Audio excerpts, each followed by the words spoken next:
Tantor Audio, a division of Recorded Books, presents Luck of the Draw by Kate Clayborn, narrated by Carly Robbins and Will Damron. Prologue. Zoe. Like most of my dumb ideas, this one came from the internet. Okay, the internet and insomnia. Fine. The internet, insomnia, and wine. I'd been lonely that night, stuck inside in deference to the miserable end-of-August heat and humidity, almost every day culminating in rolling thunder, heat lightning, flashes of pouring rain that did nothing to cool the air. My two best friends, Kit and Greer, were both unavailable for my proposed, let's get drunk and do a puzzle night. Kit was with her boyfriend, Ben, newly reunited and too cute by half, and Greer had just left for a week-long Hawthorne family vacation, and I was still unwilling, over 8 months since I'd quit in a blaze of jackpot-winning glory, to call up any of my friends from my former firm. Or maybe I was realizing, finally, that they hadn't really been friends at all.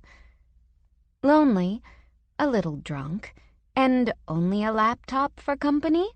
Truly, it was a recipe for disaster. Or I guess for watching pornography. But instead, I'd decided to try once again to get something going with my long-promised lottery win project. An adventure, I'd told my friends on that night we'd bought the ticket, staking my claim for what I'd do with the cash. I'd imagined an around-the-world trip, something to take me away from everything familiar, something that would be different enough that I'd come out a whole new Zoe. More perspective, more peace, more something. But every time I'd tried to make a decision, every time I said to myself, today, plan your trip, I'd been paralyzed. I don't know what's wrong with me, I'd said to Greer one night as we'd strolled through the travel section of the bookstore, a place, along with the gym, the park nearest my house, and my friend Betty's restaurant, where I'd spent an embarrassing number of hours since leaving my job. You're in school. Kit's bought the house. You're doing it, doing what you said you'd do, and I'm stuck. Utterly and completely stuck. It's a big change, Greer had said. Your whole life was your work. It takes time to recalibrate, right? She'd paused, narrowed her eyes at the shelf in front of her. Recalibrate? I think I've been having dreams about Kit's microscope. Let's just buy a bunch of these books and see if we get any ideas. But the books hadn't helped. Greer's gentle encouragement hadn't helped. Kit and Betty sticking labels to the dartboard at the bar with various place names on it hadn't helped. Especially because I have superb aim. I was in a rut. I'd only ever felt like this once before in my life, and back then I'd dealt with it by doing something so insane and reckless that I knew I had to tread carefully this time, not fuck up my life, or someone else's. Again. Maybe I'd been approaching it wrong, I told myself as I opened my laptop, smushing myself into the corner of the couch, a lame, furniture-assisted cuddle that was the best I could get in my single state. Maybe I needed to stop thinking about a schedule, a set-in-stone path for this trip, and think about inspiration, pictures of places I wanted to see, travel vibes, not travel plans. So I'd navigated to some feel-good lifestyle site, the kind that shows you a bunch of food you should be cooking and crafts you should be doing to make your life fuller and happier, and also more suitable for display on your Instagram. Never mind that my cooking is rudimentary and my last craft project was a noodle jewelry box I made in 3rd grade. Never mind that I don't even have an Instagram. Something about the possibility of such a lifestyle soothed me that night. And so there I was, clicking through a bunch of filter-heavy photos of artisanal kale and hand-woven hammocks and fingerless, glove-clad hands wrapped around huge, latte-filled mugs, clever heart shapes foaming on top, forgetting, once again, all about my longed-for travel vibes. Looking back, I wonder if I'd not only been drunk, but also, perhaps, stunned into some kind of nectarous, curated lifestyle coma. Because why, in God's name, would I, Zoe, no time for bullshit Ferris, click on a picture of a gratitude jar? But there it was, a rustic-looking ball jar, weathered pastel slips of paper with rough-hewn edges folded and tucked inside, and so far as I could tell, several strands of completely unserviceable pieces of jute twine wound around the outside. Each day, the idea was, you record a good memory on a small slip of paper, fold it up, and put it in the jar. Then, when you're feeling low, you extract one of those little shabby chic scraps of joy from your jam jar and get on with feeling grateful about what life has handed to you. Well, I certainly had well over 1,000,000 reasons to be grateful, didn't I? So why didn't I feel any joy? Why couldn't I just get on? Maybe drunk, lonely Zoe had thought, I need the jar. Of course, I didn't have a jar or twine or antique-looking paper. I had a Baccarat tornado vase and a stack of Smithson stationery. And somewhere between me cutting my cardstock into squares, not rough-hewn, are you kidding? I wasn't that drunk. And actually putting pen to paper, the real idea, the dumb idea, had hit me. What I need is a guilt jar. It seemed so clear. It was the guilt that was keeping me from doing the trip, or from doing anything, really, since I'd taken home my share of the winnings. It was the guilt that was always there, ever since I was 19 years old, piling on year after year.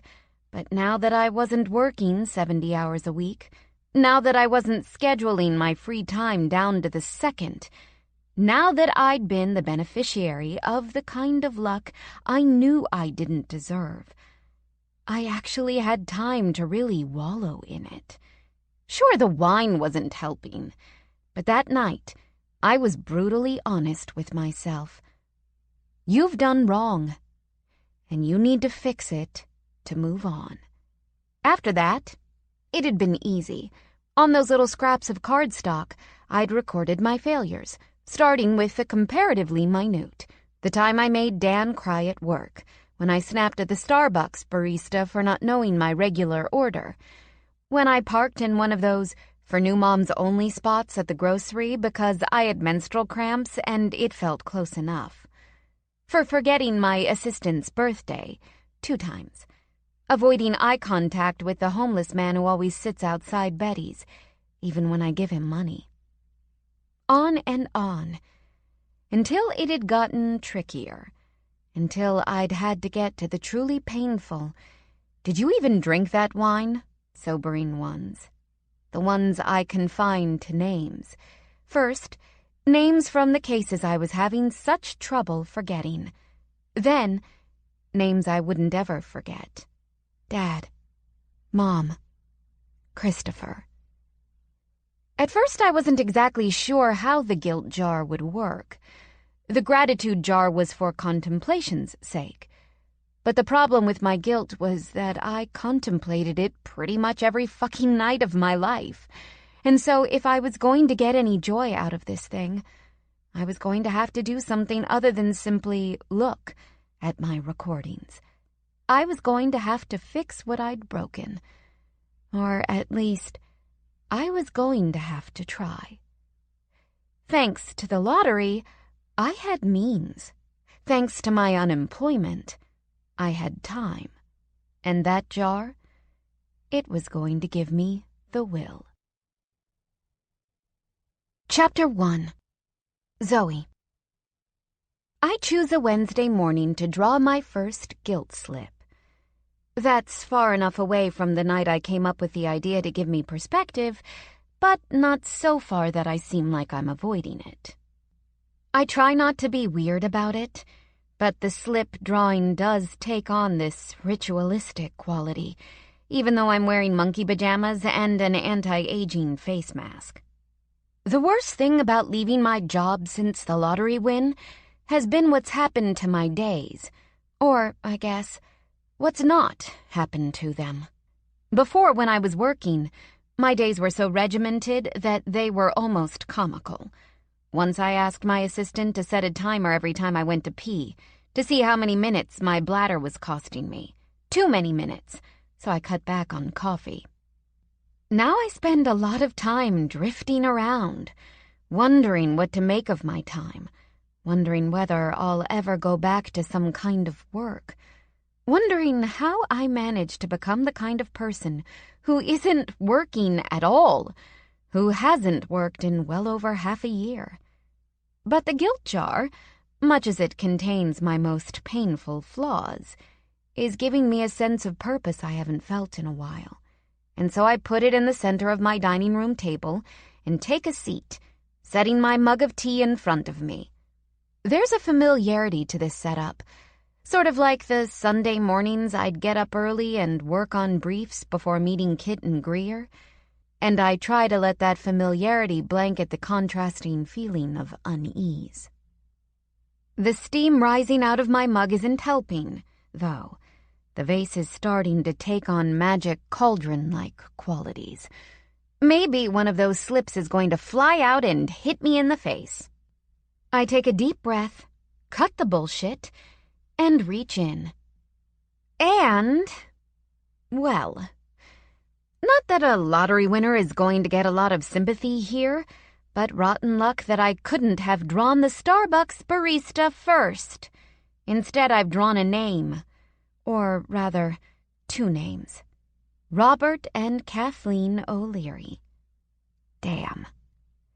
I saw a lot of unhappy people in conference room 4, but I don't think I'll ever forget Robert and Kathleen O'Leary.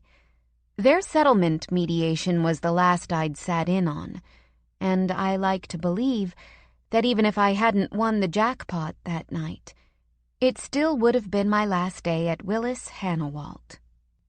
That I would have said to myself, enough is enough, and never gone back again. They'd been gray-haired and slight. Mrs. O'Leary barely over 5 feet, her husband only a couple of inches taller. Though between the two of them, he'd been the more diminished, the more fragile. Mrs. O'Leary's eyes had been puffy and red, but focused.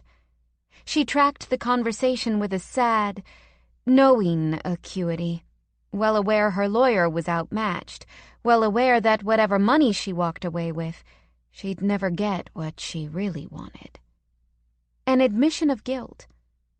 But Mr. O'Leary, he'd barely been more than a bodily presence. At one point I'd wondered if he'd had a stroke, or some other kind of catastrophic medical event that kept him from moving or speaking. I still don't know if he had, but I do know that he cried. Silent tears that tracked down his cheeks and dripped off his jawline onto the conference table. "What a performance," my boss had muttered when the O'Learys had finally gone. I swallow thickly, rubbing the slip of paper between my fingers. It's so uncomfortable thinking about those days when we were doing the settlement, thinking about how clear I'd been that something was off, thinking about how many opportunities I'd had to say something. And yet I think about those days a lot, too much, when, as my guilt jar is reminding me, I should be doing something. And so I do. I grab my laptop, spend a few minutes getting the information I need. I take off the mask. I shower. I dress carefully. When I walk out to my car, I'm doing so with purpose. When I drive, I keep the radio off so I can focus, so I can keep that little slip of paper in my mind. The O'Leary's house is a small brick rambler, tidy at first glance, but there are signs of neglect. The 2 clay pots on the front porch are full of leafless, tangled twigs. The bushes that line the bed underneath the shutters are shaggy, a few aggressive limbs of growth reaching up past the windows. The left side of the iron railing leading up to the front porch is listing to the side, 2 newspapers still in their bags beneath it. I think, briefly and nonsensically, about whether I'll pick up those papers when I knock on the door, whether I'll have to start by saying, "Oh, I just picked up these papers that were here." And it's this stray, silly thought that finally gives me pause. Pause that I should have had about 10,000 times before I got here. If they aren't picking up their papers, maybe they aren't around. Or maybe they don't open the door for anyone. Maybe they don't want to be bothered. They wouldn't want to be bothered, not by me, of all people. Even if they don't remember me, I'll have to explain in order to apologize. I'll either be poking at a festering wound or reopening one that can only be, even under the best of circumstances, barely healed. I grip my steering wheel so hard that it hurts my fingers, in plain, simple frustration at myself. The real me, the smart, sharp, ambitious me. The me who proofreads everything 6 times, reading both forward and backward. The me who practiced presentations until notes were a distraction rather than an aid. That me would have thought of this. Instead, I've come over here thinking only of my own guilt, my stupid internet jar, and my stupid, lazy sense of purposelessness driving me. If I really mean to make up to people, I have to do better than ambush apologies that they may not even want to hear. My hand is back on the key, ready to turn, ready to back out and go home where I can rethink this. But then the front door opens. It's not Mr. or Mrs. O'Leary there. That's for damn sure. Because this is about 6'2" of muscled, fully alert dude. His thick, dark brown hair messy, his square jaw stubbled. And he definitely does not look happy to see me, though I suppose he'd have that in common with the O'Learys. It's still possible to turn the key, wave an apology like I've found myself at the wrong house or something. But there's something that stops me. Something about the way this man stands so still, watching me. And something about that heavy fatigue I feel, all the time, pulling at my shoulders. Maybe this man knows something about the O'Learys. Maybe he can help me get some of this fucking weight off. So I take my keys from the ignition, inhale, exhale, even doing the noisy puff of breath that my yoga teacher is always suggesting, and get out of the car. My heel wobbles a bit on the cracked pavement.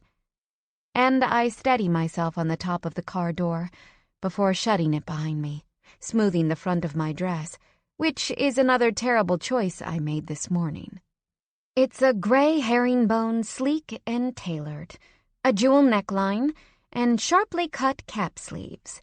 It's a dress I'd wear to work, a dress that makes me look as cool and detached as I probably did on that day. It appalls me how little I thought this through. What a massive, selfish mistake I made this morning. I think of making a new slip later. Bothered a man at his home because of my narcissism. "Hello," I manage, surprised that my voice sounds very much like it always does when I meet new people, which is to say it sounds detached and professional when I came here to be anything but that. When I came here to show them that I do, in fact, have a heart. A heart that is beating so fast that I suspect this man can see it pulsing in my neck. "What can I do for you?" he asks. and however harmless the question is, however polite-seeming, it is clear he does not mean it to seem so. His voice is gruff, clipped. He stands, feet slightly apart, arms crossed over his chest, like he's here working security.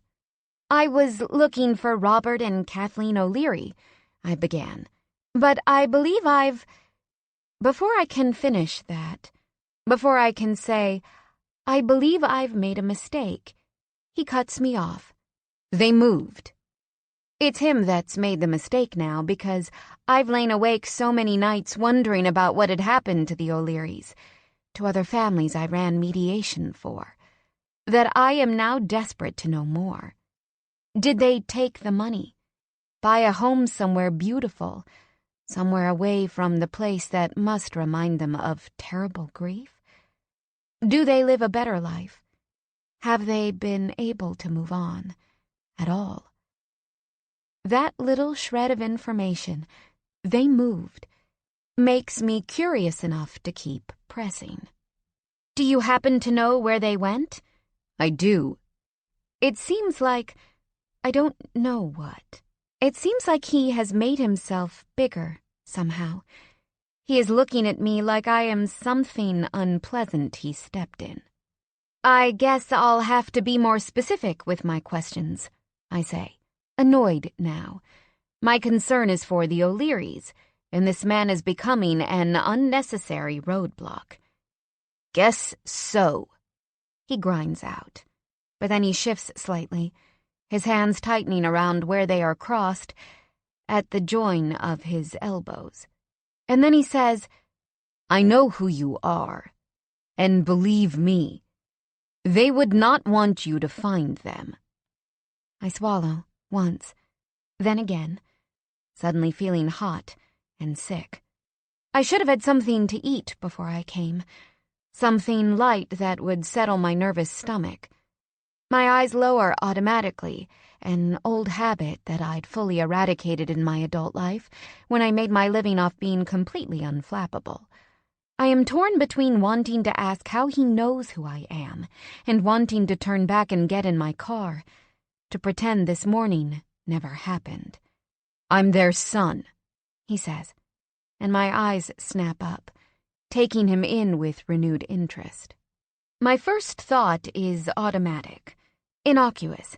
How can this giant be the son of the short, ruddy-skinned couple from Conference Room 4? My second is more painful. Their surviving son. "I apologize for bothering you," I say. "You didn't," he says firmly. The sentiment is so clear. I am not worth him being bothered. I offer a small nod, turn my back to return to my car, to put this entire mistake behind me. A guilt jar. What a fucking joke. What a perfect encapsulation of the worthless person I've become. I feel so strangely unwell. It's hot out here, the still muggy heat of a southern September. When I have my shaking hand on the car door, he speaks again. "If you have business with them, you need to take it up with me. I don't want you trying to contact them. They've been through enough." "And haven't you? He was your brother, after all," I think, surprising myself. I turn back to face him, my spine straightening, even though I am desperate to fold myself back into the safety of my car. "I came to apologize. That's it. I can see it was—" I have to pause, take a deep breath in response to his forbidding expression. "I can see that was a mistake." "Can't imagine your firm would like that." "I don't work for them anymore," I answer, as though this might magically change his opinion of me. "I know. I heard you came into some money." If it was possible for me to feel sicker, I didn't know until now. Kit, Greer, and I had all agreed on privacy when our numbers came up. The state required a public disclosure of identification, but the jackpot had been comparatively small. The most interesting part of the win being the grainy security video of the three of us buying the ticket, which I'd buried as best I could with some threatening legalese. Greer and I had helped shield Kit, who'd had bigger reasons for keeping it quiet, by doing the small state lottery required press conference, which didn't even make the news, and other than a brief clipping in the local paper, which had identified us by first initial and last name only, we'd flown under the radar. He would have had to go looking. "Listen, I came to apologize to your family," I say, the effort to keep my voice steady almost Herculean. "That apology extends to you. I can see you're not interested, and I'm sorry for that, too. I'll leave you alone. I would appreciate the same courtesy. It's a warning. If this guy has been sniffing around my private life, he'll find out there are limits to my guilty conscience. I don't deserve to be stalked, for God's sake." He makes a derisive noise, a half snarl. "Believe me, I don't care to know anything more about you than I have to. Your former secretary told me, without prompting. Ugh, Janet. Probably because I forgot her birthday, 2 times per my guilt jar, and made her time my bathroom breaks. Still, my brow furrows in curiosity, wondering what dealings he's had with my former firm. He'd certainly never been involved with the Aaron O'Leary settlement before. But I stifle this curiosity. It seems my sense of what's appropriate has picked this moment to return. Would that it had a better sense of timing. "Well," I say, "again, I am sorry for bothering you. Are you on some kind of apology tour?" Good God, this man cuts like a knife, doesn't he? Or am I really that transparent? Something like that, I manage. "For your next stop, I'd say show up in something other than a Mercedes." I am torn at this moment between 2 instincts.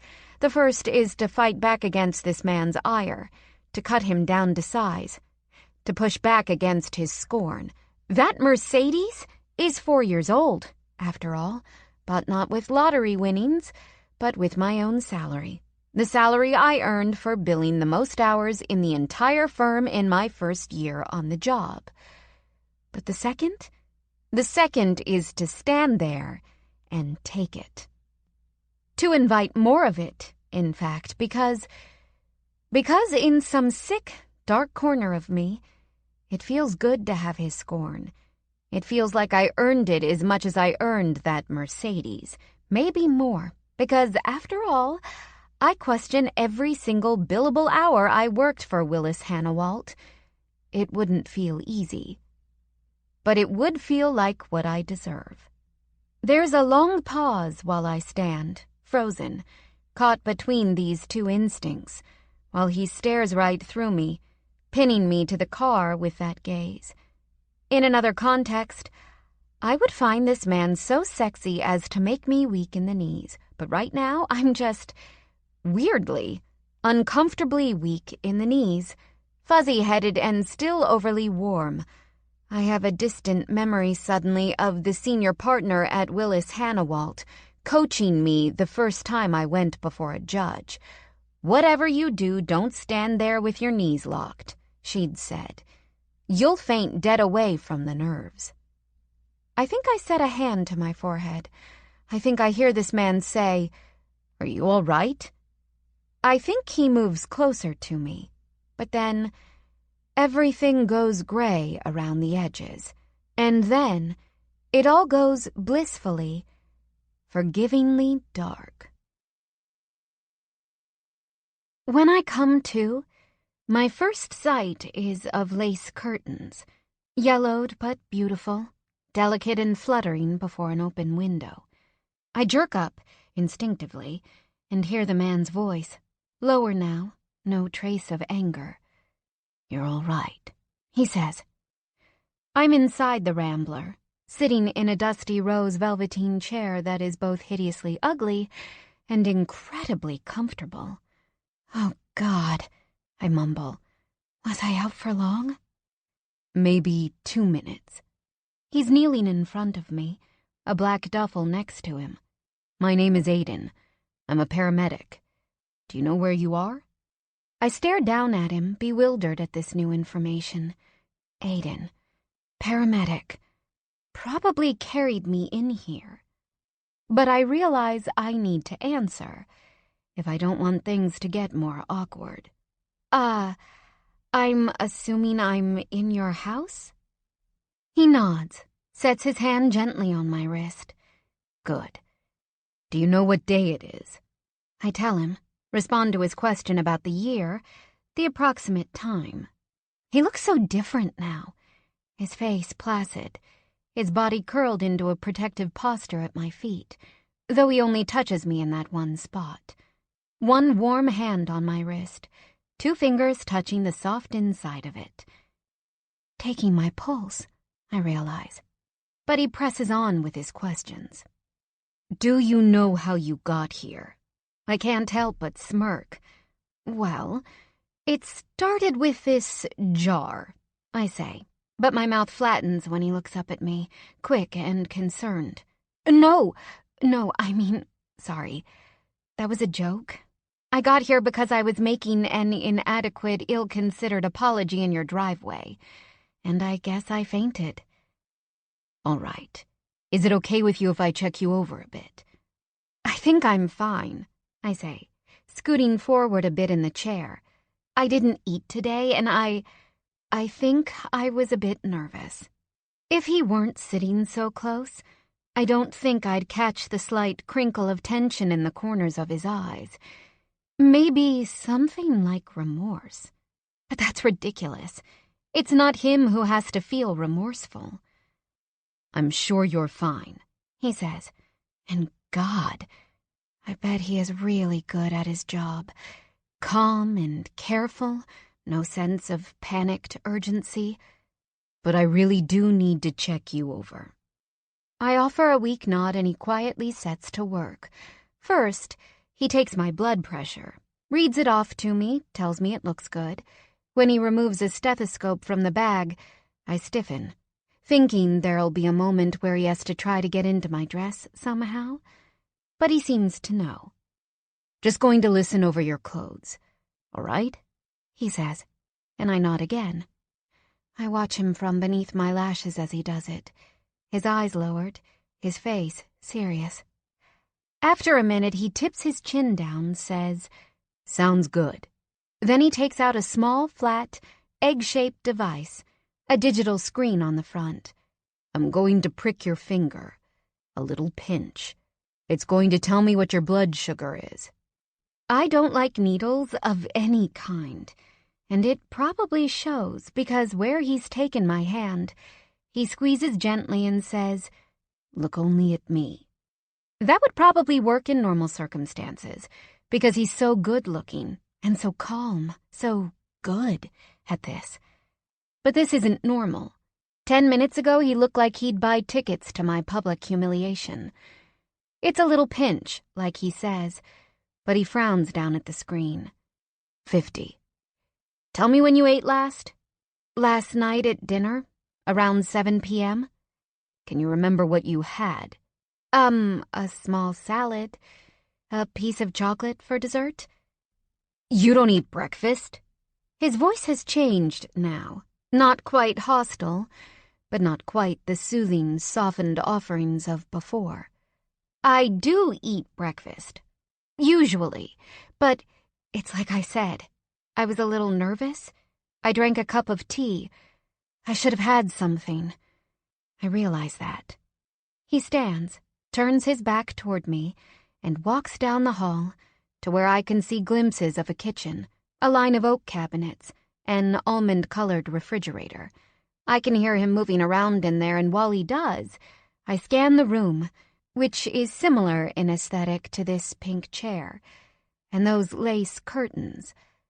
Feminine, old-fashioned, and very, very lived in. I wonder whether Aiden actually lives here, or if he's only staying here. If Mr. and Mrs. O'Leary have moved, Maybe he's checking in on the place, or... He comes back in, a glass in one hand and a small glass bowl in the other. He crouches back in front of me, hands me the water. Are you sick to your stomach? I shake my head. No, I think maybe I was, but because of the heat out there, I feel okay now. Have a few sips of this, but go slow. While I drink, he pulls a plastic Honey Bear bottle from his back pocket, squeezes a bit into the glass bowl, and then takes a small spoon from his other pocket. Those aren't part of your regular supplies, I take it? I ask, between sips of the cool water. Already I feel better, physically. It's only the incredibly awkward emotions I need to be treated for now. No, he says. Got this from the kitchen. I'd like you to take a spoonful or two of this honey. I know it's sweet, but it'll help the immediate issue with your blood sugar. I really am okay. I set my hands on the armrest, readying myself to leave. His voice is forceful, gruff again when he replies. This is bare minimum what you're going to do for me before you go, or I'll call the squad. I take the honey. He backs away from me for this, leans against the jamb of the open front door, arms crossed again, and watches me closely. The honey makes my teeth ache, and I have to set a hand over my mouth so I can discreetly lick at my lower lip, sticky with it. But within seconds, I feel oddly restored. Not quite normal, but almost so. I think I'll go, I say, standing slowly, expecting a head rush that doesn't come. Obviously, I am very grateful for your help, and very sorry to have inconvenienced you more. It'll be more of an inconvenience if you walk out of here and faint again, and then I get sued for not ensuring you got standard of care. I know, of course, what he means. Willis Hannawalt does medical malpractice, too, and a paramedic could get sued for negligence. He's made contact with me, a patient, and I did not deny treatment, and technically, he should have to turn over care to a person of equal or higher qualification. But I want out of here so bad that my mind is ahead of these rules. I spot a phone on the coffee table and gesture to it. Is this yours? He nods and I pick it up, walking it over to him and holding it out. Turn on your video camera. When he makes no move to take it, I swipe a finger across the screen, see the menu of apps. You should have a password on this, I mumble, opening the camera and flipping the screen so it points at me. I back up, extending my arm so my face fills it, happy enough that I at least seem to have color in my cheeks. I use my thumb to press record. I, Zoe Ferris, assert that I fainted outside the property at 631 Old Crescent Road in Barden, Virginia. I was treated at the scene by paramedic Aidan O'Leary. I was informed of my condition. I understand that there are possible medical consequences for not seeking additional medical treatment. At this time, I am refusing further medical advice and/or transport to a medical facility by the aforementioned paramedic. I hit the record button again, stopping the video, then open the file and make sure the time and date were saved before handing it back to him. Okay, I say. Something has shifted in the way he looks at me. Something speculative and interested. Less like I'm a pile of dog shit and more like I'm some odd, non-threatening species of insect he's never seen before. Why did you really come? He asks. I take a deep breath, look out the door to where my car sits in the driveway. I'm sure you have no reason to believe me. But I had intended to leave my job even before before I came into the money you mentioned. That doesn't excuse how long I stayed. It doesn't excuse anything, really. Your family went through something terrible. He lowers his head at this, adjusts his booted feet on the carpeted floors. My parents moved to Florida. I still don't want you to contact them. But that's where they are. Are they happy there? He looks up at me, and I'm on the bottom of his shoe again. I hear everything he's thinking in that look. Of course, they're not fucking happy. Their son is dead. I'm sorry, I say again uselessly. I realize there is nothing I can say, nothing I can do. I look at him one last time, offer a brief, placating downward tip of my chin before setting my fingers on the screen's door handle. There is nothing you can say. Blunt and honest. I almost admire him for making sure he sticks it to me, in the end, for not making it easy on me. But there may be something you can do.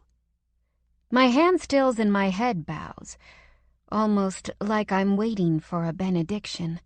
I want him to tell me what to do, and I am not, maybe strangely, maybe naively, afraid at all.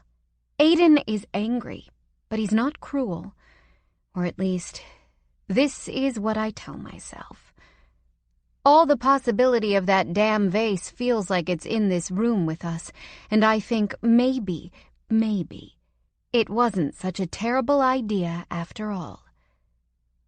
Marry me, he says, and it's a wonder I don't faint all over again. Chapter 2. Aiden.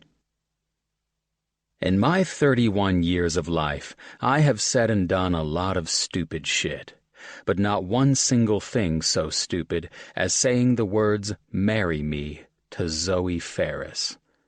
I don't mean it, of course, but I don't rush to clarify, mostly because it takes me a few seconds to get my mouth and brain reconnected. Long seconds where Zoe stays still, where I watch her profile and make sure that she's steady and that she still has good color in her face. This is the first time I notice that she is beautiful. When I saw her first, in a small, professionally taken headshot on her former firm's website, I did not think beyond what my intention had been, to imagine what my parents had seen that day when Erin's life was weighed and measured, counted out in dollars. When I saw her again, standing in my driveway, I did not think beyond getting her off my property. And when I saw her close up, having caught her right before she hit the pavement, I did not think beyond treating her. But now I notice that she's beautiful, her blonde hair straight and cut blunt past her shoulders, her eyelashes long and dark, her top lip almost as fully plump as her bottom. When she turns to face me, I clear my throat and speak again. Not a real marriage, obviously. Whatever that is, she says, an unsubtle thread of sarcasm in her voice.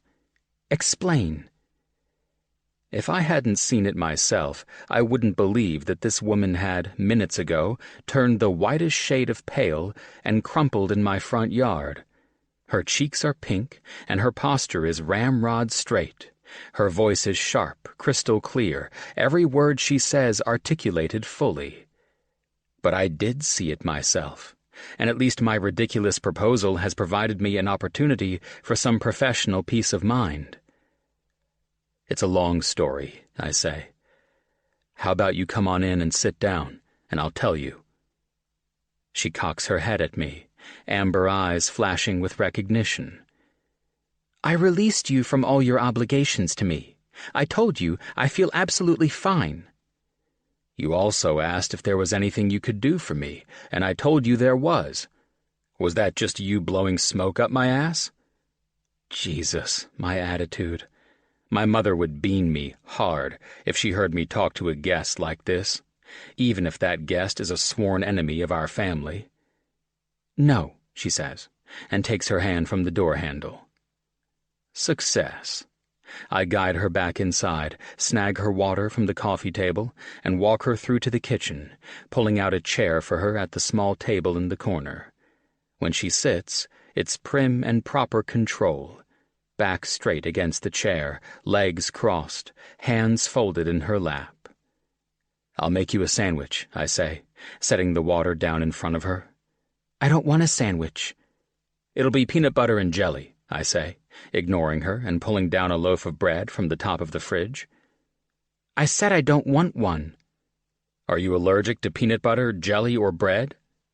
No. Okay, then I'm going to make you this damn sandwich. It's like I can feel my mother's anger and embarrassment all the way from Florida. You can eat it or not, but it'll make me feel better to make it. All right? There's a beat of silence, and I wonder what expression she must be leveling at my back right now. All right. I think there may be a thread of amusement in there, something slightly lighter than what I've heard in her voice up to now. I pull the peanut butter and jelly from the fridge, grab a knife from the drawer. Now that she's in here, now that I actually have to say out loud the insane idea that had popped into my head when she'd been preparing to walk out, I don't know where to begin. You haven't said anything yet, dumbass, I think. You can still take this back. But something, someone, I guess, stops me. This idea, crazy as it is, may do some good for Aaron. For the memory of Aaron, I correct myself. The money my family got from the settlement, I begin, keeping my back turned to her while I spread the peanut butter, thin on each slice of bread, then jelly in between. I've been left in charge of that. Has something happened to your parents? From behind me, her voice is higher, concerned. Other than them not wanting to deal with a payoff for my brother's life? No. She says nothing to this. Fair enough. And I slice her sandwich in half, set it on a plate, and turn back to her. This is a good sandwich, I say, ridiculously. It has 3 fucking ingredients, and I'm acting like there's something to sell. I think her lips might purse in suppressed amusement. I'll try it. Do you have a napkin? A napkin? For Christ's sake, this woman. It's peanut butter and jelly, not lobster. I tear off a paper towel from the roll beside the sink and hand it to her. When she smooths it across her lap, I have to press the heels of my hands in my eyes just to process the insanity of this entire situation. Anyways, I say, leaning back against the counter and crossing my arms, I'm in charge of the money. I'm looking to buy a large piece of land with it, a campground in Stanton Valley, about 2 hours from here. She takes a bite of the sandwich, small and precise, then lifts the paper towel to the corner of her mouth. I have a weird hope that some of the jelly blobs onto her chin or dress or something. Something so she doesn't look so perfect sitting there. Continue, she says, once she's swallowed. The current owners are... I have to pause, to think about how to phrase this to get her on board. They're a very traditional couple about certain things. Fair Housing Act applies. They can't choose a buyer based on religious beliefs. I didn't say it was religious beliefs, I say, curt, frustrated more at myself than her. The truth is, Paul and Lorraine are religious, had always incorporated a bit of their faith into the running of the camp. But it wasn't what the camp was about. They're hoping to see the camp continue with similar traditions. They want a family-owned operation. They haven't fully committed to a sale yet, but they know there are a few people like me who are interested. People who know the camp well. This was a camp you went to? I nod. To say I went there feels like an understatement. I lived a good portion of my childhood summers there. Almost all my best memories of Aaron, of me and Aaron together, are at that camp. I swallow down an inconvenient wave of fresh grief. She makes a small hum of assent. Is this jelly homemade? She asks, taking another bite. Yes, I say, involuntarily glad on my mother's behalf that she's noticed, and that she's eaten an entire half. Her color looks even better. The Dillards have invited some of the interested parties to spend 6 weekends in Stanton Valley, starting next week, to see what people imagine for the future of the camp. I pause, recalling Lorraine's exact words. To feel that they are making the choice God wants if they decide to sell. She makes an unladylike snort, a sound that, weirdly, sends a shot of heat through me. When the tip of her tongue snakes out for a fraction of a second to catch a crumb in the corner of her mouth, I have to lower my eyes to stop my thoughts from going where they're going. "And you think you have a better shot at this if you're married?" "I'm the only person going who doesn't have a family." I can see from her thoughtful expression that she knows this would matter, my outlier status. "What do you want to do with the campground?" I think of the small bedroom at the back of the house, the one I've turned into my office, the drawer of files I've kept, meticulously, the whiteboard I hung on the wall to keep track of my ideas, the bookmark folders on my browser, each full with websites related to different aspects of my plan. It is months, hours upon hours of work I do in between my shifts, work that is challenging and sometimes goddamn painful, too. I don't want to tell her any of this. "That doesn't have to be your business," I say. And at this, I see something true in Zoe Ferris. Something beneath the placid demeanor she's worn like a piece of clothing since she got out of that car. I see a fire in her, an eyebrow arch, sharp and eviscerating, a tightening at the corners of her mouth, a tiny parenthesis enclosing everything she's not saying. If I could set a hand on her, I think, I'd feel that all her muscles have gone tight. But it's gone in a flash. She's collected herself, distant again. "I'm assuming they're not stupid." I cock my head at her, a wordless inquisition. "Because if you know these people, even casually, they'll wonder why you're showing up with a wife they've never heard of. Better if I'm a fiancé. It might be helpful, actually. Lots of, I don't know, promise for the future or something." She calmly takes another bite of the sandwich, then sets it down on the plate and wipes her mouth again, folding the paper towel and setting it on the table before clasping her hands again and looking back up at me. Everything she does is careful and exact. I am standing, looking down at her, using her guilt to get something I want. But somehow nothing about this interaction suggests I'm in control. "That makes sense," I say. "It doesn't bother you that you'll be lying? Lying to good people?" Yeah, it does bother me. But this idea, it has so much potential, so much opportunity to do good, to make that money feel less like it's coated in my brother's blood. And I have to believe that Lorraine and Paul will see this once they get to know the idea. I just need a way in.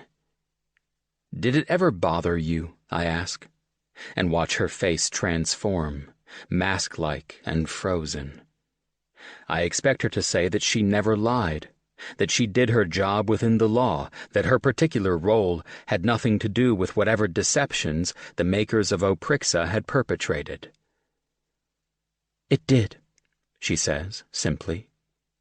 She's looked right at me to say it, and there's something about it, that fire in her eyes set against that flat tone in her voice, that thuds right into my chest, makes me vibrate for a split second with a curiosity I haven't felt about anything in months and months. I look down at my feet, break the connection, clear my throat. I want in the door. I want an opportunity to show them what I can do with the camp. Once they hear me, once they agree to sell to me, we move on from this. We have an amicable breakup, whatever. It doesn't have to be dramatic." "You're that confident in your idea?" "I am." This may be half true. I'm confident as hell in the idea. I'm less confident in my personal abilities to pull it off. "Why me?" she asks. What I want to say is, I have no fucking idea. I want to say that this morning has gone in an entirely unexpected direction, and that I'm sure I will spend the rest of the day kicking my own ass over it.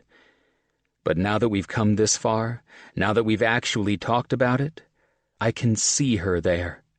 Not obviously in the dress and heels, but I can see, despite the fainting, which really does seem like a one-off, how she'd be composed and unflappable in such odd circumstances. Hell, I can see how she'd be better at it than I'll be. She's waiting for my answer. She's hardly moved in that chair, not even a fidget or a toss of her hair.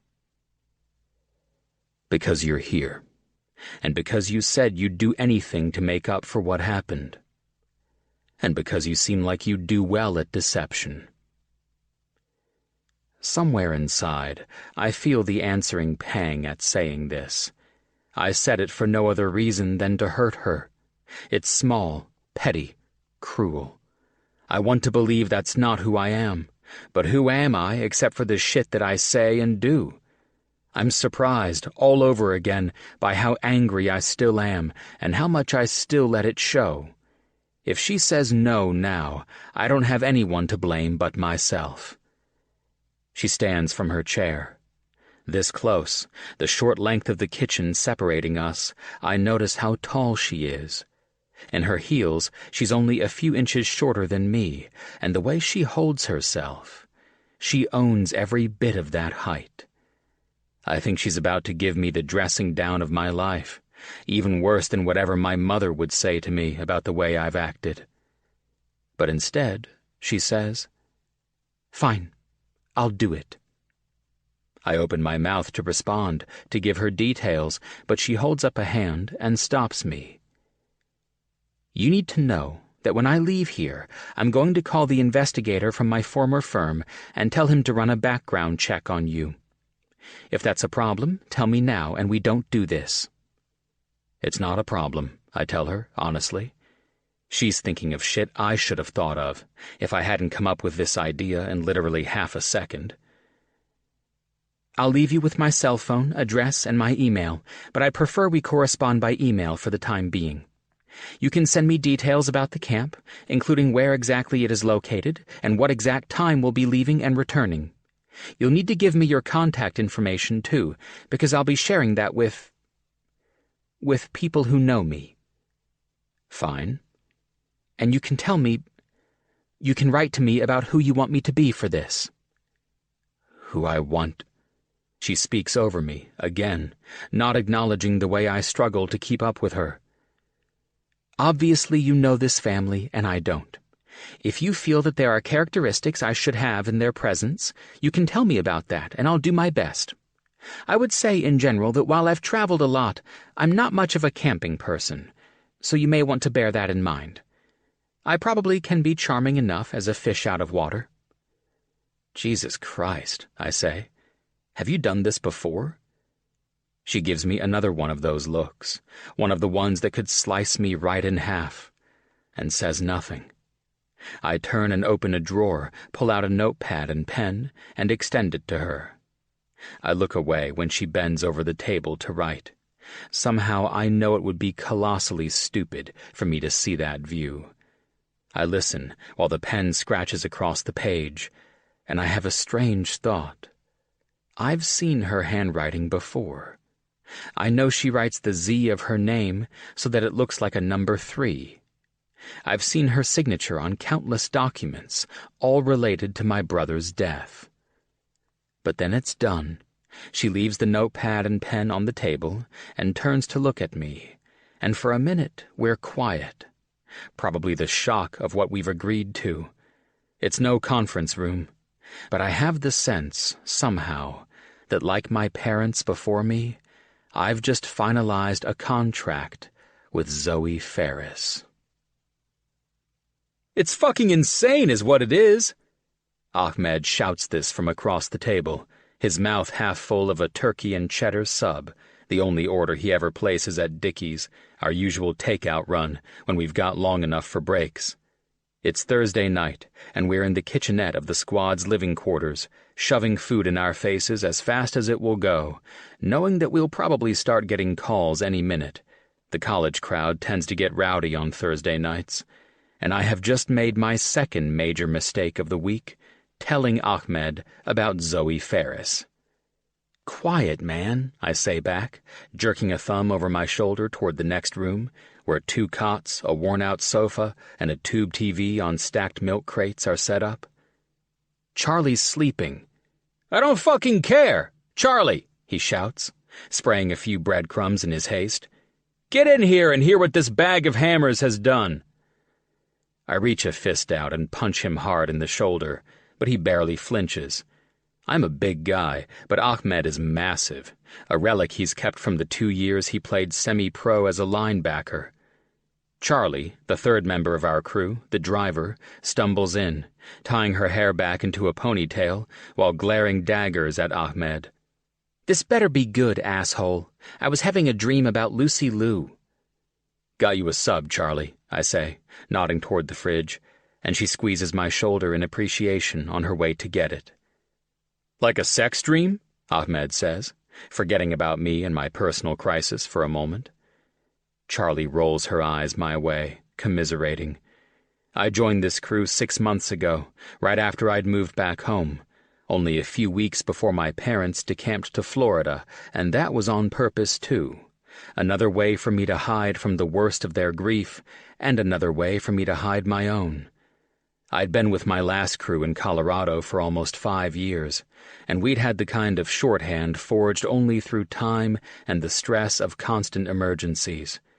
I'd expected to come here, do a job, keep as much of my focus as possible on my side project with the camp, and entirely avoid emotional interactions of any kind, since all my insides still, over a year after Aaron's death, felt like shards of glass. But Charlie and Ahmed are hard to ignore, big personalities who seem wholly unconcerned with whatever sharp replies or brush-offs I've handed out. And already we've worked out a preliminary shorthand of our own, Charlie and me the straight-faced, secretly amused maturity to Ahmed's mostly 16-year-old sensibilities. No, Charlie says, settling into her chair and unwrapping her sub. We were solving crimes together. Ahmed stares. Is that a metaphor? Oh my God, no. What did you wake me up for? At this, Ahmed gets his feet back. Aiden's asked some woman to be his fake fiancé for this camp thing. The fact that Ahmed refers to the biggest project of my adult life as this camp thing is further evidence of the limits to our bond. If it had been possible, I wouldn't have told Charlie or Ahmed about Stanton Valley. But since I'm relying on their help with coverage for the next month and a half, they had to know something, and for now, I've settled for telling them about the real estate, not my plans for it. Charlie hadn't been keen to let that lie either. She grew up on a farm not far from Stanton Valley, knows land out there doesn't come cheap. And so I'd also fessed up to the bare minimum about the money. My brother had died, and my family had received wrongful death and survival damages from the pharmaceutical company responsible. That had been awkward enough to keep them from asking much more. Until, of course, I'd mentioned Zoe. Charlie swallows, sets down her sub. This does sound dumb, she says, grudgingly, and Ahmed smiles in satisfaction. It's not how it sounds, I say, my neck hot. But of course, it is exactly how it sounds, and they don't even know the half of it. I tell Charlie about the Dillards, tell her about the disadvantage I'm at, up against 3 other families. Man, Aid, when you go all in, it's important, I say. How'd you meet this woman? She's a friend of the family, I say, an appalling, offensive lie. One morning, and maybe she's rubbed off on me. Maybe by the end of this thing I'll be as deceitful as she is. It's not the worst idea I've ever heard, says Charlie, and Ahmed groans, slapping a hand to his forehead. Aw, Charlie, don't encourage this. She picks up her sub again, takes a bite, and chews. Charlie's a thinker, a problem solver, and dear God, I wish Ahmed hadn't called her in here. I wish I hadn't mentioned any damn thing about Zoe. What's she like? Confusing, I want to say. Weak enough to faint in one moment, strong enough to stand up to me the next. Scary enough for me to want her to leave, intriguing enough for me to ask her to stay. Cold, hot. Convenient, I say. Available. Willing. Ahmed snorts, and Charlie narrows her eyes. You're going to have to do better than that if you want to convince anyone of this thing. You've got a look on your face like indigestion's coming on. Maybe the sub, I say. I'm serious, she says. You want people to think you're engaged to her, you're probably going to have to break your 3 words or less per sentence rule and actually talk. I'll work it out. That was 4 words, says Ahmed. If she's a friend of your family, you've got to know something more about her. What about your parents? Are they close to her? Fuck. Not really, I say. And Ahmed holds up 2 fingers. The truth is, I'd only really thought of how this thing would work in terms of my parents after Zoe had driven off.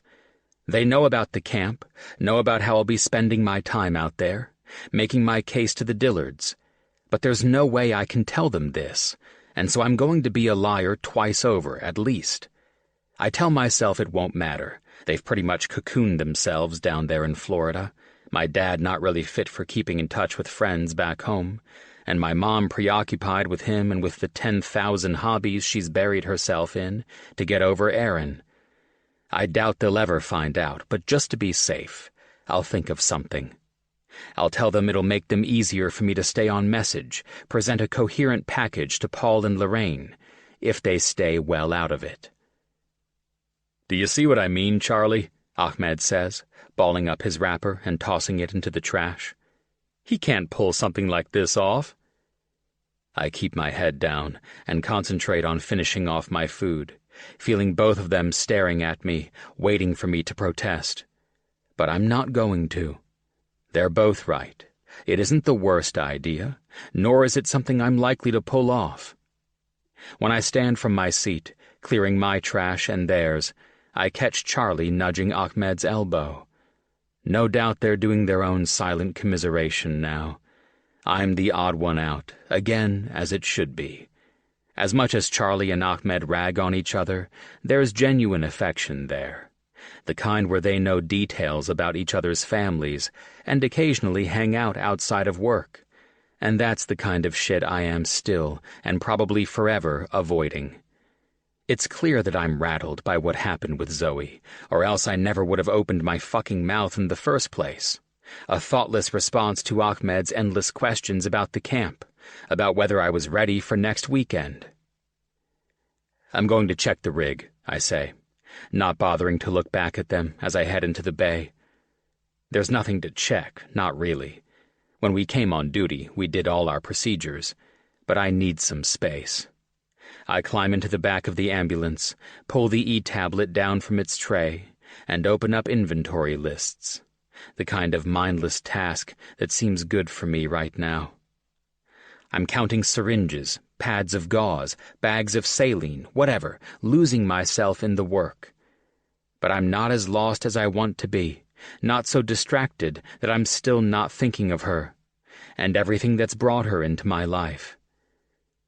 Your family went through something terrible, she'd said, and I'd felt a new wave of frustration at that.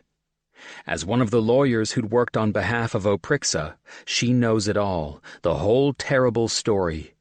My brother, an opioid addict since he was 20, not long after he got prescribed prescription painkillers after a minor car crash.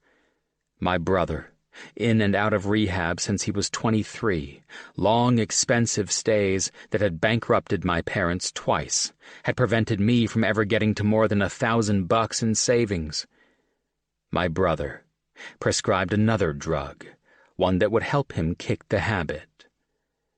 A drug that killed him at the age of 29. I'd read every single correspondence from Willis Hannawalt. I knew what they'd argued about my brother. I knew the carefully phrased liabilities they'd acknowledged when proposing settlements. I knew the ugly digging they'd done about his past, the way they'd made it seem like Aaron was likely to die anyway, was always an unlikely candidate for success in pharmaceutical treatment of addiction. I knew now how hard they'd worked to settle individual cases, to prevent class action suits, to bury the extent of Oprixa's risk factors. I knew that my parents had agreed, once they took the settlement, to release them of all liability. I'd seen her name on all that correspondence, and it gives her a strange, uncomfortable power over me. All she knows about my family. I don't know whether she's made the worst, most painful connection between Aaron and me, and I don't know whether I want to know. But it's Aaron I have to keep in my mind here, Aaron who's at the front, Aaron who I'm doing all this for, and I'll do anything. It's the attitude I should have had when he was still alive, and it's the attitude that'll make it possible for me to do what I have to do with Zoe Ferris, to pretend to be in love with her. And there it is, the alarm letting us know we've got a call in, and I can already hear Charlie and Ahmed hustling out to the bay. I try not to take it as an omen. Chapter 3. Zoe. At 7 a.m. the next Saturday morning, I'm waiting outside my building, my backpack at my feet, and a bag of breakfast goodies in one hand, purchased from the same Starbucks where I dished out early morning abuse as a snippy, work-obsessed caffeine hound. I'm still getting the side-eye from the regular morning barista, a college kid I now know is named Joseph. But ever since I showed up a few days ago, waited patiently in line and apologized for giving everyone so much hell, it seems like a thaw is in the offing. I don't even worry that someone's spitting in my espresso as vengeance. Now, if only I could stop worrying about what I'm waiting out here for. I've dressed in what I have determined is camp-appropriate clothing, though I imagine that somewhere in my combination of hiking boots, jeans, and long-sleeve knit top, I've managed to get something wrong. No doubt the first of many things I'll screw up on this initial outing, but judging by Aiden's brief email, "Go ahead and be yourself, let's not make this harder," he wouldn't expect anything else. My phone pings with a text from Greer, sent to both Kit and me. Part of a long strand of a group text we keep constantly going to check in with each other. "Are you nervous?" she asks. I think about sending a bunch of those emoji faces with the clenched teeth, because I am nervous. But good thing I don't, because Kit's reply comes before mine, all caps, "You should call this off." When I'd finally worked up the courage to tell them about this, the Sunday after I'd gone to see Aiden, Kit had nearly exploded with shock. "You can't go out into the wilderness with some guy who basically hates you," she said, her voice rising with each word. "This is a ridiculous idea. This isn't adventure, Zoe, it's self-immolation." "Kit," I'd said, calmly, trying to keep the volume down. "You are really ratcheting up the drama. I think she means," Greer had said, "that we thought you might do something a little more of your own choosing." "I do a lot of things of my own choosing," I'd said. "Maybe that's the problem." I hadn't told my friends about my late-night guilt jar making, hadn't told them that my lottery night wish for adventure wasn't really my heart's desire. But everyone knows you can't buy forgiveness. Everyone knows you have to work for it. And this thing I'm doing with Aiden, this is working for it. All this week I've been preparing.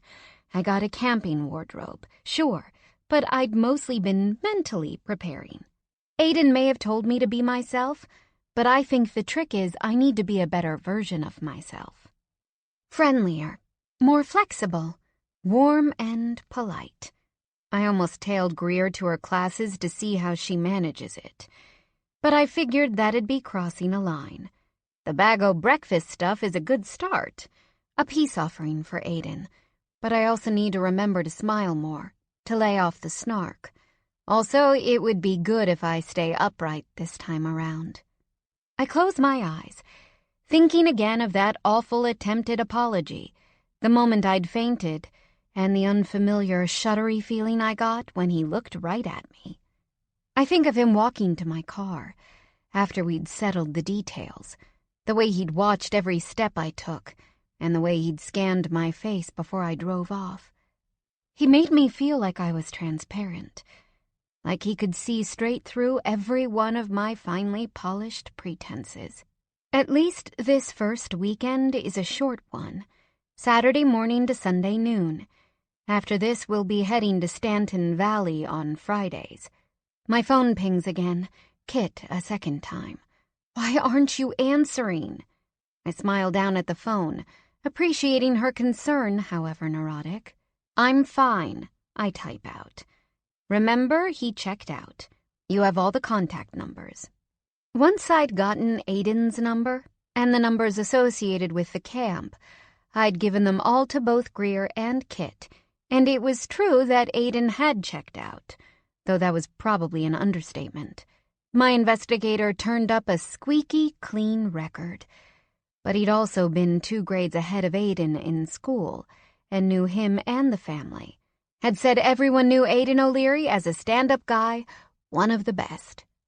There'd only been a few short pages to the report, showing that Aiden had been a licensed paramedic for 8 years, that he had 1 speeding ticket, that he'd lived in Wisconsin and then Colorado, before moving back here a little over 6 months ago. I take a deep breath, send another text. I'll be okay. Not nervous. I add a thumbs-up emoji, which is probably suspicious. I don't think I've ever used a thumbs-up emoji, but oh well. Right then, an older model dark green SUV pulls up alongside the curb. I tuck my phone into my back pocket and reach down for my bag, hearing a door slam. Here goes, I think, and arrange what I hope is a smile on my face when I look up at him. He is not returning the gesture, instead wearing that same forbidding, stern expression he had before. "Why don't you let me take that?" he says, gesturing to my bag. Not really a question, and I've got to remind myself, try to get along. 6 weekends will be 6,000 times worse if this guy quietly hates you the whole time. Sure, thanks, I say, handing it over.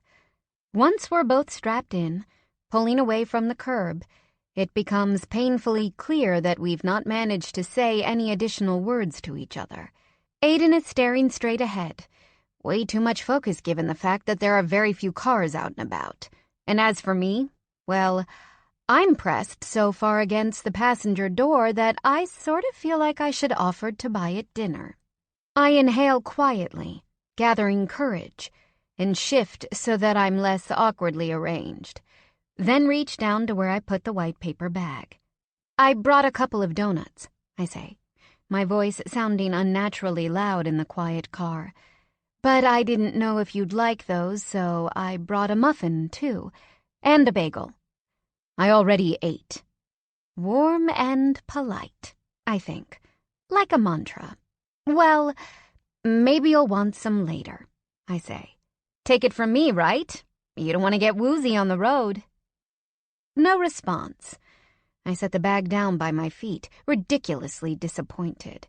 Both because I wanted that to work, and also I sort of wanted a donut. My stomach traitorously growls. You can eat, he says. Maybe in a bit. I think he might, I don't know what, grunt. This drive is going to take forever. So, I venture again. Your email mentioned that I should, be myself? I hate the way I've done that, the way I've hitched my voice up into a question.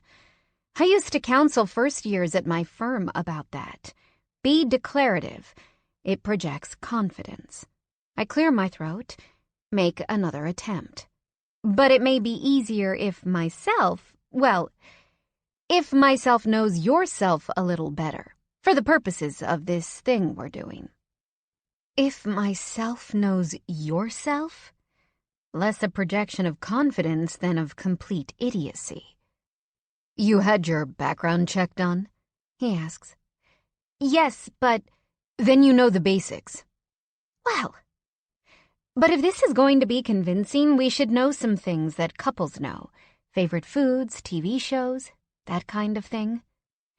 He adjusts his hand on the steering wheel, grips it a little tighter before loosening his fingers again. I don't think we'll get around to talking about stuff like that. We'll be busy. Okay, but if we show up and it's this awkward, fine. You can tell me your basics. Where you're from, that kind of thing. You know more about me than I know about you. That's a painful truth between us.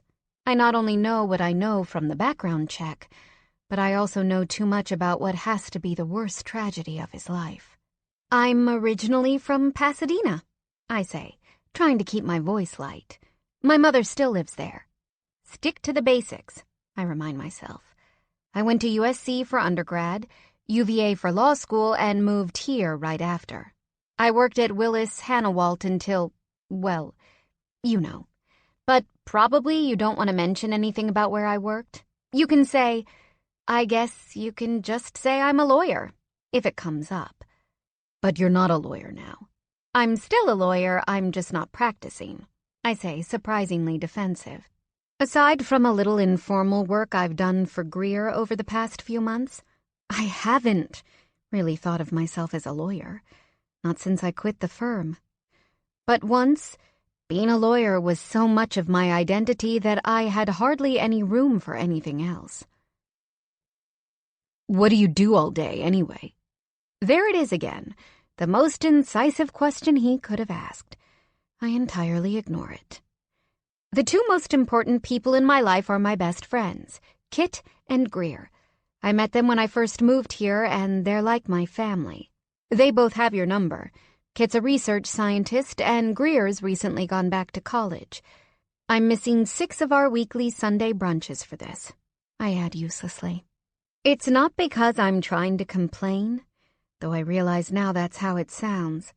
It struck me suddenly, I miss them already. They're my anchors, more so now than before the jackpot, and I feel more than a little at sea driving away from them. What a shame, he deadpans. Missing brunch. I fold my hands tightly in my lap, clamp my mouth shut, and feel my molars grind together. I can't imagine the next 2 hours like this, let alone the next 6 weeks. After a while, I get up the courage not to initiate conversation, but at least to manage the crushing silence. Should we put on some music? Doesn't matter, he says. And just because he is being so recalcitrant, so sullen and walled off, when that is entirely counterproductive to our mission, I feel a streak of belligerence. I feel the opposite of warm and friendly.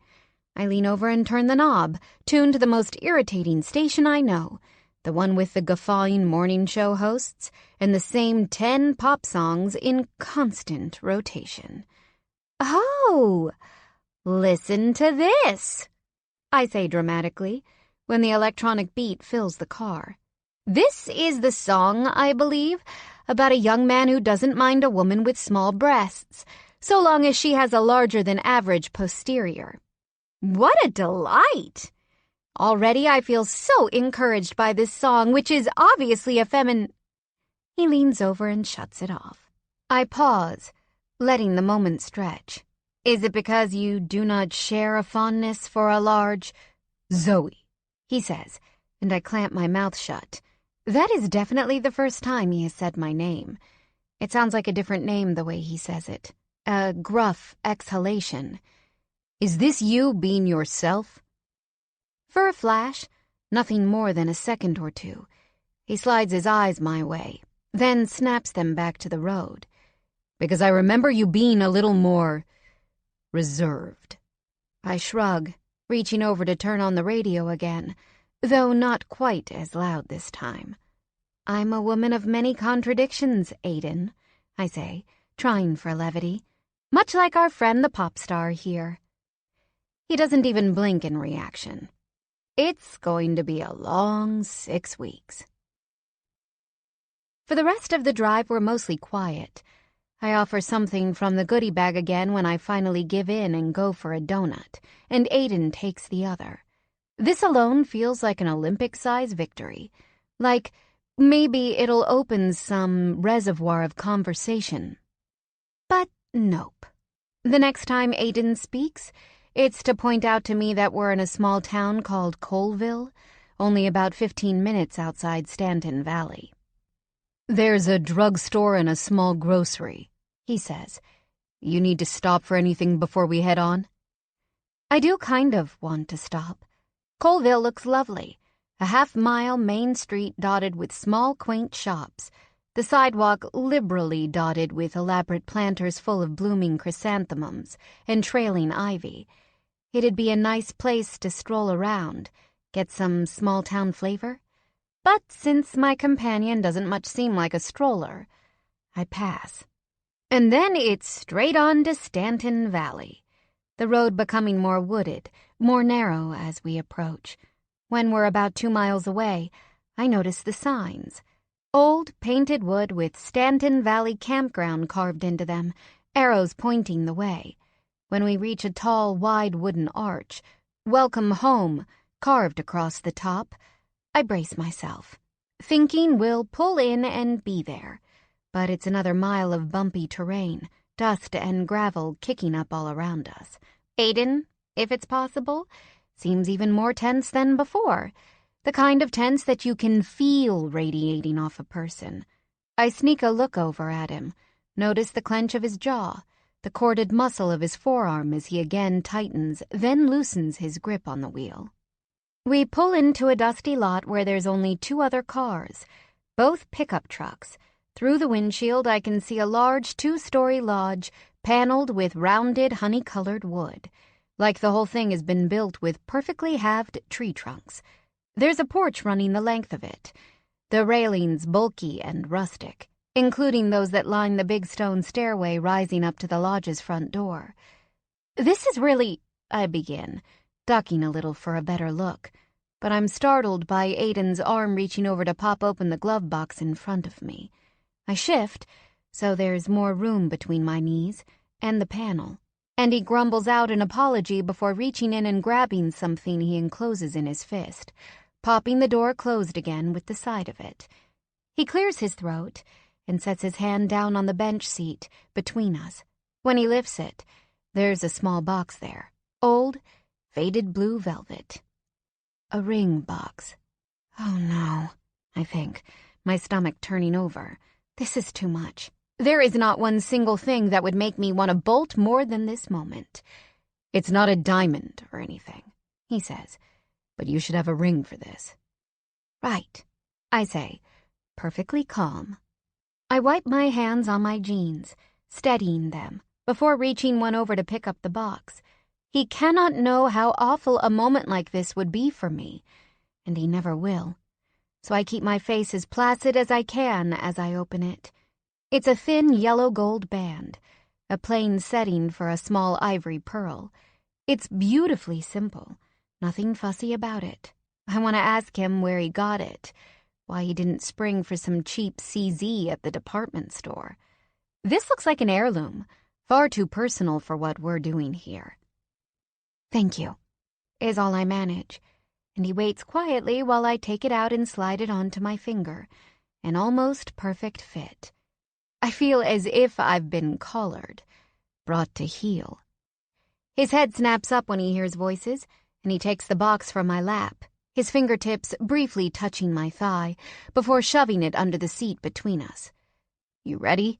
he asks, looking out to where an older couple approaches us, waving and smiling broadly. "Absolutely," I say, because it seems like offering the exact opposite answer from how I feel is the right way to go here. Warm and polite, I tell myself again, as I get out of the car. Aiden comes around to my side, and there's a tense moment where I wonder if he's going to do something weird, like put an arm around me or try to hold my hand. But he only comes to stand by me. Surely closer than he would otherwise, but definitely not in a, "Hi, old friends, this is my fiancé" type way. "These are the Dillards," he says, low into my ear, so I guess he's warning me that it's really showtime. "Oh, it's you! It's you!" says the woman, clasping her hands together as she approaches. She's short, compact, her dark curly hair cropped close to her scalp, her boots and khakis and green thermal all about function. Beside her, in an almost identical outfit, is a tall, lanky man, his pale skin a contrast to hers, his eyes kind behind wire-rimmed glasses. The woman stretches out her arms for a hug, first from Aiden, and then, surprisingly, from me. "I can't believe he waited so long to tell us he'd be bringing you," she says, pulling back and holding me at arm's length, smiling widely. "Lorraine," the man says, setting a hand on her back, "let's give her a minute to get introduced." Beside me, Aiden shifts, maybe moves a fraction closer. "Paul, Lorraine, this is Zoe. Zoe, this is Paul and Lorraine Dillard, who I've told you about." Barely, I think, but I keep my smile pasted on, reaching out a hand to Paul and then to Lorraine, who merely gives me another hug. "Can you believe he left us a message saying he'd gotten engaged?" "Oh, sure. I can believe that," I say. "Sort of a strong and silent type, this one."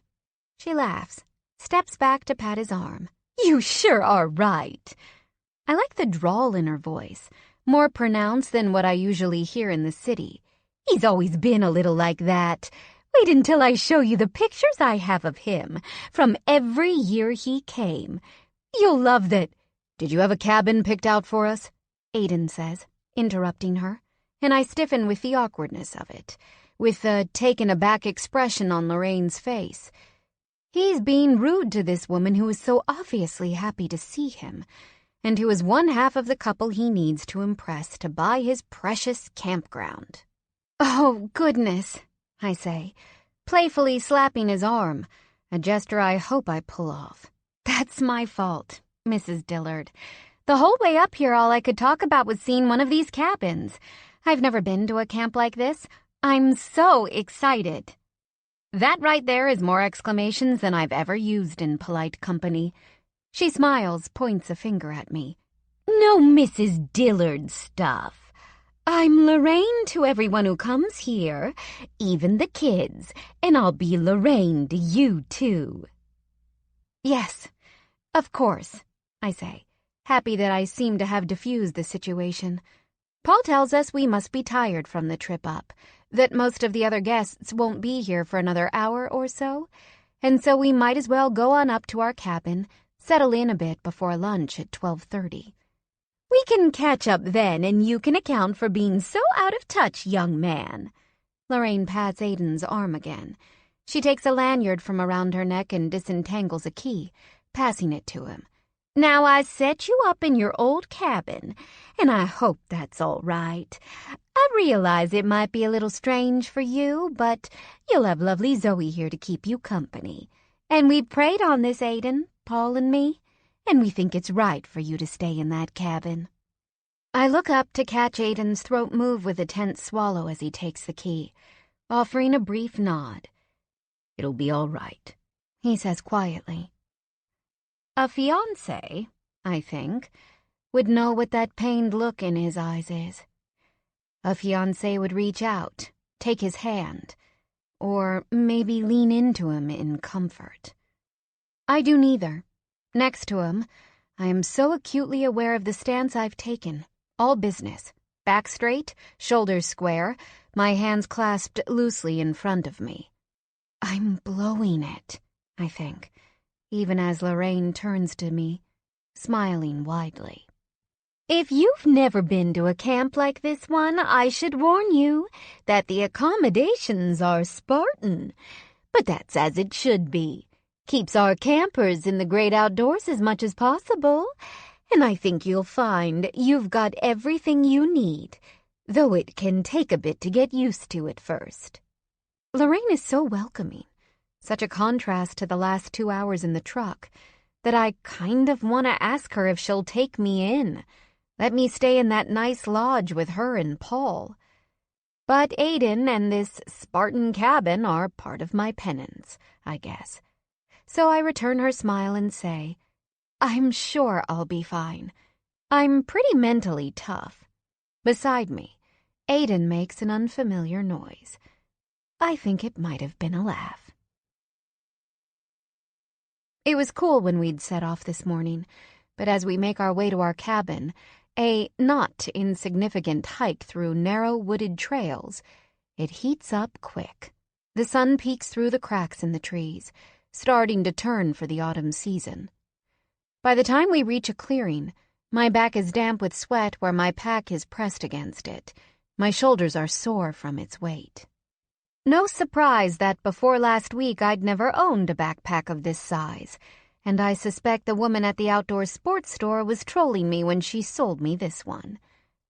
Right up ahead, Aiden says as we trudge on, and a small cul-de-sac of 4 cabins comes into view, a wooden sign announcing them as the Good News 1 cabins. Good news? I ask, trying to make my stride look natural as I rush to keep up with him.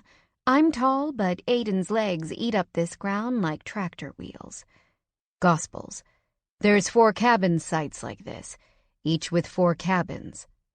You're sure it's okay with Lorraine and Paul that we're staying together in here, with us not being married and all? He shrugs. They don't tend to fuss over things that don't matter. I pause a half step, thinking of that. Things that don't matter?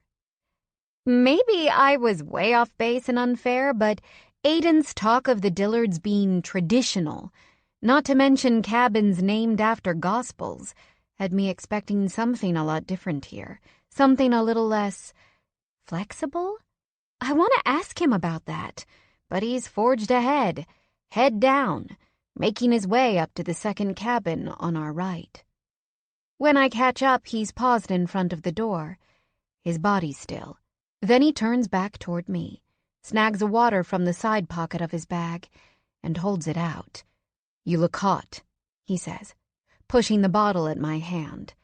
There's no kindness in the gesture. It's like I've insulted him by being too warm. Mr. O'Leary, how you flatter me. I snipe back, taking the bottle and twisting the cap off with a satisfying crack. He watches as I take a few sips, and I lower the bottle. Are you going to stand here all day, or... If I weren't watching him so closely, I'd miss the way his shoulders raise slightly from the deep breath he's taking in through his nose. He turns his back to me again, fumbles the key in the door, a quick flick of his wrist to open it. As soon as I cross the threshold, I drop my pack on the floor, taking another long drink of water to keep myself from letting out the groan of relief I feel at having it off.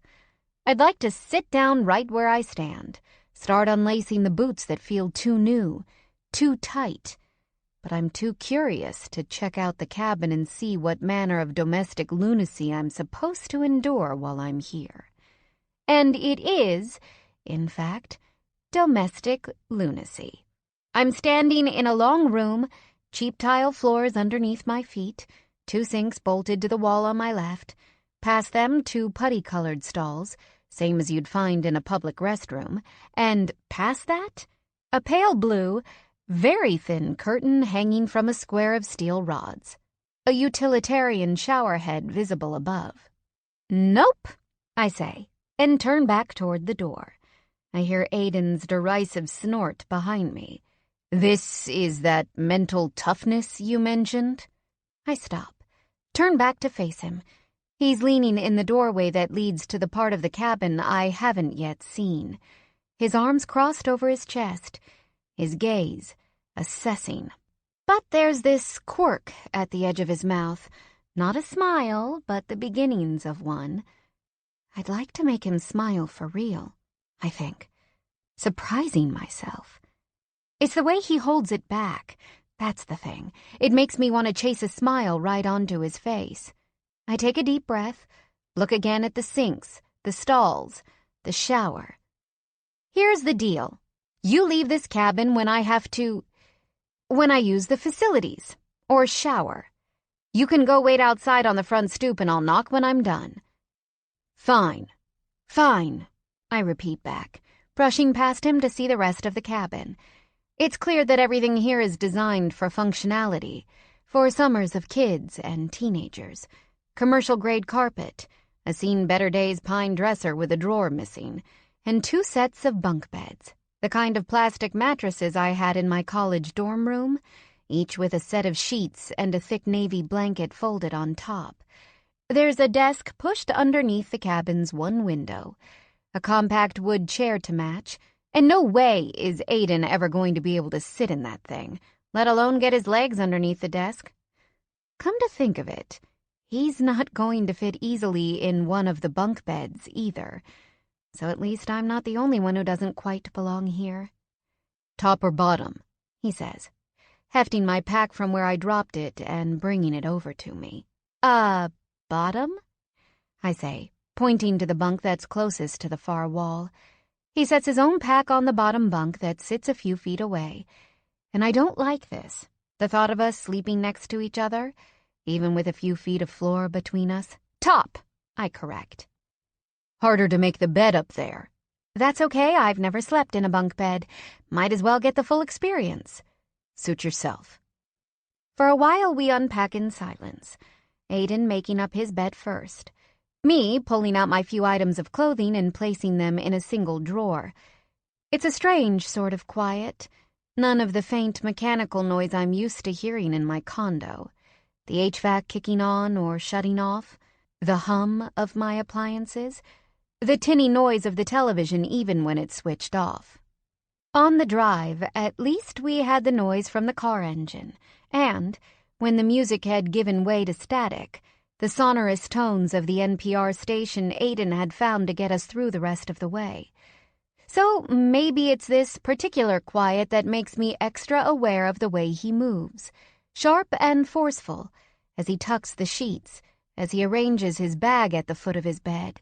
When even those noises have faded, I turn toward him and find him standing there beside his pack, one hand clenched around the metal bed frame, his eyes focused on the top bunk. "I need to go out," he says suddenly, releasing the bed and heading for the entryway. "Wait, what?" He takes a quick look at his watch. "I'll be back in an hour so we can walk over to the lodge for lunch." "Wait!" I repeat, more forcefully this time, but he talks right over me. "I'll be on the West Trail," he says, which means absolutely nothing to me. I have no idea why he'd even say it. "Aiden," he pauses, turning his profile toward me. He really is handsome. Carved planes for cheekbones, his nose bold. On a smaller man, it would be prominent, the first thing you'd notice. But on Aiden, it's perfectly fitted. "You can't leave me here." But he can leave me here. He's got no reason not to.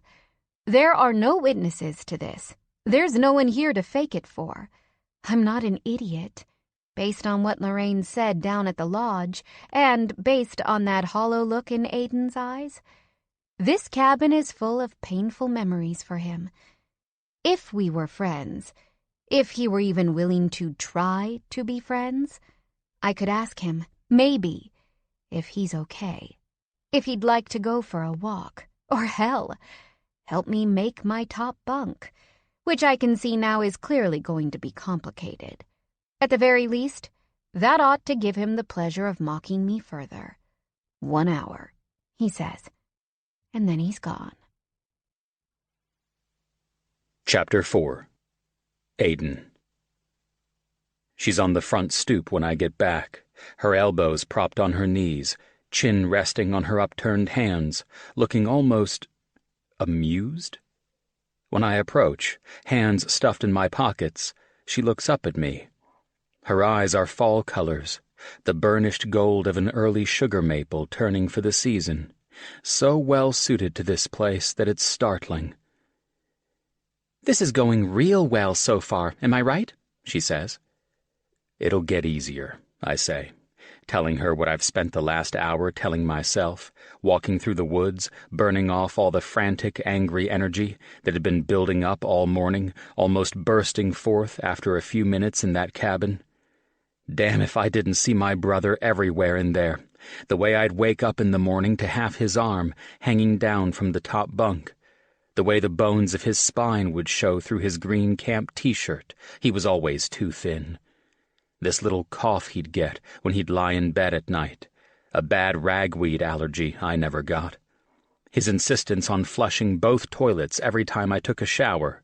How he'd shake his skinny arms over his head in victory while I shouted my frustration. The time I got food poisoning from eating a bad hot dog and he sat up with me all night, helping me change my clothes twice. As gentle and quiet as he always was. It's fucking hard. It's harder than I imagined. I'm going to guess that was about your brother. Oh, she has a lot of fucking nerve reading my mind like that. We don't talk about my brother, I say forcefully. You need to understand that. You and me, we don't ever talk about my brother. She stands, uses her hands to brush at the backside of her jeans. If that's how you want it, that's how I want it. She shrugs, then heads back down the path, like she's not bothered at all, and this is so annoying to me that I have to grind my teeth together. It's been this way since she got in my car this morning, her strange blend of sarcasm and sweet that sets me right on edge. She's got this way about her, this woman. She comes to apologize, and I'm the one feeling sorry. She crosses a line, and I'm the one who comes off looking like a hothead. I give her a ring, and she looks like I've slapped her. Probably I am going to need help making that bed, she says, still walking ahead of me. I think I pulled a muscle attempting the fitted sheet. Fine. She stops on the trail. I stop too, right behind her. A strand of her hair blows back toward me, and I breathe through my mouth. Listen, she says, not turning to look at me. I get it that you hate me. I don't, I say. But she holds up a hand before I get it all the way out. But I'm nervous too. I'm doing the best I can with zero information, and I just saw a bug in that cabin big enough to lift free weights, and I'm pretty sure this lunch is going to have things that make me uncomfortable, like out-loud prayers or singing or food served from a crock pot, and you are really terrible at small talk, so I'm assuming I'll be doing the heavy lifting down there. So it would be great if you could, cut me some fucking slack. Then she's off again, head held high, and it's a beat before I can get my feet moving again after her. When we come to the trailhead that leads us out to the lodge, I have to pause again and take a deep breath. What I know about the next 6 weeks is more than what Zoe knows, but it's limited too. I know there's 3 other potential buyers. I know we're each going to give a presentation at some point over the next 6 weekends, but I don't know when. Mostly, I don't know how I'm going to handle being here, doing things I've done dozens of times before, but without my brother at my side. I turn to look at Zoe, who stopped to wait beside me, her eyes downcast toward her boots. They look new, stiff, the kind you've got to break in. I'll bet her feet are feeling it. It won't be food out of a crock pot, I say. Camp's always had better food than you'd expect. Lorraine's a good cook, and I'm guessing she'll have done the meal for a group as small as ours. Okay. Can't say for sure about the praying or the singing. And I'll kill that bug later, if it's still there. Thanks. It's almost funny how we both inhale at the same time, the same stealing, deep breath to get ready for this. But neither of us laugh. When we step onto the lodge's porch a few minutes later, I can hear the clamor inside, the excited voices of reunion. Beside me, Zoe smooths her hair, straightens her shoulders, and when I open the door for her, I don't know. She arranges her face, I guess, a slight cock of her head and a wide smile, her eyes bright and searching, as if she's genuinely excited to meet a room full of people she'll be lying to for the next 6 weeks. In-fucking-credible, I think, simultaneously disgusted and impressed. The main floor of the lodge looks exactly the same, A large, wide-open space with long tables and benches set around the thick, dark-stained wooden posts that we all used to dream of climbing to reach the high, timbered ceilings. All the walls are painted cream, except for the one facing east, which is made up of floor-to-ceiling windows, giving a full view of the lodge's heavily treed backyard. During pre-dawn breakfasts, you'd see the best, most kaleidoscopic sunrises of your life through those trees. Upstairs, in Lorraine and Paul's apartment, it's the same wall of windows, like living in a treehouse. I'd like a few minutes to take it in, to adjust to the wave of nostalgia and pain that had hit me in the cabin, too. But there's nowhere for me to run here. It's only seconds before we're enveloped into the group, a flurry of introductions. I know 2 of the 3 families here, or at least I know one member of each, former campers who had been here around the same time as me. There's Hammond Dwyer, who's now married to a former Redskins cheerleader named Val. They have 3 little girls who look like they walked out of a Gap ad. Hammond's all right, I guess, but he did hang Aaron's stuffed monkey from his bunk one time, so I don't have 100% positive feelings. Cherie Talbot, Cherie Hamilton, now that she's married, was a camper 3 years behind me and Aaron. She's a school principal, and her husband Tom is a minister who works with low-income kids in the city, and their little boy is wearing a bow tie. Then there's the new-to-me competitors, Walt and Rachel Coburg. They own a farm nearby, and have left their 5 kids home with grandparents. And the only thing I can think is whether all the kids have the same carrot-colored hair as the parents. It's a lot, meeting and re-meeting all these people, the kids running around, me trying to stay close to Zoe so I can keep one ear on whatever she says, making sure we don't have any mishaps with our stories. But it's too chaotic for much real conversation. Or maybe it's that Zoe seems to know how to direct the chaos where she wants it to go. "Oh, I love your top," she says to Val. "What part of the city do you do most of your work in?" she asks Tom. "I'm obsessed with baby goats. There's a whole YouTube channel," she exclaims to Rachel when conversation turns to animals on the Coburg farm. By the time we sit down for the meal Lorraine and Paul and a few camp staffers are bringing in, I realize with a start that I've barely said anything at all. I'm dead weight, a dark contrast to this light, open friendliness she's put on, unlike anything I saw from her on that first day. I clear my throat, shift slightly on the bench, but I don't get any more comfortable because I've brushed my leg against Zoe's and she jerks, instinctively, away from me. I think Lorraine notices. "Let's join hands and give thanks for our meal," Paul says, and Zoe's eyes slide toward mine, a trace of a smile there. Out-loud prayers. It's barely a second, but it's a second where we've got something between the 2 of us, a shared secret no one in this room knows.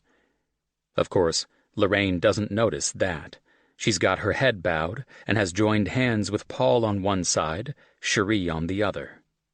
When Zoe's hand fits into mine, her skin cool and soft, I don't even notice who's on my other side. I don't notice what Paul says. I only try to make this look natural. "What we don't want is a competitive environment," Lorraine says. We've finished lunch and have moved to the campground's outdoor classroom, a set of rough-hewn benches set in a circle, and an inexpertly carved tree stump serving as a podium. The weather is perfect, warm and sunny, a clear blue sky above, and the scent of turning leaves in the air. But it's not putting me in a better mood. I botched that lunch, could barely string a sentence together the whole time. Zoe floated the conversation, keeping the focus on everyone else with questions and deflections. My only contribution had been to make one of the Dwyer girls cry because of my, as she had put it, mean face. That had gotten a big laugh. Up at the podium, Lorraine and Paul are giving us a rundown of the weekends ahead, the presentations they want us to do, the time they hope we'll all spend together.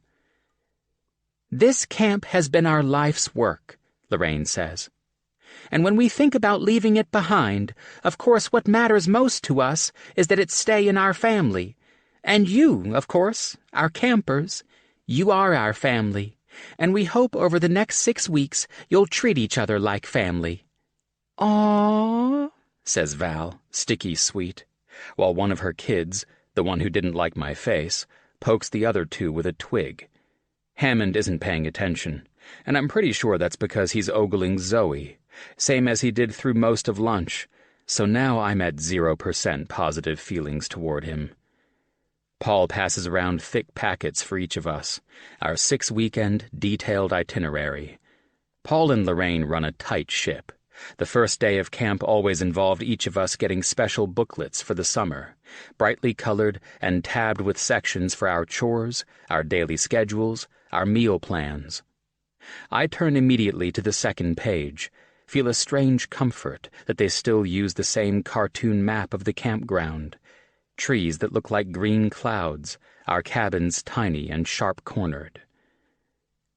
"We go last," Zoe whispers to me, already pages ahead. "What?"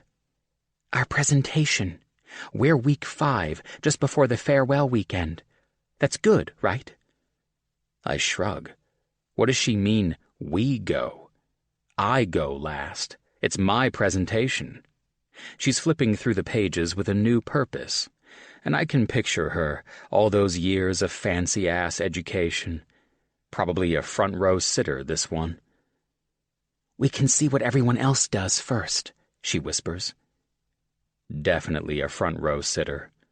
"Now, Lorraine, we're going to have to skip the night hike," Tom says, pointing to tonight's scheduled activity. "Little Tommy here doesn't like the dark." "Bet he doesn't like being called Little Tommy either," says Hammond under his breath. "Oh, Tom," says Cherie, patting her husband's knee affectionately. "Let's not blame our son for your fear of the dark. We'll do the night hike. I'll put Tommy in the hiking carrier we brought." Cherie is like I remember her, cheerful, unflappable, always the first to volunteer for anything. Kitchen duty, babysitting for the youngest campers, spot checks of the cabins for cleanliness. I'll bet Cherie is my top competition, no matter what Lorraine said. "This brings up a good point, though," says Paul, returning to Lorraine's side. "What you see in this packet isn't mandatory. We've designed these events so that we're spending time together, and so that all of you, even those of you who aren't familiar with the camp, really get to know it well. But you're not campers here now, of course, and while we hope you'll take advantage of this time to be a part of this family, you can certainly make your own choices here." "Damn," Zoe whispers. "Paul does a good guilt trip. I should record this for my mother." I can see what she's doing with this shit. This running commentary she's offering me, this sense that we're somehow a team. What I can't figure out is how I almost want to lean into it. "Lorraine," Hammond says, raising a hand, "how'd Val and I get put on the schedule first for presentations? Because it seems like—" "Quiet, Hammond," Val snaps, finally rescuing her 2 younger kids from the sullen one with the weaponized twig. "We don't mind going first." "I think that the people with kids—" I can almost hear Zoe's eye roll at Hammond's obvious slight on us, the only 2 here without kids in tow or kids left at home. "We'll go first if you want," Walt says, but Lorraine shakes her head. Hammond must have forgotten. When Lorraine makes a schedule, everyone sticks to it. "Now, one thing we do want to draw your attention to, Walt and Rachel," Paul says. "We'll have to do your presentation on Sunday morning of the 4th week instead of Saturday. We've closed down the camp's usual activities for this time we're here together, but that particular Friday we do have a former counselor's wedding scheduled here, and so you all can come Saturday morning." "I love weddings," says Val. "Hammond and I married at the Crestwood Hotel in the city. Do you know it?" Val's obviously the type to ask questions but not care about the answers, because she goes right on. "I wore this Venetian lace." "Baby, I don't think they want to hear," says Hammond, and Zoe snorts. Of course he calls her baby, she whispers to me. She's got to stop that, the whispering. Her breath on my neck makes me feel 10,000 kinds of confused. I lean forward on the bench, rest my elbows on my knees so I'm farther away from her. "Oh, maybe Zoe wants to hear," says Cherie, gesturing toward us, and I pretty much want to dig a hole and hide in it. "Have y'all started planning yet?" "Oh my God, if you haven't, I have so many ideas," says Val. I feel my neck prickle, the onset of nervous sweat. So far, I have not even managed to sit next to Zoe comfortably. With everyone looking at us now, this has to be apparent, and all I want is for the spotlight to go elsewhere. "I think we'll do something small," says Zoe quickly. "Aiden's shy." "George is shy, too," says Lorraine. "That's the groom. Well, one of the grooms. His fiancée wanted something big, though, and so he's done most of the planning." "Wait," says Rachel. "It's a gay wedding?" Oh, man. Points off for the Coburgs if I know Paul and Lorraine. "It's a wedding," says Lorraine, her voice like ice. I look over at Rachel, who's wearing an expression of mild displeasure, and catch Zoe's eye. She's looking back and forth between Lorraine and Rachel, her brow furrowed, same as it was earlier today, when I'd told her about us sleeping in the same cabin. I fucked up back when I met her, saying the Dillards were traditional. She'd obviously gotten an idea in her mind about what that meant, and I'm guessing her version sounded more like Walt and Rachel. "Zoe, I could bring my wedding scrapbook next weekend if you want to see it," says Val. "Oh," she says, a single syllable of disinterest before she corrects. "Yeah, of course. I love scrapbooks. They're so, creative, helpful, really. I'm always looking at things like that. Wedding ideas. That sounds great." I press my lips together, suddenly fighting the urge to smile. I get the sense Zoe's never looked at a scrapbook in her life. "I think it's pretty bold, what you two are doing," says Hammond, something in his voice I don't recognize, something I don't like. "What's that?" I say, and even I can hear the edge in my response. Non-competitive environment, my ass. Hammond shrugs, the picture of casual nonchalance. "Looking to take on a business like this now. I'll bet any one of us here could tell you how tough that first year of marriage is. Whew! Adding a business to the mix? Don't think Val and I could have done it." "You're so right, baby," Val says, and Zoe coughs. "It's a real adjustment, even if you've been living together first. Do you live together?" "No," Zoe says, at the same time I blurt, inexplicably, "Yes." "Well, basically we live together," Zoe corrects, "but I have my own place." When I look at her, her cheeks are pink. Does she know how to fake blushing? Jesus Christ, she's good. "I think what matters is the foundation you've got," says Tom. "A couple can get through anything with a strong foundation." I stand from the bench. "Lorraine, I think I'll take Zoe back to our cabin for a while, if that's all right." "Oh, sure," Lorraine says. "But we do have a group tour scheduled." "She needs to rest. She faints easily," I say. "I do not," she snaps. That one's not a fake blush, I'm pretty sure. It's a bit splotchier, angrier. "Oh, Zoe," says Val, clasping her hands together. "Maybe I need to bring one of my other scrapbooks for you, She looks meaningfully toward her kids. Shit, even I'm not dumb enough to miss that. She has low blood sugar, I say. Nothing else. She doesn't have anything else. "Anything else like a baby?" says Rachel. I like her least of all. "I don't have a baby or low blood sugar," Zoe says. "Lorraine, your food was delicious." "Thank you, honey," Lorraine says, but she's watching us with a look that says she knows every single thing. It's the same look she gave Aaron and me and our bunkmates when we thought we were being secretive about our toilet papering plans for the lodge when we were 13. Maybe they want some alone time, says Cherie, raising her eyebrows. That's how it is before you've got kids to distract you. We can go on the tour, says Zoe, her voice flat.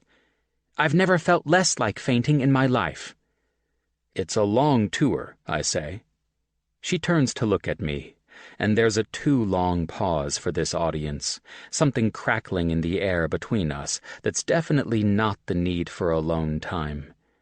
But still, there it is again, inconvenient, me noticing how beautiful she is.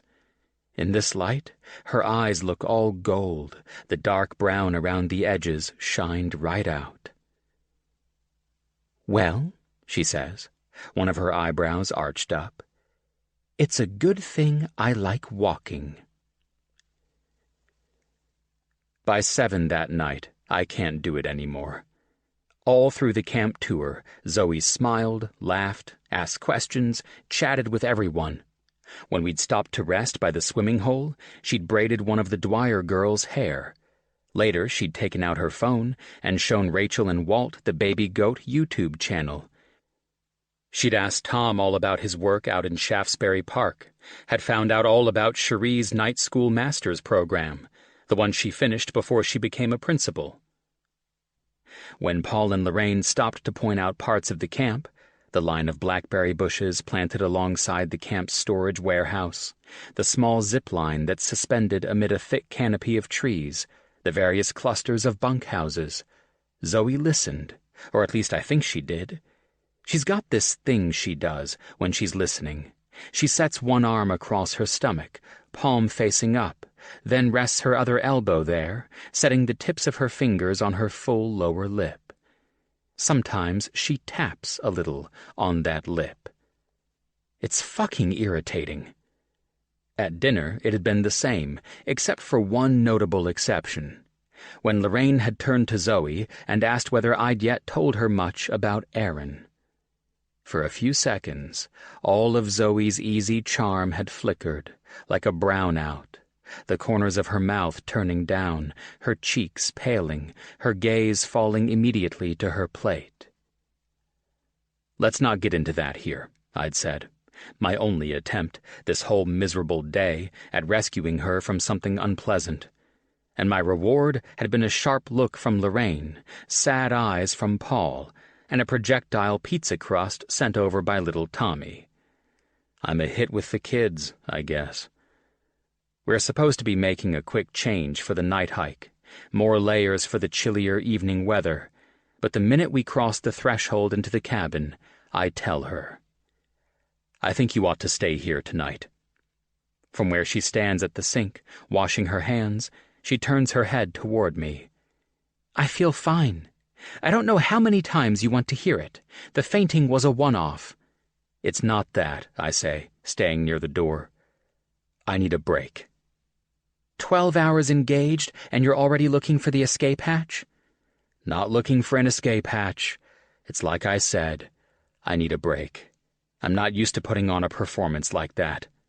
And it shows, she snaps, shaking her wet hands over the sink. 1, 2, 3 flicks of her fingers, sharp and precise. Here, she's the Zoe I met that first day. She's not the friend-to-everyone charmer she's been since lunch. What's that supposed to mean? It means I've spent the day engaged to Groot. What the fuck is Groot, I'm thinking. But before I have a chance to ask, she says, Surprise, you never go to the movies either. Jeez, I expected to do most of the talking, but this... I've tried to keep my temper all day, but right here, right now, I've had it. Had it with being around her, had it with how much better she's doing at this than I am, this thing that's on me, that's so important to me and my family.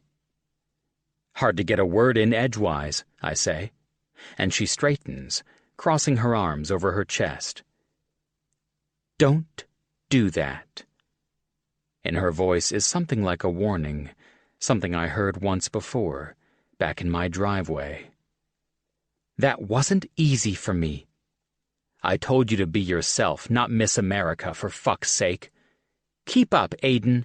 Val is Miss America. I'm the suck-up trying to cover for her asshole fiancé. I'm not trying to be an asshole. I'm not trying, but I'm succeeding. I can feel it coming off me like a bad smell. I've tried to sound placating, apologetic, but I know it hasn't come out that way.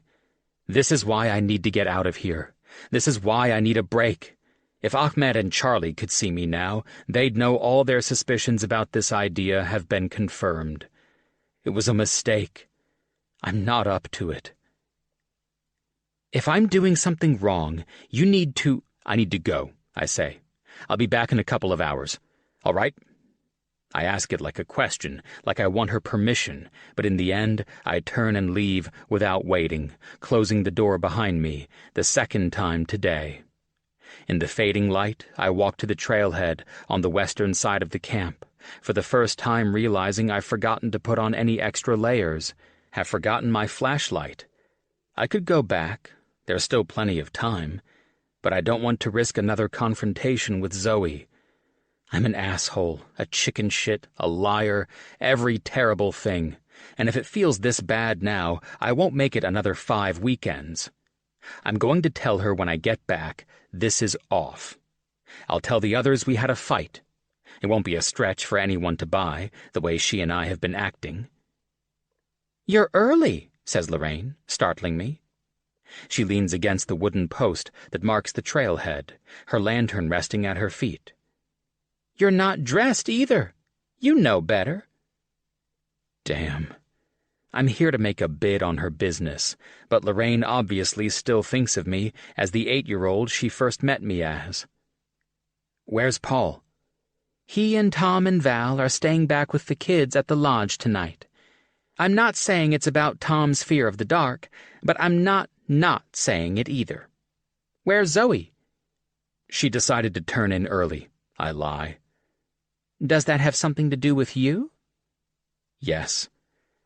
Because I can't tell one more tonight, especially not to Lorraine." She's quiet for a minute, tipping her head back to the sky, where the moon's just starting to shine. "I've been married to Paul a long time," she says. "That's what a fight looks like between us, too. Though usually it's the other way around. I'm too quiet, and he tries to compensate." "You know me, Lorraine," I say, rubbing a hand over my hair. "I've never been much of a talker." "You were never sullen or difficult either." "Lorraine, I felt sorry for that woman today, Aiden. You may think this is about the camp, but she was looking for your approval today. God knows why.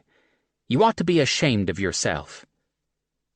I am, I want to say, but also want to say, you don't know who she is, what she's done. She ought to be ashamed. But even as I think it, I know she is ashamed. That's the worst part. I settle for a lame, "It's complicated." "Maybe it's not a good time for you to be here then. You know, I was so happy to know you'd be bringing someone who'd be your partner in this," she says, sweeping an arm out, her "this" meant to encompass the whole camp, everything that means something to her. "We take this seriously, Paul and me. This is our place, Aiden. It's difficult for us, considering the sale, and we want it to go to a family who's in it together." I look down at her, and for the first time since I pulled up here, I really feel the weight of years between us. I remember Lorraine as the surrogate mom I had for 6 weeks every summer, the woman who hugged me close every time it was time to say goodbye until next year, and not as the woman who holds my future in her hands. She still looks young, her face mostly unlined, her cheeks full, and her eyes bright. But her hair is more gray, her shoulders a bit more stooped. At Aaron's funeral, Lorraine had cried silent tears and held Paul's hand tightly as they moved through the receiving line. She'd brought a small box of photographs she'd had of him from camp. She gave that box to me, not my parents. It reminds me what I owe her and what I owe to this place. I take it seriously, too. I'm sorry about today, and I'll fix things with Zoe. It's my fault, the way it was with us. I break off, look down at where Lorraine's lantern rests on the path. We really want to do this. It's something we've worked on a lot. I know now I won't call it off with Zoe. I can't. If I want this, it has to work with Zoe for these next few weeks. I've got to remember that she's nothing to me. She's a means to an end. She certainly seems enthusiastic, Lorraine says, softening immediately, like always. 2 weeks bathroom duty, I remember her saying to me, stern and disappointed, when I was 9 and had been caught out after curfew. But then she'd walked me back to the cabin and bent down to give me a hug when she'd seen my quivering chin. I liked her. She's probably too good for you. Probably, I say, automatically. And I realize with a hitch of discomfort in my shoulders that I'm not lying. I don't like her, I don't want her, but that doesn't mean I can't see that she's way out of my league. How did you meet? Of course, she asks. Of course, it seems like the perfect moment to her for this conversation, now that we've got a minute alone. And of course, I'm wildly unprepared. Oh, just around town. Suddenly, it is painfully apparent to me what a mistake it was to leave Zoe behind. I think of her, back in the cabin. About now, she's probably figuring out how you've got to steer well clear of that curtain when you're in the shower, or else it'll stick right to you, no matter how many times you peel it away from yourself. And I hope that bug she mentioned didn't come back and spook her. I hope she managed with her bed. Was it one of those websites? Lorraine asks. You can tell me, you know. Don't be embarrassed. I hear that's what most people do these days. It wasn't a website, I say, but I don't have a better answer. I'm saved by the sound of Hammond's loud voice, Cherie's softer one, the leaves rustling underneath their feet as they approach. Walt and Rachel are no doubt on the way. Lorraine nods at me, straightens from the post, and pats my arm. We'll talk more soon, all right? But when you get back to your cabin, Aiden, you either apologize to that woman, or you'll be sleeping alone for the foreseeable future. Either way, I think. Either way, I'm sleeping alone. Chapter 5. Zoe. I'm telling you, he tried to kill me. I don't know how you can say that about Kenneth, Greer answers appalled. He's the sweetest cat who ever lived. Greer, Kit says, taking another fry from our shared plate. He tried to sleep on my face. He was trying to kill me or trying to suck out my soul. Take your pick. We're on minute 8 of this argument. Kit's catalog of Kenneth's sins while Greer was on vacation, followed by Greer's gentle defensiveness, and honestly, I think they're both keeping it up for my benefit.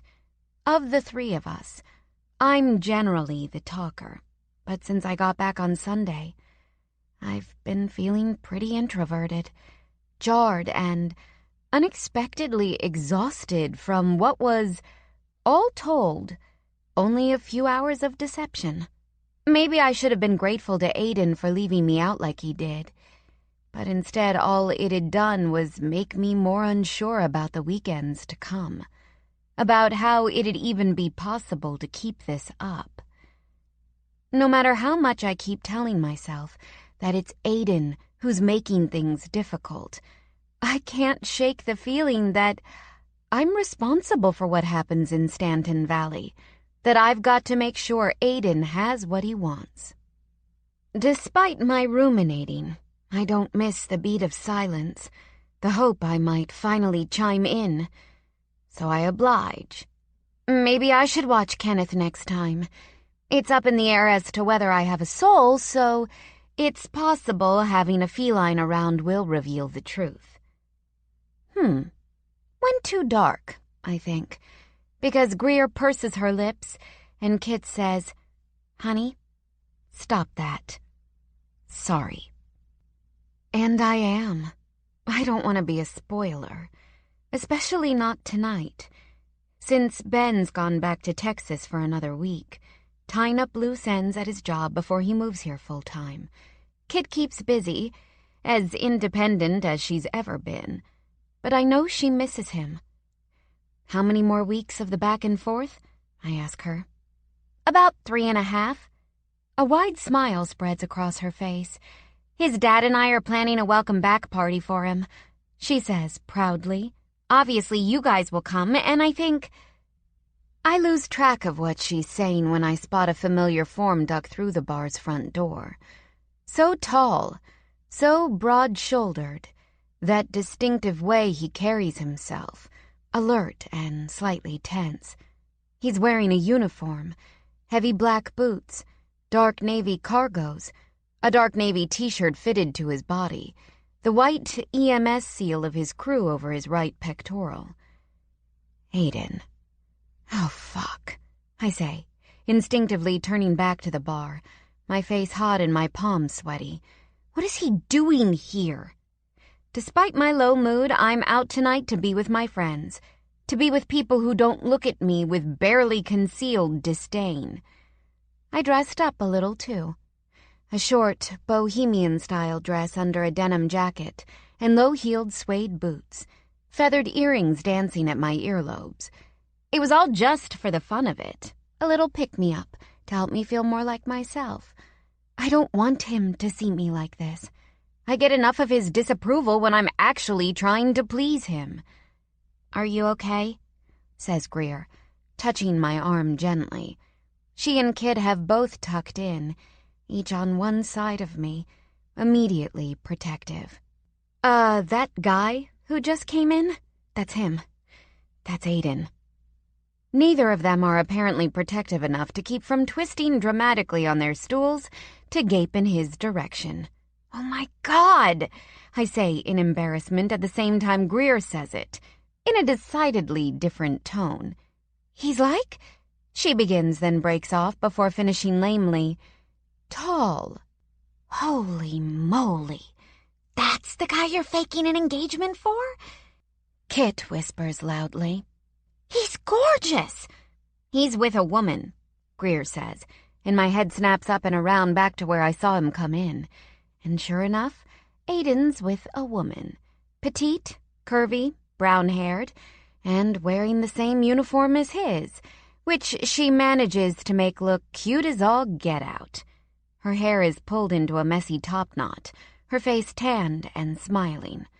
My stomach plummets, maybe to somewhere around the area of my knees. And then Aiden looks up, catches me watching, and my stomach probably slides out from beneath my feet. "Just, I say, my teeth gritted. "Act normal." Right," says Kit. "We'll follow your lead, huh?" I catch her tossing a sidelong glance to Greer, who offers a sympathetic wince in my direction. "It's fine," I say, raising a hand in half-hearted greeting. "We're not together, obviously." But why didn't he ask her to be the fake fiancé? I think, the voice in my head whinier than anything I'd ever actually verbalize. Aiden nods back, leans down to say something to his companion, who smiles widely in my direction. Of course. She has fucking dimples. She saves lives and has dimples. She probably bakes and does crafts. Like, with all that antique-looking paper I didn't have for my guilt jar. "Maybe I should go to the bathroom," I say. Watching his dimples makes her way over, tugging a reluctant Aiden by his forearm. "God hates a coward, Z," says Greer. "You're supposed to be the nice one," I snap, but my eyes don't leave Aiden's. I don't know him well, but I feel like I see something there. Embarrassment or apology? And this gives me what I need to straighten my spine, to tip my chin up. I don't have to be Miss America here. "Hi, I'm Charlie," says Dimples, and I hold my beer a little tighter, right around its sweaty neck. And you're Aiden's fiancé. I look toward him, panicked, unsure of what to do now. Is this not a person he's with? Do people outside of Stanton Valley think this engagement is real? Am I supposed to do something fiancé appropriate here to keep the ruse going? I slide from my stool and stand, about to go to him, but he says, "She knows," before I can humiliate myself, I guess, by trying to greet him affectionately. Right. I stick out my hand, all business, and she shakes it vigorously. "You must be some kind of saint," she says, still shaking. I'm trying not to stare or gape or reveal anything on my face that suggests how profoundly confused I am about why any woman would date a man who is faking an engagement for the next month and a half. Oh, well, I am not. But Charlie's moved on, shaking hands with Kit and Greer, before turning back to Aiden and saying, "Budweiser?" She knows his beer. I'm indignant for no sane reason whatsoever. "Doesn't even look like this place serves regular beer," he grumbles. "Hey," I say, defensive, "this is a good place." "He's in a bad mood," Charlie says. "Our last run was a repeat caller." "Charlie, stop." Aiden's voice is low and serious, but Charlie rolls her eyes and I envy that too. The shorthand they seem to have together, the kind Aiden wanted no part of with me. "Let's just say someone's got a big crush on their friendly local paramedic. She was wearing a new nightgown, Aiden. Did you notice?" Charlie's eyes are full of mischief, and I am less ashamed than I should be for hating her so much just from this tiny glimpse of her closeness with Aiden. Aiden stares at the ground, shaking his head wordlessly. "Aiden," I say, and he looks up immediately, right into my eyes, setting off a shower of sparks in my middle that I tried to tamp down, since I'm pretty sure I'm standing next to his actual girlfriend. "These are my friends that I told you about, Kit and Greer." "Hey," he says, shaking their hands, giving them a dose of that eye contact that half stuns me. And even though I know Kit is as loyal as it comes, I'm pretty sure she bats her eyelashes at him, and Greer's mouth is open a little. Traitors, both of them. If they expect to get more conversation out of him, they're going to be disappointed. Because as far as I know, Aiden is about as talkative as Kenneth. I can't take the way Kit and Greer are staring at him, probably devising a list of 10 to 15 questions they have about him personally, and about our ridiculous arrangement. So I decide to take control of the situation. Unfortunately, the conversational control I have around Aiden is like a 2 on a scale of 1 to 1,000,000. "This is, I say awkwardly, a place we come to. A lot. You probably don't, right? Because we would have seen you, I'm sure. We come here a lot." "You said," he answers. And I'm not sure. I'll probably have to consult with Dimples Charlie on this.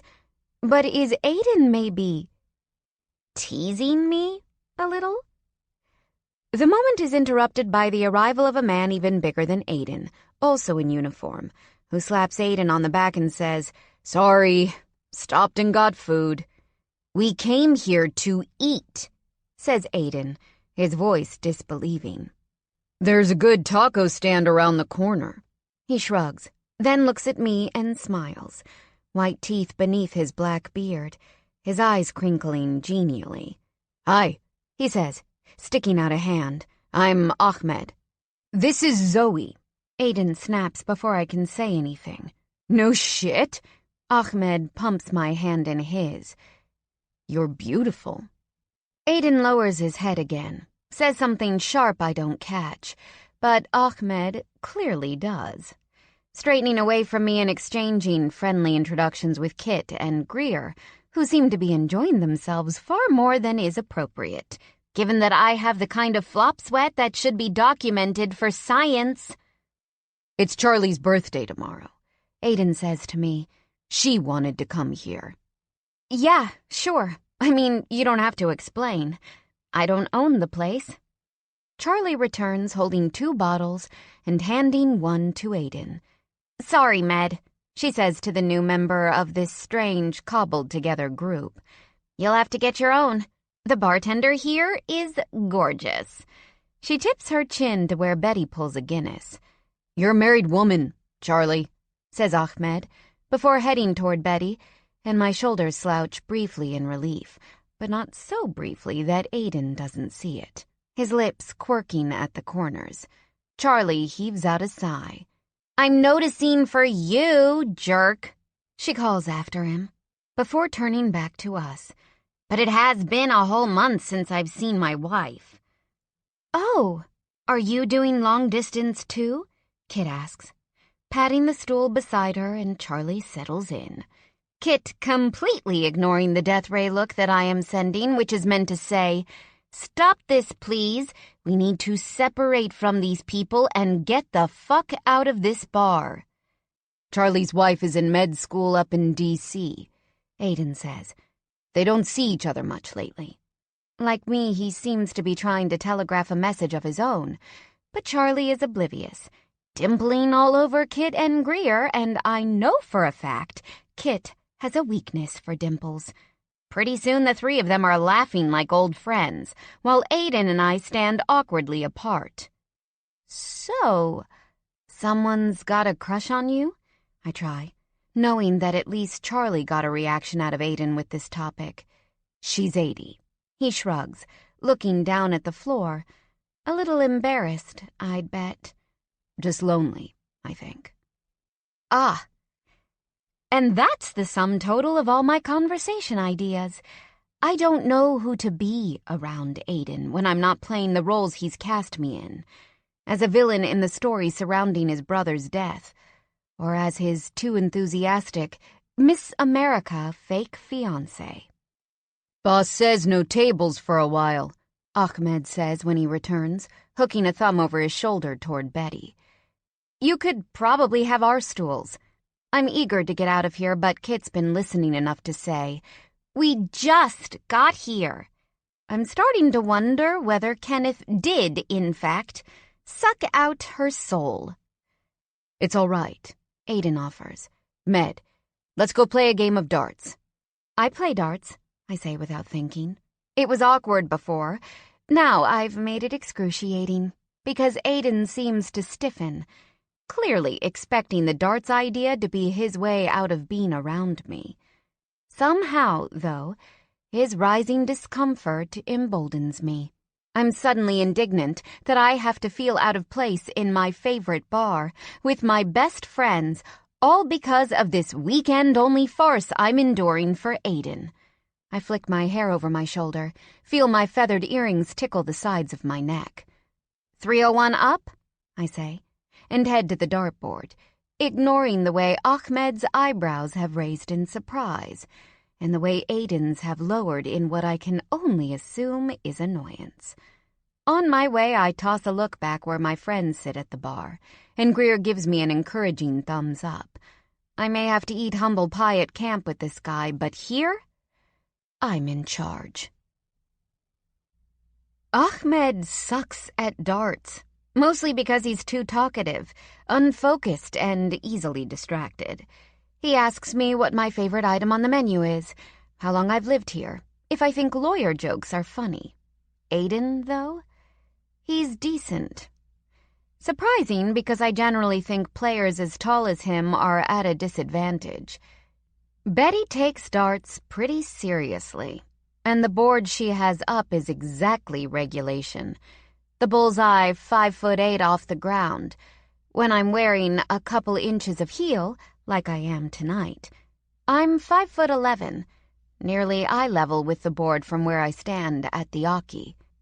Aiden, when he aims, has to curve down slightly to accommodate his height, and while he's by no means a natural, his movements too forceful to be an outstanding player. He's got all the focus and determination Ahmed lacks. When our game is interrupted by the arrival of several plates of food that Charlie ordered from the bar, Ahmed happily quits, but Aiden waves the food away. He's at 167, and if he were better, he could end this on the next turn. T20, T19, bull. But he's not that good. At this point, he's more likely to bust. Me, though? I'm sitting pretty. A nice 160. And I can check out in my next turn. No problem. I expect, given how intense his focus has been, that Aiden won't like losing. But when he picks the darts from the board and brings them to me, he looks at me and says, "Don't be holding out on me now." Like he relishes the opportunity to get beat by a good player. That slight drawl in his voice, I've heard it from 100 different guys living around here, but it's never made me weak in the knees like when it comes from Aiden. I wouldn't do that to you. And I don't. My next 3 darts hit their targets, T20, T20, D20. And that's the game, which I signal with a whoop of victory and a cocky smile sent in Aiden's direction. He tips his beer to me, not quite smiling, but not his usual barely maintained tolerance. Over the course of the game, our friends had wandered over, settling in at the nearest table that opened up during our game, and they offered loud applause. Charlie ribbing Aiden for getting beat by a girl, Kit and Greer standing to clap while I take a bow. "Where'd you learn to play like that?" Aiden asks, staying put rather than heading toward the table. I feel myself blanch a little at the question. Simple, but with a complicated answer. That summer, the one I lost my way, the one where I'd met a bar owner named Christopher who taught me to waste time with beer and a dartboard. "Oh, you know. Around." "If only this camp thing came down to darts," he says deadpan. Was that not a joke, exactly, but almost a joke? I'm teasing, a little hopeful. But Aiden just shrugs. Wishful thinking, I guess. "I'm sorry I don't have your sparkling personality." At this point, I'd settle for a personality. I snipe back, before I can think better of it. What am I doing? I've got half a weekend in this thing, and I'm not making it any easier on either of us. Hey, I begin, ready to apologize, but Aiden speaks at the same time. "You want to get something to eat with me?" I feel about as surprised as I did when Aiden dropped his "marry me" bomb. I'm pretty sure I look briefly over my shoulder to see if he's talking to someone else.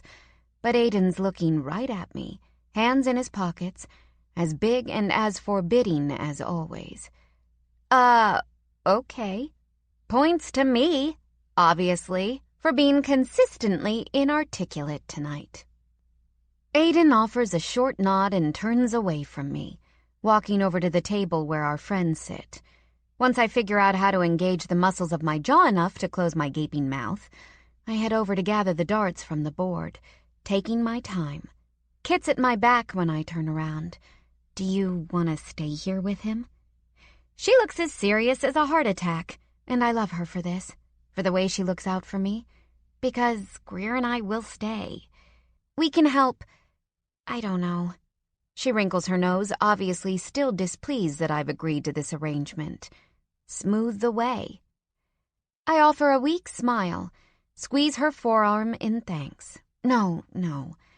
I think maybe this is his attempt to call a truce. Make it easier on the weekends. She looks over at him, her face somehow both suspicious and contemplative. He's a little, remote. That's kind. Kit leans in, lowers her voice.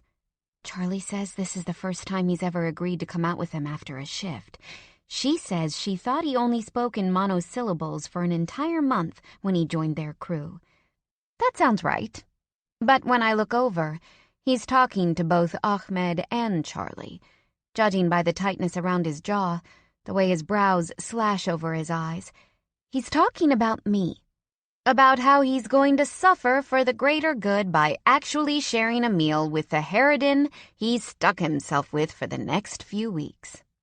I'll be fine, Kit, I say, even though I don't feel fine. I feel like my face is going to get stuck this way in this everything's great fake smile. Kit leans in, hugging me hard, and says in my ear, "You're doing enough for him, Zoe. You know that, right?" "Sure." I pull back and widen my smile, just in time for Aiden to return to my side. It's a good 10 minutes of goodbyes, nice to meet yous. Where'd you park the cars before everyone's on their way and Aiden and I are settled in a back booth, both of us switching to water while he looks over the menu and I wait, hands folded, for him to decide. When Betty comes by to take our orders, I don't miss that she's not serving this section, so I assume Greer's insisted she check up on me. Aiden gets a BLT, and since I've already had a good many of those fries from earlier, sitting heavy in my stomach with nerves, I opt for a cup of Betty's tomato soup. "So you're always a light eater," he says, once Betty has winked and shimmied away. "Are you going to be in charge of what I eat, too?" He clears his throat, shifts in his seat. "No, sorry. We have trouble talking to each other, I guess." "You guess?" He leans forward, sets his elbows on the table, and clasps his big hands loosely together. "Last weekend on the ride out, you said we should try getting to know each other a little before this whole thing began." He looks down at his hands, runs one thumb across the other. "You were right." My chin lifts automatically, even though I know I should be gracious here. Before I can think of something to say to convey such graciousness, Aiden speaks again. "Last weekend wasn't good, in terms of believability. I think people buy that you're my fiancé, but I don't think they believe you're real happy about it." "Oh, so it's my fault." That came out wrong. "You're absolutely right it did. You barely looked at me. You hardly spoke. We didn't even manage a single gesture of affection." His lips flatten into a line, his eyes looking at the door, around the room, anywhere but at me.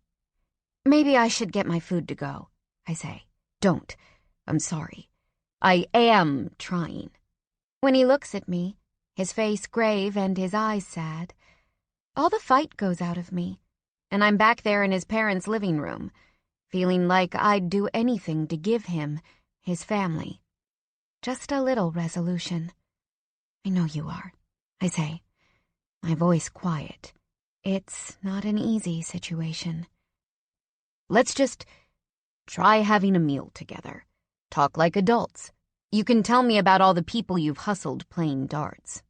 "I've never hustled anyone. I'm completely upfront about my skills. It's not my fault if most guys don't take my word for it." There's an awkward lull. Two people not used to talking with each other pleasantly. "So, you said you went to USC?" "Yes." My voice is still too clipped, too unthawed. "And you went to Wisconsin? That's pretty far from home," I say, hoping that shifting the focus off me will help warm me up. He swallows, looks over my shoulder and back down at the table before he answers. "I had a football scholarship there, but got injured pretty early on." "That's too bad." I sound casual, but inside I feel disproportionately thrilled that he's speaking to me at all. It's not comfortable, but it's something. "Thought about dropping out, but stayed in. Worked with the team on training and rehab stuff." "Is that how you got into being a paramedic?" He gives a non-committal shrug. "We had an EMT course at school, so I was running with crews even before graduation. Then after, I worked for my paramedic certification. And then Colorado," I say. He pauses, his jaw tight with tension. "It's sort of weird, you knowing all this. Hard to feel like we're getting to know each other in the regular way." "I don't think it's ever going to feel regular with us." Betty comes with our food, sets both plates down, and levels me with an even stare. "You okay?" she asks, as if Aiden isn't even there. "I'm good, thanks. I give her a reassuring smile. I don't miss the way she turns toward Aiden, giving him a look like she's got every reason to be suspicious. "You've got nice friends," he says once she's gone. There's a slight tone of surprise to it, him trying to make sense of a puzzle piece that doesn't quite fit for him. "The nicest." We eat in silence for a while, maybe our first real détente. The quiet between us is easier here than it is in the cabin, where I'm so out of sorts and unsure of myself. Still, I wish we were better at this. I wish it came more naturally. "I'm working on being better friends with Ahmed and Charlie," he says suddenly, surprising me. "Haven't been very social since I came back." "Was it for the camp? Is that why you came back?" He chews his sandwich, takes a drink of his water before answering. "Sort of. My parents were thinking of selling the house, and that was hard for me, I guess. The house we grew up in and all." He pauses, leans back in his seat and takes another drink. He looks a little shell-shocked, as if he forgot for a minute that he shouldn't say anything personal to me. I heard it, that we. I know he means him and his brother. "But I'd had this project in mind for a while, with the camp. If it wasn't Stanton Valley, I would have found someplace else around here." "You know, you're going to have to tell me about it, about your plans for the campground. It's ridiculous that he hasn't yet. A liability for what we're doing that we can't let go on for another week." Maybe he was waiting, figuring out if he could stand me long enough to get through even the first weekend. But even he's got to know that it's risky to keep me in the dark. He takes a deep breath, head lowered, and passes a hand over his hair back to front before looking up at me. "You know how my brother died," he says, his voice quieter now, so I have to lean forward in the booth to hear him. I do, of course. Know how Aaron died? A fatal overdose of Oprixa, the very drug that promised him eventual sobriety. I know he'd had 3 seizures, that his heart stopped beating after the 3rd one. "Yes," I answer, though he wasn't asking. "In Colorado. There's a camp, well, there's more of them now. One in New Mexico, one in California, one in Maine. It's a wilderness/wellness program for addicts. It's live-in with individual and group therapy, equine therapy, outdoor excursions, work programs, relapse prevention. They have a 15% higher success rate for opioid addiction than other live-in programs. I want to bring one here." Now I get a puzzle piece feeling, too. Some information about Aiden that changes my perspective of who he is. Like me, Aiden's got a burden of his own, but he's doing something real about it. Something that could make a difference. Wow, I stammer. "That's wonderful." "Obviously the settlement money is only for the land, and obviously I'm not an addiction specialist. But I'd be the owner of the land, leasing it to someone who does the startup and runs things." I swallow, my soup all but forgotten. I don't want to move. I'm afraid anything I do or say will stop him talking, and every single thing he's said, I want to hear more about it. It hurts, but I want that. I want to keep feeling every single thing. I tried to get Aaron to come to Colorado. I prepaid for a 3-month stay for him. But it was always hard for him, me having moved away and, he was really sick. Colorado seemed far away to him. "Sure," I say, as if I understand even a fraction of how it must have felt to be Aaron, twice in the thrall of drugs doctors prescribed him. "I know you noticed that, I know that Lorraine and Paul are maybe not as traditional as I let on. But turning their camp into a rehab facility, it'd be a real different version of the camp's future. I don't want them to see me as the lone wolf, screwed up and grieving. I want them to see me as stable, happy." "Aiden, this is—" I begin, but he stops me. That's all I want to say about it, for now. He goes right back to eating his sandwich. finishing it off in a few bites while I basically alternate between staring at him and staring at my bowl. What he said, it's everything he should have told me before. But there's no should've when it comes to me and him. There's too much between us. I know how big a revelation all this is. I know that what he hates the most about our situation is my professional proximity to his personal crisis. We'll never be friends, that's for sure. Not with what he knows about me. But him telling me this, it's something. I haven't worked since I left the firm. I rush out, and he looks up at me. You asked me what I do all day? The truth is, right now, I don't do anything. I go to the gym. I read a lot. I spend time with my friends. I was supposed to be planning a trip, but I haven't. I clear my throat and look away, out over the crowded dining room. He's watching me. I know he is, but I can't look back for this part. Mostly, I think a lot about people like your brother. From the corner of my eye, I see him shift in his seat. I watch Betty deliver a tray of beers to a table across the way.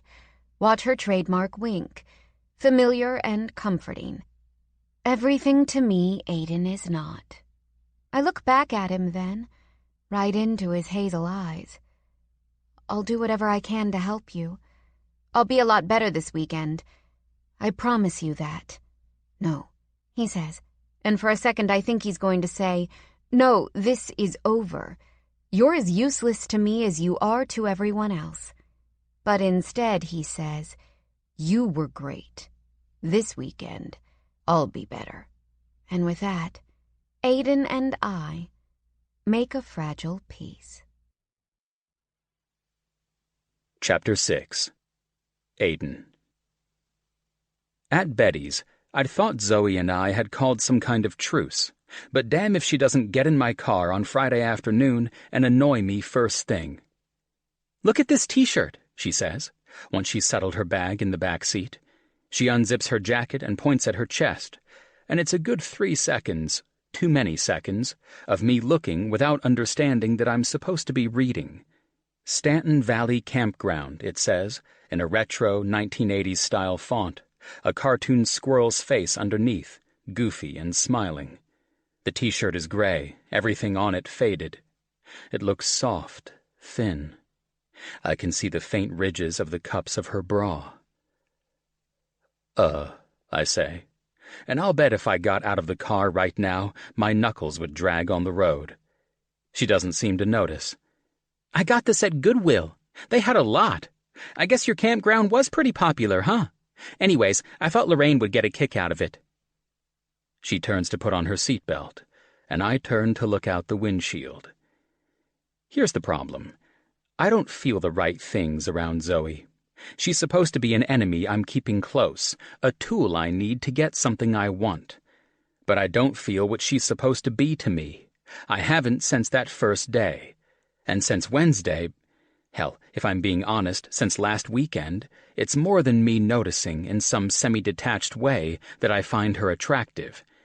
Sure, she's got an edge to her, one she seems to delight in sharpening on me, but she's also whip-crack smart in a way that's terrifying and exhilarating to be around, a way that keeps you hanging on for whatever too true thing she's going to say next. And seeing her at the bar, with her friends and with Ahmed and Charlie, I can see now that she wasn't really faking it last weekend. She's damned likable, that's the thing. She's got a smile that can go all the way up to her eyes. She kicks ass at darts. And when you talk to her, she listens to every single word. Oh, wait, she says, undoing her seatbelt and swiveling so her knees are on the seat. She reaches into the back seat, rustles around in her bag, her ass right next to my face. Not what I meant by truce. We need to get going, I say, my voice gruff. When she turns back, a Tupperware container in her hand, she levels me with a long look. It's a look that says, I thought we were going to try this another way. But I say nothing, just wait for her to put on her seatbelt, and when she does, I pull away from the curb. She set the Tupperware on the floor between her feet. and I'm as curious about what's in there as I am about what's underneath that t-shirt. Which is a lot curious. I clear my throat, try to start this thing over. How'd the rest of your week go? Fine, she sniffs. The silence stretches, and finally I decide to get out of my own way for once. What's in the container? Out of my peripheral vision, I see her turn toward me briefly, and then she reaches down again, picks up the Tupperware. It's kind of a long story. Kind of a long drive. Well, I guess it's not that long. I took a cooking class. It's actually something I did with my former assistant from the firm. There's a pause, like she's waiting for me to give some signal that I'm not okay with her talking about her old job. When I don't say anything, she continues, her index finger tracing along the lip of the container. I used to give Janet a pretty hard time, made her work a lot. After that, she wanted to take a cooking class with you? I ask, regretting it immediately when I see her expression turn stricken, her eyes widening. Oh, shit! Do you think she felt obligated? Because it was her idea. I took her out for lunch, and actually we got along pretty well, but maybe— I rush out a correction. I'm sure she didn't feel obligated. You don't work there anymore, right? Right, she says. But she's still got her lips pulled slightly to the side in concern, or maybe worry. This is what comes of my efforts at conversation. Anyways, she says, we made cookies. Want one? Obviously, I have to eat one. I'll look like an asshole if I don't. Sure. The cookie is disgusting.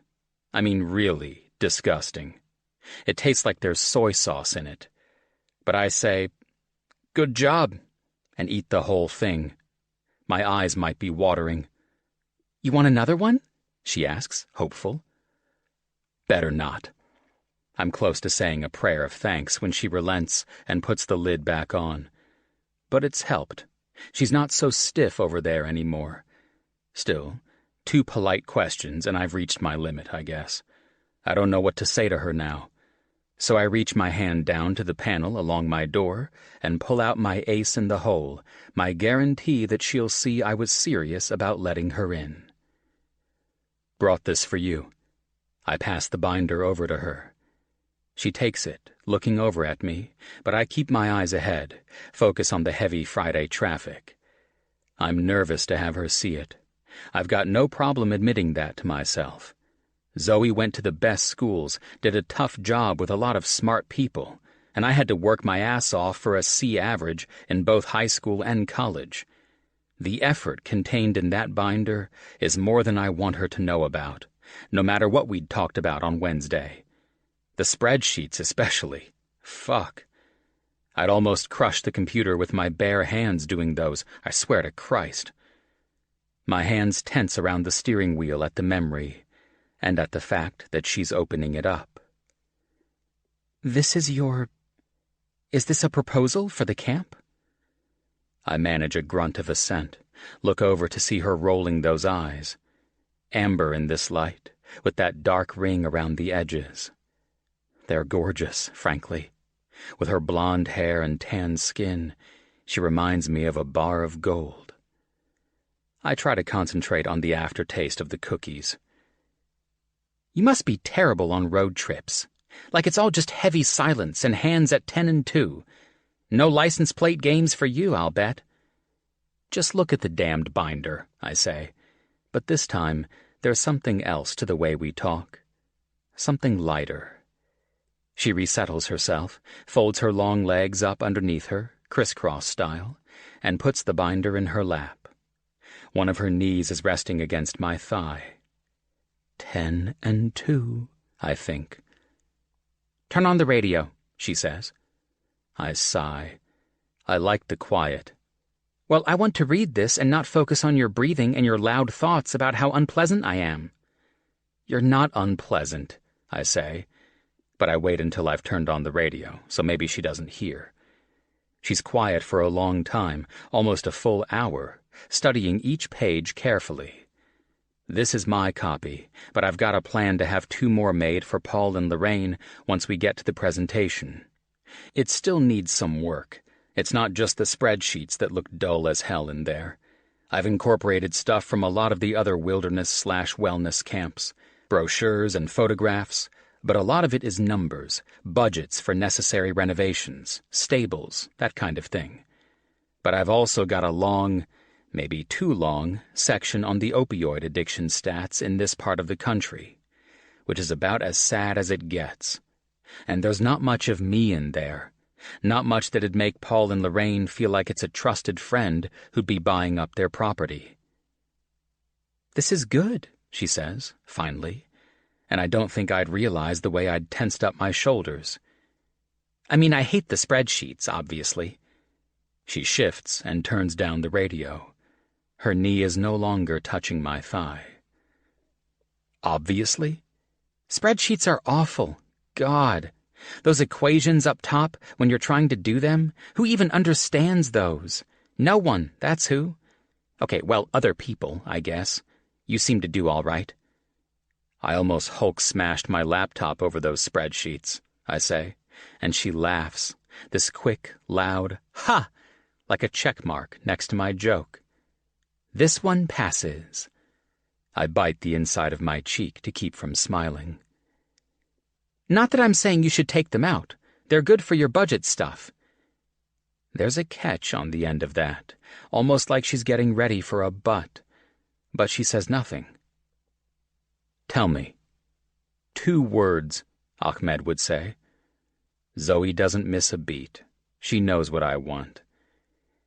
Do you have a plan for distributing this? Because if you just hand them each a binder, that's going to be a lot to take in. This is a lot to take in, she says, smoothing her hand down the cover.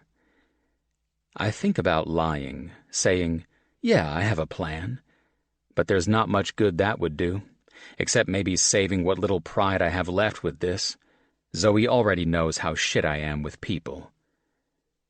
I guess I thought I'd walk them through it. She's already shaking her head no. Boring. That's the worst, when you're in a presentation and someone's reading you handouts that you've got right in front of your face. You can't do that. How this blunt, forceful statement can be so much less annoying than the squirrel t-shirt is beyond me. But I'm getting used to her, I guess. Getting used to the way she cuts through the bullshit, says what she means. She makes this little humming noise, taps her fingernail on the front of the binder.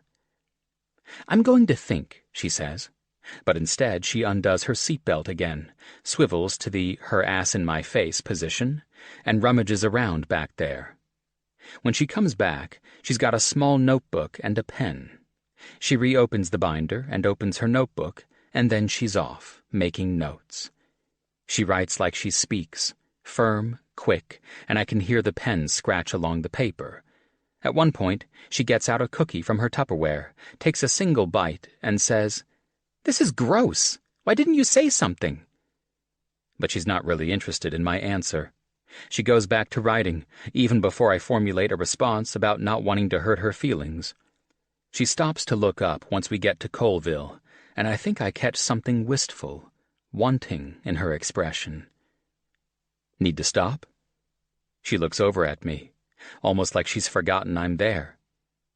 I'm okay, she says, getting back to her notes. I keep trying to sneak glances over there, but I can't see much of what she's doing without taking my eyes off the road for too long. I'm curious, and, well, this is fucking weird, but I'm kind of lonely, too. I wish she'd start talking to me again, even if we're just insulting each other. We need to make this more accessible, she says, as though she can hear what I'm thinking. We need to tell a story. That's what all good arguments are, really. Stories. Sure, I say, but the problem is, I can't think of a story right now, not with her sitting so close. The problem is that t-shirt, and her ass in those jeans, her knee on my thigh. Everything about her that is annoying. I mean, it may not be your usual style, she says, right as I turn into the drive to the campground. But I think you just have to decide how bad you want it. my only response. Another knuckle-dragging grunt. By the time we get to Saturday evening, I've got a new word to describe Zoe. Game. Last weekend, Zoe's exposure was at a minimum. Easier because it was a shorter weekend, but also because I kept acting like a dick and leaving her behind, obviously. But whether it's because of our dinner on Wednesday, or her look at the binder, or maybe the comfort that comes with being here a second time, Zoe's got a new determination about her. Learning how to run the Hobart in the lodge's kitchen? Game. Early Saturday morning hike with the Coburgs and the 5 kids they brought this time? Game. Spray painting a set of tires for the obstacle course on the western edge of the camp? Game. Having me in the cabin while she showers, though? Not game. I shift on the decking of the stoop, hard and crooked beneath me, and wait for her to knock. It had made me nervous most of today, being apart from her. But Paul had rounded up me and Hammond to help do some tree clearing over by Good News 4, a sweaty and satisfying job that had taken nearly all day. What if we get our stories crossed, I'd thought. What if Lorraine's asking her about all the shit I haven't wanted to make up? What if Zoe tells her we met on a website? But when I'd met up with her back here, I'd asked her about it, an agitated edge to my voice that I'd hated. People who know how to have conversations know how to steer them, she'd said. Anyways, the kids were a good distraction. Who can talk when you've got someone screaming or crying or holding their privates all the time? Now get out so I can shower. See? Game. So even though my shoulders feel heavy with tension, thinking about what's coming in Hammond and Val's presentation tonight, I'm looking forward to it too, only because I'll be watching it with her. A knock comes from behind me, and I stand, brushing off my jeans and taking the deep breath I need to stop thinking about her in the shower. Inside the cabin, it's humid, steam fogging up the 2 mirrors, the scent of her shampoo thick in the air. She's dressed, but she's dragging a comb through her wet hair, the color of dried wheat when it's like this, leaving little droplets on the red and black flannel she's got on. God, she says, not even looking at me. Showers aren't even relaxing when you're mostly checking for ticks all the time, I swear. I thought I found one in my hair, but it was just a peanut from the Coburg's trail mix. I'm telling you, I think my heart stopped for a minute, thinking I'd found a peanut-sized tick. She turns her head and looks at me, her brows furrowing. Don't have that look on your face. Ticks are not a joke. Whatever look I had on my face, I suspect it's not gotten any more serious, because she sets down her comb a little aggressively and rolls her eyes, then crosses into the bunk room, where she starts pulling on a pair of socks. Ticks are not a joke, I repeat back to her. I had one once, right behind my knee. It got in there good. What? She says, freezing with her left sock halfway on. Did you get a disease? She has this look on her face, like I am the actual tick. This is a woman who I've basically blackmailed into being my fiancé, and right now she looks like this is the most offensive thing I've ever said to her. No. I'm wearing out that spot on my cheek that I keep biting to stop me smiling. I just got... Oh my God, don't! Don't tell me anything! Was it bigger than a peanut? No, wait, don't even tell me! God! She pulls on the rest of her sock, stands, and does this, I don't know what, a clumsy, ridiculous, full-body shake, like no other way I've ever seen her move. Let's stop talking about it, she says, crossing the room to pull on her boots. Did you find out anything from Hammond today? Find out anything about what? She looks up at me from where she's lacing her boots, does the eye roll that's become increasingly familiar to me. About tonight. About their presentation. Oh. No? You were with him all day. It would have been good to gather some intel. We were using chainsaws. It's not good for conversation. You had the whole ride over there and back. And I'm guessing you didn't turn on the chainsaws at minute 0 and then run them for 4 hours straight. You never even took a water break? Jesus, this woman. She was probably a really good lawyer. I do the equivalent of pleading the fifth, which in this situation involves me shrugging, a movement she answers with a gusty sigh. Val skipped the hike this morning to stay in their cabin. I'll bet she was prepping for the presentation. I'm telling you, she's the brains of that operation. I snort. No surprise there. I may not have had a lot of conversation with Hammond, but it doesn't take much to realize his bulb runs about as dim as it did when we were kids. On the ride back, he'd asked me if I'd ever had to treat one of those 4-hour erections he was always hearing about on commercials. But that's brains enough. She stands and grabs her jacket from the hook by the door. She runs that household. I'm pretty sure Hammond's real estate career is a daily gift from his father. And you know Val came from this little coal mining town in West Virginia and got a full ride to Georgetown? She knows her shit. That wedding scrapbook she brought me looks like a professional did it. It's a wedding scrapbook, not a business plan. Don't be dumb, she says, bluntly. These days, wedding plans are business plans. I'm telling you, she's smart. We need to watch out for her tonight. When we get out onto the stoop, she pulls her still damp hair back from her shoulders, gathers it into a messy twist that she clips with something she's pulled from her jacket pocket. We're not supposed to be competitive, I say, even though it's the exact opposite of what I believe. I'm just being contrary, and I realize it's because there's something oddly familiar about being contrary with her. Whatever you say, Boy Scout, she says, and sets off down the path. You think ticks like the smell of that shampoo you use? I call after her. She stops still where she's standing. Maybe she's trying to suppress another one of those shudders. But when she turns back to look over her shoulder, she's smiling. Don't know, she says, but I'm pretty sure you do. You wouldn't think a presentation about a campground business plan would be considered a romantic event. But you also wouldn't know otherwise by being in this goddamn room right now. Val and Hammond have turned the lights down low for their presentation.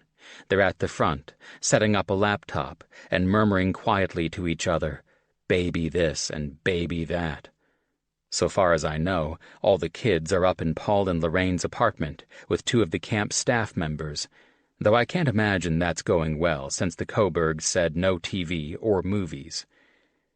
It seems the relative dark and the lack of children is putting everyone in an affectionate mood, because Tom's got an arm draped over Cherie's shoulder, his fingertips stroking up and down her skin, and Rachel's standing behind Walt, giving him a shoulder massage, which frankly seems unnecessary, since Walt didn't spend 4 hours clearing trees today, and also I've never seen him carry any one of those 5 kids.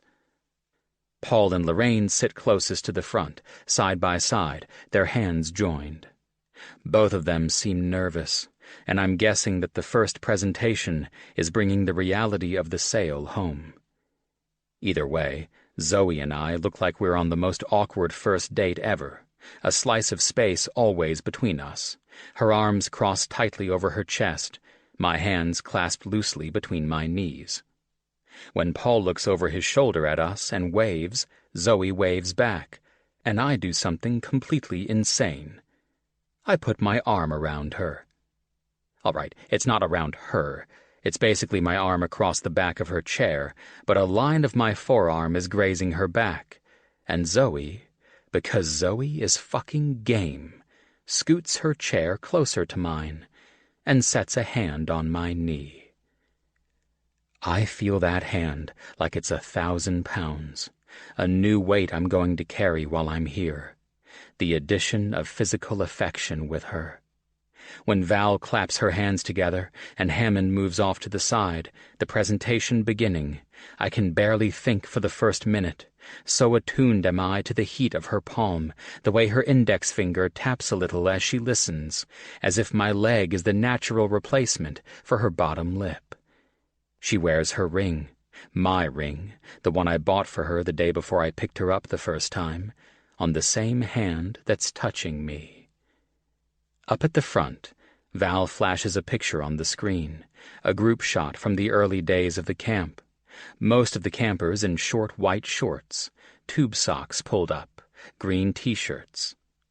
Before I've got the chance to process much, she flashes another from the next year, and the next, again and again, until she reaches a group shot that looks recent. Paul and Lorraine a little grayer, the campers all wearing green t-shirts again, but the more relaxed uniform requirements in clear evidence. I'm in some of those pictures, I'm sure I am, and so is Aaron, but mercifully, Val's cycled through them so quickly, I don't have much time to look for our faces. And when she finally pulls up a slide with the first and last photos side by side, I'm glad that they either predate or postdate me. If we take a look at these photos, Val says, we can see how much Stanton Valley Campground has changed over time. And I'm not just talking about the tube socks. When I look at the history of this campground, I notice something different. More girls, Zoe whispers, and I look over at her, then back up at the screen. And yeah, in the first picture, there's maybe a dozen girls, all in the front row. In the second, it's closer to even, but not quite.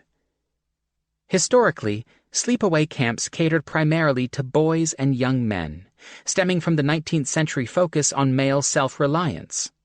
Sleepaway camps were an opportunity to foster independence, strong bonds between men, a separation from the domestic influence. Zoe taps my knee harder, looks up at me, and raises her eyebrows. Told you so, she's telling me silently. And fuck, she is right as all hell, because this presentation is really, really good. Val starts with statistics about how many girls across the country attend sleepaway camps, about how co-ed camps consistently see lower enrollments from girls, while single-sex camps for girls thrive. Then she's got quotes from psychologists on why single-sex campground environments can be more empowering for girls and young women, particularly camps that allow them to explore fields that are historically targeted at young men in schools, science, math, physical activity. She's got examples of single-sex campgrounds all across the country, graphs that show their profitability and their success rates in aiding the mental and physical health of campers. She's got a design plan that looks professionally done, a link to a website that she tells us has gone live today so we can learn more. And maybe the most effective thing of all, Hammond doesn't say one goddamn word. Hammond and I are raising 3 girls, she says. And here I recognize the way her voice changes, a higher pitch, maybe a slight drawl added in, closer to that voice she used when she awed at me and Zoe last weekend. She's got one hand over her heart, and uses the other one to gesture to Hammond, a small wave of her hand that he answers by moving to the back of the room. And she begins again, clearing her throat. Our goal is to make sure they can be whatever they want. A ballerina, comes a small voice from the back, and all of us turn in our seats to see the oldest in a black leotard, pink tights, her blonde hair in a tight bun. A pilot, comes another, and there's the youngest, dressed in what looks like a miniature Amelia Earhart costume. The president, says the last, wearing a business suit and a flag pin, and it seems like everyone is clapping and chuckling, Val's final words on how a campground like hers could make this possible, getting lost in the shuffle. On my leg, Zoe's hand is squeezing. Damn, she breathes, and finally I answer one of her asides. Yeah. That presentation was so good that for a second I even think the all-girls campground would be the best idea. And if Lorraine's face is any indication, she does too. She's rushed over to hug the Dwyer girls and is praising their performances. I don't miss the self-satisfied look on Hammond's face, like he wants a fucking cookie for marrying so far out of his league. Maybe Zoe can give him one of those soy sauce ones. Up at the front, Val is waving off praise from Paul, shutting the cover of her laptop, and looking pleased. Right now, I'd like to get a look at that wedding scrapbook, see if I could get some of her magic by osmosis. We need to get up, Zoe says, still sounding as stunned as I feel. and she's the one who wasn't dumb enough to underestimate Val. When she takes her hand from my knee and stands, I feel the loss of contact everywhere. My shoulders, my stomach, my legs. It's strange, this feeling. All weekend, I've known there was some new closeness between Zoe and me, some sense that we'd really shown up to do this thing together.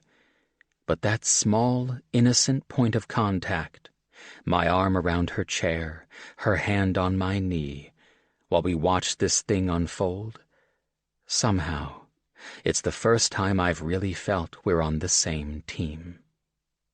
It's a jumble of polite congratulations and questions in the room, most everyone circling around Val and the girls, who at first cling to their mother in thrilled pride, and, I'm guessing, a good deal of giddiness at being up late. Zoe handles the praise for us both, and is kneeling down to compliment the ballerina on her twirling style, when the youngest of the Dwyer girls moves away from her mom and looks up at me. "Hello," she says, reaching out a hand for me to shake, in a gesture so mature that I imagine she's practiced it with her parents. I take her small hand and shake it once. "Did you like our presentation?" she asks. "Yes," I say, keeping my voice serious to match her grave expression. It's not too hard, since I still feel punched in the face by Val's star turn up there. "I like your costume." "It's not a costume, it's my uniform." Her little kid voice is so proudly assertive. Beside me, Zoe rises from her crouch, laughing softly. "Right, that's what I meant to say," I add. "I like your Miss Lorraine said you got a sister like mine," she says, cutting me off. I smile down at her in confusion. "Oh, no, I don't have a sister." She shakes her head, strokes her small hand over the white scarf she's wearing. "Miss Lorraine said you were in your mom's tummy with your brother, like me and my sister." Nothing's changed in here. Everyone's still talking. There's still the sounds of chairs being dragged back into place, of the other kids running downstairs now that the evening's over. But it feels like a full minute where I hear nothing at all, where I'm just looking down at this little girl's face. I'd thought she was the youngest of the three, but that's not right. She's a twin. Like me and Aaron were twins, not identical. Like her, Aaron was always smaller. My dad used to joke that I took up all the real estate so he couldn't get any bigger, a joke that used to make me laugh, but later made me sick with guilt. I was taller, broader, sturdier, healthier. I lived. He died. I watched the little girl's eyes track to her twin. "That's Olivia," she says to me. "She's going to be the president." I think it's Zoe who says something to her, who coaxes her away to turn back to where Val and Hammond are standing with the other girls. And I think Walt asks me what I think of an all-girls camp, but I don't bother answering. I'm halfway to the door before Zoe catches up, grabs my hand in hers, and I don't give a fuck if it's for show or not. I hang on to it. Just for a second, I tell myself, until you've cleared the door. Once we get outside, I drop her hand. Zoe says one word. "Twins?" "Yeah," I say. And it's all I say for the rest of the night. Chapter 7. Zoe. If this were a regular Sunday, I'd likely be sitting in one of 4 restaurants. Maybe the Outcast Diner, Kit's favorite, even though I think the tables can be a tad sticky. Maybe Lula's, also a diner, but with a bit less character and a lot more polish, catering to an upscale professional crowd. It could also be this tiny bakery on 3rd, Greer's Pick, which serves the best Belgian waffles in town. But we always have to eat fast because there are barely any seats, and people really start working their stink eyes on you if you linger over your coffee. If it were a regular Sunday, but we were feeling fancy, maybe we'd go to the Crestwood, We drink mimosas and eat too many of the sweet biscuits they bring, the ones that have a powdered sugar C on top. If it were a regular Sunday, I wouldn't have a small serving of scrambled eggs and toast sitting in my stomach like lead. I wouldn't be listening to Rachel pelt Val with questions about her presentation, every single one of them a masterclass in subtle anti-feminism. But do you worry about whether these girls would then have a hard time adjusting to the competition they'd face in their schools? I wouldn't be working so determinedly to keep from looking over my shoulder every 2 minutes to see whether Aiden will show up. Wouldn't be worrying about whether Lorraine can see the tense set of my shoulders, the circles under my eyes from a mostly sleepless night, me lying awake in my bunk, the ceiling 2 feet from my face, waiting up to see if Aiden might say something. He didn't. If it were a regular Sunday, I'd be unloading to Kit and Greer. Twins, I'd say. How could I miss it? I'd once known the Aaron O'Leary file so well. I'd known his birth date, and I'd seen Aiden's a couple of weeks ago on the background check. You should have seen his face, I'd tell them, remembering the way Aiden looked down at that little girl, his shoulders actually recoiling a little, in shock. But no. If it were a regular Sunday, I wouldn't be talking about Aiden at all. I wouldn't know Aiden at all. I'd be doing what I've been doing for every brunch I've had since I quit my job. I'd be deflecting, talking to Kit about her house, or asking Greer about classes, or making a joke about my endless dating dry spell, even though I'm pretty sure all 3 of us know I've cast that particular spell myself. I straighten in my seat, drag myself back to attention. I have to be here. I have to be doing this. For Aiden and for myself. Well, I homeschool my girls, Rachel is saying, and they don't seem naturally inclined to... Please don't say math or science, I'm thinking. But when Val laughs, I realize I've said it out loud. Sorry, I blurt. I was... Conversation interrupting. Ignore me. No, says Lorraine.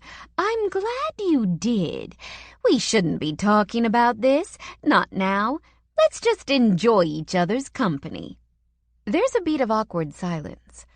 Probably all of us understanding the truth of this moment, which is that right now we don't have all that much in common except for this camp. Hammond and Walt have taken the kids outside the lodge to play, to burn off energy before their drives home, and Cherie and Tom left early this morning. Little Tommy crying and tugging on his left ear, his nose runny. Paul gave the kitchen staff the morning off, so he's been doing the cooking. As for Aiden, he'd said he'd be right behind me. But there's been no sign of him yet. Zoe, I am sorry about last night, says Val. That saccharine quality back in her voice this morning. And it's disappointing, really, because I'd liked the badass, take-no-prisoners Val who went up to the front of this very room and talked about girl power. I caught the tail end of what Hannah said to Aiden. You know how kids are. I'm sure you have nieces and nephews. I ignore that, because I see Hammond and Val are still exploiting Aiden's and my outsider status on this point as part of their strategy. Oh, there's nothing to be sorry for, I say, but it comes out a little sharper than I intend.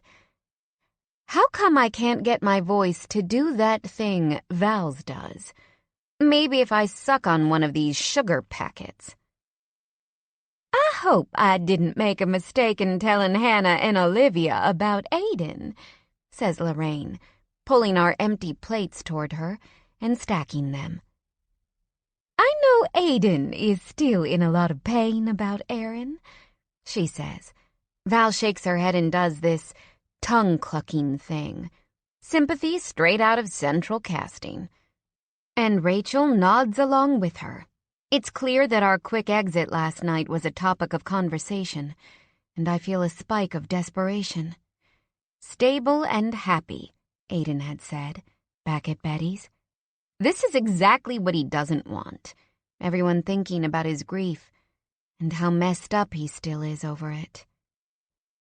He is in a lot of pain, I say, because it'd be ridiculous to try to account for last night. That look on his face. By saying something else. I take a sip of my coffee and steel myself, because I'm about to lie half my own face right off. But I think he needed some time with me to, get centered again. Aiden and I, we sort of bonded early on about... I have to pause here, swallow a lump in my throat. About loss. We support each other. As soon as I say it, I realize the half-lie is as painful as the truth. What would it have been like, all those years ago, to have had someone who understood loss, someone I could lean on and build up, all at the same time? I'd looked for it, thought I'd found it once. But of course it had been a mistake, a huge mistake that had made everything worse. By the time I'd found Kit and Greer, the kind of friends that keep caring about you even when you're a total mess, I'd buried it all. I'd made myself strong enough, became my own support. "Did you lose a sibling, too?" asks Lorraine, her voice gentle. "No, I lost my dad, but we were really close," I manage, wishing now I hadn't gone down this path, wishing I hadn't given up something of myself to help Aiden, who can't even be bothered to show up to this fucking thing, who's never going to get this camp unless he starts doing better.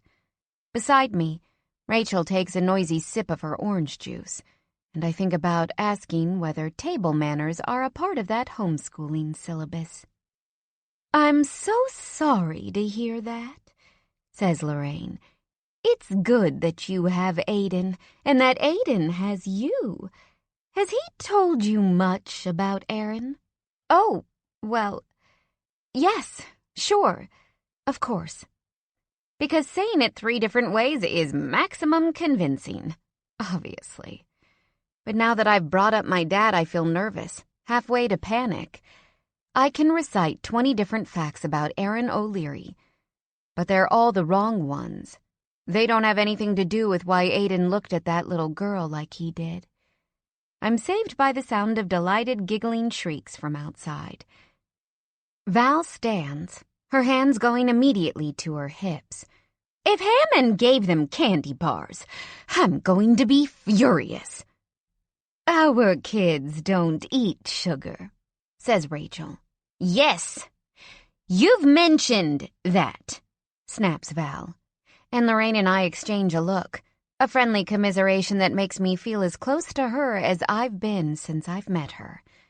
We all head to the lodge's door, file out onto the porch to see what the commotion is, and wouldn't you know it, Aiden's shown up after all. He's pushing Hannah and Olivia in a swing made from one of the tires I'd spray-painted yesterday. I've still got bright yellow paint underneath my fingernails as a reminder. The younger Coburg kids are restless around him, waiting for their turn, and when he looks up and notices us all watching, he offers a sheepish nod in our direction. "He must have dragged that all the way from the obstacle course," Lorraine says. "I hope neither of them throws up," says Val. I'm hot in the face. At least 3 too many emotions to deal with all at once. I'm relieved to be out of that dining hall, out of that conversation. I'm grateful he's shown up. I'm a little proud, too. Not that I have any right to be, and not that he'd ever talk to me again if I actually said that. Frankly, I'm also really appreciating the way he looks in that thermal, and those worn jeans, though I don't know if that's a feeling I should be contemplating in the presence of small children. He turns and motions to Hammond, who helps the girls off the tire swings so that a couple of the Coburg kids can hop on, and Walt takes over the pushing. We meet in the middle, me and Aiden, slightly apart from the group. I don't want to make too much of it, but I'm suddenly afraid something about that conversation I just had will blow up in my face if I don't keep Aiden in the loop. We can't afford to get our stories crossed. Nice job, I say, nodding toward the tire swing and sliding my arm around his waist and looking up at him. When he picks me up for these weekends, his jaw is clean-shaven. By Sunday, it's shadowed with dark hair. I like it better this way. Not that I'm entitled to have a preference. I offer up a quiet cough, a clearing of my throat, and he takes the hint and drapes an arm across my shoulders. This fake affection, it's so new, strangely electric and familiar, all at the same time. My hand on his knee last night had felt like the first time I held a boy's hand. From here, I can push up slightly on my tiptoes, get closer to his ear. He smells like Irish Spring, the bar of soap he has in our cabin shower next to my bottle of body wash. If he stiffens a little at my nearness, I try not to let it hurt my feelings. Just so you know, I say, trying to keep my voice light, level. I told Lorraine and Val and Rachel that you and I told them my father died, that you and I have something in common, I meant. Around my shoulders, his arm tightens a fraction. If I weren't so aware of him, I might not even notice. I know it's not the same, obviously, I add quickly, but everyone was sort of making a thing about how we left last night, and I was trying to... Is that true? Standing this close to him, I can feel that low voice rumble against me. I feel it all the way to my toes, and that's saying something, because I'm pretty sure these boots are a half size too small. You said you didn't want everyone focusing on your grief, I say, a deliberate dodge. I know what he's thinking, but I don't want to know. I don't want to confront this again, this distrust he has for me. It had seemed over the last day that things were getting better, that he saw me differently. But he says it anyway. I mean about your father. Is that true? There's a nasty part of me that wants to confirm all his worst suspicions. No, it's not true. I just have no shame at all. But, of course, I do have shame. Shame and guilt, and all the rest of it. And I'd never lie about this. Yes, I say. He looks down at me, a moment that feels as if it stretches forever. I'd like to say there's some sympathy in the hard planes of his face, but mostly it's a look I'm well accustomed to from Aiden, though not so up close. It's half assessment, half, how the fuck did I wind up with her? I shrug, an answer to that unspoken question, and a rejection of that arm around me. Anyways, I say, problem solved. The thing about keeping your guilt jar, or your guilt vase, whatever, right there in the center of your dining room table is that you don't give yourself all that much time to forget about it. When I get home from the campground on Sunday, it's the first thing my eyes land on, and I'm tempted to pick the thing up and throw it right in the trash. So what if I've made friends with Janet? If I made terrible cookies with her one awkward weeknight? So what if I've got a meeting with Dan, the crying paralegal, to help him with his law school application on Tuesday evening? So what if I'm customer of the week at Starbucks? So what if I park way in the back row of the parking lot of the grocery store now? I shouldn't have brought up my dad. That's the thing. So much went wrong after my dad died. So many of my mistakes seem to be Hydra heads from that one crushing event, and mentioning it to Aiden, and the tense moment of confrontation and confirmation that followed, seemed to set off a fresh wave of rumination. The whole drive home I was quiet and sullen, a role reversal that might have delighted me if I could have appreciated the way Aiden had become increasingly restless, uncomfortable with my silence. He'd even put on the radio. "It's that song you like," he'd said, when the obnoxious electronic beat filled the interior. "I don't like it," I'd snapped back, guaranteeing that he'd back off for the rest of the drive. I let my pack thunk onto the floor of the foyer. Probably I should take it straight to the bedroom, start on my laundry right away, check for ticks in every seam. Instead, I tug off my boots and head to the table. Slumping into one of the chairs, I reach my hand into the vase, pull out my stiff slips of paper until I find the one I'm looking for. It's not like my dad is in the guilt jar because I'm responsible for his death. No, that honor goes to the massive heart attack he had at home while he was brushing his teeth one Tuesday night. Sudden, of course, but it shouldn't have been entirely unexpected. He was 71 years old, after all, had lived a lot of his first 50 years before he met a pretty 25-year-old blonde and settled down. Fast and unhealthy, drinking gin and smoking fat cigars and working 80-hour weeks at his firm in L.A. And he's not in the guilt jar because I'd disappointed him or been cruel to him when he was alive.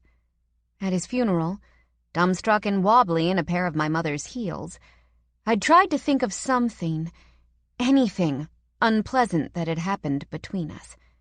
Had we never had a fight? Had he never said something casually unkind?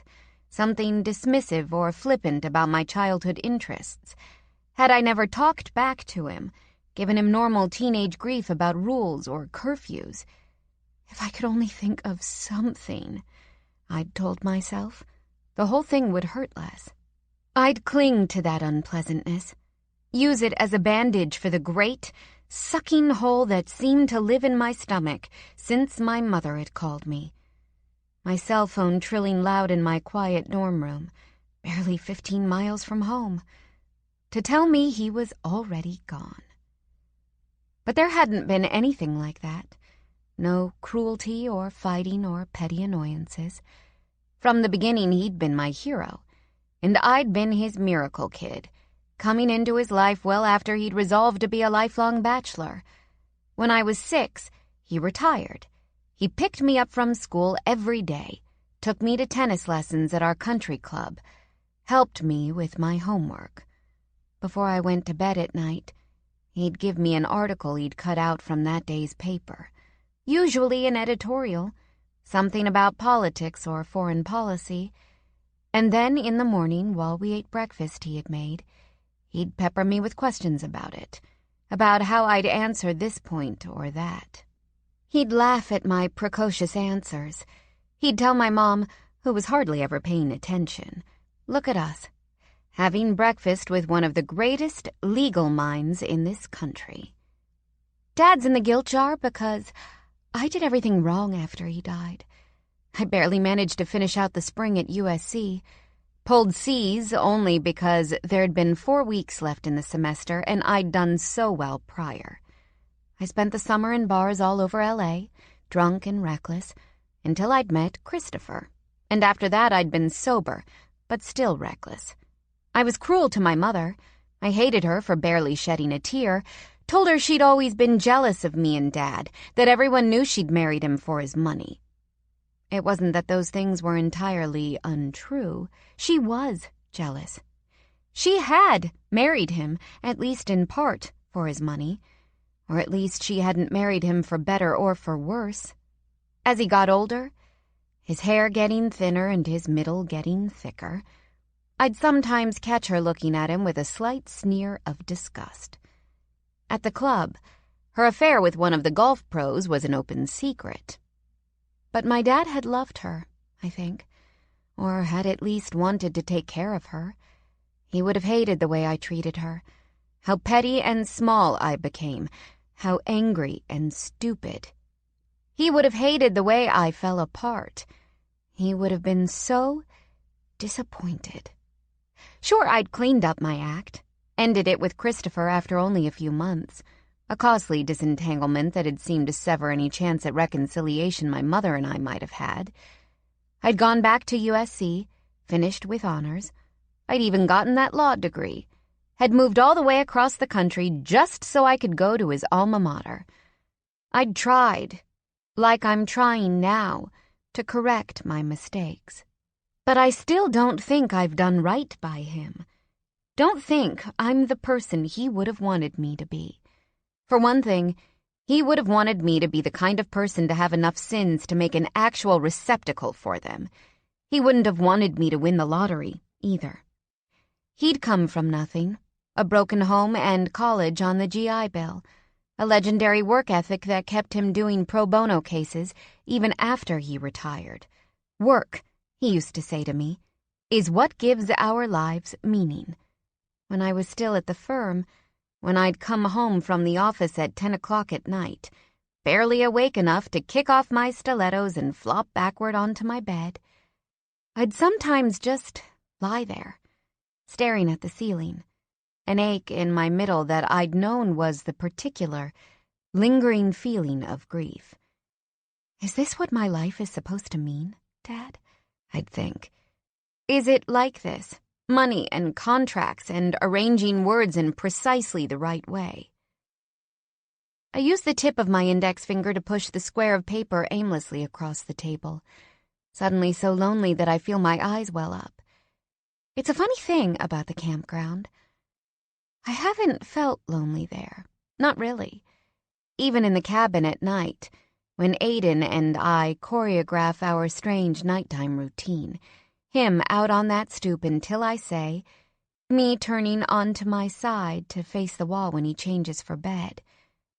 I feel some thread of connection to him, a mutual awkwardness I know we're both thinking about in that musty cabin.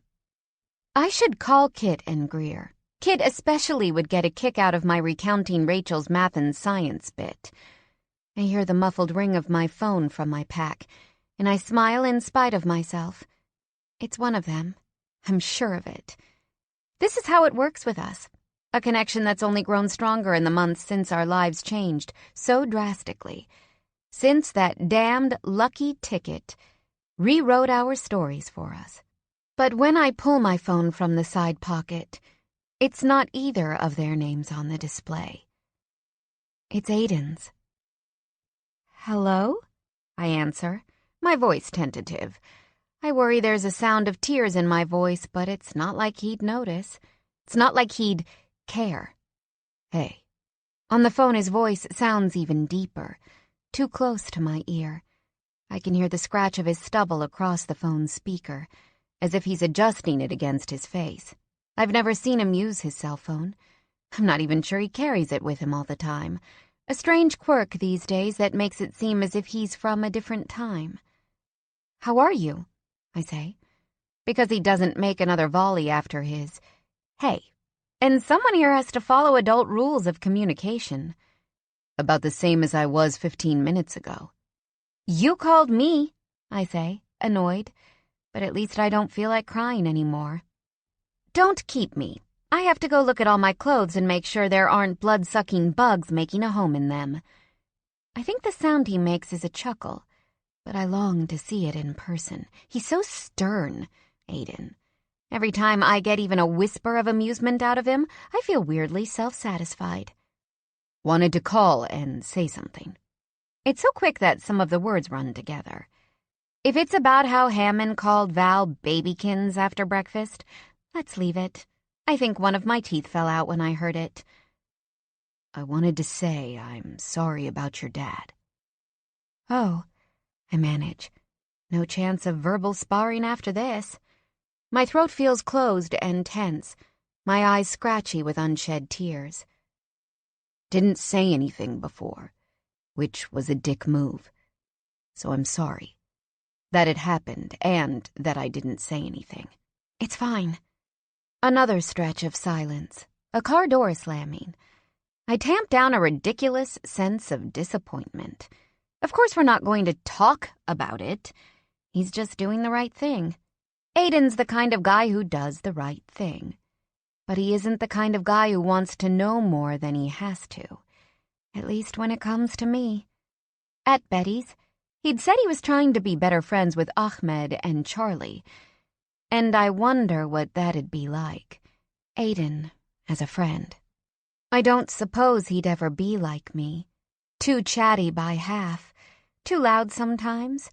Overeager to get a laugh. Relentless. It is awful how he called her that. Aiden finally says. Hammond, I mean. I'm pretty sure they're insulting each other with those names. I feel a smile hook at the corners of my lips. A smile that felt impossible when I first walked into this room. Not even a half hour ago. They totally are. I keep the snark in my voice, not overselling it. I'll bet this is what Aiden's like, as a friend. Or at least for a second I let myself believe it. Quiet, but he tries. Doesn't leave you hanging. Not when it really matters. Well, I'd better get going. Got a shift tonight. Okay. Then I add without thinking, be careful. A hot flush spreads up my neck, underneath my ears. I've said that as though he's my fiancé for real. As though I have something to do with his life outside the weekends in Stanton Valley. I'm so embarrassed that I move the phone away from my ear to hang up. But not before I catch him say, maybe more gently than usual, sure, thanks. I look down at where my pack rests by my feet, see the hard shape of Aiden's binder pressing against its backside. In my hand, my phone pings with a text, an unexpected one this time, in our long-running group message. Back yet? Kit's written, and I type out a quick reply, all in one piece. She'll want more. She and Greer both will. Right now, though, I don't so much feel like giving it up. I feel like having Aiden's voice as the last in my ear. I type out another quick text to my friends who so clearly disapprove of what I've chosen to do with my weekends. I'll call you guys later. Need to shower and start laundry. But instead I bend down, unzip my pack, and slide out the binder, take it over to the dining room table and open it again. It's hard, looking at this and thinking about how to make it work. This story of addiction, lives lost and ruined or never really the same, even if they come out the other side. After seeing Val's smiling, healthy girls, all that potential for them in Paul and Lorraine's campground. It's hard seeing Dad's slip lying there on the table beside the vase. It's hard, but it's what I deserve. Chapter 8. Aiden. Thursday night, and I've been on duty since 6 a.m., another 7 hours to go of the double I'm cramming in before we head back up to camp tomorrow. We're back from a call at Sunset Terrace, a nursing home that's barely 5 minutes away, where we spend lots of time, easy calls, usually, since the nursing staff there has almost always taken care of the basics, and we're just doing transport. It's fall break at the university, a long weekend that started yesterday, so students are thin on the ground, and I'm hoping it's a quiet night. "Charlie, you can't be saying that this team deserves to be ranked 4th right now," says Ahmed, over loud. He stuffed himself into the old, faded recliner, a community donation, like all the furniture in the squad quarters, and is eating microwave popcorn, the bag looking a little charred on the bottom. "It's about strength of schedule," says Charlie, flopping down beside me on the couch, setting her heavy black uniform boots on the coffee table. "You always overlook strength of schedule." "You always overlook how they barely squeak out wins," he says, into it now. They love arguing about college football, I've learned, even when neither of them really cares about the teams that are playing. "They're always—" "You guys," I say, turning up the volume a couple of notches. "Let's just watch the damn game." "Grouchy," says Charlie. "I'm not grouchy." But the way I've said it sure as fuck sounds grouchy. "That camp thing going bad, man?"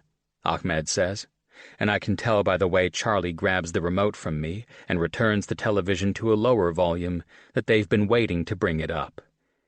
"We'll get him when he's tired," I imagine them saying. "We'll distract him first with our bickering."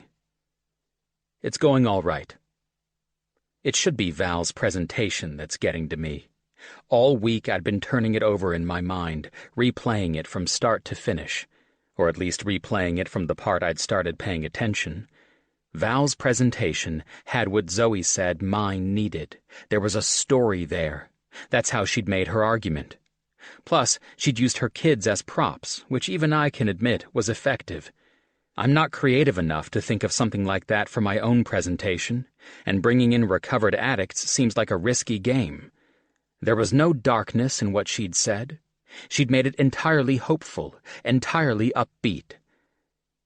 But that's not what's really getting to me. Zoe is getting to me, that hitch in her voice when I'd called her on Sunday. That vacancy in her eyes when I'd asked her if what she'd told me about her father was true.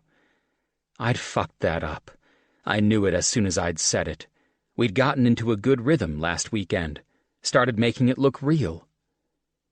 "Aiden, come on," Charlie says, stretching out that last syllable. "Give us something, will you?" She's curious, sure, but she's pissed, too. The frustration of her continued efforts to get to know me better, to make some kind of real friendship between the three of us. I clear my throat, push my back farther into the cushions until I can feel the hard frame of the sofa across my shoulder blades.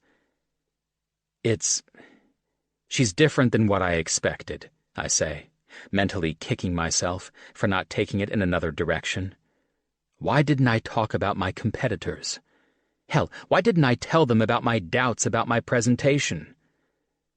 "She fucked you up right on that dartboard," says Ahmed. "That was unexpected." I press my lips together, remembering how she'd lined up, how one of her eyes would narrow a fraction before she'd throw. "Oh, shit," says Charlie, lifting a boot from the coffee table so she can nudge my shin with it. "You like her." "Jesus, Charlie," I say. "I'm not 15 fucking years old. We're doing a job together." "What's that got to do with it? I met Autumn on the job." Autumn is Charlie's wife, the med student up in D.C. who started out as an EMT. From the scraps I overheard when I first joined this squad, it was pretty much love at first sight for the two of them. Autumn quit to go to another crew 2 days after Charlie was hired, knowing there'd be too much conflict if they worked together. I opened my mouth to reply, to say something about how it's different with me and Zoe, but something about the way Charlie has settled back into her seat and crossed her arms over her chest stops me. I look over at Ahmed, who's shaking his head in what looks like annoyance, digging his fist in the bag for more popcorn. Under his breath, he mutters something. I catch a huffy, "call her" in the mix. Right now is my cue to get up and think of some chore to do. Scrub the bay floor, check the maintenance schedule on the rig.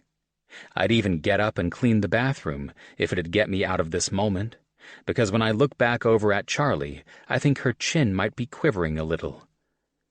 Fuck.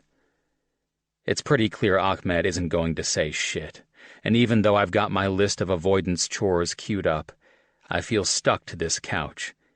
For the first time in what feels like forever, it doesn't seem right to take the easy option. "All right, Charlie?" I ask. She swipes hastily at her face, then tucks her arms even tighter around her. "It's fine. Autumn was supposed to come this weekend, but she's not now. She's got an infectious disease test on Monday." "That's too bad," I say. "She's always got a test, you know?" "Yeah, sure. They say med school is like that." Like I know anyone in med school. Basically, I'm just trying not to fuck this thing up, too. "I knew it would be hard, being apart," she says, her voice wobbly. "But we're basically newlyweds, you know? And everything was great, and we had this whole schedule and plan for when we would see each other, and it is not working out like we'd planned, you know?" I've never noticed it, this verbal tick of Charlie's. You know? Maybe because I've never seen her really upset. But when I hear it now, I take it for what it is. She's looking for someone to say, "Yeah, I get it. I'm with you. I hear you." "Charlie, I told you, you're being too hard on her. You should give her," begins Ahmed, and I cut him a look. Even I know Charlie's not looking for two dumbass single dudes to tell her what to do. She's just looking to talk. I'm sorry, I tell her, and she nods in appreciation, wiping underneath her eyes again. When I met Autumn, I thought I'd found my other half, and we barely had a full year together before she moved up there, starting this whole new life, without me. Something about this last thing she said, it startles me in a place I don't access except by accident. A long-buried fight I'd had with Aaron my first Christmas back from Wisconsin.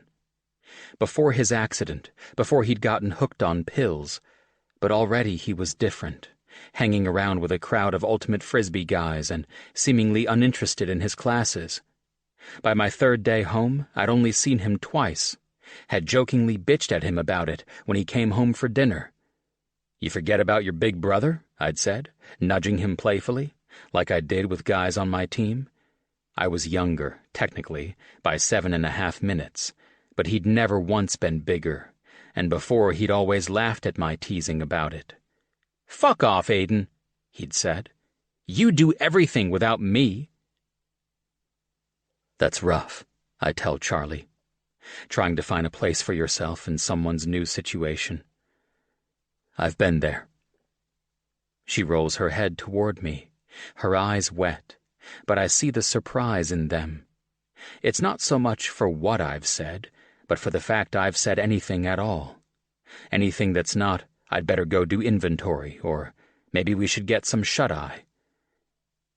You have? I shrug, overly casual. Not with a woman, but growing apart from people I was close to. Yeah, she says, it sucks. But she stopped crying, and when Ahmed suggests that she think about going up to D.C. this weekend, keeping it low-key, no expectations, Charlie's more receptive. Barely a half-hour later, and Ahmed and Charlie are both asleep where they sit. Ahmed clinging to the popcorn bag like it's a favorite childhood blanket, Charlie snoring softly with her phone in her lap. I'm staring at the TV, unseeing, feeling all right about how that conversation went, but still stuck in the shit of the memories it had brought up. 2 months after Aaron died, when I was still half-blind with rage and grief, working any shift I could get, even when it broke the scheduling rules, my crew picked up a recent knee-down double amputee who'd called 911 screaming in pain, so out of her mind with it the dispatcher could barely hear her. We'd found her in bad shape, infected sores on both her stumps. But all she'd said, over and over, was, "Please, my feet! My feet hurt so bad!" "Phantom limb," my partner had muttered as we got to work. But even though I'd known about this from years of training, had seen it time and time again, I'd felt those 2 words like a punch to my face. That's what I have, I'd thought. I have a phantom limb. I'd obsessed over the idea at first, clinging to it as an explanation for the literal, physical pain I'd felt since Aaron died, an aching in my joints that never seemed to leave me. But after a while, it wasn't enough of an explanation. I didn't have a phantom limb after all. I had a phantom self.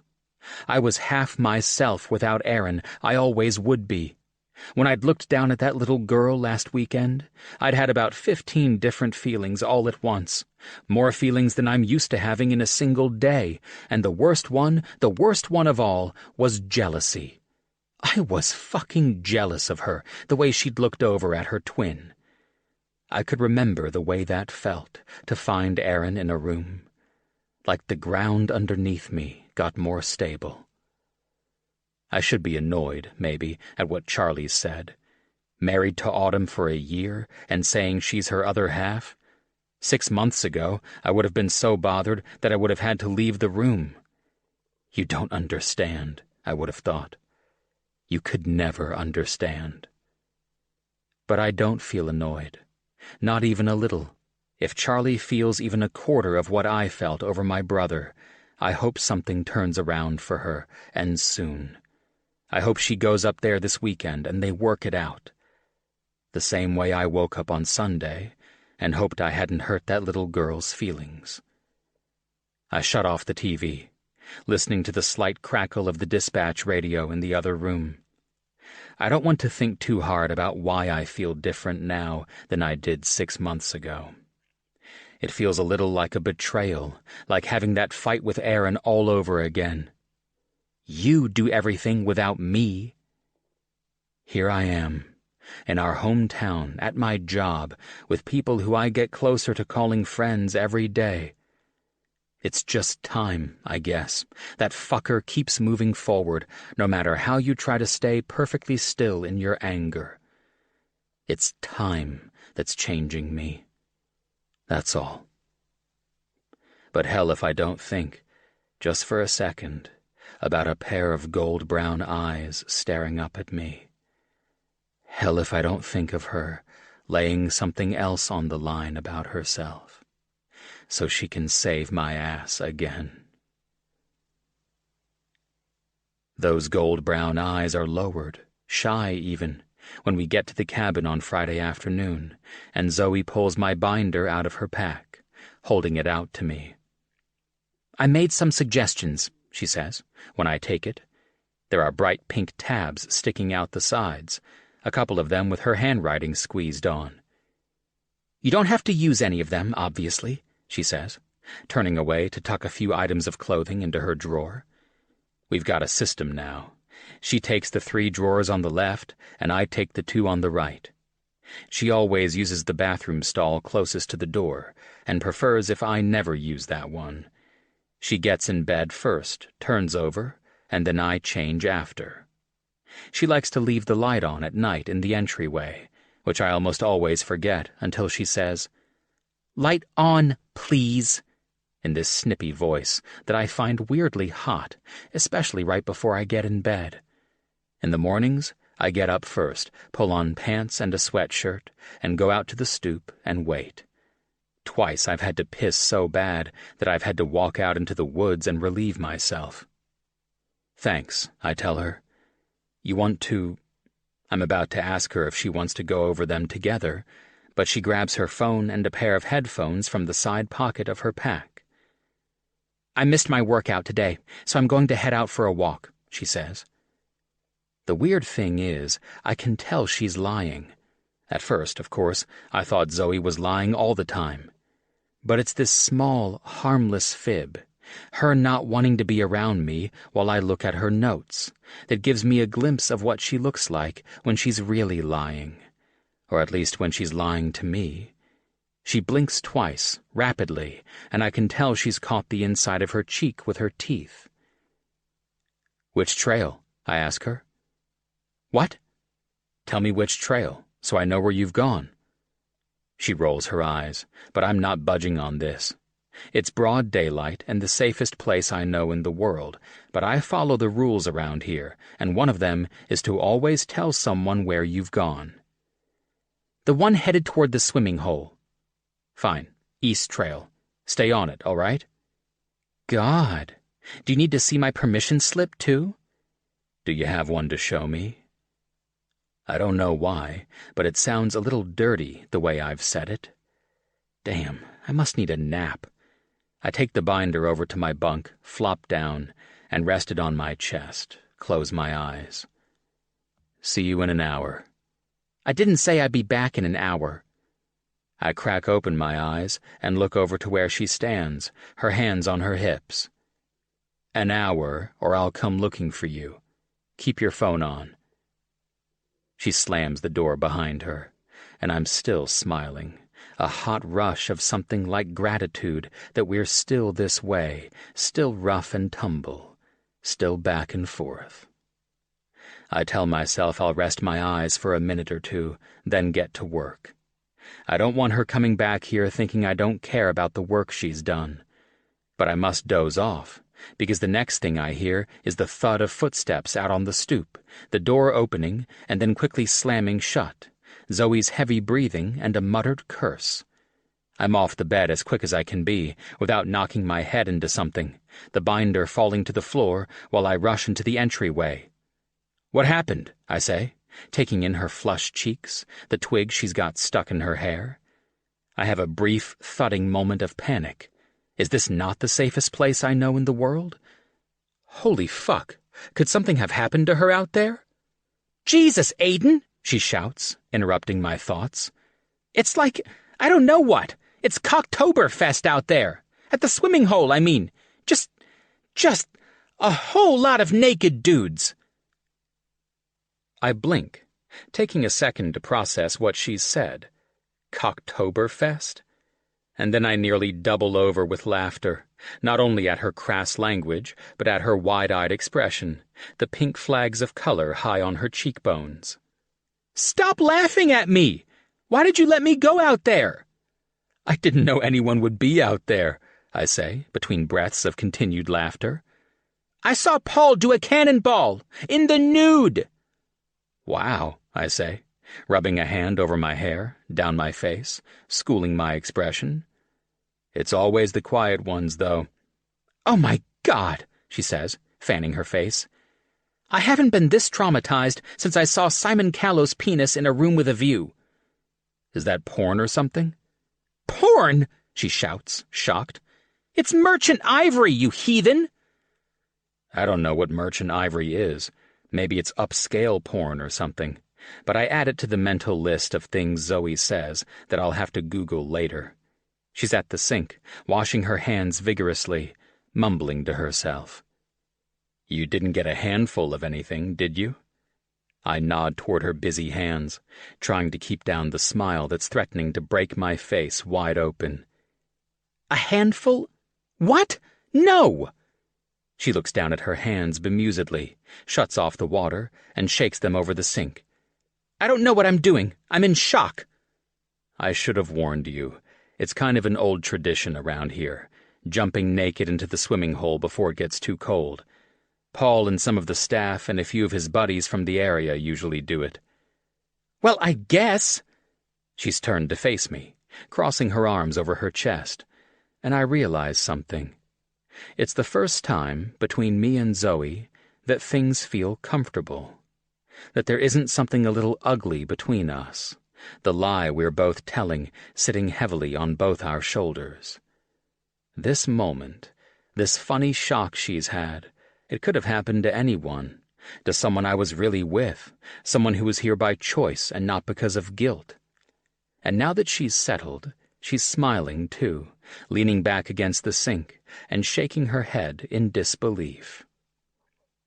I'm pretty sure they saw me too, she says, and then she laughs, bold and expansive, same as the way she speaks. I think I gave this, squeak, sort of a meep noise. Oh man, she fucking does the noise, the meep she describes, and damn, it's cute. And the ribbon of laughter she lets out after sends a shot of heat straight to my dick. Didn't count you for a prude, Zoe, I say, not even thinking about it, and her laughing eyes snap to mine, widening for just a second at the nickname. The implication of it, that we're friends, that we're close. It feels like I've removed an article of her clothing. I wait, holding my breath, for her to correct me. But she doesn't. She smiles and says, I'm really, really not. But I met my penis threshold. A couple of them, all right, but more than 7 and I go nonverbal. Maybe it was Paul's. Paul's dick is your threshold. Don't talk about it, she exclaims, but then she's laughing again, her hands coming up to cover her face. And I don't know what it is when she lowers her hands. I don't know if it's the fatigue or the shock of adrenaline I got, waking up to the sound of her coming back in, fast and breathless, or maybe it's the fact that I now know what Zoe's laugh, her real, spontaneous laugh, sounds like. But before I can think of what I'm doing, I'm taking a step toward her, reaching out a hand. I'm trailing my fingers across the blush that settled high on her cheekbones, running them along that soft swoop of skin to tuck a length of hair behind her ear. And, oh fuck, I've touched her before, but not so many times that I still can't count them. a count I've actually made, one sleepless night last week. But I've never reached out to touch her like this, just for my own benefit, just to feel her skin against mine. It's the work of a second, maybe 2 or 3, to make that journey across her face, to feel the tickling strands of her hair between my fingers. But it's enough to make her breath hitch, and her flush deepen. I don't linger, because I know if I do, I'm going to let that hand trace down her neck, down to that V of skin that's showing between the 2 open buttons of her flannel shirt. I step back, my smile fading along with Zoe's. She clears her throat and straightens up from the sink. "Did you look at my notes?" It's possible I'm working up a flush of my own. My neck feels hot underneath my collar, and I turn toward the main room. "Was just now getting to it." She doesn't respond, and when I look back at her, she's still by the sink, looking toward the door. "I should probably go back out, take a different trail." "Chicken," I mutter, smiling to myself about this old insult I've drudged up, straight out of a file of immature shit I used to say when I was an actual camper here. "What?" "You heard me," I say, picking up the binder from the floor, sitting back on my bunk. "You don't want to be around while I look at this." "I don't care when you look at it," she snaps. But even she's got to admit how childish she sounds. She comes in behind me, sits on the bunk beneath her own, so we're facing each other. When I look across at her, I have to fight another smile. She's trying to keep up that stiff posture, but she's too tall for it with the top bunk in her way, so she scoots forward, crossing one leg over the other, folding her hand in her lap, like that first day she sat in the kitchen. "Anyways, they're just suggestions," she says, while I open the front cover. She doesn't move while I read over the list she's tucked into the front pocket, a summary of the changes she's made, small arrows instead of bullet points, her tidy script in sharp black ink. "You sit in the front row a lot at school?" I ask her, recalling that first meeting we had in the outdoor classroom. "I sat wherever I wanted to, Boy Scout," she says, smirking at me when I meet her eyes. Damn. I'll bet she's the smartest person in any room she's in. There's that hot feeling right around my collar, and I look back down at the binder in my lap, grateful for something else to focus on. Zoe's copied my schematic for the wilderness/wellness site onto one of those clear sheets my elementary school teachers used to use on the overhead projectors, and mapped it onto Lorraine and Paul's cartoonish map of the campground, a numbered X by all the major components. Then she's written out a plan for a tour of it, pieces of my original presentation in the binder, tabbed to the various stops she's planned. "It's not that the spreadsheets are gone," she says, "but they're supplements now. And if you do this right, Lorraine and Paul will be interested enough to look at supplementary materials." "Right," I say, in plain, stupid shock at all she's done. So it's a tour?" She shrugs. "After Val, I figure everyone else is going to follow the leader. Don't be surprised if Tom and Cherie bring some of the kids from his program in Shaftesbury Park for tomorrow. It'll be in the lodge, the projector, the PowerPoint, the whole thing. Val set the tone, I'm telling you. If we go last and do that, we look like we're falling in line. We've got to do something more memorable. Paul and Lorraine have lived their whole lives on this land. We show them your vision for it while we're actually out on it, and they'll remember." "It's a good idea," I say. "It's a great idea. Ideal if the weather is perfect, but even if it's not, Paul and Lorraine won't care, and I'm guessing you won't either. It'll work." I'm blinking down at the binder, at everything she's managed to do in less than a week, stunned and grateful and a little embarrassed. Even on the page I'm looking at, I can see a mistake, where I typed Widlerness instead of Wilderness. She must think I'm an idiot. "I don't have the story, though," she says, interrupting my thoughts. Everything you have in there is important. You're going to have to find a way to say it all. But I don't have the story for this. That's down to you. You've got to be able to tell them why this matters. I reach up one hand, rub it up the back of my neck, where my muscles are tight with fatigue.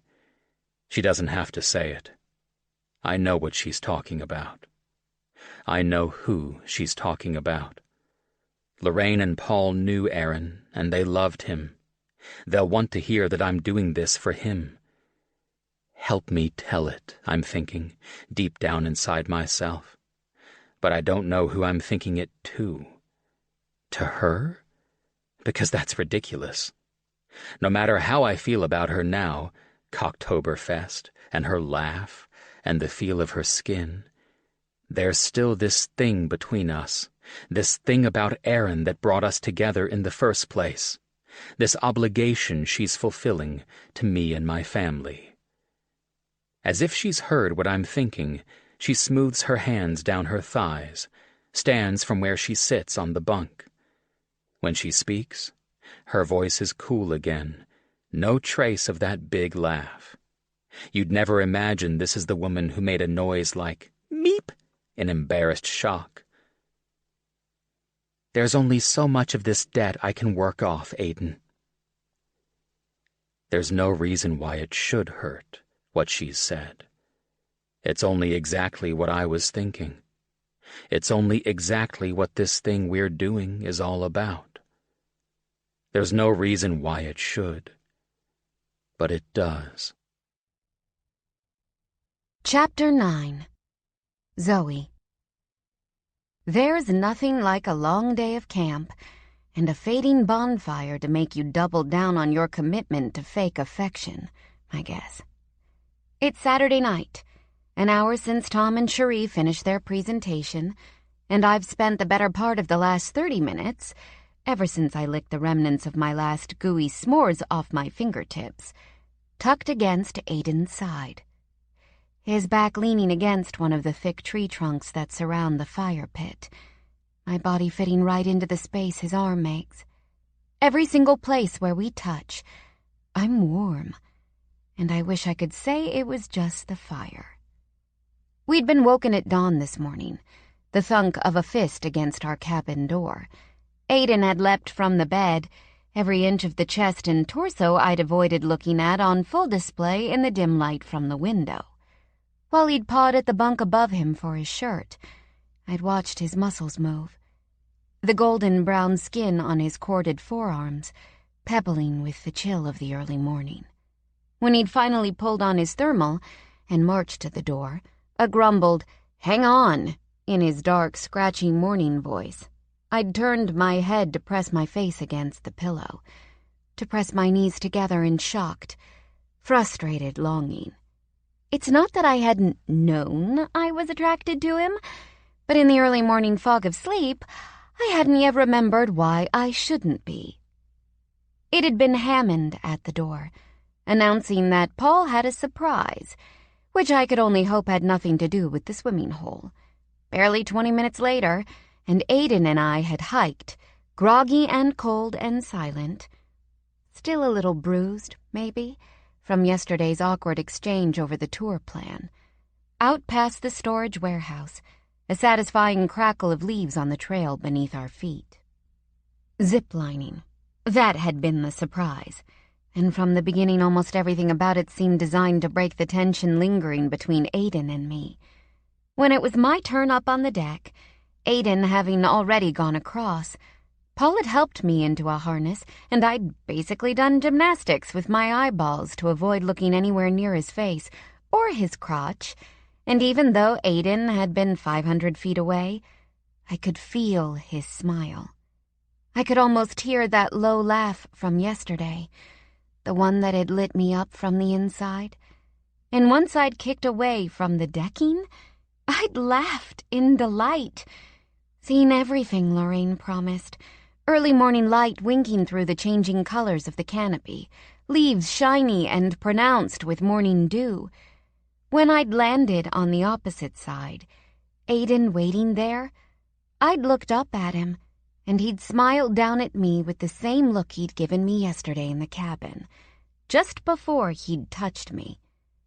It looked something like affection, something like desire.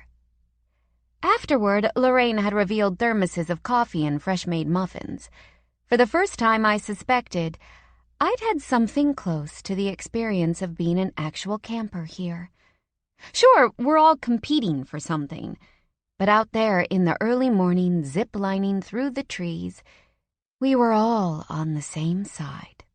It had lasted, of course, only up until Tom and Cherie's presentation, when the tense edge of rivalry had again fallen over the lodge's dining room, despite Tom and Cherie's constant positivity. It was as I'd thought, similar to Val's, with assists by 4 teenagers from Tom's program in Shaftesbury Park. Their vision for the camp wasn't as original, modeled on what Stanton Valley already is, but with a focus on programs for kids growing up in the city, far away from what Cherie called the pleasures of nature. They hadn't worked out much of the business side of things, some of their slides a bit muddled on details.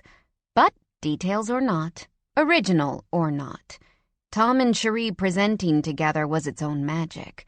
Comfortable and spontaneous, joking and laughing, teasing Tommy where he sat wriggling on Lorraine's lap.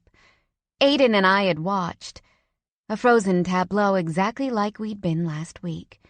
His arm across my back and my hand on his knee, and I think both of us had seen the strength Tom and Cherie brought to the table. They looked like a family. They looked like love. So maybe that's why, once the after-presentation bonfire got underway, Aiden stayed close, a hand on my shoulder while I stuck my marshmallow-topped skewer into the fire. A few fingers to push the hair away from my mouth when I'd first bitten into the s'more. His thigh pressed close to mine while we sat side by side. Obviously, I'd thought with surprisingly grim disappointment. This is only for show. "Aiden," Cherie says, from where she sits on the other side of the fire, passing little Tommy another unroasted marshmallow, which he stuffs in his face with chubby, sticky hands. "Do you remember when Kenny Templeton sat in the bonfire, back when you were a counselor?" I inadvertently stiffen at this. Cherie's casual invocation of the past, a topic Aiden seems to avoid with everyone, not just with me. Usually that's a comfort, but right now I feel it like a string pulled tight at the back of my neck. I don't want things getting spoiled again. But beside me, Aiden offers a light-hearted groan, and when I look over at him, his lips are turned up at the corners. "You were a counselor here?" I ask. "Yeah, my last 2 years. He looks across the fire at Cherie. "The smell!" Cherie puts her head in her hands. "I never forgot that," she exclaims. "Did someone push him?" I say, my voice weirdly high-pitched in concern for young Kenny Templeton. Whoever he is, I think I've scooted a centimeter away from the fire, a centimeter further into that space between Aiden and me. Lorraine laughs. "Kenny was experimenting with the flammability of his farts," says Hammond, like he's so pleased to have found an opportunity to say a word that any self-respecting adult avoids in mixed company. "You're disgusting," says Val, pushing at his shoulder. "Aiden was a hero," says Cherie, and though she's talking to the group, I get the sense this is directed only at me. All the other counselors scattered to the wind. I think Polly Kilroy left to throw up even. Aiden was the only one who knew first aid protocol. Aiden shrugs beside me, and I can't be sure. The light of the fire is too indistinct, but I think the skin beneath his jaw is a little pink. "I'd taken some classes," he says, so I'd be able to handle things at camp. "Well," Lorraine says, "and of course, for Aaron." Lorraine, come on, I'm thinking, angry on Aiden's behalf. I don't know what she means by this remark, but I find I don't really want to know. From the beginning, it seems Lorraine's been on a good Samaritan mission to get Aiden to open up, to talk more freely about his brother. And whatever I think about that in the abstract, in practice, I'd like her to back off, since Aiden clearly doesn't want to talk about it. I open my mouth to say something, but close it again when I feel Aiden's big hand come up from where it's been resting on the ground behind me, settling around my waist. One of his fingers grazes my bare skin, where my flannel shirt is ridden up, and my breath hitches. He had asthma, he says low, just for me. Lots of allergies. Had to keep an eye on him. Oh, I say. But he probably doesn't even hear, because Hammond's talking loudly about the cut-off sweatpants Kenny had to wear to accommodate his bandages. Walt and Rachel, hovering on the edge of our circle, look annoyed and a bit resentful whenever old, shared memories of the camp come up. Val, for her part, only lasts for a few sentences of Hammond's juvenile memories, then clucks her tongue and stands, calling to where her girls have been playing. "We need to get them to bed, baby," she says, her voice tense. I catch Lorraine's eyes darting between Val and Hammond, her lips pursed. Hammond and Val suffer so completely in comparison to Tom and Cherie that I feel a little sorry for Val. After this, the party breaks up quickly, Tom and Cherie anticipating a sugar crash for Tommy, Walt and Rachel appearing relieved to not have to stick around. Paul yawns, patting Lorraine's knee, and she rises from her spot, gathering the last of the s'mores trash. Beside me, Aiden hasn't moved. His hand at my waist hasn't either. "I'll put it out, Lorraine," he says, nodding toward the fire. "Our cabin's closest, and I've got a lantern." "You're sure?" she asks, looking back and forth between us. Part of me wants to say, "Lorraine, don't leave. Things are weird, and what if they get weirder?" But she's not giving a look like Betty or Kit or Greer would give me, not an "are you all right with things" look. It's more of a "what a nice night for a young couple" look. And so the other part of me focuses on that, on how convincing Aiden and I must have been today. She and Paul say their goodnights. When Paul stands from his place on the log, I have to feign interest in my shoelace on account of the cannonball thing. Aiden snickers, and I lean into him with my shoulder, a light body check that he contains by pulling me close. He smells so good, like this bonfire, and like the trees, and like him. We listen to the fading footfalls of the group, watch their lantern lights dim as they go their separate ways, and then, suddenly, we're alone. I say, scooting away from him, closing my eyes at the awkwardness of it, afraid to see his reaction. Which would be worse, I think, relief or disappointment? "So, is it because of Aaron you became a paramedic?" I have to tuck my hands underneath my thighs to keep myself from slapping them over my mouth in embarrassment. Beside me, he's quiet. Out of the corner of my eye, I see him take a deep breath, and I expect he's counting to 10, so he doesn't call me a bunch of names or remind me of the deal. "You and me, we don't talk about my brother." But instead he says, "I guess that's part of it. Spent a lot of time around doctors with him, back when we were young, and I suppose I was good in a crisis when it came to him." He pauses and then adds, "Not all types of crisis, I guess." Well, that lands like a lead balloon, an awful sadness that I don't know how to recover from. I am an idiot for bringing it up, for saying his name. I'm as bad as Lorraine. "Why'd you become a lawyer?"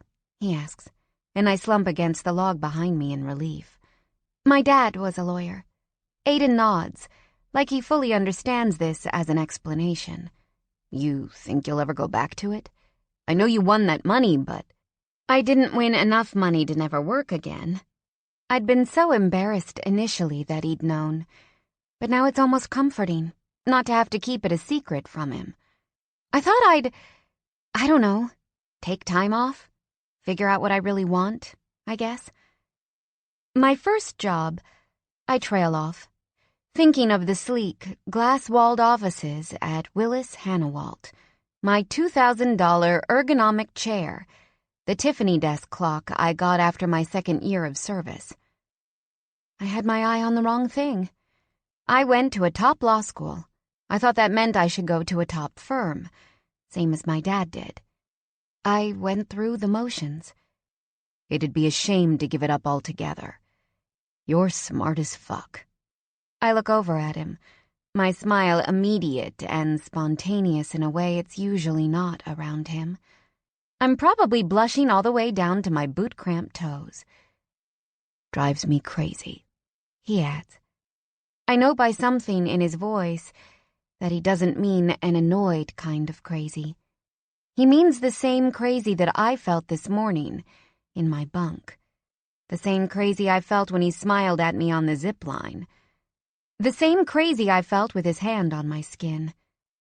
His eyes slide to mine, one hot second of contact before he stands and reaches behind the log he's leaning against, hefting a large metal pail I didn't even realize was there. He moves to stand between me and the fire, his back to me, and dumps the bucket on top, the fire hissing and popping.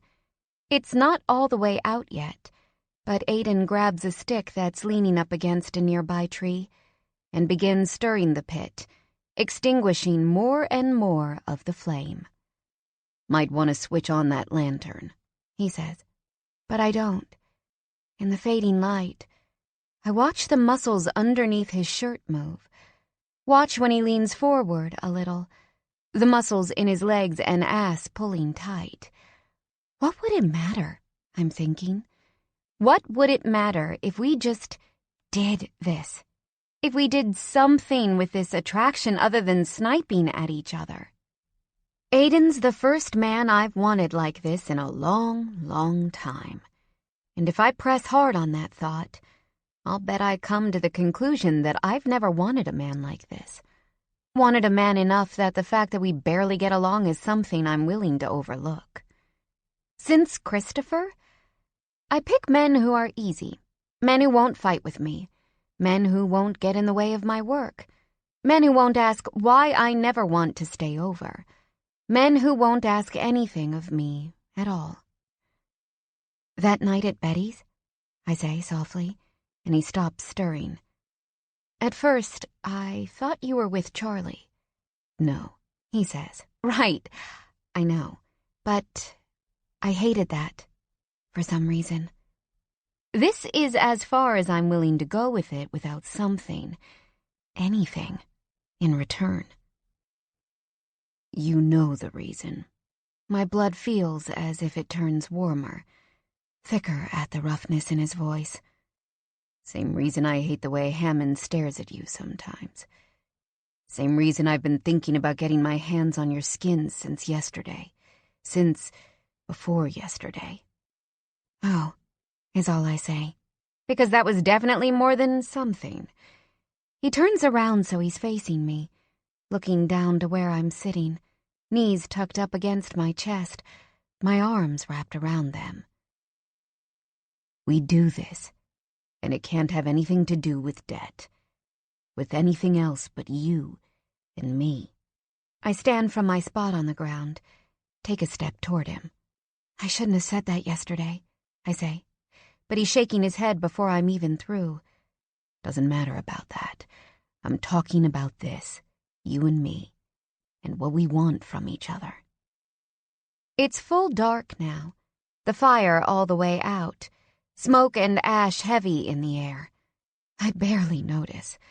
I only notice him coming closer to me, tilting his head down, not to kiss me, to get close, to put his ear that much nearer to my lips, so he can hear me say it back to him. You and me, I whisper, an agreement as sure as the one I made with him a month ago, and I am suddenly desperate for this, for him to put his hands on my hips and tug me right against him, to work off this tension. We're so well matched, me and Aiden. I can feel it, how good we'll be together. But he doesn't make a move.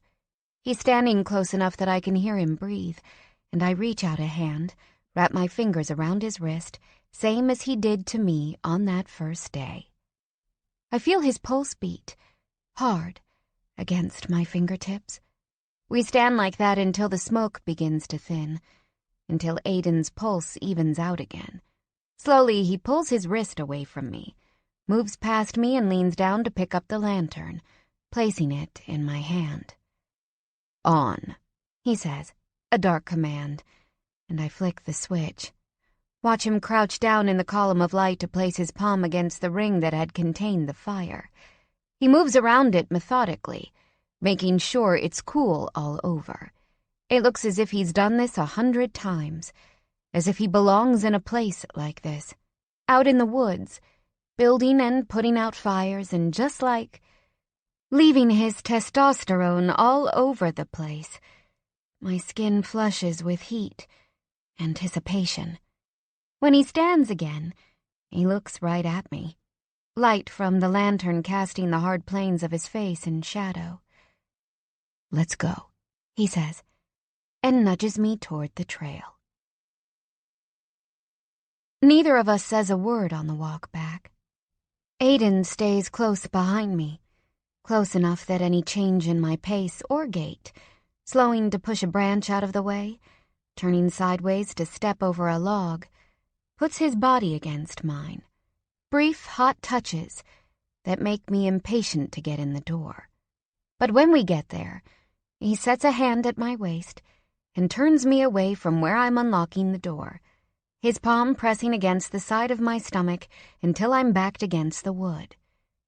"We start here," he says, leaning down to press his nose against my throat, just above the notch of my collarbone. "Jesus," he breathes. "What do you smell like?" I blink into the darkness, realize I've used my free hand, the one not holding the lantern, to grab his forearm. I'm clutching it like it's the only thing keeping me upright. "I don't know," I murmur, shuddering at the way his breath tickles me there. "Probably marshmallows and smoke? And pheromones." "No," he says, and traces his nose up, his bottom lip dragging against my neck. "You smell like something. I don't know what. You smell so fucking good. It drives me crazy." "Like how smart I am?" I whisper. He's pressing a line of kisses from where my earlobe meets my jaw, across to where my lips wait, ready for him. "Every single thing about you," he says, right against my mouth. And just like that, we're kissing. We've skipped the preliminaries. That much is clear. Every kiss I've ever had at my door after a date started gentle, a little searching. "Is this okay? Do you think you want more?" But Aiden and I settled that out by the smoldering fire, and this kiss says so. His mouth is hot against mine, his tongue licking into my open mouth. It feels like it goes on forever, this kiss. Long enough that Aiden's brought himself closer and closer, long enough that we've managed to arrange our bodies so that the hardness beneath his jeans meets the space I've made between my legs, long enough that I feel wet and empty. My hand left his forearm as soon as our lips met. I've reached up to tangle it in all that gorgeous dark hair, one of the first things I'd noticed about him, and I'm tugging at it, telling him, the only way I can, that we need to get inside. At first I don't notice that my other hand is suddenly free to join in the fun, until I realize that the place where Aiden had been touching me, right at my rib cage, frustratingly short of the underside of my breast, is absent of the delicious pressure he'd put there. "I'm going to need to take this," he says, pulling away, the lantern in his hand now. He's breathing hard, but he takes another step back. There's no place now where our bodies are touching. and I bite my lip to keep from whimpering in frustration. What? I've got to go. He begins, and I really do let out that whimper. Aiden, I'll kill you if you leave me here right now. I'll kill you, bring you back to life, and then kill you again. He grins, a particular smile I've never seen on him. Had I thought he was good-looking before? Because that was the understatement of my life. I need supplies. I look down at the bulge in his jeans. Your supplies seem fine. Condoms. I thud my head against the door, closing my eyes. I have to take a deep breath to settle myself, to manage the ache between my legs. What man your age doesn't carry condoms? I'm so mad I don't even want to do it anymore. He says nothing, and when I open my eyes he's looking at me, his brow furrowed. Oh, please, I say, rolling my eyes. I still want to do it.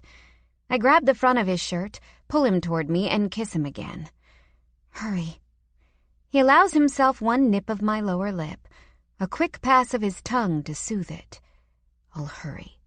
Once he's gone and I'm in the cabin, though, I'm nervous, impatient. If he's driving all the way to Colville, it'll be 40 minutes until he's back, and by then he'll probably remember what a terrible idea this is, what a terrible idea I am. The woman who sat across from his devastated parents at a conference table and negotiated the kind of deal that makes people hate lawyers. Even if he doesn't remember that, he'll probably think of all the ways I annoy him, or all the ways sleeping together could fuck up his plans to get this camp. I go to the sink, look at myself in the mirror. My cheeks are flushed, my lips swollen. My hair looks like I teased it in back. I reach up a hand to smooth it, catching the winking light of that thin gold band, the small pearl that looks far too sweet for me. What am I doing? I tug the ring off, setting it gently on the small metal ledge underneath the mirror. It doesn't matter if that ring's just a placeholder. That ring is everything I do not do. That ring is complication. That ring is strings-attached sex. I should know that better than anyone. But it's hard to keep that train of thought when my lips feel warm and bruised from Aiden's firm kiss, when I can still feel the echo of his hands on me. When the cabin door bangs open, Aiden's standing there with a strip of condoms in his hand and a hard, determined expression on his face. I feel a gust of relief. Or maybe it's just the cold air from outside. Either way, I'm so glad he's back. That didn't take long. I broke into the infirmary, he says, a little out of breath. Pick the lock. They keep condoms in there? He shrugs, tucking them into his back pocket. Safety first. He looks at me, eyes moving up and down my body, and I don't know if I imagine the way his glance stutters, for the briefest of seconds, on my left hand. He steps toward me, and same as yesterday afternoon, Aiden's hand reaches up to stroke the skin of my cheek. This time, he doesn't trail off. He tucks his fingers into my hair, lets his palm cup the side of my face. A touch so gentle and so unlike the way the two of us are together that I drop my eyes in embarrassment. Zoe, it's all right if you've changed your mind. No, I say, and then more firmly, no. But this? I reach out, tuck the tips of my fingers into the waistband of his jeans, tugging him closer. We only do this here. Only for the rest of our deal. This is sex. Nothing else. Even as I say it, I feel a pang of regret. But it's necessary. I'm not stupid. I'm smart as fuck, in fact. And I know this thing between us can't work in reality. Not with all the baggage between us. Good, he says. Maybe a little too quick for my liking. But it doesn't really matter. Because half a second later, we're kissing again. My tailbone pressed against the sink, trapped by the press of Aiden's hips against mine. My hands roam under his shirt, feeling every inch of warm skin that I can, smooth and taut over all the muscles I saw this morning. His body is deliciously unfamiliar to me. I can feel, in the way his trim waist gives way to broad, ridged planes across his back, in the way his biceps stack right up against the bunched, firm muscles of his shoulders, that this body is made for work, lifting and carrying and hurrying, everything about it efficient. He runs his hands down my sides, around my lower back to pull me forward, and then he's cupping my ass, the backs of my thighs, and with barely an effort, he lifts me, my legs around his waist while he turns to walk us into the bunk room. Our kisses are messy, frantic, our teeth clicking together a little as he moves us toward his bunk. Even when it's the moment for him to set me down, or for me to climb off and get on the bed myself, we stay like that, wrapped up in each other and kissing, our tongues tangling together in a way that almost feels like fighting, my arms tight around his neck, his big hands kneading the flesh at the backs of my thighs, hard, electrifying pressure that may well bruise later. I tighten the muscles of my abdomen and curl my pelvis closer to him. A movie answers with a hot, impatient grunt of frustration. "I've never had sex in a twin bed," I murmur against his lips. And it works, because he ducks down, lays me on his bed, the smell of his sheets all around me, his body following mine like we've done this 100 times. "Not even in college?" he asks, pressing his face against my neck. And when I don't answer right away, he nips the skin at my collarbone, a move that makes my skin flush anew with pleasure. Nuh-uh. I didn't fool around in college, not until I'd met Christopher, and then it had been, "Stop thinking about him, about that fucking ring," I scold myself, gripping Aiden's shoulders and pulling him up toward me so I can get my mouth on his again. "Doesn't allow for." He pauses, sucks in a breath when he feels my hands tuck beneath his waistband to grab his ass and pull him closer. "Much movement," he finishes, and his voice sounds like it did this morning, gruff and a little angry, and, oh God, I want him to say everything to me in that voice. "We'll manage," I whisper. He pushes himself up on one hand, careful not to hit his head on the bunk above, and uses his other hand to work at the buttons of my flannel, his eyes on the skin he's revealing, little by little. I don't think I've ever seen a man so focused on a task like this, so intent on just this scrap of skin, when it's damn near guaranteed he's about to see the whole package. When he spreads the sides of it, revealing my bra, nude, no frills because I'm at camp, for God's sake, he takes a deep breath, reaches out his hand, and traces the line of soft skin above the cups, watching in rapt fascination as my nipples peek underneath the fabric. Never have I so acutely wanted a man to touch me, lick me, suck me there. There's an actual, physical ache. "Jesus Christ," he says, "you make me feel like a teenager." That's nice? It's not nice if I don't settle down. He bends his head, licks across the skin he just touched, and I arch my back in frustrated desire. "Remember that old t-shirt?" he asks, against my skin, and it's taking me a second to do any kind of verbal processing when all I can think about is getting both of us naked. "The one you got at Goodwill?" "Right, the old camp t-shirt." I open my mouth to answer, but all that comes out is a low moan when Aiden lets his tongue dip, just a little, beneath the fabric of my bra. "I got so fucking pissed at you about that shirt. It was almost see-through." "Let me guess," I say, my voice thin, my breaths coming so fast from just this little bit of foreplay. "It drove you crazy." He lifts his head, pushes himself up so he can kiss me again. "It's like that with you," he says. "Half the time I don't know if I want to yell at you or fuck you." I raise my head to kiss him, to lick across his bottom lip, to tug on it gently with my teeth. A movie answers with a thrust of his hips that's hot, impatient, involuntary. I forget about every single complication this might introduce. I forget about everything but that hardness between his legs, the wetness between mine. Well, I say, releasing his lip and letting a slow smile spread across mine. You can yell at me later, if you want. But all Aiden seems to want now is our clothes off, our bodies closer, and our mouths otherwise occupied.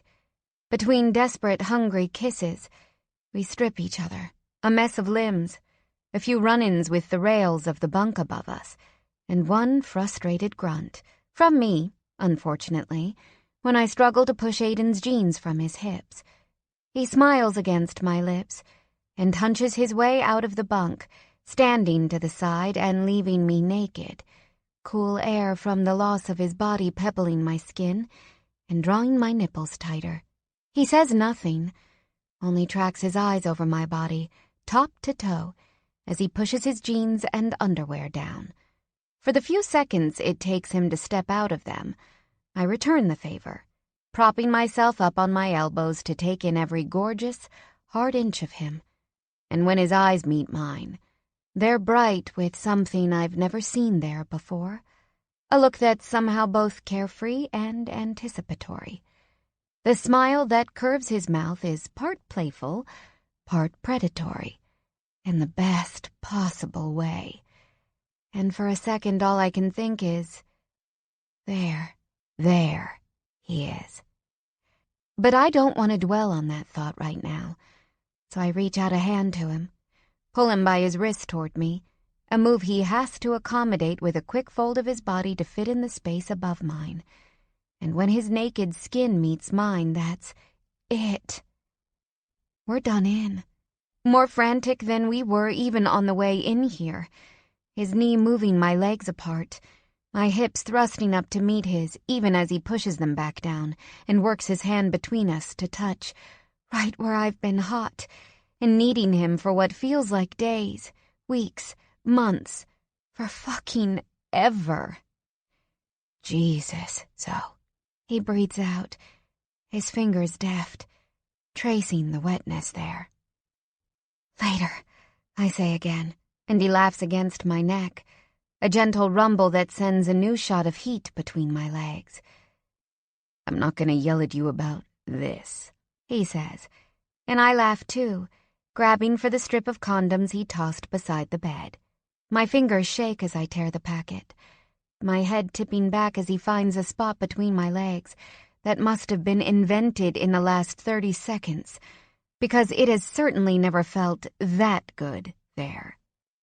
He watches me while I roll the condom down his length, closes his eyes briefly when I stroke him, and I like that small concession to vulnerability so much that I take advantage, take control.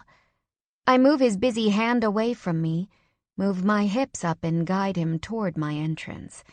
And when he pushes inside me, the noise he makes is more arousing than any single word he could have said. A gusting, groaning sigh of relief, a noise like he's set down 1,000 pounds of weight, and it makes me crazy, that noise.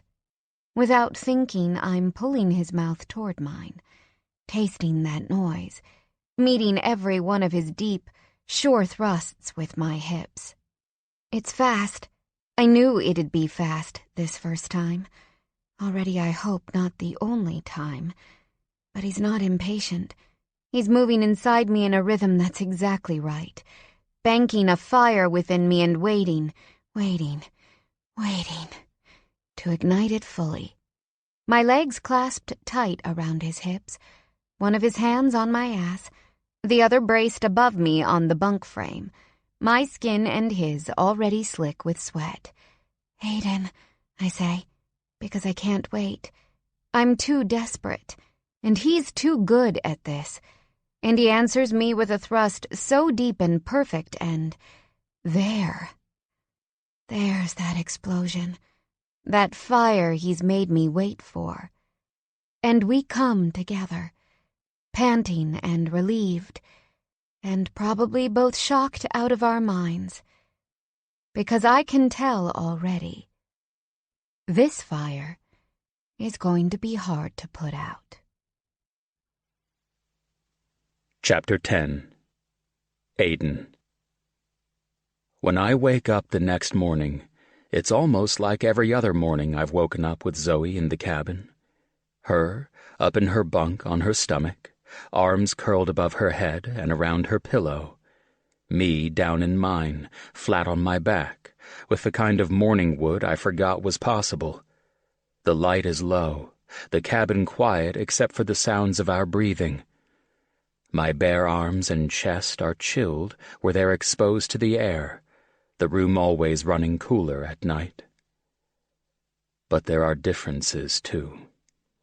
Across the way and above me, Zoe's normally silky straight hair is mussed, a tangle of it resting against her cheek.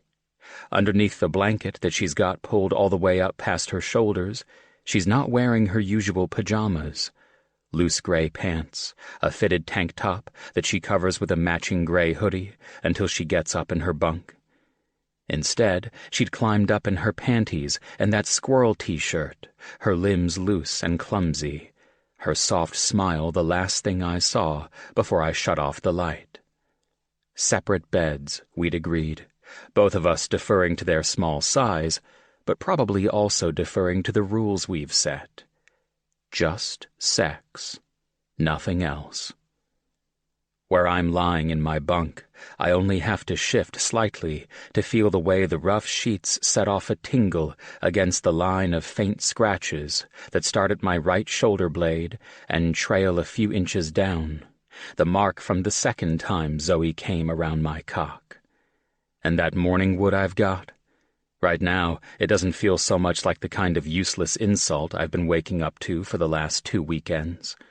It feels like my dick is reporting for duty, like it knows that the 3 times I fucked Zoe last night were warm-ups, that we've got a lot of time and sexual tension to work off, and we might as well get started early.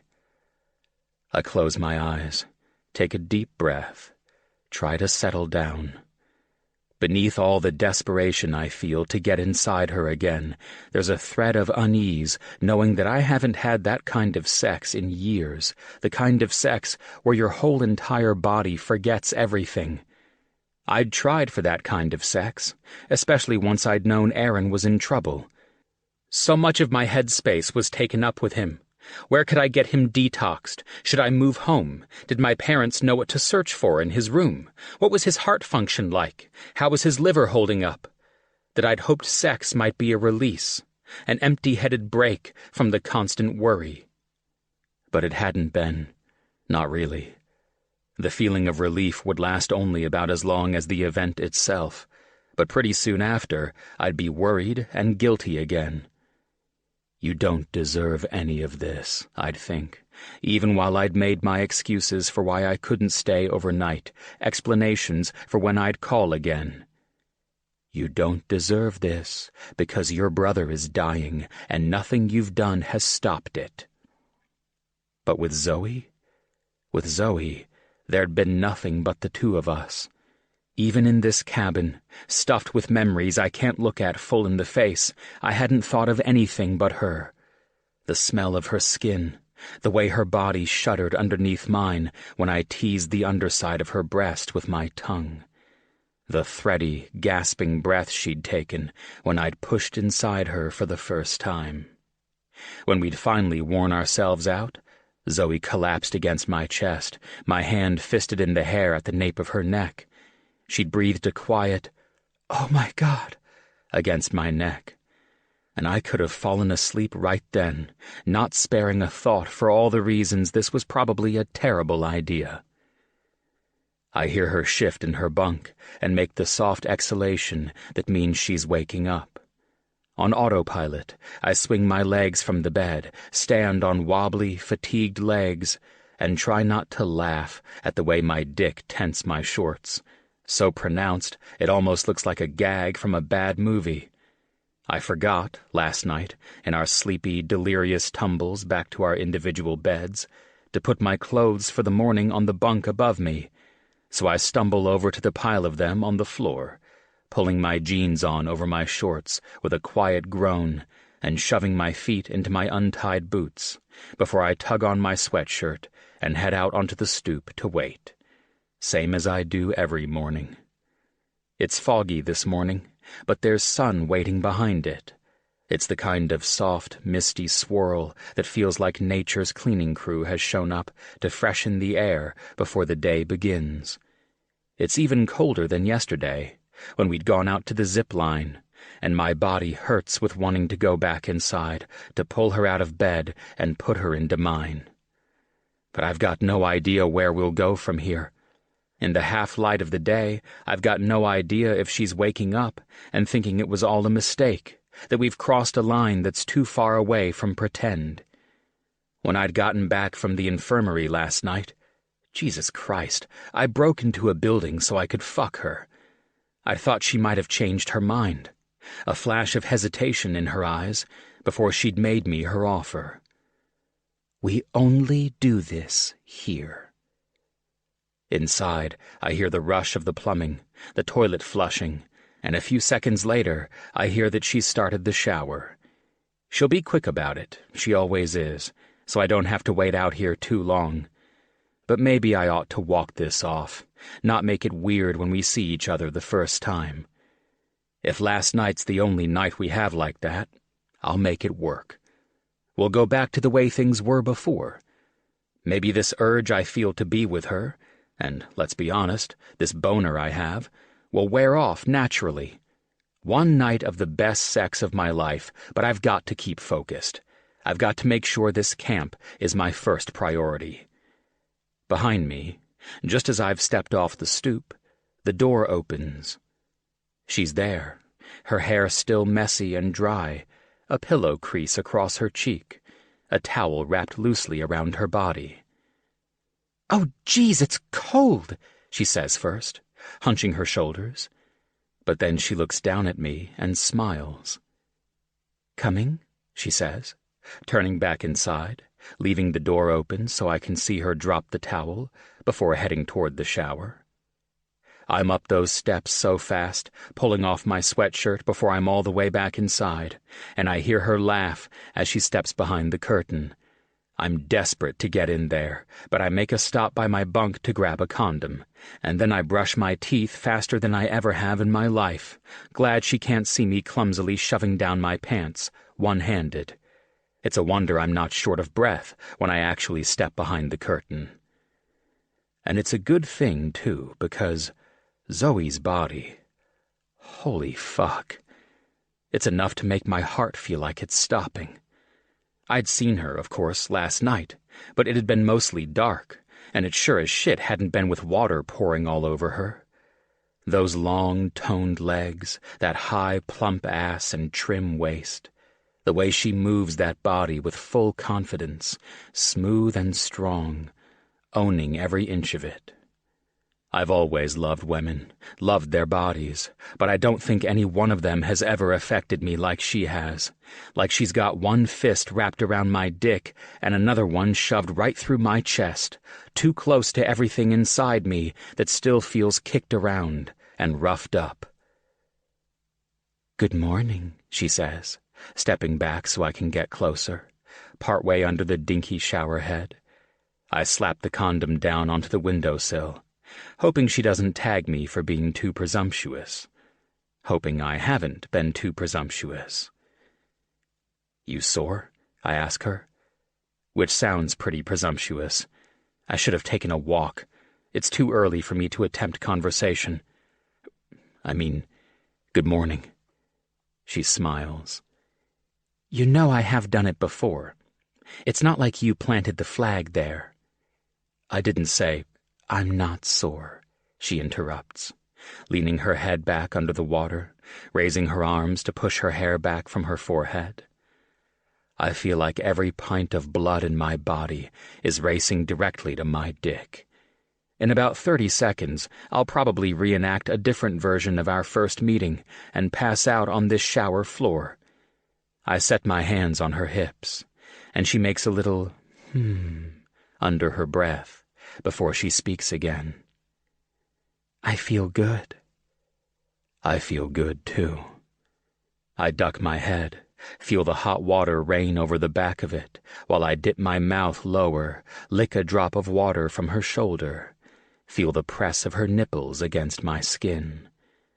The relief I feel to be doing this, touching her again, is all out of proportion to how I should feel about an arrangement like this, two people in a strange situation, fucking the tension off and drawing clear lines in the sand. Could feel better, I say, my voice gruff, my hips pressing forward. I need to keep this, I don't know what, light, simple, her body and mine. This is sex, nothing else. But then she surprises me, straightening her spine from where she'd been arched back into the water, setting her hands on my chest, trailing them down as she drops to her knees, her mouth opening against my hip. For a second, my mind is blank with the promise of it. I'm all anticipation. This is simple. Her mouth, my dick. I don't even have to look her in the eye. But just as quick, my body rejects it. I bend so I can set my palms underneath her elbows, pull her up. No, I say to her, and her brow furrows. I don't know how to explain it to her, this feeling. She knows by now I'm shit at talking things out, but it's one thing to be rough at conversation. It's another to say the wrong thing when you're naked with someone, about to do something that's intimate no matter what boundaries you've drawn. I'd said it to her last night, out by the fire. This can't be about anything she owes me.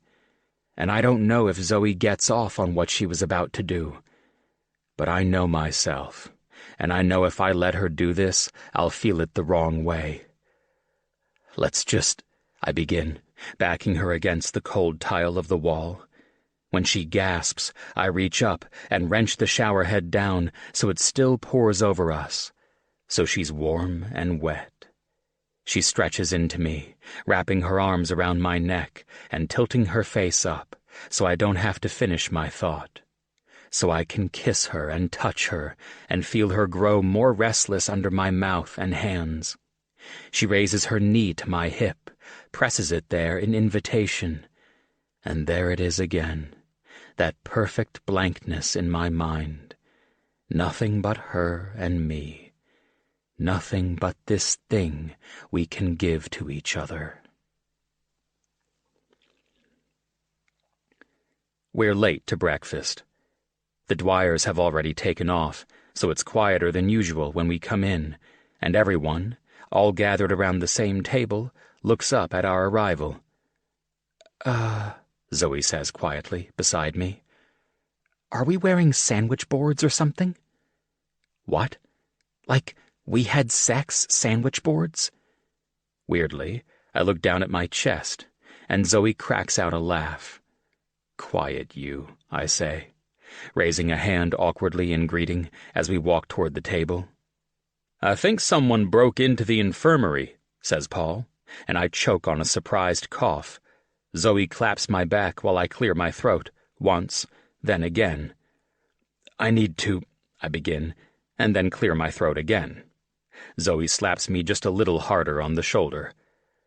Paul, that was me. I'm sorry. After the bonfire, I break off, having no idea how to finish this sentence. Wanted to have tons of sex, but I didn't have condoms? I don't even know if he'd noticed there were a few gone. I'd never even known about this stash until I'd become a counselor. Paul and Lorraine knew that the older kids didn't always follow the rules about staying out of cabins belonging to the opposite sex, and during our training, they'd had a nurse come in to give a long, embarrassing talk about safe sex that was more detailed than anything any of us had heard in public school. I burned myself, Zoe says. While I was doing the... She crooks out an elbow, makes a fist, and a funny circular motion with it. The stirring thing? To help put the fire out.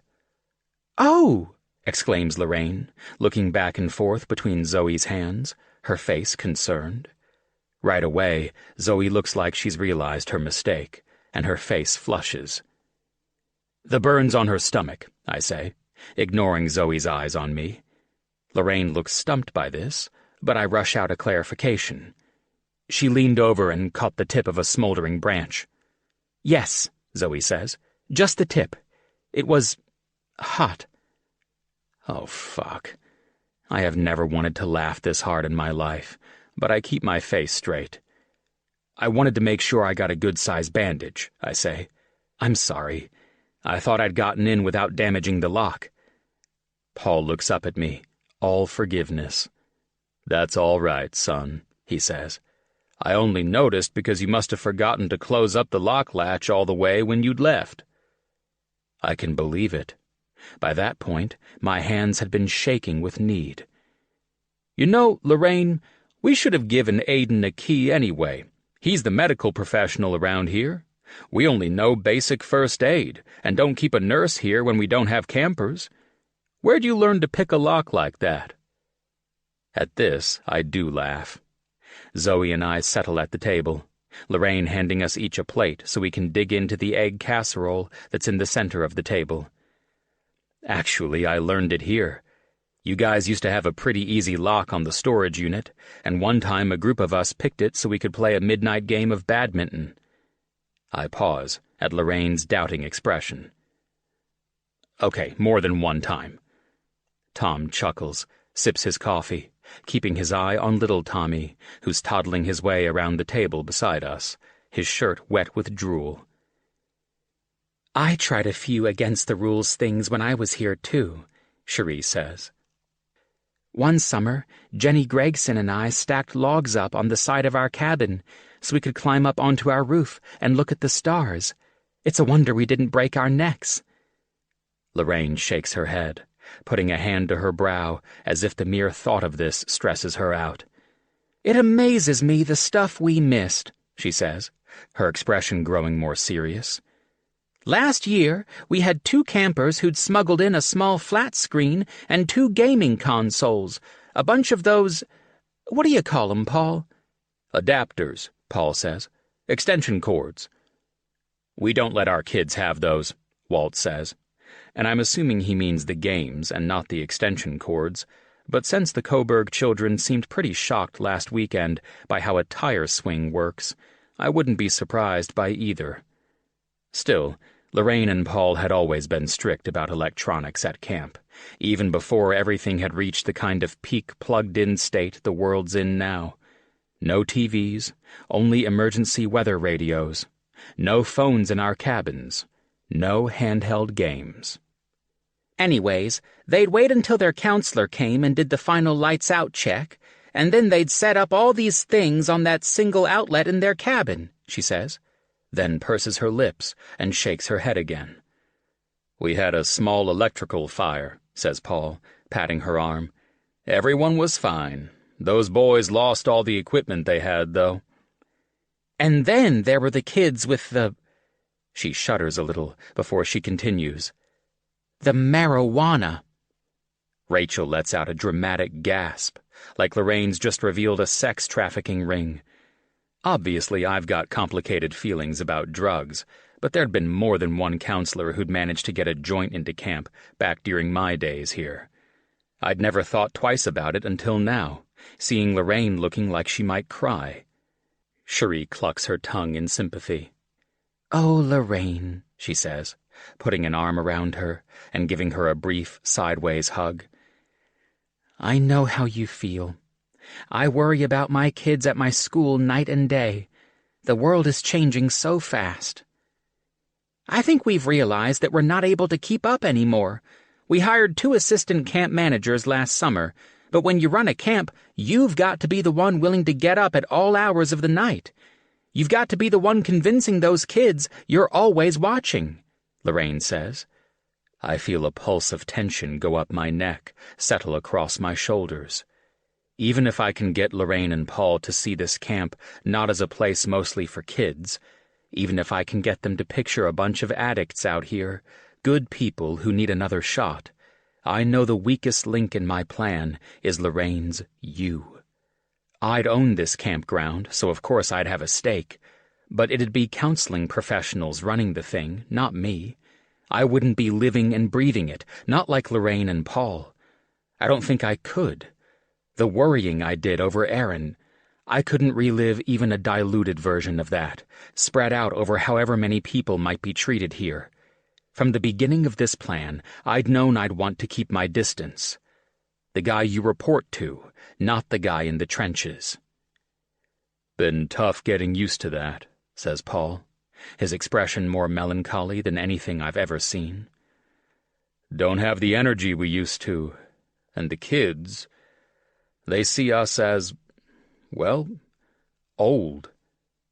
They've probably never seen you do a cannonball, Zoe says from beside me, forking her eggs, and then she immediately claps a hand over her mouth, her eyes wide as saucers. There's a beat of silence while Paul looks over at her, a second of confusion, before he bursts out in his booming laugh, always a surprise when you get used to his quiet way of speaking. Oh, Zoe, I am sorry about that. I wondered if that was you, he says. Didn't have my glasses on. Lorraine covers her face with her hands, shakes her head. Paul, I told you to skip the fall swim. Well, sweetheart, it's a tradition, you know, and the guys would have been disappointed. You traumatized poor Zoe, says Lorraine. Zoe waves a hand, swallows the bite of eggs she'd nervously shoved in her mouth while Paul laughed. I've seen worse, she says, and then she makes this squeak noise in her throat, maybe the beginnings of that meep she described on Friday. I don't mean worse. I mean, it was fine. Everybody looked fine. It's not like I was doing an assessment. Basically, I didn't even see anything. Woo, honey, Cherie says, laughing. You ought to quit now. Zoe's shoulders slump, and I put an arm around her, pulling her toward me and shaking her playfully, while everyone except Walt and Rachel, who look like their milk's turned, laughs. There's a shock of something familiar that runs through my body, and I almost jolt with it, this need to chase down what I recognize. It's like when you catch the smell of something delicious cooking in the air, something you haven't had in forever. That half-second where your memory syncs up with your senses and you realize, oh right, cinnamon rolls. I drop my arm from around Zoe's shoulders when I've realized it. It's family. That's what it feels like. I'd almost forgotten. You're awful quiet, Zoe says, when we've pulled out of the campground. We'd packed up in silence, Zoe moving slower than usual, and I'd wondered if she'd been thinking the same thing as me. Should we, one more time, before we go back to real life?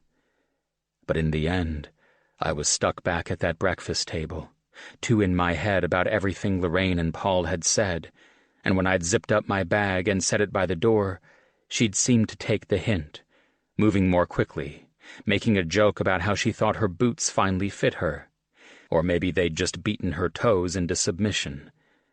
I'd wanted to kiss her for that, for pressing on, but I didn't know how. Didn't know how to initiate affection with her that wasn't a prelude to something else. Just tired. I reach forward to turn the heater vents her way, like she likes. I can feel her watching me, working me out. It's the best and worst thing about her, the way she watches. They won't like that you don't plan to run the camp, she says. It's the worst. It's the worst fucking thing. I know that, I grind out, my voice sounding harsher than I intend it to. I know before she even starts talking that she won't quit either. We're past that. We were past that before the sex. The more time she's spent with me, the less she holds back. The business plan for the other wilderness/wellness locations has a position for a camp manager. No special credentials for that, really. It's separate from the counseling functions. You don't want to do that? I rub a palm over my head, let out a gusty sigh. Not really. Because you want to stay working as a paramedic? Zoe, come on. Let me off the hook, I'm saying. You can't give that answer to Lorraine and Paul, and they're going to ask the question. It's going to be their most important question. You want to buy this campground and hand it over to someone they've never even seen. My answer is a roll of my shoulders, a tightening of my hands on the steering wheel. You can't just throw money at this, believe me. It's that quick that I get angry, and I'm grateful to be driving, to know I have to keep half my attention on some other task. Are you kidding me with that? I ask her. Your actual job was throwing money at this. I'm just the guy who had to catch all that money, and you know what? I can't fucking wait to be rid of it. You know what the check I got said? The one that came from your firm? No, she says, her voice firm. She's got a spine of steel, Zoe does. Aaron O'Leary settlement, right in the fucking memo line. She takes a deep breath through her nose, like she's got to recover from that piece of information, even though it can't be new to her. But if you're just trying to get rid of it... Let me ask you something, Zoe, I say, my voice low, angry. How have you been doing, spending all that money you've got? I see her, out of the corner of my eye, rub her palms up and down the thighs of her jeans, see her jaw firm briefly before she answers. I told you, I'm taking some time. Yeah, well, I don't fucking feel like taking some time. Because your money and mine, those are two different things. You had a lucky night. You got drunk and bought a lottery ticket and beat the odds. My brother didn't. He died like a bunch of other poor fuckers who get hooked on something, and every single dollar of this money feels like it's for a hit he took, a bad decision he made. The best thing, the only fucking thing I can think to do with it that won't make me sick is this camp. It's maybe the most I've ever said to Zoe all at once. Probably more than I've said to anyone in the last 6 months. She'll quit now, after that, I think. She won't fight me. And for all of 2 minutes, she doesn't. She sits silently, her eyes straight ahead, and as my words echo in the car around me, I feel that quick-fire anger flame out. Now all I feel is tired and confused and sorry. Sorry for going so hard at her when all she wanted was to help. Hey, I say, soft now. Don't apologize, she says sharply. You're right that I had a lucky night, and you're absolutely right that I didn't deserve it. I open my mouth, ready to dispute that. Who said anything about deserving it? But she barrels on before I can stop her. But I'm taking time so I don't screw up again. What again? She reaches up and drags her fingers over her brow, a brief, casual touch that I notice more now that I know how her skin feels under my own fingertips. Look, I don't know what it's like for you, she says. But for me, it's easy to make mistakes when big things change. When my dad died, I made big mistakes, mistakes that lasted a long time. And winning this money, well, it'd be easy to make mistakes with this, too. I've got a second chance here, and I want to do it right. She stops, clears her throat, reaches out to adjust one of the heater vents away from her. It's the barest, briefest pause. Not enough time for me to even ask all the questions I have about what she's said. What mistakes? How long did they last? What does it mean to you to do it right? I'm sure you do want to get rid of this money. All I'm asking is whether you've really thought about it, about the particulars. You've seen all the work I've done. But as soon as I've said it, I realize I don't so much mean it as an explanation. I think maybe I mean it as a question. She shrugs her shoulders, all nonchalance, like we haven't exchanged harsh words. Maybe it's the way we started, me and her. The fact that it was hostile from the start means that we don't feel so uncomfortable when things turn tense. How much work you do on something has nothing to do with whether it's the right idea. I slide my eyes over to her again, take in the smooth lines of her profile. Anyone else would see her and think she's entirely unbothered. But already I know better. I know her better. I know she won't answer if I ask her anything else, about her mistakes, her work, her money, anything. I know she's given me all she's willing to, and my chest feels tight with something like frustration, longing. But that's bullshit. Me and Zoe, we're not the same. The camp is what I'm holding on to, what I've been holding on to for all these months, and hell if I'm going to get talked out of it now. I've wanted this so bad, I've been willing to lie to people I care about. I've been willing to get involved with a woman who'd been on the wrong side of my brother's death. That I'm sleeping with her now makes no difference. Zoe is temporary. This camp is my family's, my brother's, legacy. I want this to work, I say. She leans her head back onto the seat and turns her face my way. For what feels like a long time, she doesn't say anything. She only watches me, and I wish I could get in that head of hers, hear the gears that grind, the ones that make her so good at figuring things out. Then I want it to work for you, she says, finally. It's enough, this truce. Enough for two people who've committed to a short-term arrangement, who don't have to ask each other the big questions. But after this weekend, it's different between us, however casual we're keeping the sex. I reach out across the bench seat, take her hand in mine. She doesn't have the ring on. Every week, when we get in the car to go home, she slides it off, puts it back in the box, then back into the glove compartment. I twine my fingers with hers, feel that bare finger between two of mine, ignore the answering disquiet that goes through me at the sensation. I give her palm a light squeeze. She turns her face back toward the windshield, but she doesn't pull away. Chapter 11. Zoe. When Kit opens the door to me on Monday night, she looks me up and down, raises an eyebrow, and says, "What's happening here?" I move past her into the foyer, setting my briefcase on an old weathered trunk. That's probably another gift from Ben's father. So complete is his gratitude to Kit for bringing his son home. "This is nice," I say, sliding out of my shoes and setting them tidily next to the trunk. I'm nervous, unexpectedly so, a flush of embarrassment all along the neckline of my blouse. "Don't change the subject. You look like you came from court." "I didn't," I say quickly. "Is Greer here?" "Here," she calls, drifting into the living room, an apron around her waist and a frosting knife in one hand. When she sees me, she stops, her eyes widening.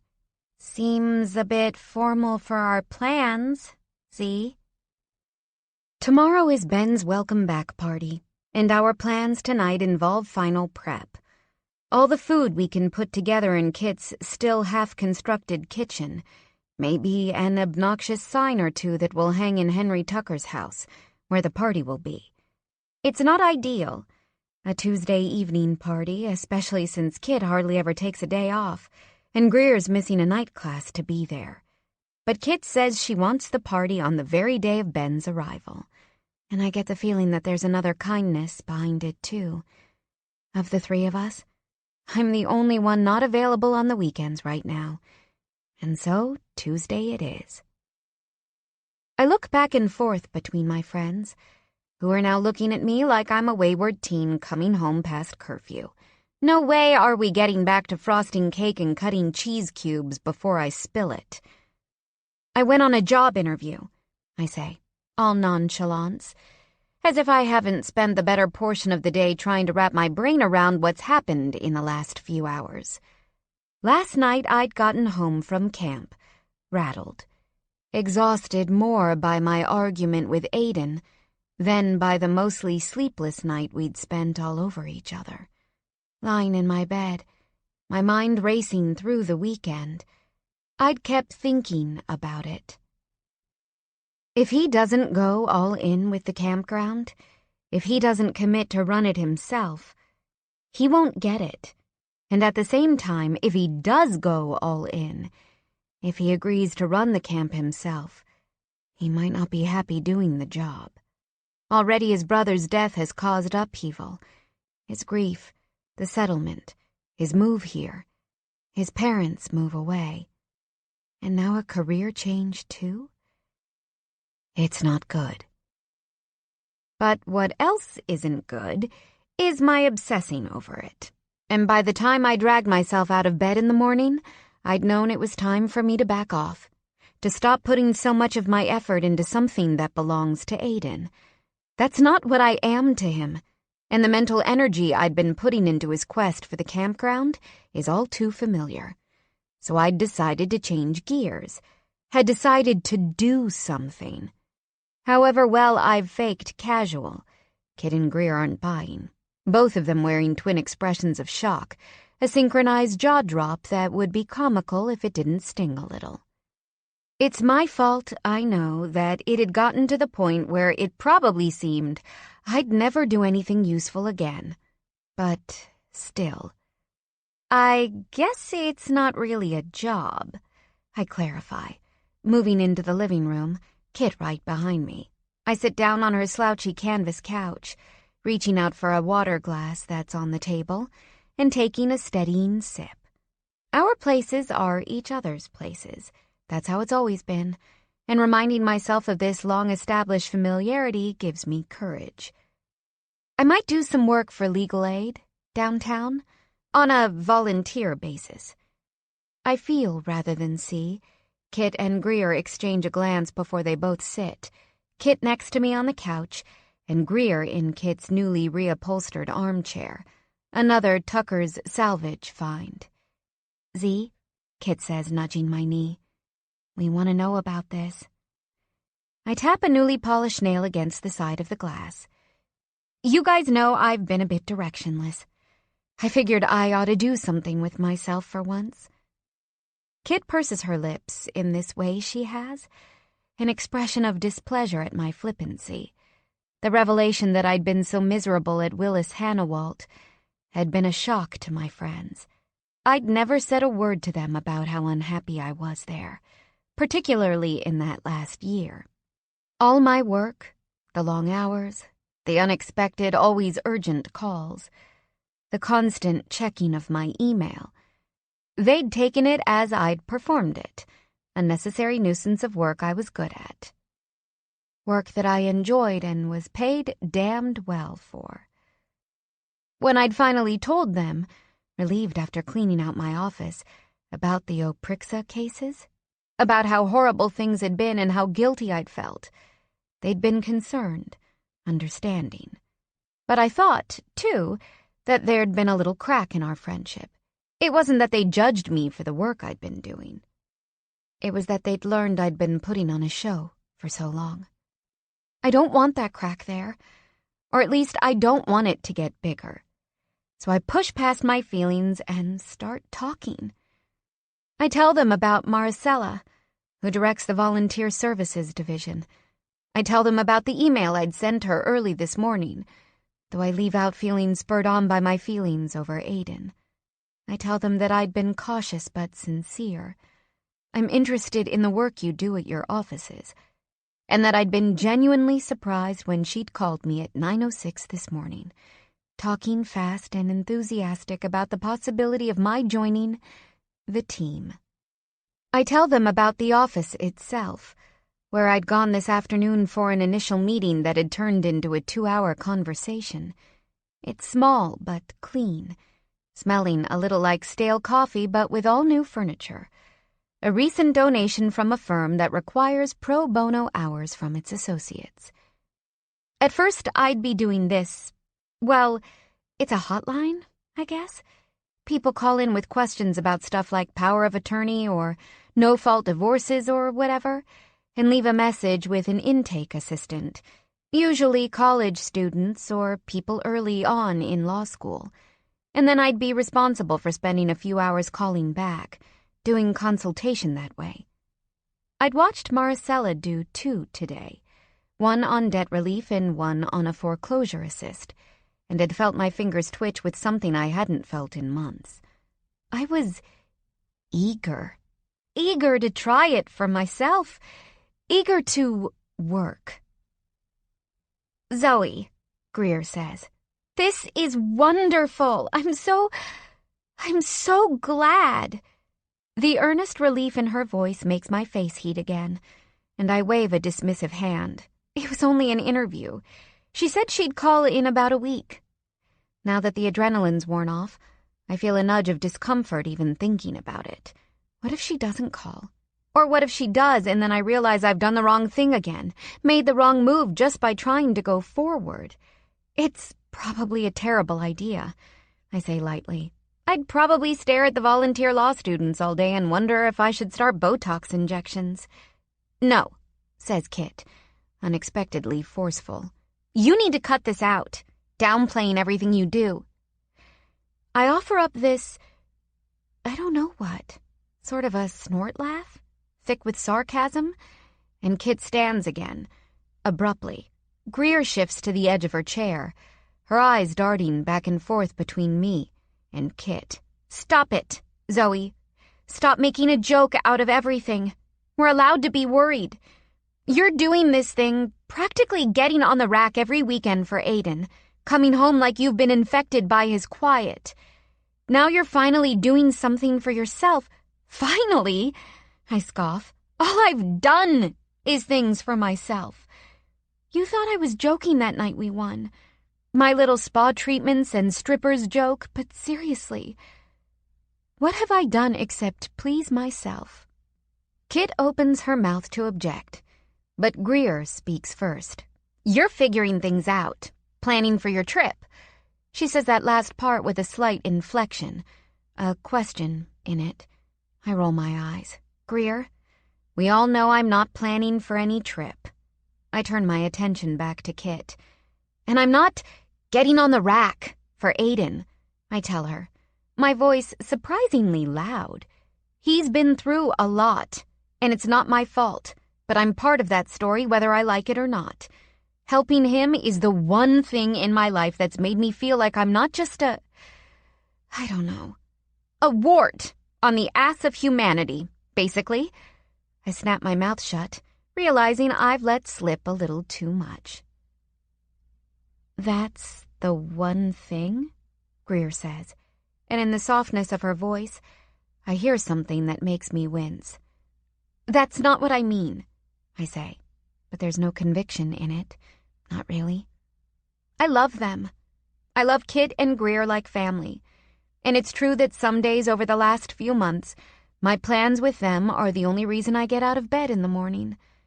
But there's this creeping doubt I have, deep down. Maybe Kit and Greer don't know the real me.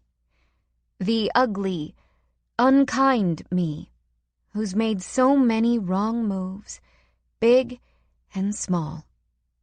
Kit looks down at me, and I shift to untuck my blouse from my skirt, avoiding her anger and her sympathy. I'm not sure which is worse.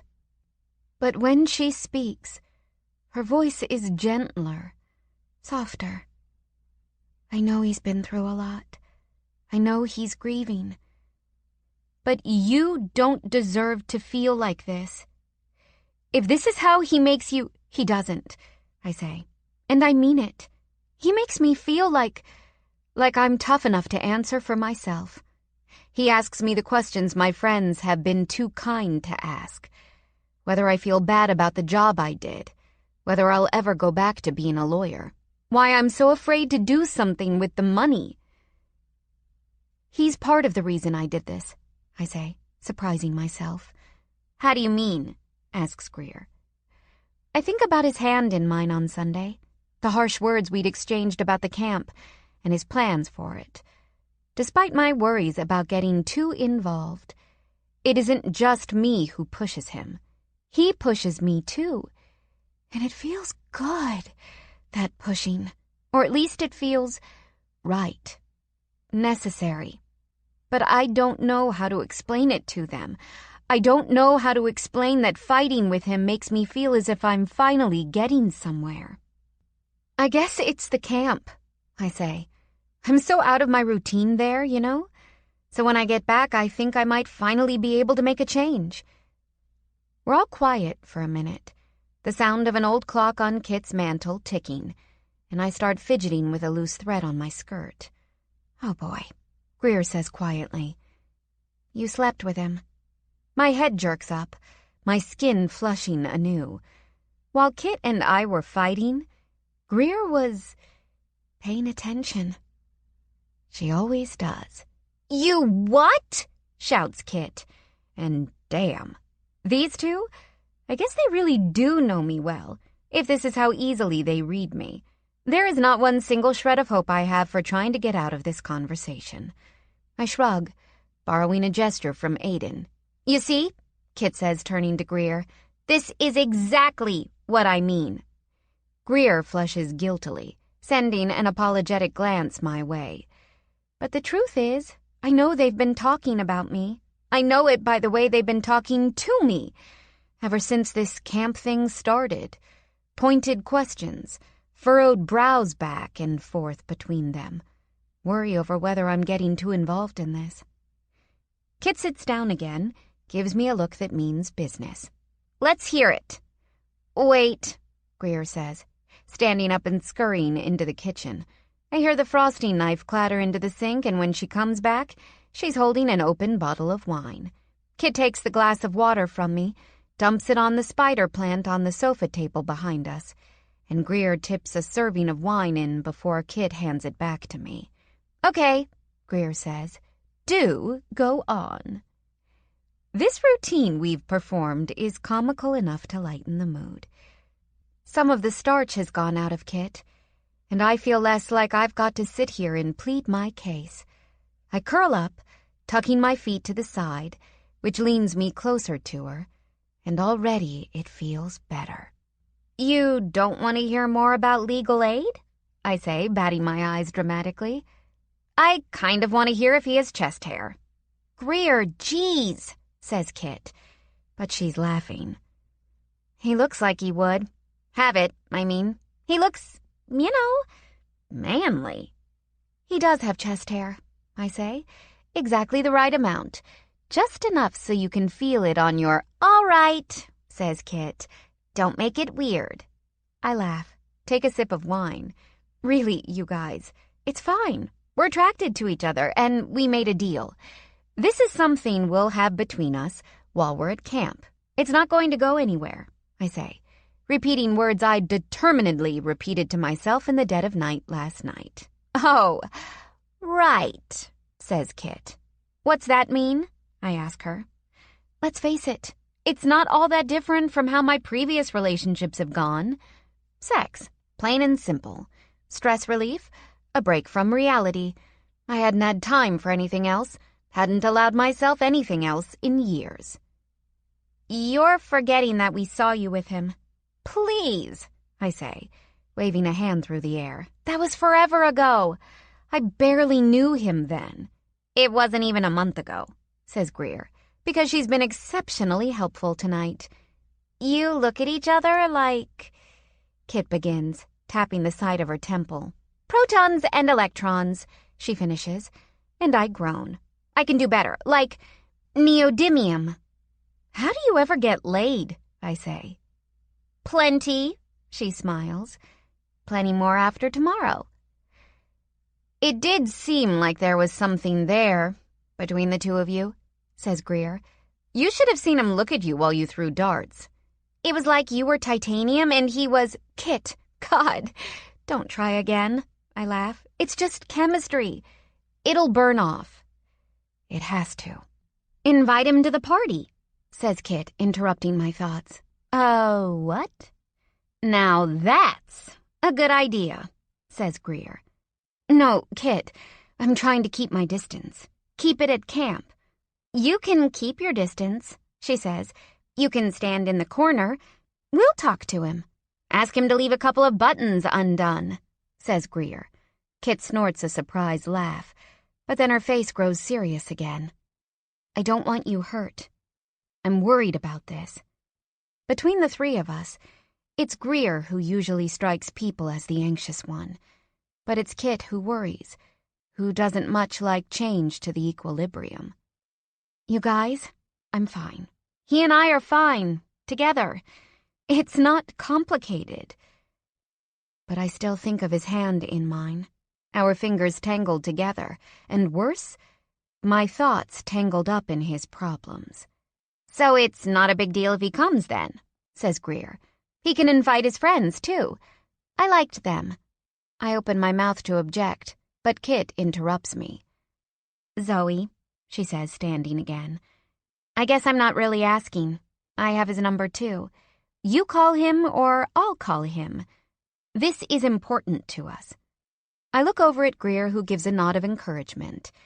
It'd be better if we got to know him, she says. Fine, I say, sounding sullen. But beneath it I feel a familiar warmth. Comfort.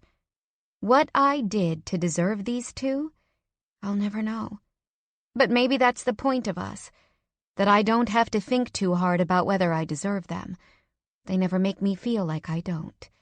They never make me feel anything but loved. What distance we have between us is what I put there. My fear, my guilt.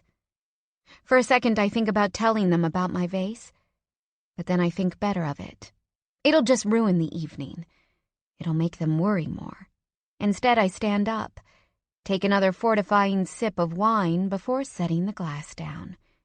Kit Kat, I say, squeezing her shoulder as I walk back toward her stairs. I'm going to borrow one of your nerd t-shirts, and then you're putting me to work. Greer reminds me once more when we're walking out to our cars after leaving Kit's.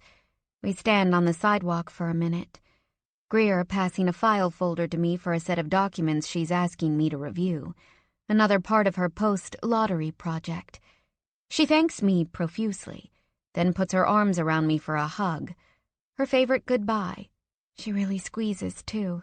Skinny-armed Greer.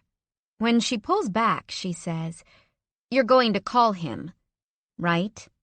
I sigh, roll my eyes.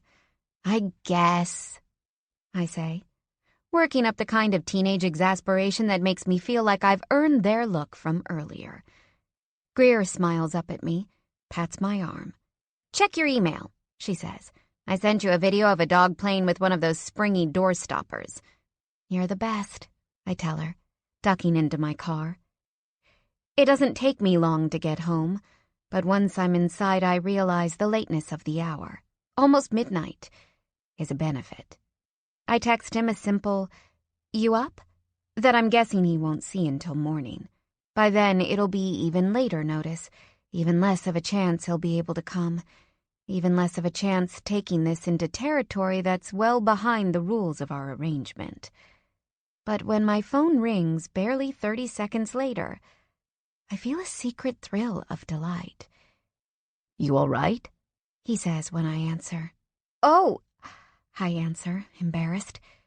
In his voice, I hear a thread of concern, and I wonder how many times he's had bad phone calls at night, how lightly he sleeps to always be able to hear them.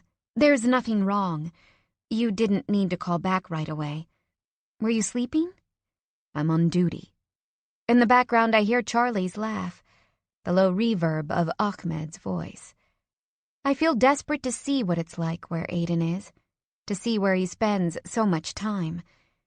Does he look the same there as he does at the campground, fully in his element? An unpleasant thought strikes me. What did I look like today at that legal aid office? Too slick in my pencil skirt and silk blouse, my 4-inch pumps with the glossy red sole? I'm sorry, I say, to bother you. You're not bothering me. Don't be sorry. It's simple, what he said. But there's some latent heaviness, too. Some echo of our last conversation in the truck. It's funny, isn't it? We apologize to each other a lot. There's a long pause on the other end, a door shutting, and the line gets quieter. The background noise gone. I wouldn't say it's funny. Me neither. I take a deep breath through my nose before I get anything out about the party. Aiden surprises me, The Coburgs dropped out. What? My voice has that edge of excitement, as though I'm talking to a close friend and about to get some piece of gossip that's bound to be good. A strange sort of bonding, but nevertheless, I feel it. Yeah, I was going to call you tomorrow. Lorraine told me a few hours ago. They drove out to the campground this morning and told her and Paul they'd changed their minds. Said it was enough for them to worry about their own kids. Oh, I say, maybe a little disappointment in my voice. That wasn't very gossipy at all. Rachel told Lorraine that the camp, that it had lost sight of its principles. Eek! I'll bet Lorraine was pissed. She doesn't much get mad. I can picture the shrug he uses to accompany this. Whenever he does it, his mouth turns down at the corners as his shoulders come up, like they're connected. I think she might have been a little relieved. Out of all of us, they seemed the least into it. All of us, I repeat silently to myself, breathing through the thrill of that inclusion. So, I say, keeping my voice casual, free of the eager curiosity that's tapping me on the shoulder. We're not going this weekend? There's a pause on the other end. Some hitch where I guess Aiden decides how to play this change. Lorraine still wants everyone up there. Says we can help clean up from Friday's wedding. Have a more laid-back weekend. I let out a quiet breath of relief. It's only the sex I'd miss, I tell myself. But if you want to pass, I'll think of something to say while you're not there. I don't want to pass. I grimace at the quickness of my response. Good. In his voice, I hear something I feel all the way down to those glossy red soles. I know what he's thinking. Know about what's good between us. Suddenly, I'm hyper-aware of everything I have on underneath my clothes. The thigh-high stockings, the nude thong and matching lace-trimmed bra. Everything designed to fit exactly right beneath workwear. So different from anything I wear at the campground. I wonder if he would like it. If I should pick something like this for the weekend. Ridiculous, I scold myself. It's not a lover's getaway. I step out of my shoes, feel nothing but the cold hardwood floor beneath me. My friend Kit's invited you to a party, I blurt. Tomorrow. If you have to work, that's fine. I'm off tomorrow, once I'm home from this shift. What kind of party? It's a welcome-back party for her boyfriend. He's moving here. Ahmed and Charlie are welcome, too. I hear him take a deep breath, and I know the move that accompanies that, too.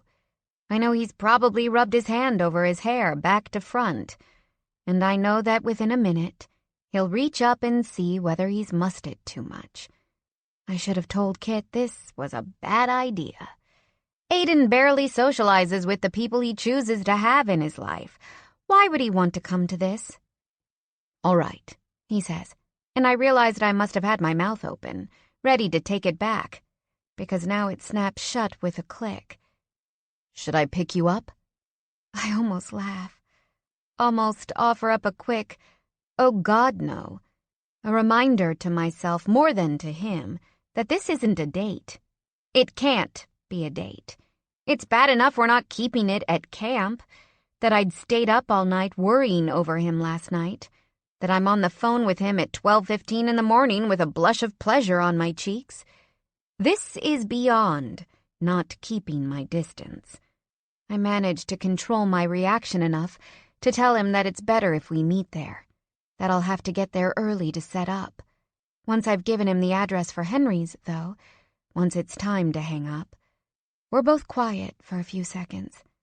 If this were a night in our cabin, we'd likely be asleep by now. There's not much to do once we're in for the night. And until last Saturday, when we'd broken every rule we'd never officially set, we'd mostly been lights out by 10. If this were a night in our cabin, I'd be in my bunk, hearing the sound of the woods outside, hearing the sound of Aiden's steady breathing, and every time he shifts in his sleep. Been thinking about you, Zoe, he says, in that low voice. And I have to bite my lip from letting my sigh of relief and arousal out into the phone. Same, I manage. But in my effort to sound unaffected, I sound kind of business-y. Aiden chuckles on the other end, gentle and knowing. I hear an alarm trip in the background. Gotta go, he says. See you tomorrow. I'm not sure he hears me say goodbye. When I slide into bed that night, I may not be worrying anymore, may not be obsessing over whether Aiden's doing the right thing, but it's still his voice, dark and rough, I imagine hearing in my ear. Chapter 12. Aiden. The office I set up in my parents' house, my house, I keep having to remind myself, is in my old bedroom, the one I slept in until I left for college, the one I slept in every time I'd come home for a break. As close as we were, Erin and I never shared a room. From almost the time we were brought home from the hospital, Erin needed special dehumidifiers, fans, nighttime nebulizer treatments that made my mom anxious and bleary-eyed. When I'd moved back here, I'd done some pretty inconvenient gymnastics to justify avoiding Erin's room. It had been the most natural choice for an office.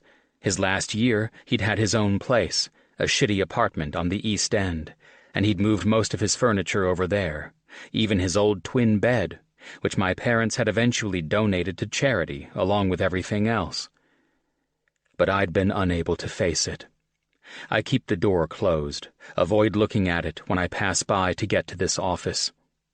Come Christmas, I'll have to think of a new plan.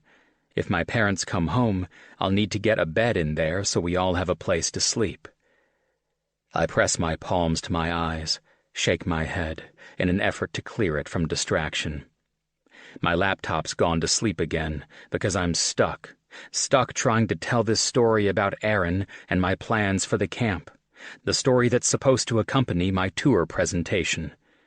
It's 4:30 in the afternoon, a time when my brain is sluggish anyway, and I'd only managed an hour of sleep after my post-shift shower.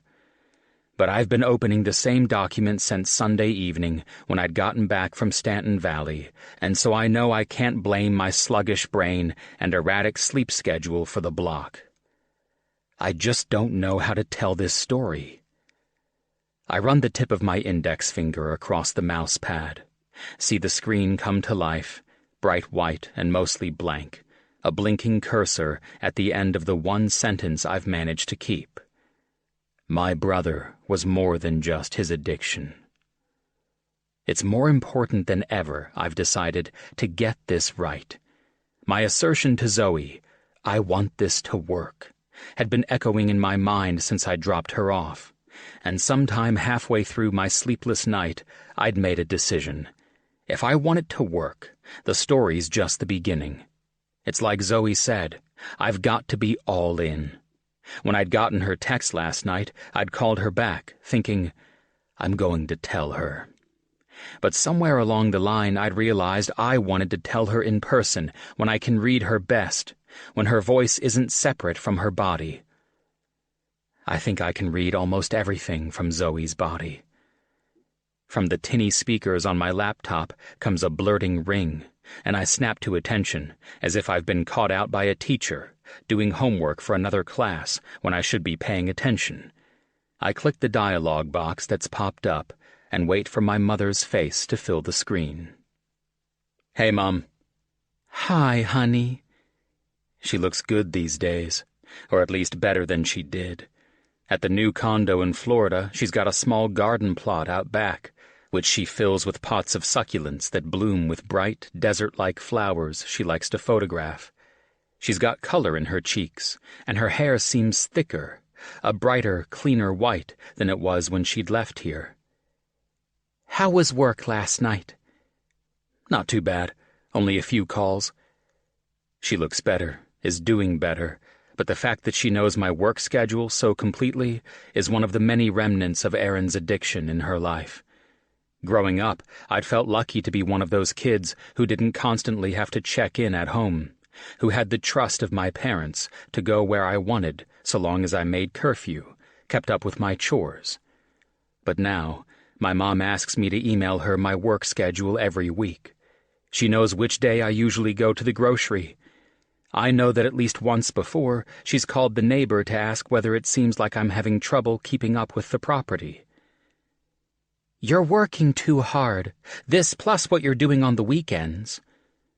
I swallow, look down at my own face on the screen, rather than hers.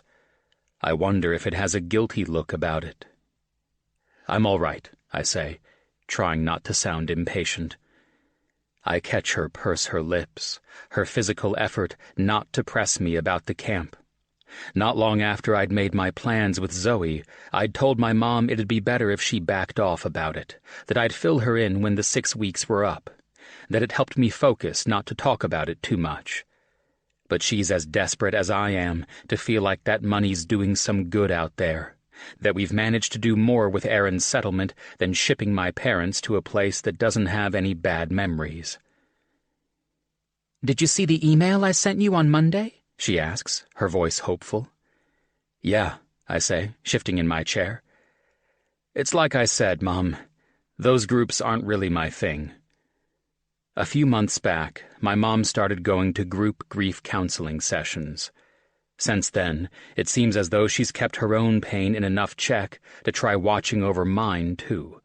She sends me articles about addicts' brain chemistry, about twin loss, about meetings in the area for people who are grieving. None of it appeals. I'm doing good, I add, and I realize that it's not even entirely a lie. When I wake up in the mornings, I don't feel so disoriented anymore. For a while there, it felt like every time I'd open my eyes, I'd have to provide myself with a recap in order to prepare myself for the shock of another day in this life. You're back home. Your parents moved away. Aaron is dead. But now I wake up to reality and I get on with the day. Sometimes, Fridays mostly, I even look forward to it. I'm going out with some friends tonight. Her face brightens immediately. "Really? What friends? Do I know them?" A hot prickle of shame blooms on my neck, at the backs of my arms. "Yeah, Mom," I imagine saying. "It's the lawyer, the blonde, the one you said was made of stone, the one who slid a packet of papers across the table at you, the one who looked you straight in the eye when she asked you to sign." "No," I say. "No one you know." "Well, I'm so glad you're getting out there." Jesus. She sounds so much like my mom again. So much like the woman who used to cheer our most minuscule achievements at the breakfast table. I feel an answering tug of hope inside me. Is Pop around? But it's too much to hope for. Her face falls, though she tries to hide it. "He's not up for talking much today, Aiden." I know what that means. He's either sleeping or crying, or staring at the television, unseeing. I turn my head from the screen, pretend to look out the window. I'd better get going. Lots to do before I head out tonight. She smiles through the screen, nodding proudly. "Have a good time. You deserve to have a great time."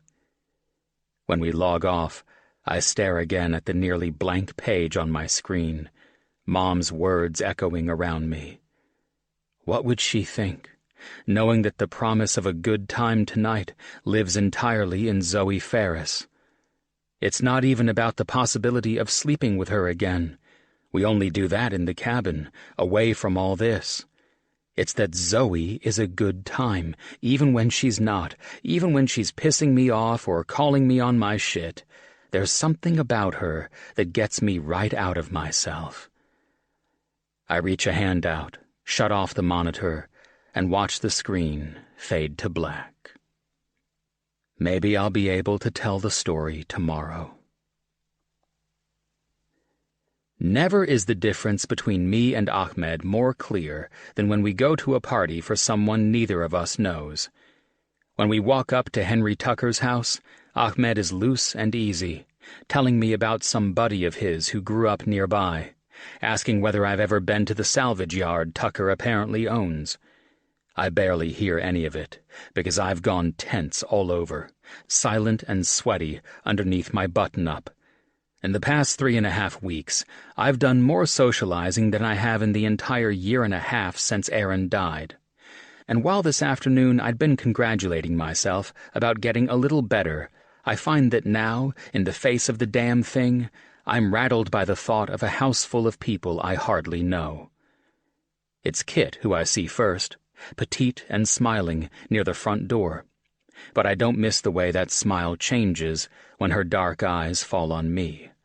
She's kind but wary, same as she was the first time I met her at Betty's, and back then it hadn't much bothered me. If I thought anything about it at all, it was probably some kind of response at Zoe having such loyal, protective friends. But now I feel a fresh wave of nerves as I look down at her, 5'2" of, "You'd better not fuck with my friend." It doesn't matter what Zoe and I have agreed on in the dark, our mouths melded together and our hands all over each other. I'm here at this party with her friends, and that doesn't feel like just sex. It feels like I'm trying to make a good impression. "Ahmed, good to see you again," she says, ushering him farther in and laughing as she accepts the giant hug he gives her, a move he pulls off more naturally than I ever could. "Aiden, thanks for coming," she says, choosing a more measured handshake. "Sure, thanks for the invite. Looks like you've put together a nice welcome." The small house is crowded, full of laughing conversation. "Yeah, it turned out well. Your friend Charlie's not coming?" "She's in D.C., I say. Went up to see her wife." "Oh, I'm glad for her," she says, smiling. Kit seems like such a nice person, a genuine person, which somehow makes it all the worse that she's got a more guarded opinion about me. "Hi," comes a voice from beside me, and there she is, those gold-brown eyes looking at me expectantly, and I forget all about Kit only seeming half glad to see me. Zoe looks glad. Glad and also fucking gorgeous. Her hair's pulled back, but already some of those silky straight strands have fallen around her face, and her cheeks are flushed from the warm room, the crush of people. Her dress looks to me like a long men's shirt, dark blue, and she's got it belted at the waist, a pair of boots that come up to her knees, and in between those and the hem of the dress is the skin that I felt against my hips last weekend, the skin I stroked while I moved inside her. "Hey," I say to her. I barely notice that Ahmed's already moved into the living room, shaking hands and looking like he's been here dozens of times before. "I wanted to introduce you to Ben," she says, turning her eyes up to a tall, smiling guy I hadn't even registered as a presence. "This party is for him." "Hey, man," I say, practically tearing my eyeballs from her. "Good to meet you." "Yeah, you too." He shakes my hand firmly before wrapping an arm around Kit, pulling her close to his side. "Welcome home. Bet you're glad to be back." "You have no idea." But he's not looking at me when he says it.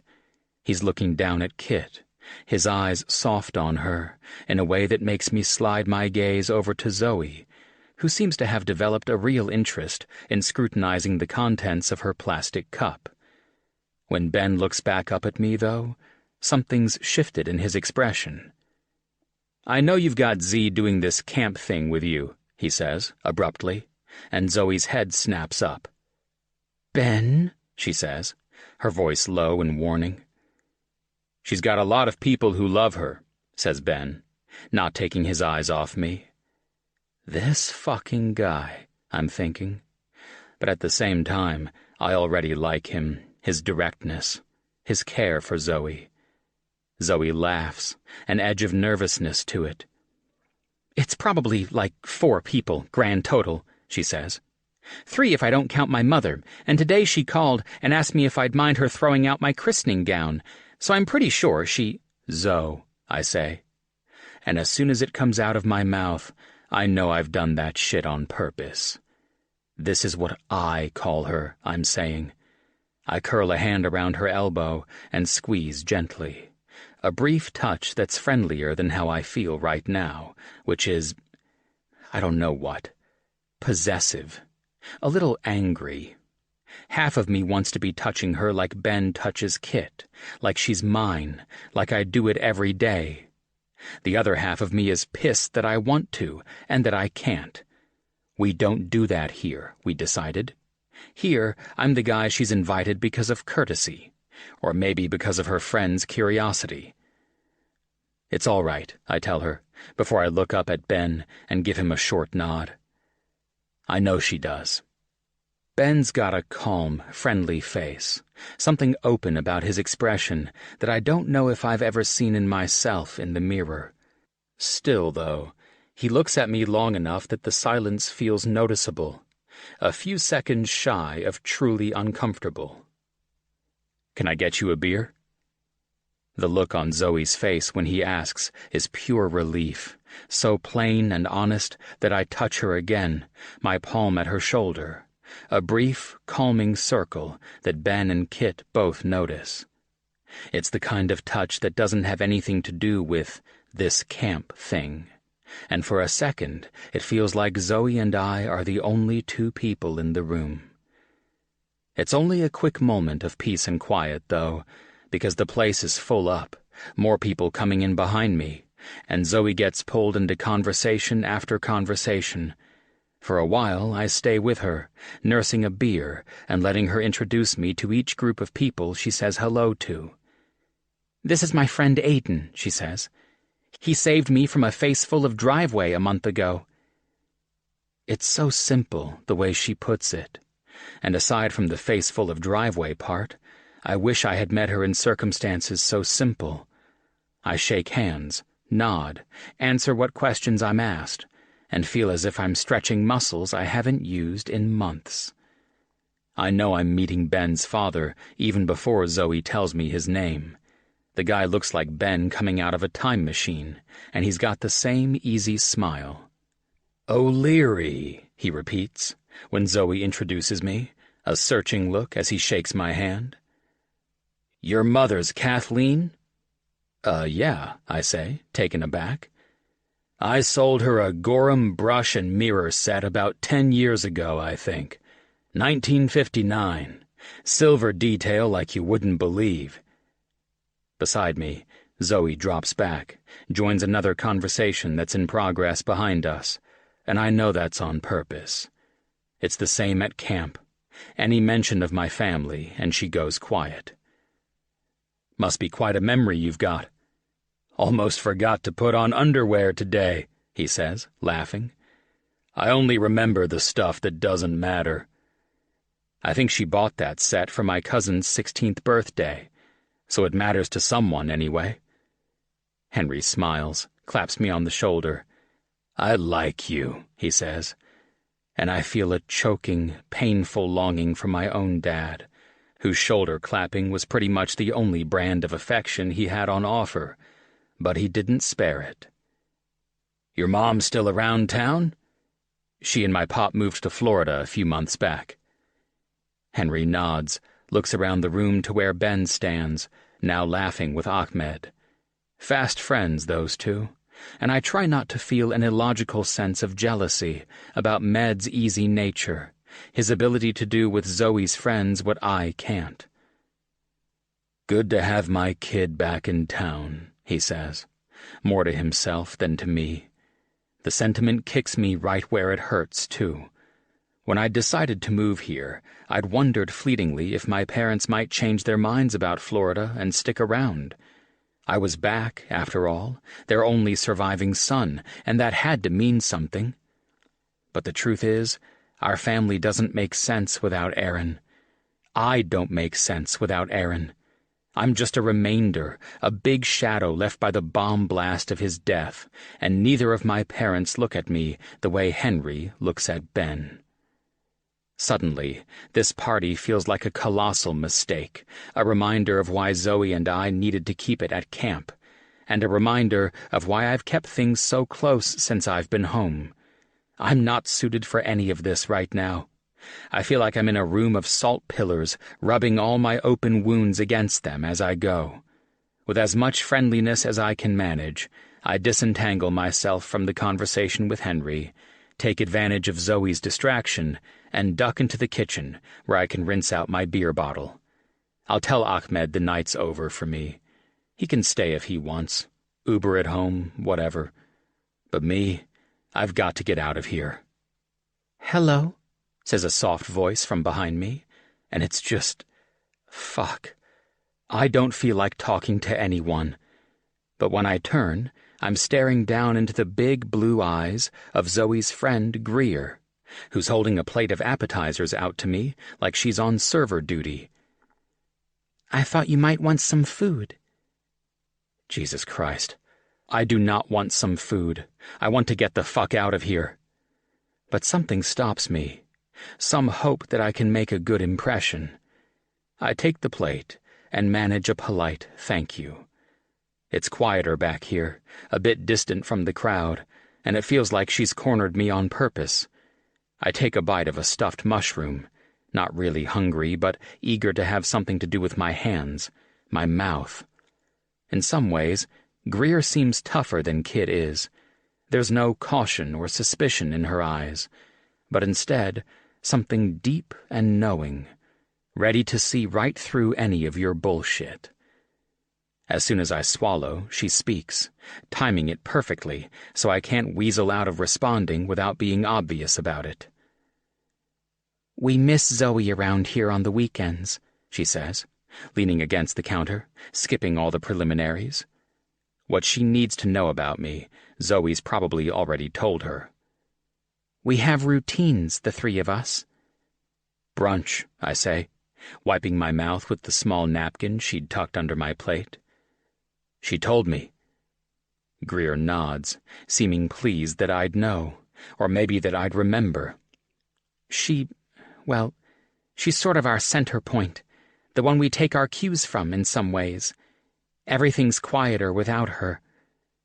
Ain't that the truth, is the first thing that comes to mind, because everything is quieter without her. Even when she's right next to me, if she's not talking, it somehow feels like the loudest quiet I've ever heard. 3 more weeks, I say. But I don't know if I'm really talking to her or to myself. Greer looks up at me, a small wrinkle in her brow as she tilts her head slightly. "Sometimes I wonder if she'll still be a little quieter once the time's up." Before I have time to think it through, to wonder if this is just an observation or a warning, or maybe some kind of revelation about Zoe's feelings toward me, I hear Zoe call out Greer's name from the other room. I look over my shoulder to see her weaving her way toward the kitchen. "Are you trying to see Aiden's chest hair?" she calls, loud enough that a few people nearby laugh. Greer's face has gone all pink beneath her freckles, and she rushes out a quick, "Oh, she's joking about some thing I said one time?" Zoe sidles up beside me, nudges my shoulder with her own. "Just on my way out back," she says, nodding her head toward the door. "We need to bring in another cooler. Greer, Sharon's looking for you." She levels her friend with a look, something secret communicated between them. Greer's curving smile looks gentle, approving, and I feel a strange thread of guilt. Here I am, with the people who mean the most to Zoe, people who mean more to her than I ever will, and I can't even admit her existence to my own mother. "Thanks for the food," I tell Greer before she heads off, and she gives me a casual wave, as though she fully expects to see me again sometime. Once we clear the door, I feel a clutching relief, not just at the big inhale of fresh air I take, but at being alone with Zoe for the first time tonight. "Hot in there," I say. She nods, fanning her face, looking as grateful for the break as I am. "It's exhausting." "That's on account of you working so hard, I'm guessing," I say, ignoring the skeptical look she casts my way. But she was working hard in there, circulating and delivering drinks and making introductions, and I'll bet she's the one who noticed about the cooler. It's like Greer said, she's the fixed point in the room, the one everyone tends to orbit around, and this party's not even for her. I tilt my head back to look at the dark, clear sky above. At camp, You'd be able to see the stars by now, I'm guessing. And I let that thought settle over me. Think about how my everyday view stands to change now. I decided I'm going to take on the management role, I say, surprising myself, and surprising her, I guess, because I see in my peripheral vision the way her head snaps my way. You were right. I didn't say, she begins, at the same time I say, I want to do right by Paul and Lorraine, and my brother. And whatever she was going to say, she stops, and there's a long silence, heavy with something unspoken. I lower my head, look over at her, see where she's got the inside of her cheek caught between her teeth. Tell me, I'm thinking. Tell me what that look on your face is all about. But all she says is, That's great. You'll be great. Yeah, thanks. But it feels hollow, this exchange, and suddenly whatever's inside that party feels preferable to the loaded moment out here. I hear her take a deep breath, and then she raises her chin too, the long column of her throat pale in the dim light from the porch. I've got a decision to make too, I think. I had this interview, to do some volunteering. Yeah? Yeah. She tells me about it, never looking my way. Legal advising, she says, for people who can't afford it. At every turn, I hear what she's doing, stuffing her language full of conditionals, even as she fills me in. If I get it. I've never really done most of the kinds of cases they get. I'm not sure it's the right time. I've never been that good with people. You're good with people, I say, at that last one. She laughs, that sharp edge of sarcasm elbowing me right in the ribs, and I keep quiet. It seems like she feels the silence more, and I don't mind it, not right now. It bothers me, this thing with Zoe, that she's talking herself out of this gig. She'd be good. I meant what I said that night at the bonfire. She's smart as fuck, a hell of a lawyer, no matter what it cost my family personally. An idea takes shape in my mind as I look up at the stars, as I think about the weekend ahead at camp. I can feel her look over at me, and after a minute I lower my head, catch her with eyes narrowed in suspicion. She knows my body like I know hers now. For a second, it looks like she might say something, her full lips parting before closing again, pursing slightly, in a way that sends a pulse of heat to my cock. She doesn't try again, only heads over to the large blue cooler set on the concrete patio. I move quicker, bending down to pick it up. Okay, Lancelot, you can back off, she says, nudging me. I can pick up a cooler. It's heavy, let me get it. My voice is tinged with frustration, mostly because she's bent over in that dress thing she's wearing, and now I feel half done for, aroused and impatient and full of the need to get inside her again. She pinches the back of my hand, hard, jarring me out of myself, and when I flinch it away, she grabs one handle of the cooler, so now we're sharing the weight, her side hanging lower than mine. She gives me a look like she's captured the freaking flag, and I press down the laugh that's suddenly sitting right behind my breastbone. Jesus fucking Christ, I say, no edge in it. I feel that familiar bubble of amusement alongside my desire. You're so stubborn. Her mouth opens in exaggerated shock. I'm stubborn? I'd slap you for that, but I'd probably break my hand on that hard head of yours. She huffs out an exasperated sigh, tugs on the cooler. I can't believe you'd call me stubborn when you— Don't, I say, tugging on my end. Don't bring up the thing about driving. It's like you think I can't drive. I know you can drive. I just prefer to drive. Because you're stubborn. Zoe, I say, keeping my voice calm, which gets her all the more riled up. What do you ask Hammond every time we have breakfast at the lodge? Every fucking Time. Even in the dim light from the porch lamp, I can see the way her face flushes. That's not the same! Every time, you ask him if he wants eggs. Aiden, it's rude about the cereal. If Lorraine makes eggs, he shouldn't ask for cereal. She blows a strand of hair away from her face, tugging again at the cooler, hard enough that her breasts move beneath the fabric of her shirt, dress, whatever the hell that thing is. Jesus, she's hot. If we were having this fight in the cabin, I'd have it up around her waist by now. But Lorraine doesn't care, which means you shouldn't care. You're the stubborn one. I am not! Will you just let me take the fucking cooler? Oh my God, I lift weights 3 days a week, Aiden. It's not even heavy. It's not like your dick is going to shrink if I... Is everything okay out there?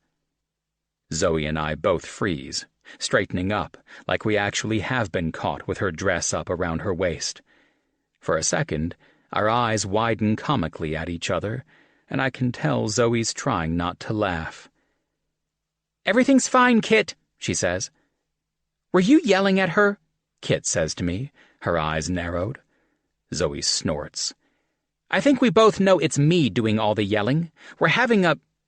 She breaks off, looks over at me again, her mouth curving upward into something wicked. Aiden doesn't think women should drive. Kit looks at me like I've just belched at her dinner table. I don't think that, I say quickly. Probably he doesn't think we should have the vote. I bark out a laugh before I can stop it. Zoe, I say, stop, please. The look on Zoe's face. It's a mixture of amusement and triumph, and I know the triumph isn't about embarrassing me in front of her friends. It's about the laugh she's gotten out of me. Kit is looking back and forth between us, something speculative in her expression. Right then, Zoe drops her end of the cooler, leaving me to scramble before it hits the concrete patio, ice and drinks clattering together inside the thick plastic. I hear her satisfied chuckle. Time for toasts? She asks Kit. Yeah, Kit says, her eyes resting on me again, briefly, a smile playing on her lips, before she looks back at Zoe. Help me pour some champagne? Sure, Zoe says, and walks up the steps. Before she crosses into the house, she looks over her shoulder at me and winks. And it's right then I know we're breaking that only in the cabin rule tonight. Chapter 13. Zoe. There's something familiar about this. Me, recently deposited on the hideous but comfortable pink velveteen chair in Aiden's living room, wobbly-legged and faintly sweaty, waiting for him to bring me a glass of water. The differences, of course, are key.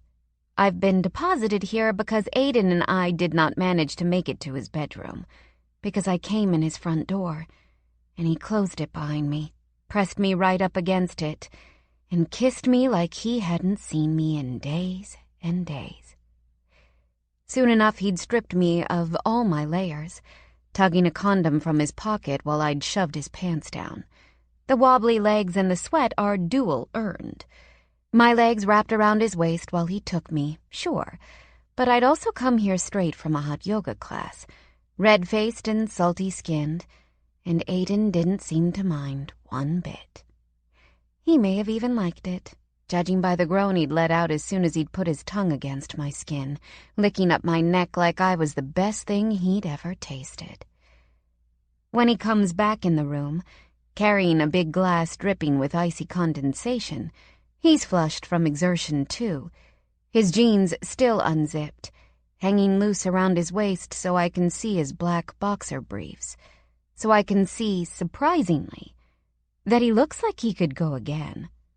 You need a permit for that thing, I say, taking the glass from him and hiding my smile behind a greedy drink. He laughs, the sound low and easy, and I think of that first day I sat in this chair. How tentative, awkward, messed up it all was. You say the nicest things, He leans down, putting a hand on each of the chair's arms, watching me drink. When I lower the glass, he presses his lips to mine, a hard stamp, and turns the chair, swiveling it toward the center of the living room. "Fancy," I say when he backs up, taking a seat on the couch that's now across from me. And this is it. This is the other newness we're still navigating. What we do now, in the aftermath of these interludes we've had every day since Ben's party. That night, I'd driven over here equal parts excited and nervous, worried I'd misread the signals. But even before I'd shut off the engine of my car, he'd opened his door, leaned against the jamb, and watched me with a slight grin on his face. I'd smiled back, turned off the car and lifted my hips, shimmying my underwear down my thighs, over my boots. By the time I was dropping them in my bag, he was opening my door, nearly dragging me out of my seat in the most perfect, desperate way. Afterward, I'd risen from his bed, unmoored in the hugeness of it compared to our twin bunks at the campground, and said I needed to get home to wash my hair. That he didn't laugh or argue suggested that I'd made the right call. And anyways, I do use a special shampoo. I hadn't needed to bother with an excuse yesterday, as we'd only managed a single hot, fast quickie right on that couch Aiden's sitting on, in the 2-hour break Aiden had before a second shift. The memory of that makes me flush anew, and I press the icy glass to the side of my face. Aiden snorts, as if he knows exactly what I'm thinking. Tonight's different, though. It's Friday and we don't go to camp until tomorrow. He doesn't have to work, and I'm still largely plansless, spending too much time per day checking my email to see whether Maricella's gotten in touch, even though I'm not supposed to hear until next week, and even though I still don't know what I'll do about it, whether going back to the law in any form is the right thing, no matter how eager I'd felt on Monday. I've felt eager before. I'd felt eager with Christopher, back when I'd learned he was in trouble, when I realized I could fix it. I'd felt eager when I'd started at Willis Hannawalt, when I'd felt like I was finally going to reclaim the legacy my dad had wanted for me. Obviously, my eager meter is busted. Aiden's loose-limbed, a little heavy-lidded over there on the couch, his eyes on me without any particular signal for me to leave or stay. I want to ask him how it's been going, his presentation, now that he's decided to take on the camp manager role. If I'm honest, I want to ask him a series of about 10 hard-hitting questions that might get him to rethink the whole thing. And that's when I remember I'd better get the hell out of here, because I'm meant to be keeping my distance. No matter that Aiden and I have broken the only at camp rule. I stand, setting my glass on a coaster, stretching as I head down the hallway toward the house's only bathroom, so I can clean up a bit before I go. It's a good reminder, this hallway. Aiden's bedroom door is wide open, his bed tidy, but he keeps the door to his home office partially closed, keeps another door along the hall shut, Aaron's old room, I'm sure, all the way. If there's a more potent metaphor for the two of us and what we're doing together, I don't know what it could possibly be. When I come out, my phone's ringing, muffled by the sound of my purse, which Aiden's holding out to me. Didn't want to go rustling through there. Thanks, I say, reaching a hand in and peeking at the screen before I even have it all the way out, my stomach fluttering when I see the name there. I answer before I have time to think better of it, before I register that now I'm going to have this conversation in front of Aiden. "Zoe?" comes Marcella's voice on the other end, so wholly cheerful that I already know what she's going to say. "This is Zoe," I reply, holding up a finger to Aiden while I back slowly toward the kitchen, putting some distance between this and him. "I'm sorry it's taken me a few days to get back to you. I practically wanted to put you on calls on Monday, but you know how it is." "Oh, I say first, but correct with a quick, "Oh, sure, I know how it is. Paperwork and all that." "Exactly!" And then she's off to the races. She'd love to have me join the team. I could start next week. Maybe 6 hours a week or so at first. If I sign on, I'll need to bring a copy of my driver's license, my diploma. If I don't mind, she'll send over some documents I can look over while I decide. I'm nodding, the occasional thrown in, so aware of warring impulses.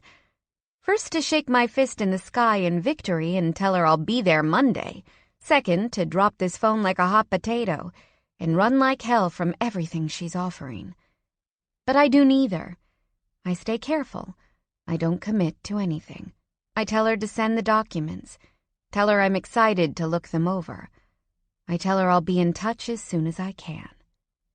When we hang up, Maricella's final, "I really hope I can convince you," ringing in my ear. Aiden's leaning against the doorway, looking at me. "You got it," he says, his voice even, but his eyes light, a hitch at one side of his mouth that feels about 10 times more exciting than the damn phone call. I am in all kinds of trouble with him. And I know it. I did. "Get your sweatshirt on," he says. "We'll go to your friend Betty's place and celebrate." "What?" I look after him, slack-jawed, while he moves back into the living room, grabs his jacket off a peg on the wall. "I didn't say I was taking it." He shrugs into his jacket.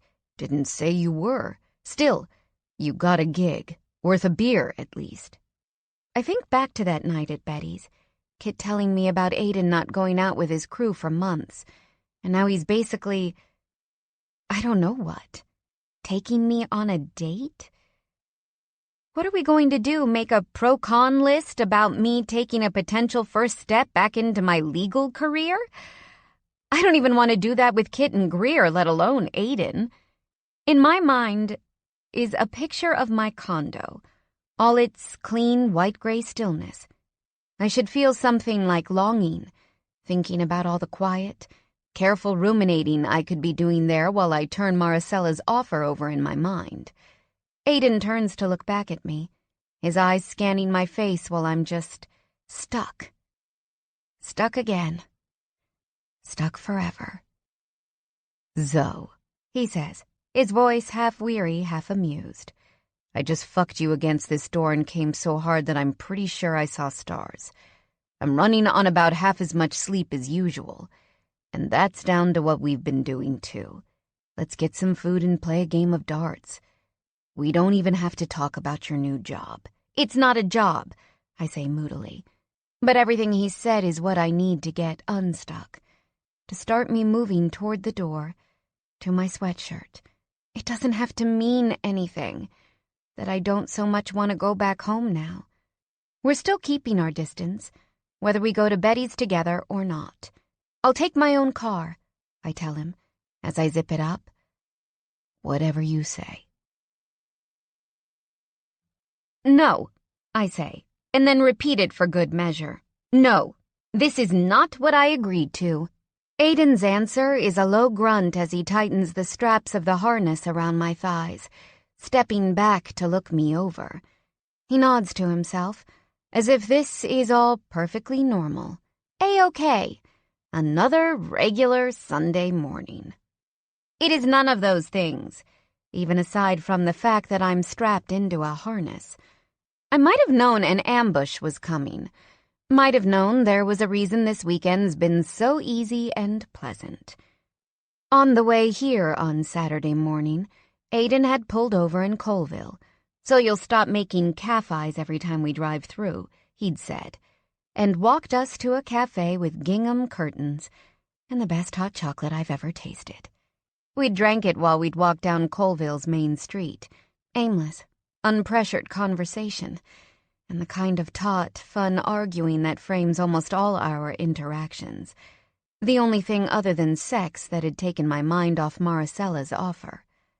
At the campground that afternoon, he was as loose as I'd ever seen him, his body moving in some new, relaxed way, as he'd helped fold up chairs from the wedding.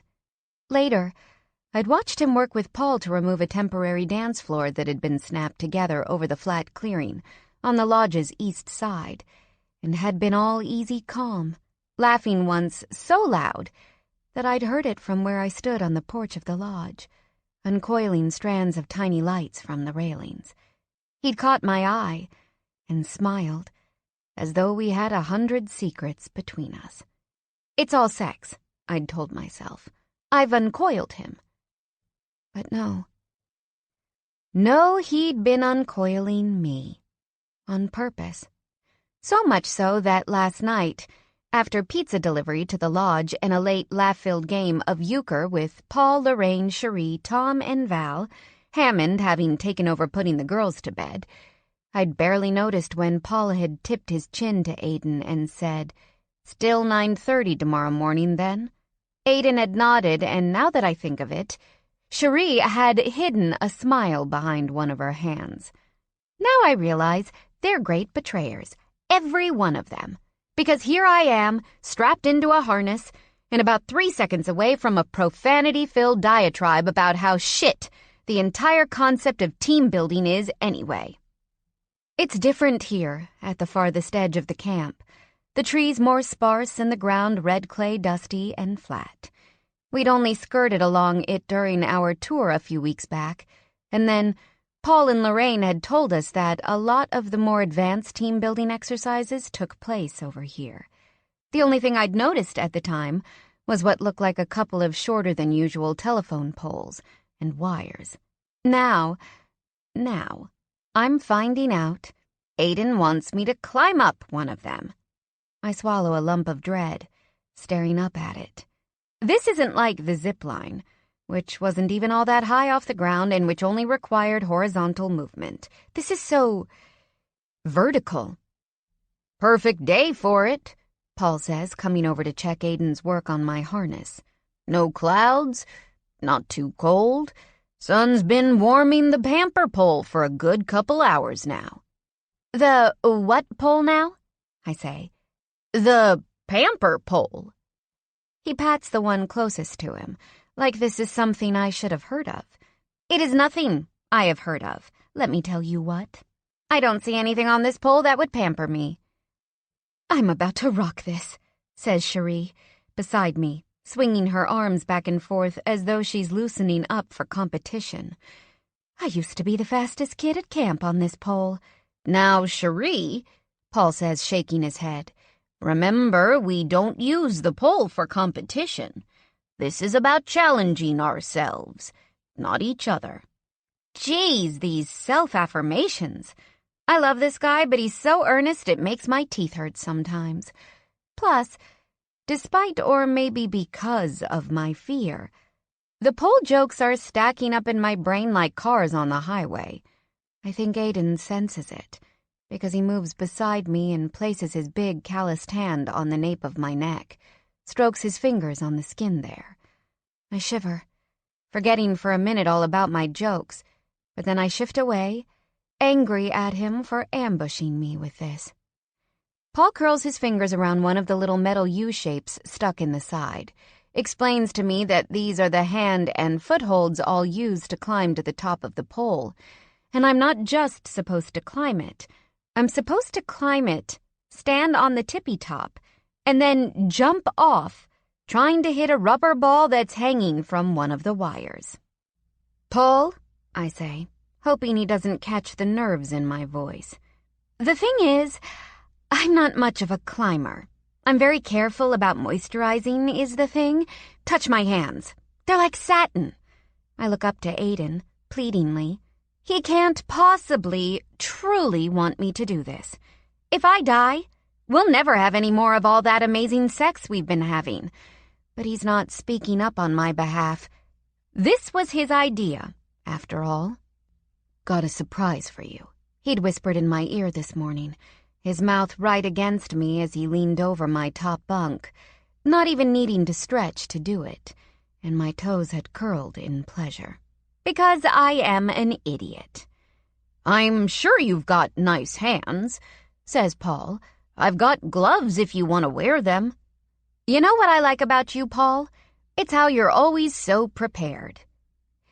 He gives me a look I've come to recognize on him, a mixture of amusement and confusion that suggests he's not quite sure what to make of me. I'm up first, says Cherie, bouncing on the balls of her feet while Tom beams at her in pride. Easy for him. He's got little Tommy strapped to his chest, and also a diagnosed heart arrhythmia. No one's going to make him go up. You can watch me, Zoe. 10 minutes later, and I'm wringing my hands, my eyes on Cherie's rising form, the space I'm keeping between me and Aiden pointed, deliberate. Little Tommy is making wet, happy, gurgling noises, while Tom uses his own hands to guide his son's chubby little ones into a rhythmic clap. Go, Mama, go, he says over and over, hoping little Tommy might repeat after him. Aiden, I say, as quietly as I can so that he'll still hear me. I don't think I should go. I might faint again. The fainting was a one-off, he says, echoing what I've said to him so many times. I barely manage a humph of disagreement, boring holes into the side of his face with my eyes. Watch Cherie, he adds. She's good. I do watch, especially as she nears the very top. It's not so much the climb that gets to me. It's this part right here. This part that I know I need to pay attention to if I've got a hope in hell of getting up there and not making an ass of myself. But it's hard to see from this distance. By what magic she makes it up. Even though Paul's doing his best to narrate it for me. Notice the way she moves slowly to a crouch. Watch how patient she is before she attempts to stand. She does it beautifully. Her arms extended out in front of her at first, parallel with her bent knees, before she slowly spreads them out to her sides, pushing up to her full height. She looks simultaneously small and larger than life up there, and it seems like an eternity that she stands, balancing herself, her legs tight together, her body as still and patient as the pole itself. She looks as if she could wait up there all day, as if it doesn't bother her at all to be there, anticipating that leap. When she jumps, I slap a hand over my eyes, let slip a gasp of surprise and terror, my heart in my throat. It's that moment, that leap, that terrifies me. But all I hear is her proud shout, Tommy's shriek of delight, Paul and Aiden's applause. I pull at the straps of my harness. I know I could get out of this. I know I could look Aiden in the face and tell him no again, and he'd listen. But I'm in this harness. Everything this weekend has been so good. And I have the strangest sense I'll disappoint him and Paul, and most of all, worst of all, myself. While Paul's helping to lower Cherie, Aiden moves in front of me, sets his big hands on my shoulders, and then he waits until I look up, meet his eyes. Took me 3 tries to get up there, the first summer I did this. Kept stopping at the halfway point. I won't do that, I say, sure of it already. It's not the climb. I know, he answers, and I feel a jolt of something so affectionate, so desperate. Something inside of myself that's jumping out toward him in sudden, simple gratitude for his confidence, for the way he sees me, for what he sees already about this. It's scary the way Aiden and I know each other, when we've spent all this time trying not to. It's being at the top, I say. What if I get up there and can't do the jump? He shrugs. Dunno, Zoe. Guess you'll just have to figure out how easy it is to climb back down. It's pretty easy at first. I almost enjoy the part where I'm getting familiar with the movement, the crab-like crawl I have to adopt to get from one handhold to the next. There's a comfort in feeling my muscles work like they're supposed to, in being strong from the strength training I do, in being flexible from yoga.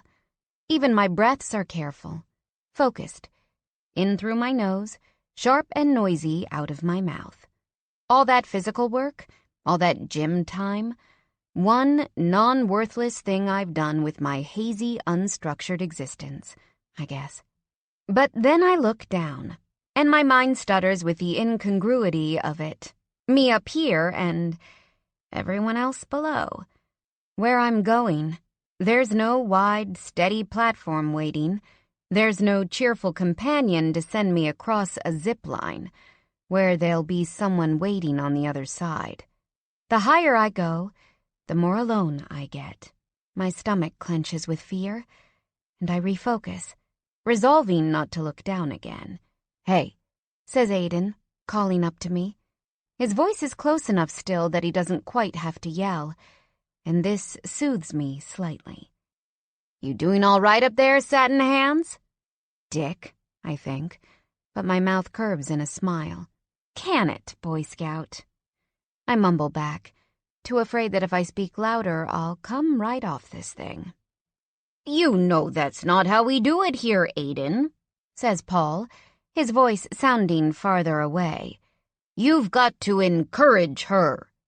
"Oh, I am," I hear Aiden say, and without thinking I cast my eyes back to him. See him smiling up, arms crossed over his broad chest. "Don't distract me," I say, some of the nerves falling away from me like loose rocks on a cliff face. "I'm making this pole my bitch."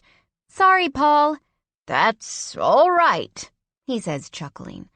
I loosen my grip on one of the staples, watch my hand tremble as I pull it away, my other hand and my thighs around the pole tightening instinctively while I reach up. "Relax your legs," Aiden says. "You don't have to hold on so tight."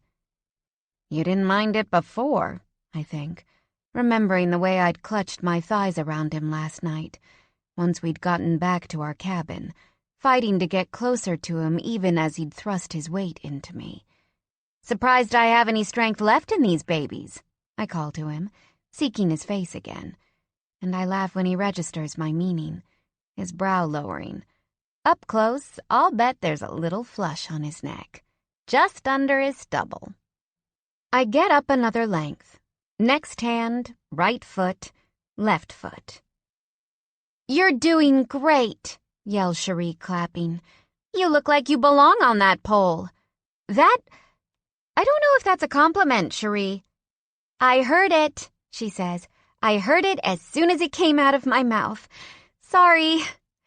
"You're halfway," says Paul, his voice calm as always, but I notice now that everyone sounds even farther away, and this brings a new sheen of sweat across my back. "Don't think about what you'll do when you get there," calls Aiden, and I get a secret thrill that he knows what I'm thinking.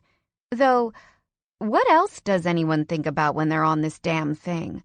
Probably it doesn't take a genius. "Can I think about what I'll do when I get down?" I say, ignoring the shaky quality to my voice. "FYI, it involves one of these carabiners and your testicles." That was probably a bridge too far for Paul and Tom, but I hear Cherie's crack of laughter. "Can't wait, baby," he calls back, and, oh, that stupid nickname. He's such an ass. Such a pompous, offending ass. I like him so much. I close my eyes briefly, take a steadying breath, and keep going. There's a point at which it starts to feel good again. The climb. Tiring, but a reminder of my strength. Despite my earlier longing for the horizontal comfort of the zip line, something about the vertical progress is satisfying in its own way. The feeling that I'm not running from something, but that I'm climbing out of it. Below me, Cherie and Tom and Paul are cheering me, clapping and calling out words of encouragement. Aiden is quiet, but when I look down I see he's moved just slightly away from the group, to the other side of the pole, his head back to watch me. He's too far away from me to see much about his facial expression, but I can see in the lines of his body that he's focused. He's rooting for me as much as everyone else. And I want to stand on the top and jump. I do. But when I reach the last set of staples, I freeze. Suddenly, I can't think how, even though I watched Cherie do it, Even though Paul's words are ringing in my head, I can't think how to get my feet up there. I reach up to rub my palm over the top of the pole, and it's so small. That space. No room for error. I won't be able to stand there. My legs feel so tired now, shaky and clumsy. Isn't it something I've made it this far? Doesn't that count for something? I could let go now. I've still done the climb after all, and that's more than Aiden did at first.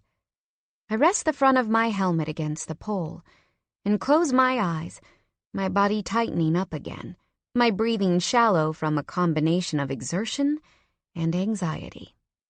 "Zoe!" Aiden calls up to me and I don't move. Can't move. My hands itch to release the staples, to fall back into the bouncing security of the harness, to let my limbs go slack. "Don't you quit!" he shouts. And I wish he were right here next to me, talking into my ear like he does when he's inside me. I wish I could hear it like his gruff whisper, the voice that's only for me. To call back to him, even to say, "I can't," or "I want to come down," feels too hard at the moment. I do what feels most manageable, which is to open my eyes. And even as I do it, I'm expecting it to be a mistake. Seeing everyone from such a great height, and knowing fully where I am in relation to them. But all I see is Aiden far below me, his arms still crossed over his chest. I feel something when I look at him, I don't know what. An exchange, I guess? Something physical in his body that seems to charge my own? I can't see his eyes, of course I can't. But somehow I can. Somehow I can see him looking at me, challenging me, pushing me. It's funny how I once wanted to shrink under that stare. Funny how the first time he looked at me, really looked at me, I literally fell at his feet. Sick, shamed, overwhelmed. But right now he's looking at me and all I want to do is get bigger. Get out of my cramped huddle against this pole and stand.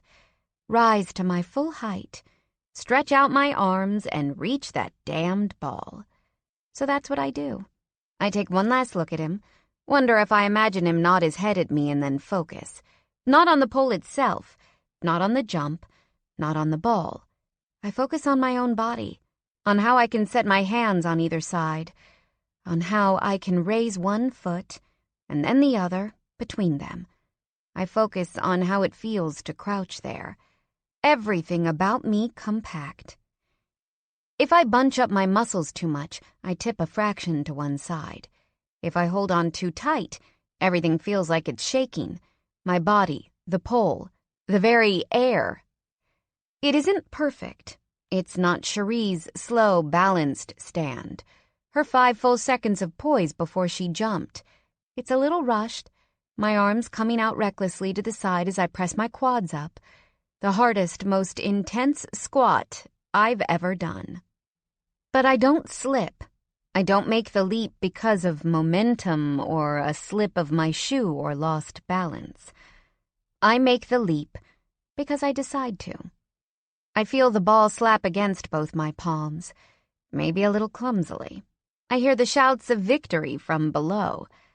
I'm smiling, leaning back in my harness and letting it spin as it lowers, looking up into the blue sky and feeling lighter than I have in months, in years, maybe.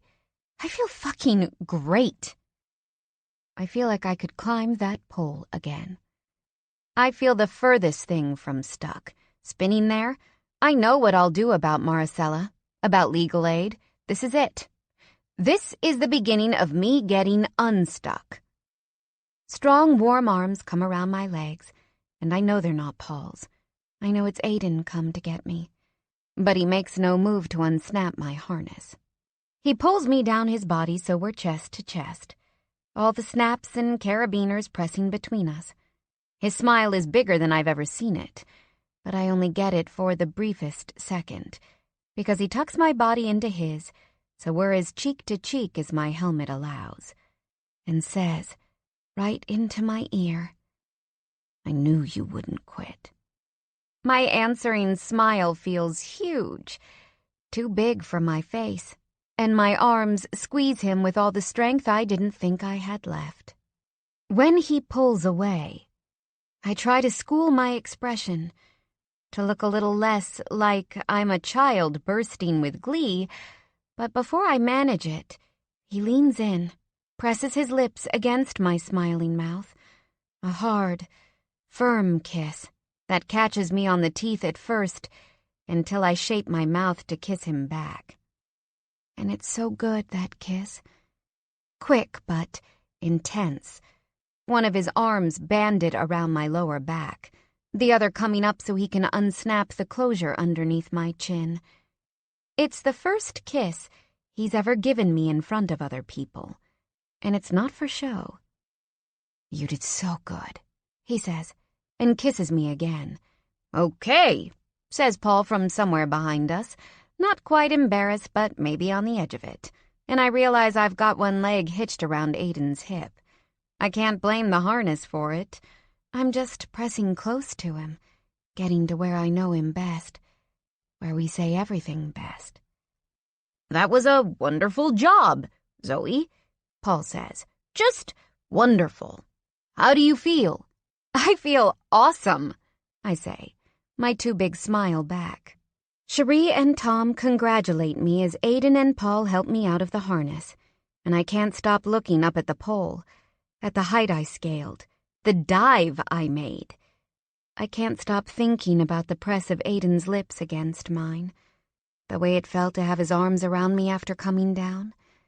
If I had a gratitude jar, I'd put this day in there. I'd fill it with slips, all for this day's memories. Chapter 14. Aiden. I remember all the people I've had die on the job. My first was in my second year running, a pulmonary embolism, dead before we even got him on the rig. My second, a car crash, 2 victims. My third, an MI, husband in the rig with us, watched his wife breathe her last. 23 in all, over my 10 years running, first as an EMT and later as a medic. It seems morbid, maybe, to keep a count, but I guess I think it'd be more morbid not to have it become commonplace, to not remember. But I'd give anything at all, to forget the last hour. The call had come in at 5:06 a.m. Female, 25, possible overdose. Lights and sirens, the dispatcher had said, which meant we needed to hustle. I'd done overdoses since Aaron. They were too commonplace to avoid. But they still made me sweat a little harder, made my hands a little unsteadier.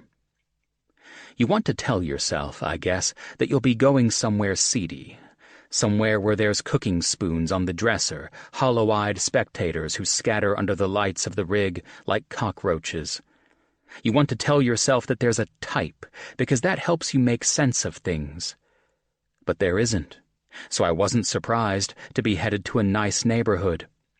I wasn't surprised to pull up to the large, perfectly maintained Tudor, professional landscaping, fancy lights lining the walk. I wasn't surprised by any of the details I learned over those next frantic 20 minutes. Sydney, her name was.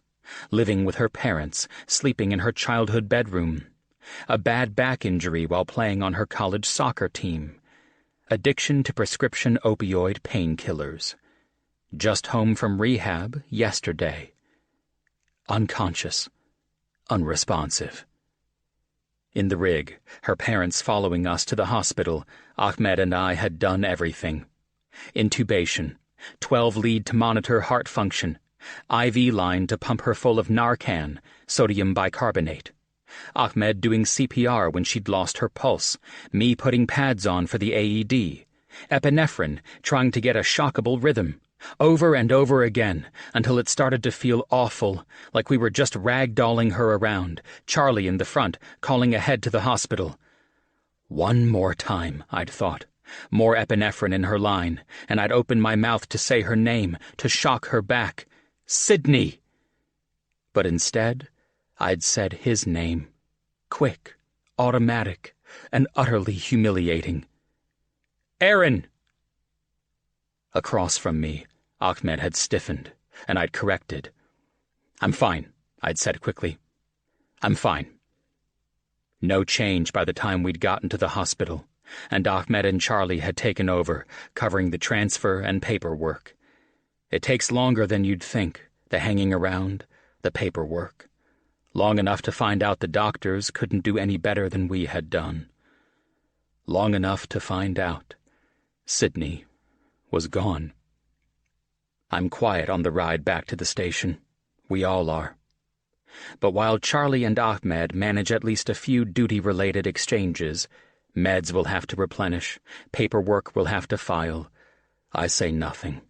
A black, twisting pain in my throat that's nearly choking me. When we pull up, it's 2 minutes until our shift is over, and the next crew is in the bay, sipping coffee, laughing and talking. It's normal. It's so fucking normal, and I feel frozen in this seat.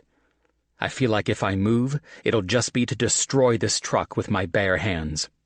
It suddenly seems so wrong to ever use this vehicle again. It should be buried, set on fire, put out to sea, something. When Charlie and Ahmed get out, I see Charlie shake her head.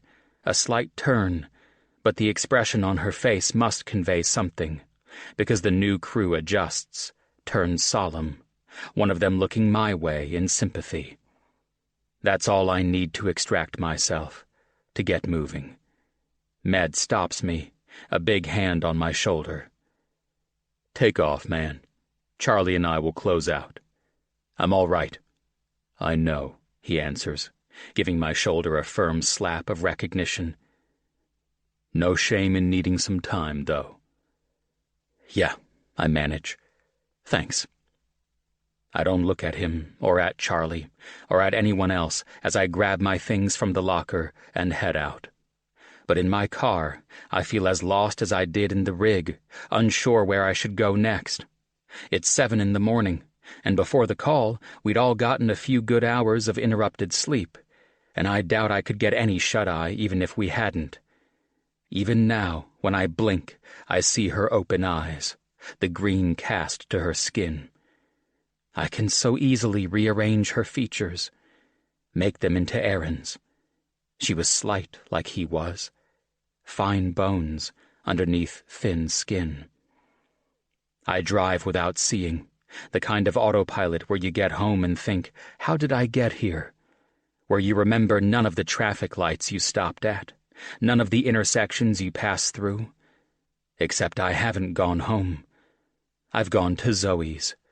I'm parked right outside her building, the place where I've waited for her, or where she's waited for me every time we've left for Stanton Valley.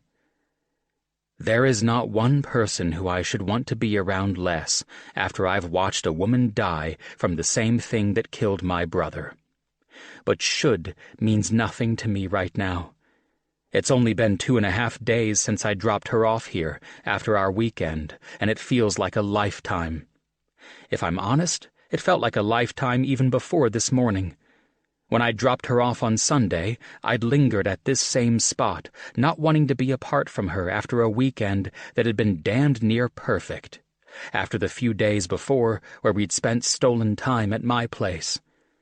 There's something new between us now, though neither of us had been able to say it, and she'd slid from my car like she does every Sunday. I don't think I'd stopped thinking of her since.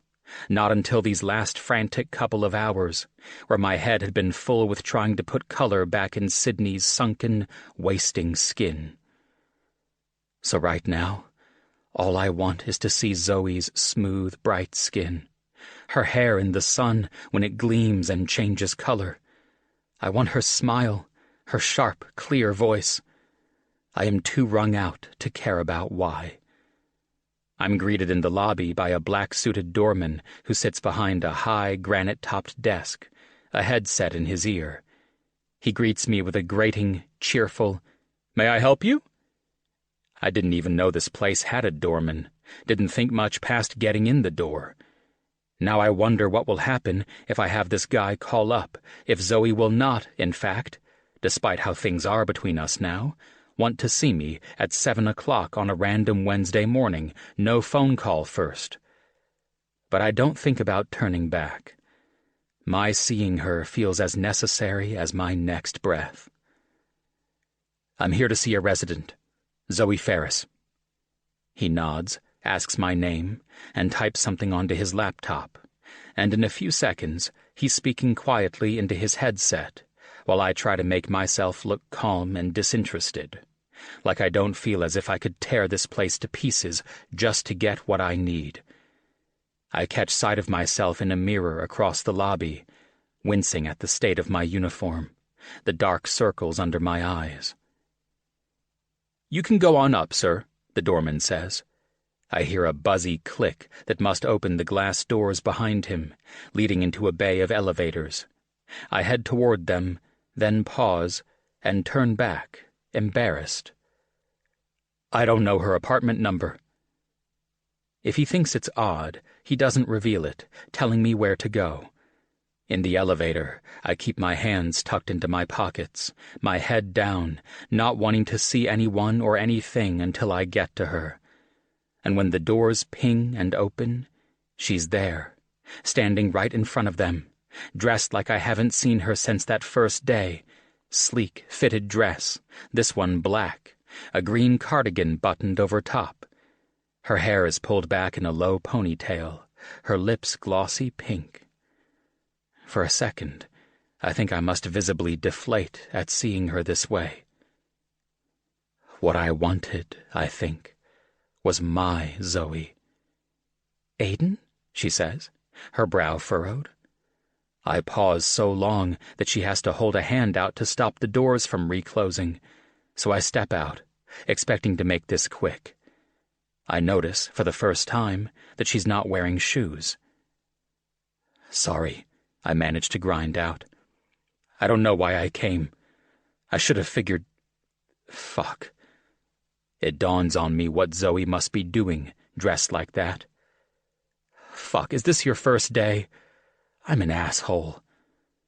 Behind everything I'm feeling is a whisper of satisfaction that she's doing it, that she took the leap, same as she did this weekend, when I was so proud of her that I felt like I'd burst.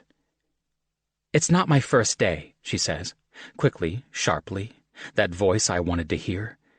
"I was making breakfast." "Dressed like that?" She looks down at herself, then back up at me. "Aiden," she says again, her tone serious. "Tell me what happened." Bad night at work. It's all I can stand saying about it, at least right now. Only thing I could think was, I don't know. Just came here. Her face flushes, and she looks so alive. I focus on her face, ignoring the prickle of unease I feel at seeing her in her professional clothes, a sense memory of something ugly between us. "Come have breakfast with me," she says. I probably shouldn't. I didn't think this through. I need a shower. "You've got clothes in your car?" "Yeah." "Okay, go get them. You can shower here. The code for the front is *1631. I'll leave my door unlocked. We'll have eggs and toast. Would you like coffee or tea?" Thank God for her professionalism, for that starched-up way she looks. My body feels like it's loosened a little as she's given me these instructions. "Coffee," I say, and proceed to follow every one. When I step out of Zoe's bathroom after my shower, I feel normal enough, less fuzzy-headed and shocked, to take in my surroundings. Zoe's place isn't big, but it's expensive-looking, wide-open space for the kitchen, dining room, and living area, almost everything in shades of white or pale gray, a dark wood floor beneath. If I weren't in here myself, if I hadn't just washed my hair with a shampoo that smells like her, I wouldn't even believe someone lives here. There are no family photos, no stacks of mail or tangled cords sticking out from the plugs, no pairs of shoes resting by the door. On the marble island, she has a glass bowl filled with lemons, the only spot of color in the place except for her. She holds the phone to her ear with one hand, speaking quietly. The other she uses to pour coffee from a French press into a white mug. When she looks up and sees me, she offers a small smile, nods for me to sit at the island. She ends her call and shuts off her phone, setting it out of the way on the counter. "I'm sorry if I messed up your morning." "You didn't. I got an early start today. I don't need to be anywhere for a little while." She turns away, busies herself with plates and silverware that she sets in front of me. She opens the oven and peeks in, same with the broiler drawer underneath, and within minutes she's served me a huge portion of eggs, fat slices of toast alongside it, a small white dish of butter set onto my plate, already perfectly softened. And then Zoe just talks. She's not much of a cook, she says, but her dad used to make big breakfasts. That's why she likes going for brunch with her friends. But she's pretty good at the basics, eggs and toast, like what we're eating now. Once, she tells me, during a particularly rough stretch of weeks at her job, she'd fallen asleep at the breakfast bar where we're sitting while she waited for her frittata to cook, and she'd had a small fire that she'd had to pay a hefty fine to the condo board for. She's on that board, and they're in the middle of a complicated vote about new equipment to purchase for the fitness center.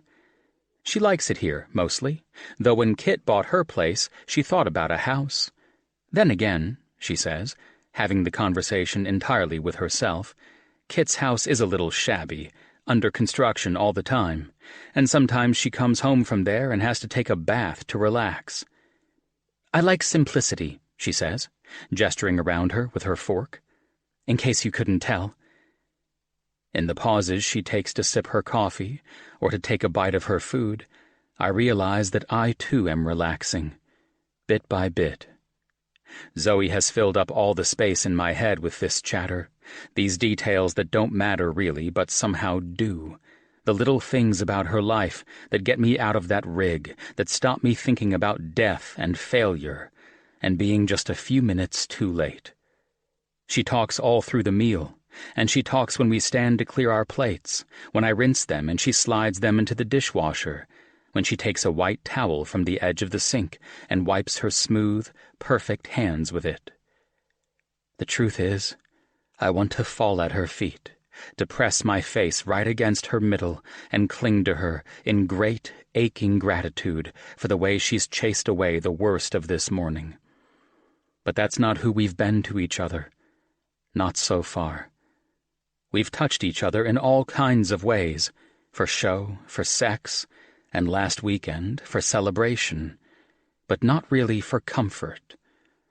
So I settle for a gruff, inadequate, "Thank you."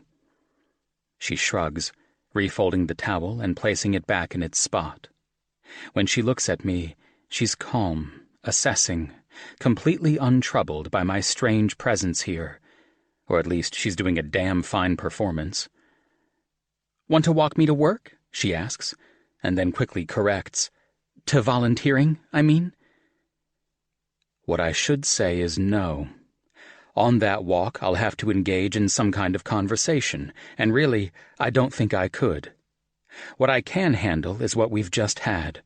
Me, quiet, and her keeping the wolves at bay. But she doesn't stick around for my answer, slipping away into her bedroom, returning after a minute with her hiking boots on, a pair of high heels hooked on 2 fingers of her right hand. "Look at me," she says. "I've become one of those people." And then she smiles at me, and I suspect I couldn't say no if I tried. If talking is what it takes for me to stay close to her, even for just a few minutes more, I'll fucking talk. "You're nervous?" I ask her, when we're about a block from her place. It's cold, probably too cold for a walk. I'd offered to drive her instead, once we'd cleared the front door of her building, though I'd hoped she'd say no. The cold felt good, bracing, and anyway, if I drove her, that'd be less time for me to take her in. "The walk will do me some good," she'd said, and kicked one of her booted feet out in front of her. "Plus, I don't want anyone to miss this amazing outfit I'm wearing. This dress is Alexander Wang. I think the boots really make it sing." I'd silently put Alexander Wang on my Google list and said a prayer of thanks she'd passed on my offer. She's quiet for a minute beside me, swinging the black tote where she'd tucked her heels, her breath puffing in white clouds in front of her. "I'm not nervous. I did a couple of hours yesterday afternoon. It was good. Strange good, but good." We stop at a crosswalk, Zoe's shoulders up and back, her chin held high. She's got sunglasses on, big ones, and even in the boots I can see the way she'd look, going to work every day.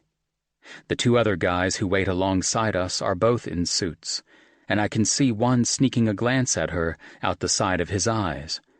I resist the urge to make him eat his briefcase. "How strange," I say, once we're moving again. My hands are tucked into my pockets. Zoe's wrapped in leather gloves that match her camel-colored coat, belted tight at her waist. I wonder what it'd feel like to walk with her hand in mine, and then make a fist in my pockets instead of grimacing at how ridiculous this thought is. It must be the hiking boots. They're scrambling my brain. This isn't camp, this isn't my truck, and this isn't my house. It's none of the places we do this thing between us. She makes a humming noise in the back of her throat, and Jesus, I have to remind myself that this isn't bed either. "I did one call back yesterday, my first one. It was a client whose father just got diagnosed with Alzheimer's." "Ah. We've got a few regulars at Sunset Terrace with Alzheimer's. Even with good care, they're sometimes a liability to themselves, with us getting called in for self-inflicted injuries that require our help. Anyways, I had to do some work before I called back. I had to refresh myself on a few things, durable versus springing power of attorney, how you name more than one agent, that kind of thing. That was a branch of the law I hadn't done much of when, well, you know." "Sure," I say, and wait for some answering plane of distance to open up between us at the mention of her last job. But it doesn't come. That plane doesn't even exist anymore most days. I'm still thinking about holding her hand, after all. "But I did well, or at least according to Maricela I did well. She runs the place, and I think I really helped this woman. When we got off the phone, she sounded like she knew what she wanted to do." "That sounds good. Doesn't sound strange at all." We split, steering around a woman walking a small white dog that's barking persistently at a leaf skittering across the sidewalk. She waits until the sound won't drown her out to speak again. "But then when I looked down at the log list, where all the calls are waiting, there was a ton of stuff. Debt relief, foreclosure assistance, 2 more power of attorney requests, an identity theft case. And you know what I felt, looking at all that?" I look over at her, and she breaks stride for a few seconds, looking up at the sky and taking a deep breath before breathing out, "I felt excited." Then she marches forward, and I hustle to catch up to her. This time, I ignore every reasonable cell in my brain and take her hand in mine, keeping my head down and my eyes on our feet, which move hypnotically in step. "Seems like it's been good for you, starting this," I say, to cover the strangeness of this moment, of us walking down the city street as if we're a couple, as if it's take your boyfriend to work day. "But I just wonder, is it that way for you?" she asks. And I think my hand may jerk in hers because now I know where she's going with this. It's weird, knowing that every single thing on that log list is causing someone on the other end a lot of stress and hardship, while I don't know. I'm almost grateful to have to call them back. I'm glad to have the chance to solve a problem. I ought to make another. She cuts herself off, shakes her head before continuing. "Do you feel that way? You see people at their worst moments, you know? Do you ever feel glad to be there, glad you can fix them?" I swallow back what feels a whole fucking lot like tears, and I'm glad it's so cold out here, in case I need some weather event to pass my stinging eyes off on. I can't always, I say, and she stops. A woman behind her clucks in annoyance, brushing past us with a murmured, "People are trying to walk here." She tugs my hand, pulling me so we're tight against one of the granite pillars that flanks a bank entrance, out of the way of pedestrians. She takes her hand from mine and pushes up her sunglasses, looking up at me. "Is that what happened, then?" I offer a quick nod. "Overdose." I wait for her to say something soft, pitying, maybe an, "Oh, Aiden," with breathy sympathy and sad eyes.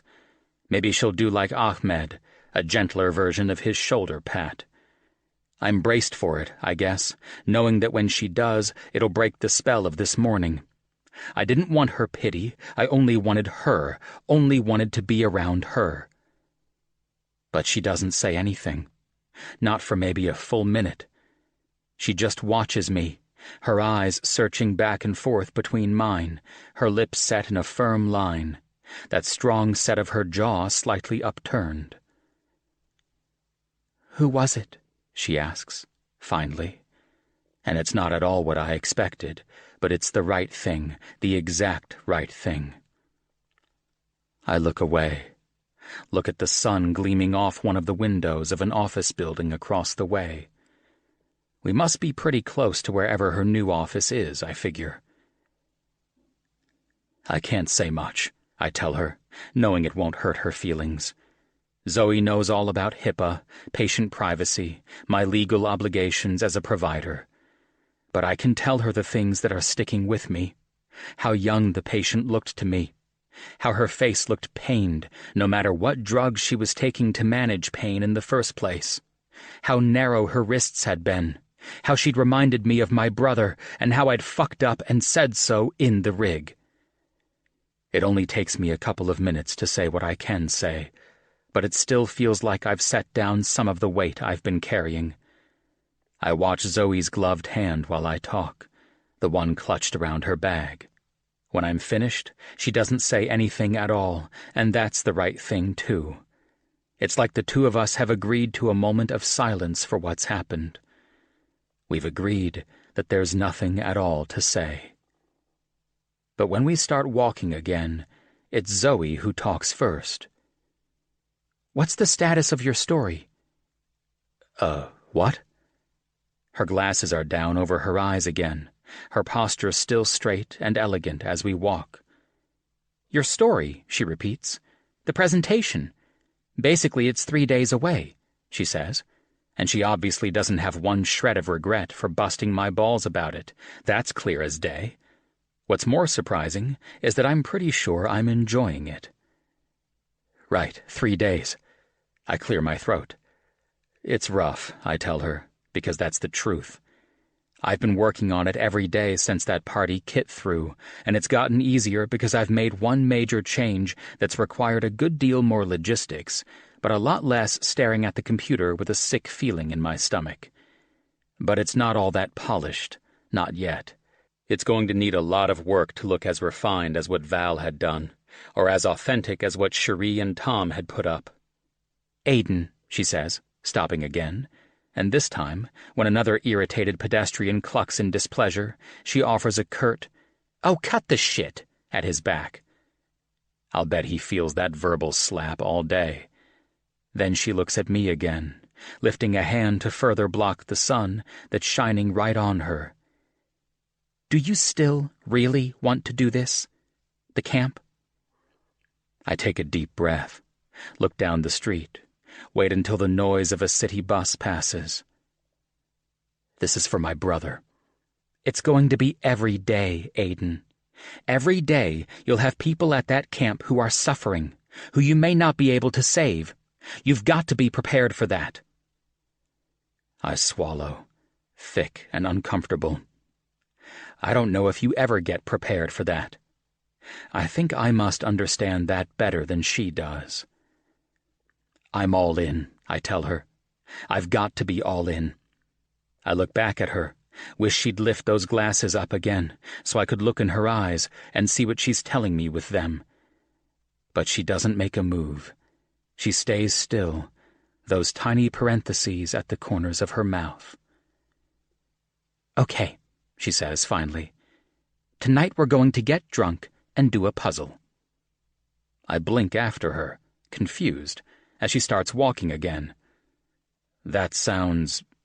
I trail off, not knowing how to finish that sentence. It sounds fucking weird, that's how it sounds. "Here's the thing, Aiden," she says, her voice in that bossy, no-bullshit register she's got.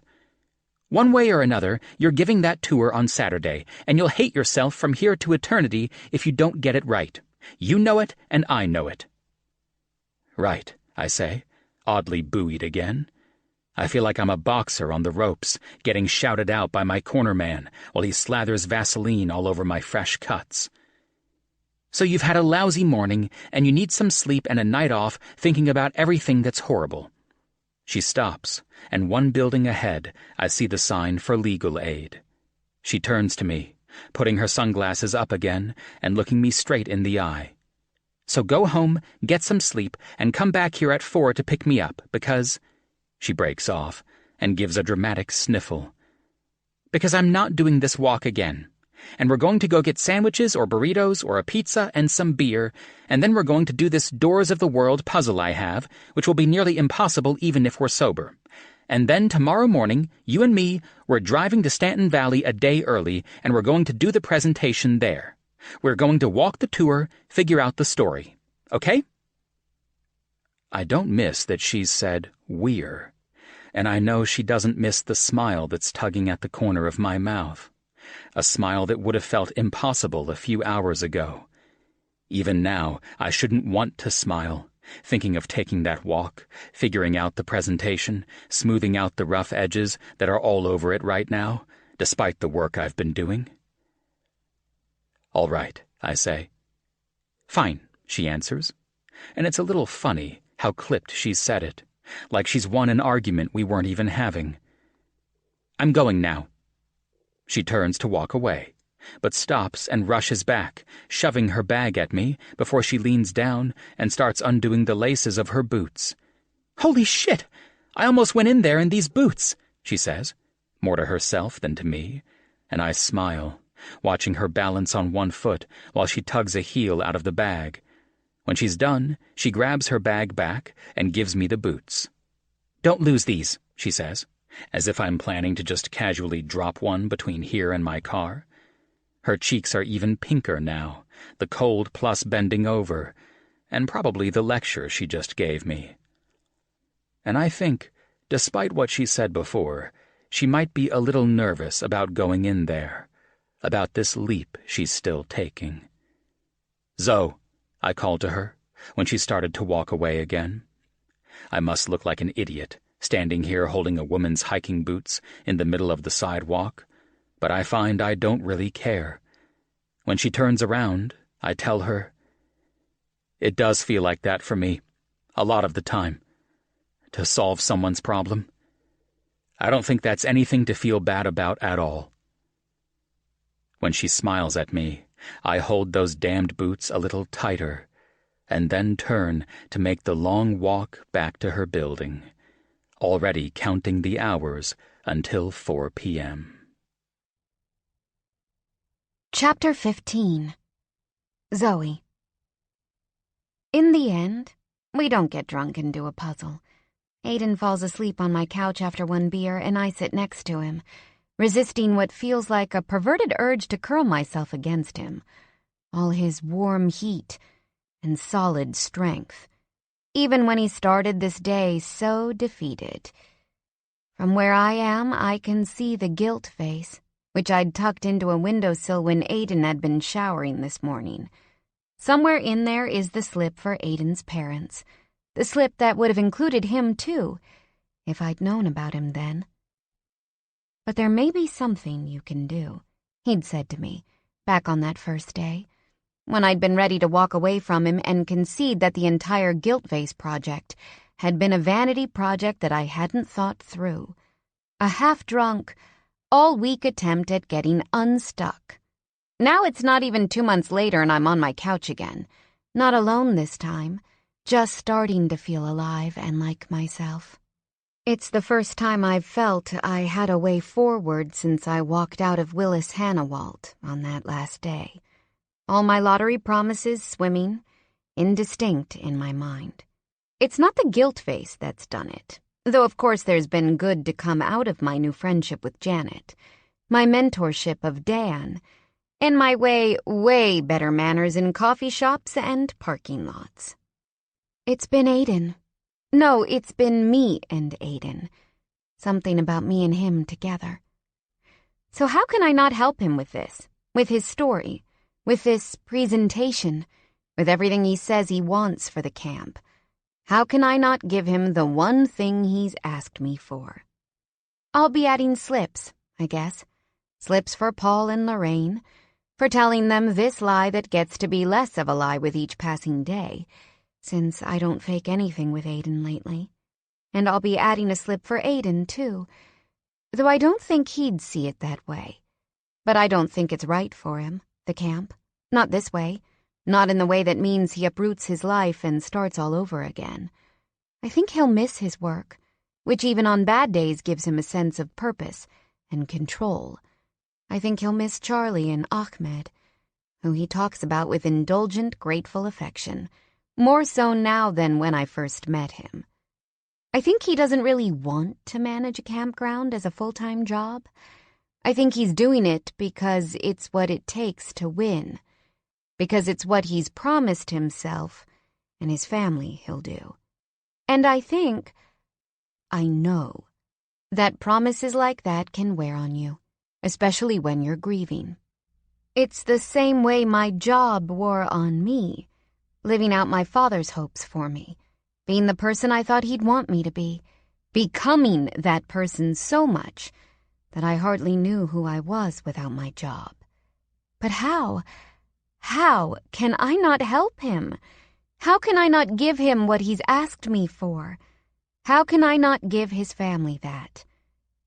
I must fall asleep eventually, but when I wake up in the morning, I'm in my bed, under the covers, and Aiden's beside me, lying on top of them, flat on his back, hands clasped loosely over his middle. It's the closest we've ever come to sleeping next to each other, and I wish, with an almost physical ache, that I hadn't slept through the feeling of him carrying me in here and laying me down. I slip out of bed, move as quietly as I can into the bathroom, and when I come back, Aiden's sitting up, feet on the floor, scraping a hand through his messy hair. All right that I stayed? Don't be ridiculous, I say, watching the little notch at the corner of his mouth that tells me he's on the verge of a smile. I did that for him, have done that for him, and I want to keep doing it, no matter the seed of doubt I have. I tell myself that this isn't the same as it was with Christopher, me jamming myself into someone else's problems to avoid my own. I'm dealing with my own. I'm moving on, and it's okay for me to help him, too, so long as I keep hold of myself. I got coverage from my shift today, he says, his voice still gravelly with sleep, the first time I've heard it that way outside of camp. He lifts his phone in the air, waving it a little. Ahmed emailed. Good. You need a day off. Off of one thing, at least. You still want to go today? I take a deep breath through my nose, slow enough, I hope, so he doesn't see my chest rise. I'm in, I say, and turn away to pack my bag.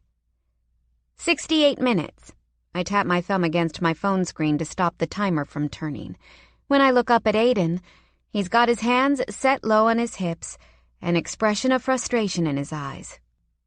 God damn it, he says on a gusty sigh. Where am I going to take 8 fucking minutes off? Relax. Let's think about this. I sit down on one of the benches of the outdoor classroom, Aiden's copy of the presentation binder spread open in my lap. It feels better than expected to sit down, like all the muscles in my legs are doing a hallelujah chorus, and I'm pretty sure I make a small groan of relief. It's Friday afternoon. only a couple of hours before we expect Hammond and Val and Cherie and Tom to show up for the weekend. This is probably our last run-through of it.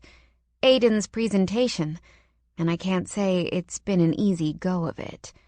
Aiden and I are both tired, and the presentation itself isn't easy to do over and over, no matter how much we've focused on not making it too heavy. I look down at the tour map, at the typed notes Aiden handed me yesterday when we'd arrived. I'd been surprised, I guess, to see what he'd done for the presentation. For the last couple of weeks, he'd told me, since Ben's party, he's been collecting testimonials from patients who've been through the programs elsewhere, the ones in Colorado, New Mexico, California, Maine. Some by email, some by phone. One, on Tuesday, right about when I was doing my first call at Legal Aid, by video chat. They'd been easy to get, he'd said, because the program owners already know about Aiden, already know he's looking to bring a facility here. They're ready to get moving on a lease, so they give him what he needs, and what he needs, what I told him he needs, is a story. Or in this case, stories.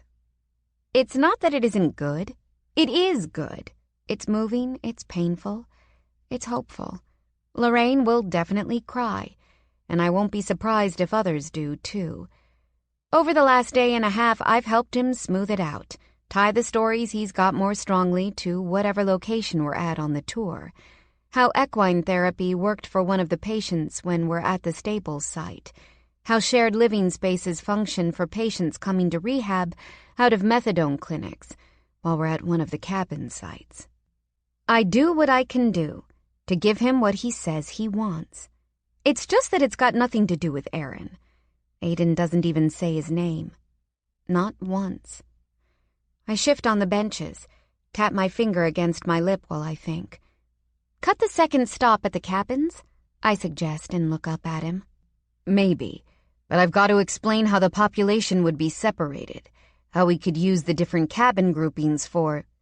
You can do that all at one stop, I tell him, holding out the binder and pen, gesturing for him to change the route so we can shave off the time. He takes a seat next to me, but before he sets to work on the map, he puts a hand on my knee, squeezes gently. Let's quit after this, he says. You're tired. I'm fine. He shakes my knee, a smile pulling at the corner of his mouth. I'll check you for ticks. I give an involuntary shudder. Gross. If that's meant to be a double entendre, you ought to know right now that you're terrible at it. He chuckles, bends his head to his task, and I dig deep for the relief and pride I usually feel when I manage to crack open that hard shell of his. But he's right. I'm tired, and a little wary, too. Nervous and concerned, and it's hitting me all at once that we're almost done with this. That the presentation is the last major hurdle. And then one more week and this will be done. Will be done. I look toward the lodge and see Lorraine out on the porch, deadheading a pot of mums that are fighting the increasingly cool weather. Under Aiden's plan, the lodge will have to expand considerably for counseling services offices. He's got a schematic in his binder that shows half of that wraparound porch removed, a whole new wing that would eliminate the space Paul and Lorraine had used just last weekend for a wedding dance floor. I told him to take out that schematic. Maybe they don't need to know about that for now. When he's done, we both wave at Lorraine and set out hiking our way back to our cabin. We stay mostly quiet, and when I look over at Aiden, I can see that he's running through it again in his mind. I think maybe once I catch his lips moving, practicing it out, and my heart tugs in admiration, in something else I don't want to put a name to. Once we're inside our cabin, I decide a hot shower is in order, maybe a nap if I can swing it before we have to meet the group.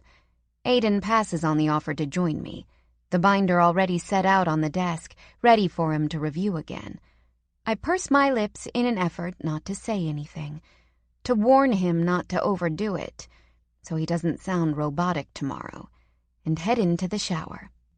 I turn the water as hot as it will go, stand under it way too long, arranging my body in the way I know now is best for avoiding that stage 5 clinger shower curtain. It's a little funny how used to it I am now. I know the water's harder here, so my soap takes longer to lather.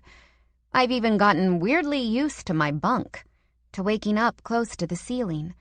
I've got this stretch I do when I'm climbing out of it in the mornings, arching my back while I keep my hands wrapped around the top rail, my whole body lengthening in relief. When I come out to the main room, though, I see I won't be doing that stretch tomorrow. Aiden's taken apart my bunk, has found a way to detach it from the one below, setting the two beside each other and shoving them together. The once bare bunk beneath mine, made up with clean sheets and a blanket of its own. When I look over at where he sits in the chair, I can see the skin underneath his stubble flushed slightly pink, whether from embarrassment or exertion or some combination of the two. "Felt like we could use a real bed," he says, shrugging. "Right," I say, a little stiffly, ignoring the feeling of his eyes on me while I walk to the dresser, pull out fresh clothes. "That all right with you? I can put them back." He's already up, moving over toward the beds, but I stop him. "No, it's okay," I say, crossing to him, putting my arms around him while I'm still in my towel, probably making his whole front damp. This is so different, this weekend, this affection, this tenderness. It's been different for a while, but him showing up to my place has changed everything, and I don't know what kind of complication sharing a bed is going to do to me. Or maybe I do know, but I don't want to think about it too hard just now, with those 2 bunks looming. I lean back from him, adjust my towel, and shrug casually.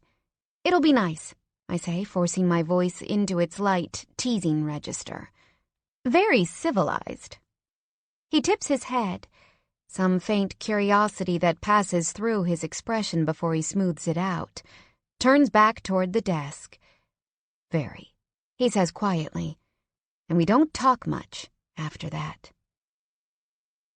I think about that bed too much through dinner, but if there's a silver lining to Aiden's obsessive preparation for his presentation, it's that he decides to do one more round after dinner.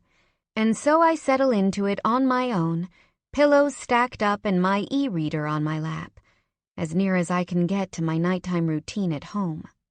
He comes in late, after 11, bringing the smell of crushed leaves and cold night air with him, his movements careful and quiet. "I'm awake," I call to him, waving my book in the air, its screen lighting me up with the faintest glow. I can see him, though, in the light from the entryway, and he looks better. A little tired, but more relaxed, too.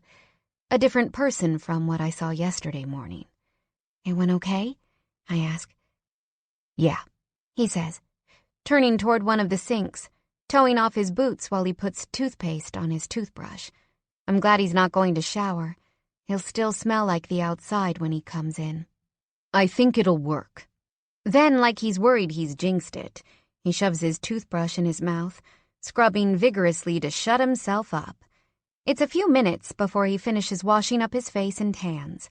I notice, this time, that he doesn't forget and shut off the light, and my standard protesting reminder dies on my lips.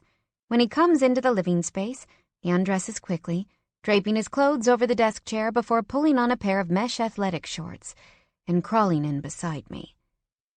There's a moment, a tightening of the air between us where I think, what now? It's late, the day so long, and both of us are tired. The kind of sweaty, half-frustrated sex we have doesn't seem fitting tonight. Me with my pajamas and my book.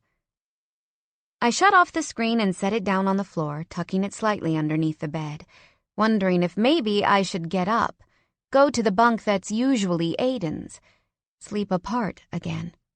The whir of my thoughts is stopped by his arm snaking around my waist, pulling me toward him, and I do what feels most natural, curling onto my side so he can tuck in behind me, his chin resting on the top of my head, the whole front of his body pressed against the whole back of mine, but my spine is stiff, that ramrod posture I used to have at work, Aiden tightens his arm around me and says gruffly, "Don't overthink it." And somehow, it's enough. I don't want to overthink it. I just want to be warm and sleepy like this, with him. I'm drifting off when I feel Aiden's body twitch and stiffen beside me, a grunt of discomfort escaping. He lifts the arm he has wrapped around my waist, twists his torso away from me, another small grunt. "I'm sorry," he says when I stir, turning toward him. "Sorry," he repeats, and reaches his arm up, crooks his elbow awkwardly as he tries to reach and scratch at a spot on his back. "It's okay," I murmur, moving so I can put my own arms around him, and I scratch right above the spot he tries to reach, and he makes the most gorgeous, satisfied noise, a growly bear delight that makes me smile. "Oh, God, keep doing that, harder, a little to the left."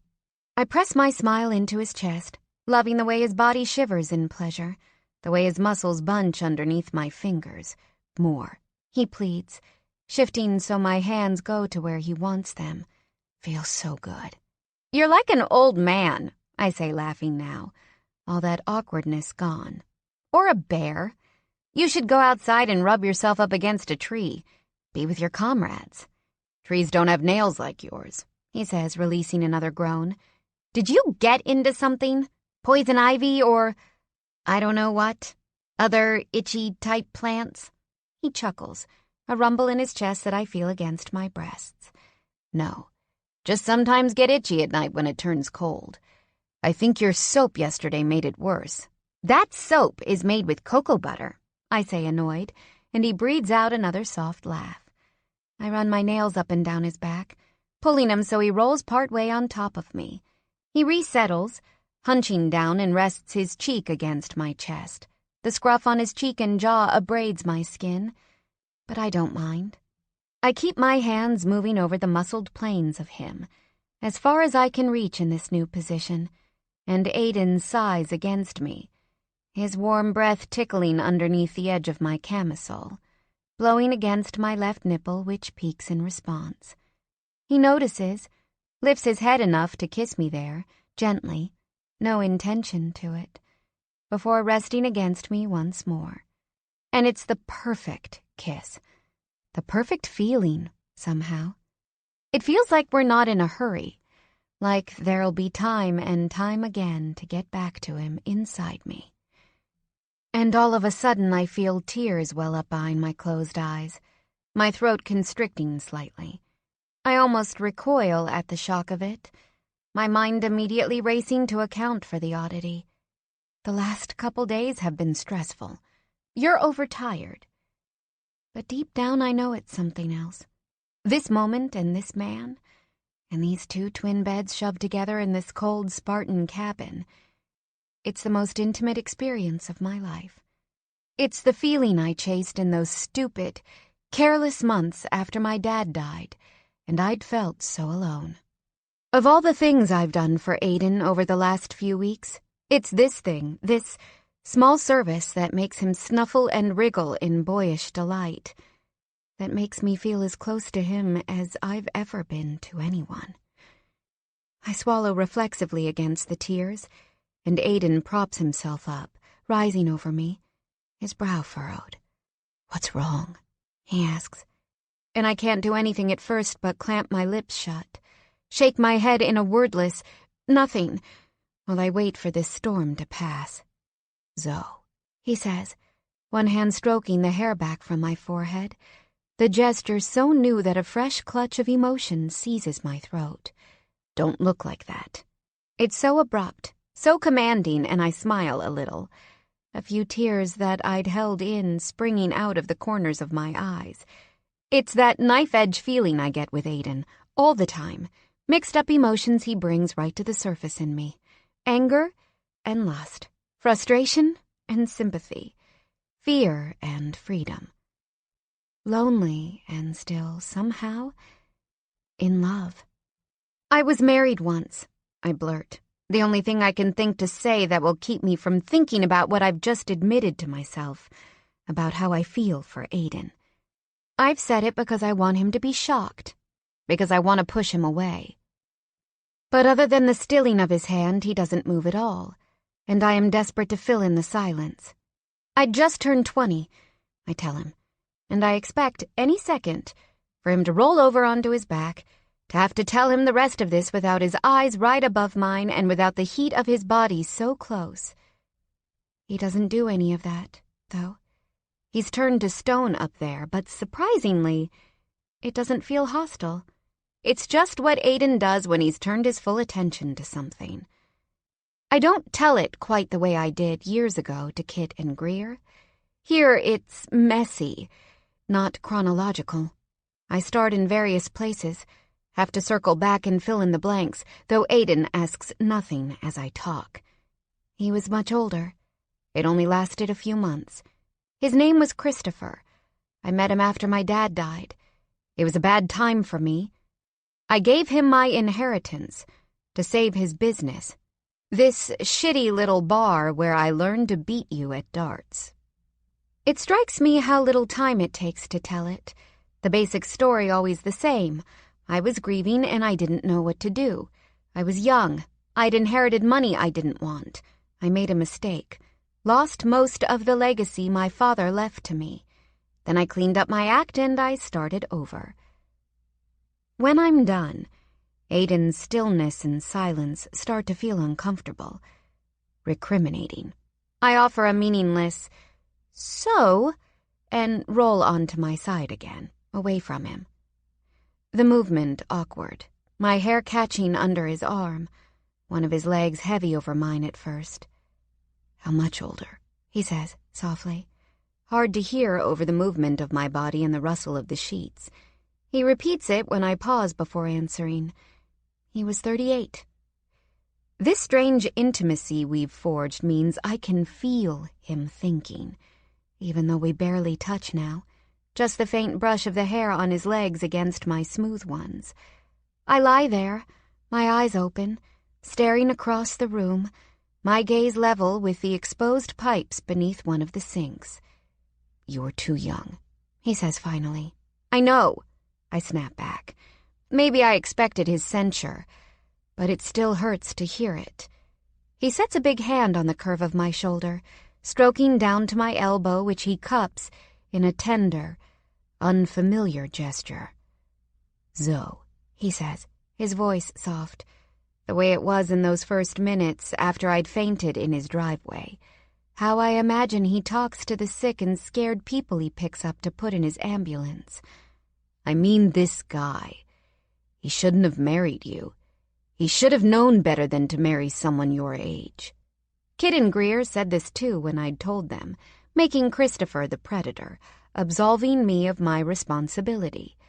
But I'm defensive of my own guilt, of the shit I deserved to eat for that time in my life. I asked him. I gave him the money of my own free will. He is, a good person. I mean, I guess he is. I've never spoken to him again, not after the divorce. He strokes his hand back up to my shoulder, tugs lightly so I roll onto my back. "So are you," he says simply.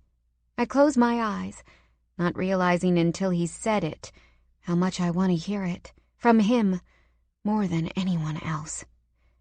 "Your brother," I whisper, so he doesn't forget. Or maybe so I don't forget. Why this isn't permanent. "You're not responsible for what happened to my brother. You know that."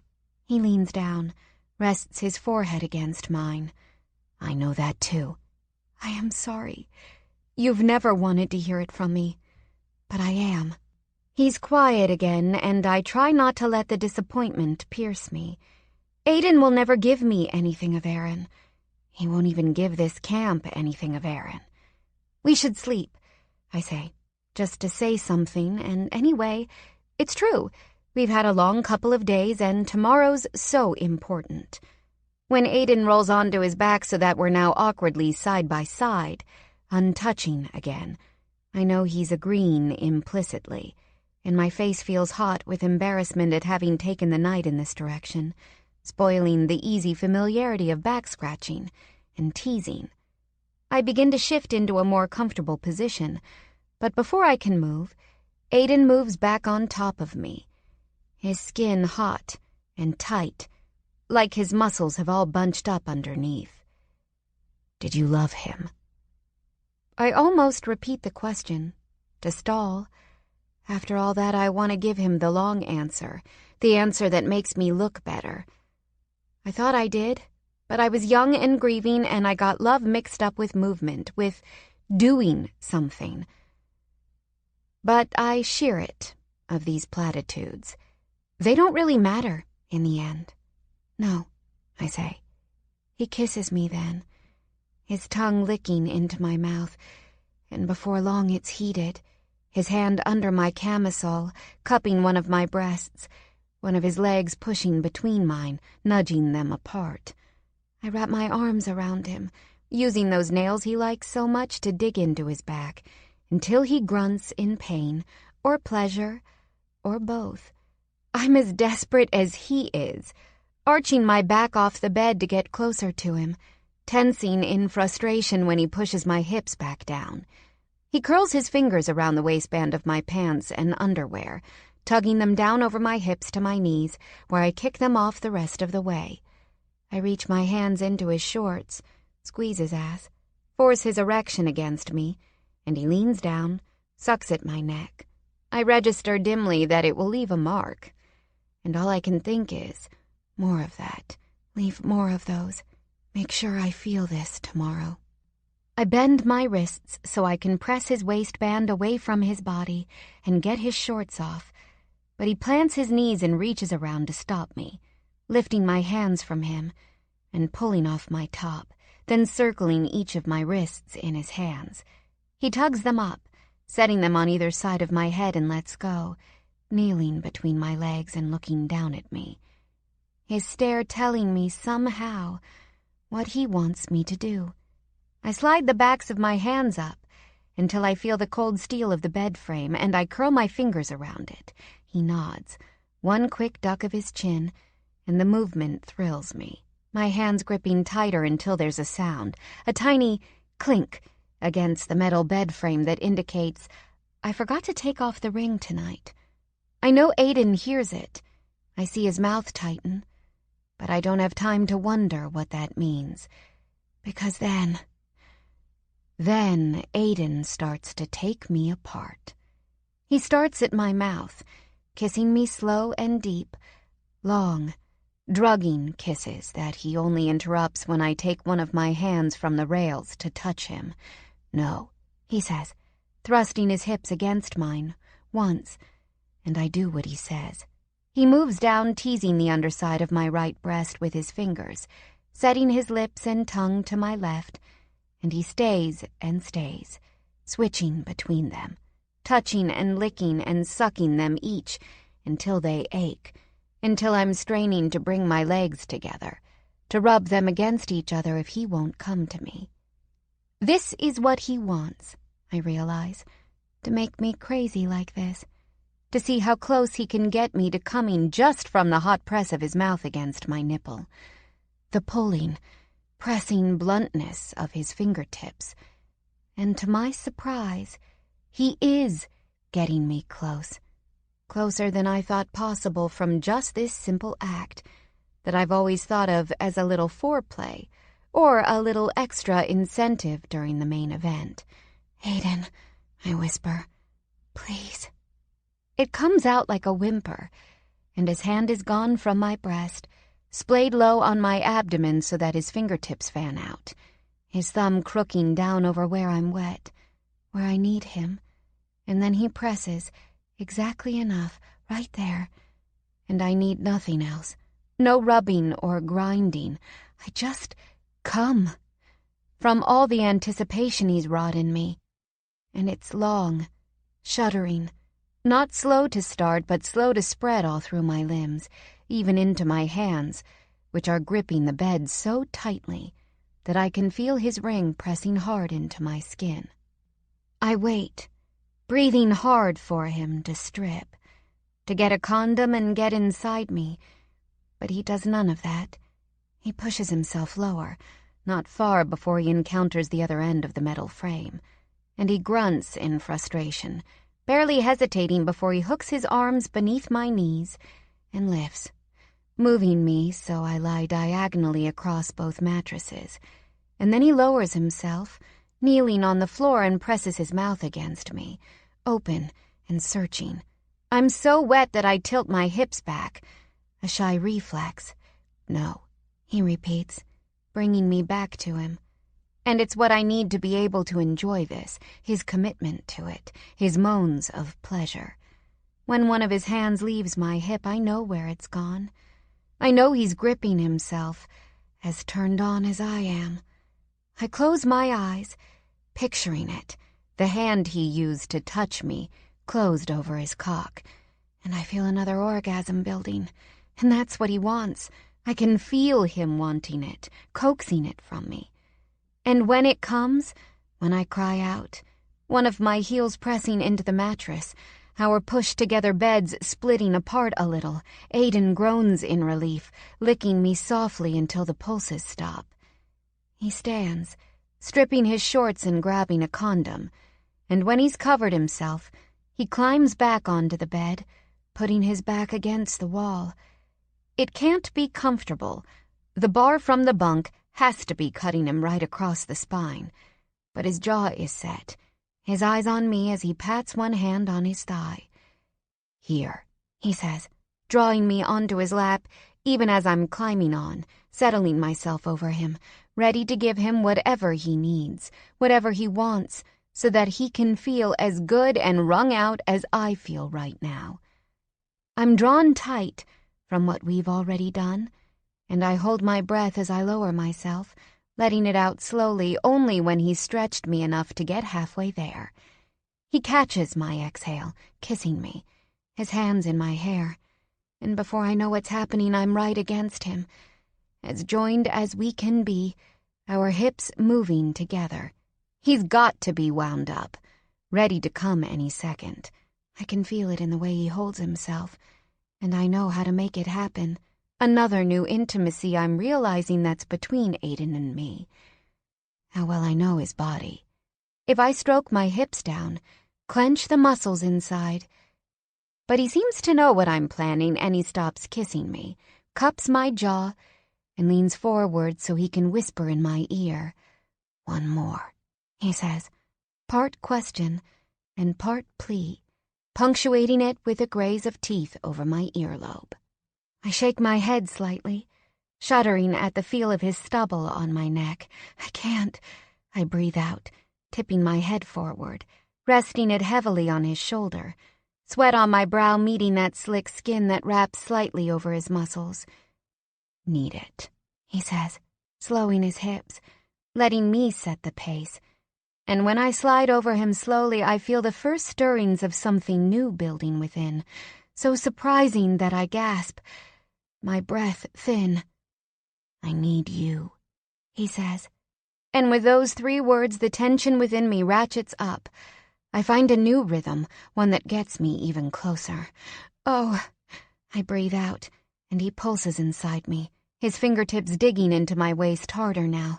"Aiden, I bite down on my lip, finishing the thought in my head, saying it over and over to myself silently as I come, short and explosive. "I love you, I love you, I love you." But even the words in my mind are drowned out eventually by Aiden's release, the rough sawing of his breath, and mine too. I expect a quick uncoupling. It's so hot now between us, our skin sticking together, and I haven't forgotten about what that bar must be doing to Aiden's back. But before I can make a move off of him, Aiden gathers me close, his arms tightening around my waist, his face pressed against my chest. "Say something," I think, to myself or to him. I don't know which. But he doesn't, and after a minute of him holding me, I lean away, gently pulling off of him while he holds the condom. When he moves off the bed, heading toward the bathroom, I see the red stripe left across his back. I imagine touching it and memorizing the indentation that's left there. Because I know It'll be gone in the morning. Chapter 16. Aiden. I wake up in the crack. Overnight, I've pressed close to Zoe, my chest against her back, my arm around her waist. But that means I'm sleeping right where the beds are pushed together, where either my weight or our activities last night have disrupted things, and my hip and shoulder are sinking by degrees, my head cocked awkwardly to get real estate on Zoe's pillow. Slowly, so I don't disturb her, I roll onto my back and move over, missing the warmth of her body and the rich, slightly musky smell of her skin. I turn my head toward her, watch the rise and fall of her body as she breathes in the deep, even pattern of a heavy sleep. At the back of her head, her hair is tousled, some of the fine strands sticking straight up, quivering slightly from the air blowing out of the vent above us. Zoe married? I think, as I watch her lying there. My reaction to it, to the initial revelation and everything she had said after, had been quick, almost violent in its strength, and a feeling in my body that sounded like no. I'm not a barbarian. I don't have any claim on Zoe's past or future. But something about the bleak way she'd said it, and the strange, directionless way she'd talked about her past, had made me feel agitated and angry. Who was this fucking guy, fully an adult, marrying a 20-year-old woman, still in college, dealing with the sudden death of a parent? What kind of dirtbag would take a woman's inheritance like that? And what was Zoe like back then? Was she like she is now, controlled and sophisticated, but with flashes of this irreverent, bold humor? Was she as good at reading people then? Did she chat this guy right out of his bad moods, make him forget everything that made his life feel unmanageable? Did he feel like his soul was being wrenched from his body when he was inside of her? Fuck. It's an awful thought, one I hate myself for even considering. Disrespectful to her, and torturous to me. I sit up then, swing my legs over the side of the bed.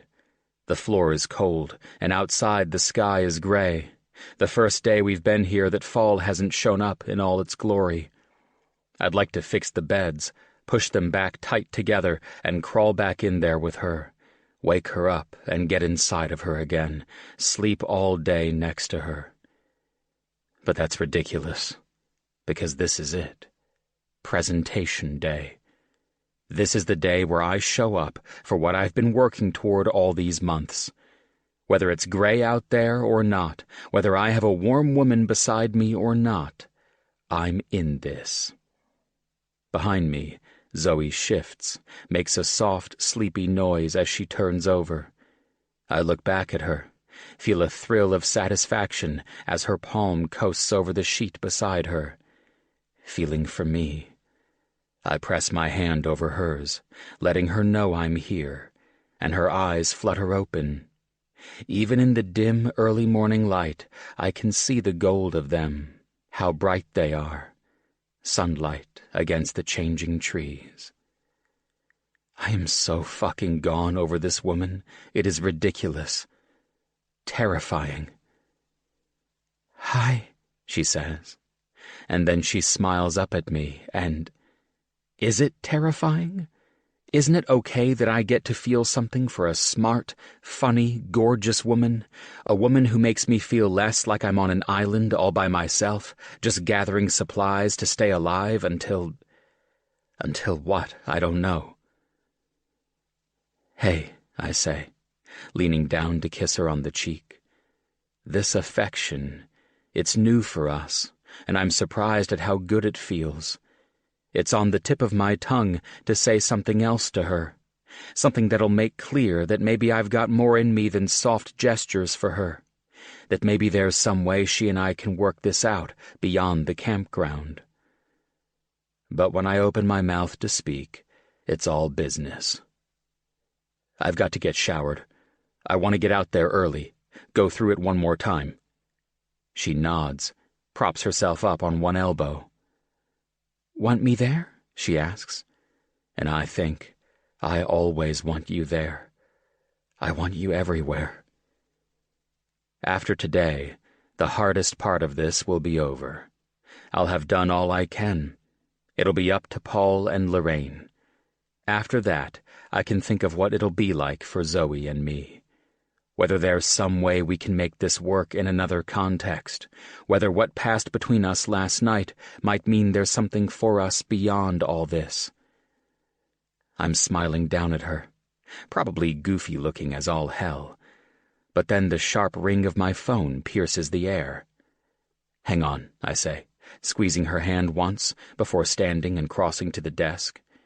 It's my parents' number, and right away I know it's not good. Even if they had in mind to talk to me outside of our usual scheduled twice-a-week calls, it's 6:30 in the morning on a Sunday, no sane time to call anyone for casual conversation. "Mom?" I say when I pick up, noticing out of the corner of my eye the way Zoe sinks back down onto her side, her expression hidden from me now. There's a pause, silence on the other line, and so I say it again, more forcefully, more anxiously this time. "It's me," says a gruff, raspy voice, a voice I haven't heard in what feels like months. Oh, Jesus, I think, sick with dread. Has something happened to Mom? "No. I was calling to, to ask if you remembered something." I sit heavily on the too small chair, hearing it creak beneath me. Hell, my knees felt weak there for a minute, thinking of what news I was about to get. I'm relieved, but not overly so. It's still too strange that it's my dad calling, not my mom, who initiates all our family conversation these days. "Sure, Pop," I say. "You remember when your mother and I took you kids to Disney World?" I smile with the memory. The worst family vacation ever. Aaron and I had been 9, had been begging to go for at least the previous 2 years. We'd driven down in Pop's old station wagon, loud with various rattles and whirs, the air conditioner broken and the gas tank guzzling up so much fuel that we had to stop all the time. My dad had been grouchy, my mom had been falsely cheerful, and pretty much the second we'd crossed into the state of Florida, we seemed to encounter all manner of new allergic triggers for Aaron. He had terrible hives, his breathing was raspy and uneven, and his eyes were so watery and swollen that he could barely see, which mattered less once Mom had upped his dose of Benadryl and he'd fall asleep for hours. He'd been too sick to go to the park for the first 2 days, and so we'd holed up in our dingy hotel room, playing cards and watching cable. And when we finally got to the park, I don't think any of us had ever felt that kind of heat in our lives, rising up from the pavement like something directly from hell, the lines long and the people loud and rude, all the souvenirs costing more than we could afford. We made it through 3 hours, all of us trying so hard to enjoy ourselves, until Aaron had stood, a melted Dole Whip in his small hand, and said, "This is awful! I hate everything about this place!" And all 4 of us had laughed and laughed. I remember. I've set one elbow on my thigh, have lowered my head to cradle it in my hand. It hurts to think about this. It physically hurts, those aches in my joints returning with a vengeance. "There's this one picture I found," he says, and I can hear from his voice he's been crying again. Before Aaron died, I'd never seen my dad cry, not ever. He'd been almost comically stoic, even when Aaron was having his lowest times, even when he was in and out of rehab, jail. But now he cries a lot, as though he was saving his whole lifetime supply of tears for this. "It's you and your brother coming off Space Mountain. I think your mother took it. Don't know if I've ever seen it." I'm so conscious of Zoe in the room. She has not moved. "You're holding his hand," Pop says, and holy fuck. I have to clench my hand into a fist now, keeping it pressed against my forehead. I can feel Aaron's small hand in mine, hot and clammy. I couldn't speak if I tried. "That's all, really," he says. "Just found this picture." "Okay, Pop." I listen close to hear if my mother's there, rustling around in the background, but it's quiet. "Where'd you come by the pictures?" I ask, frustrated, angry. If he's this low, this raw all the time, my mother should be keeping this shit away from him, packing it away so he can never see it, not until he's ready. It's not fair that I'm thinking that I'm putting it on her. She's the one reading all the books, going to all the support groups, after all. She'd know better than me what's right for my dad. But I can't see sense about this, and I know it. I only want him to stop hurting. Across the room, Zoe sits up, picks up her discarded pajamas, and pulls them on, her head bowed as she stands and wanders into the bathroom. "Just thought I'd have a look today," he says. "Wishing you good luck and all that." "Thanks, Pop. Maybe you ought to put Mom on." Probably it was her idea for him to call me anyways. No way has he been keeping track of when I'd be giving this presentation. "She's out." If it's possible, my stress level rises another notch. I hate to think of him there, alone, probably surrounded by a photo album that's page after page of gut punches. What makes it worse, I guess, is that I can't even really picture it. I've never been to the condo, don't have a sense of its layout from the pictures my mom sometimes sends. I've never sat on the new furniture they have down there, have never taken in their new view. I can't picture what my dad's looking at, other than this 3x5 memory of his two sons back when we were all right, when we were whole. "She coming home soon?" He clears his throat. "I'm sure she'll call you, give you her own pep talk." The chair beneath me squeaks out its indignation at my size, at my shifting in discomfort. I don't have a good feeling about this, him there alone. "Sure," I say. "You always helped your brother, like in this picture. You were so important to him." I stand then, face the window, my back toward the room. So if Zoe comes in, she can't see the way my chin tightens up in suppressed anguish. He means something good with this. He means to remind me I'd been good to Aaron, and that what happened to him later wasn't because of me. But I can't hear that.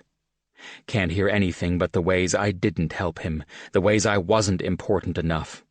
I wasn't important enough for him to save himself. "All right, Pop. I better get out there." We hang up, and I take a deep breath, steady myself against the tremor of grief he's just set off, with nothing more than a few quiet words of well-wishing. In my mind, I start rattling off the opening lines of my presentation, something concrete to grab onto. The day stretches out in front of me like a huge, yawning void. If I get this right today, my whole future changes. Everything about my life will be different. Again. "Are your parents okay?" When I turn to face her, she's leaning in the wide doorway into the bathroom, her hairline wet from washing her face, her skin scrubbed pink and clean. Her voice is quieter than usual, and I know it's because of what she's asking. She's tiptoed around the subject of my parents since that first day we met, and I guess that's smart of her. The question is innocent, but it's the same thing she asked that day, pressing her way into my life on her quest for forgiveness. And I'm so keyed up from that exchange with my dad, from my nerves about the presentation, that I can only hear her guilt. 10 minutes ago, I could barely think of anything but how I might manage to keep her. But right now, in this moment, she feels like part of the problem, not the solution. They're fine. I ought to get ready. I move toward the dresser, start pulling out clothes for the day. Aiden, she says, a statement all on its own, and I still, briefly. You don't have to do it. I don't do anything but stare at her, stripped of every single thing she came to me with when I first met her. Her dress, her heels, her perfect makeup and hair. She's beautiful. Beautiful, and as terrifying as ever. I will go with you right now, and we can tell Paul and Lorraine the truth about us, about this. You can tell them it's not the right time for you to do this. It's my last out, and she is serving it up to me like a gift. I don't have any doubt about what she'd do if we went down to that lodge and stood in front of Paul and Lorraine. She'd try to tell them both it was her fault, this whole fake engagement. I wouldn't let her, but she'd try. It'd be awful telling Paul and Lorraine. It'd be awful calling my parents and telling them I'd given up on the camp. It'd be awful starting over with that pile of blood money, or watching it get bigger in some cold, stale bank account. Statements delivered to me every month while I try to wait this out, wait until it's not so painful. It'd be awful, thinking I'd let my brother down. Still, for one brief, hopeful second, I think about what it'd be like to leave here with her beside me, both of us untangled from this lie, this life. Too brief, though. And too hopeful. I know where my loyalty lies. I know the promises I've made. No, I tell her. I can't. If she's angry at me, she hides it well. I'd skipped the group lunch, done another run-through, which means I've done it so many times I'll be dreaming of it for days. I'd done the same when I'd been doing my training for the paramedic exam. I'd fall asleep at night and see myself wandering around a grocery store or shopping mall, unable to leave until I'd identified for every cashier the arrhythmias in an EKG, always my toughest challenge.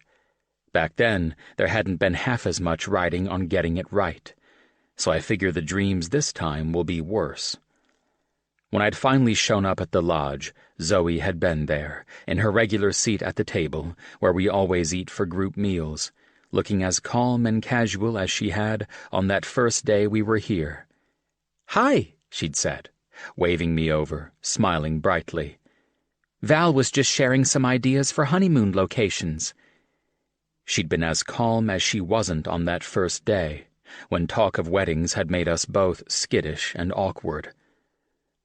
By the time Val and Cherie had given their instructions to the camp staffer who'd be staying behind with the kids, this particular presentation an obvious non-starter for the youth set, I'd been sweaty with nerves, and Zoe had stood by my side, patted my lower back twice, softly.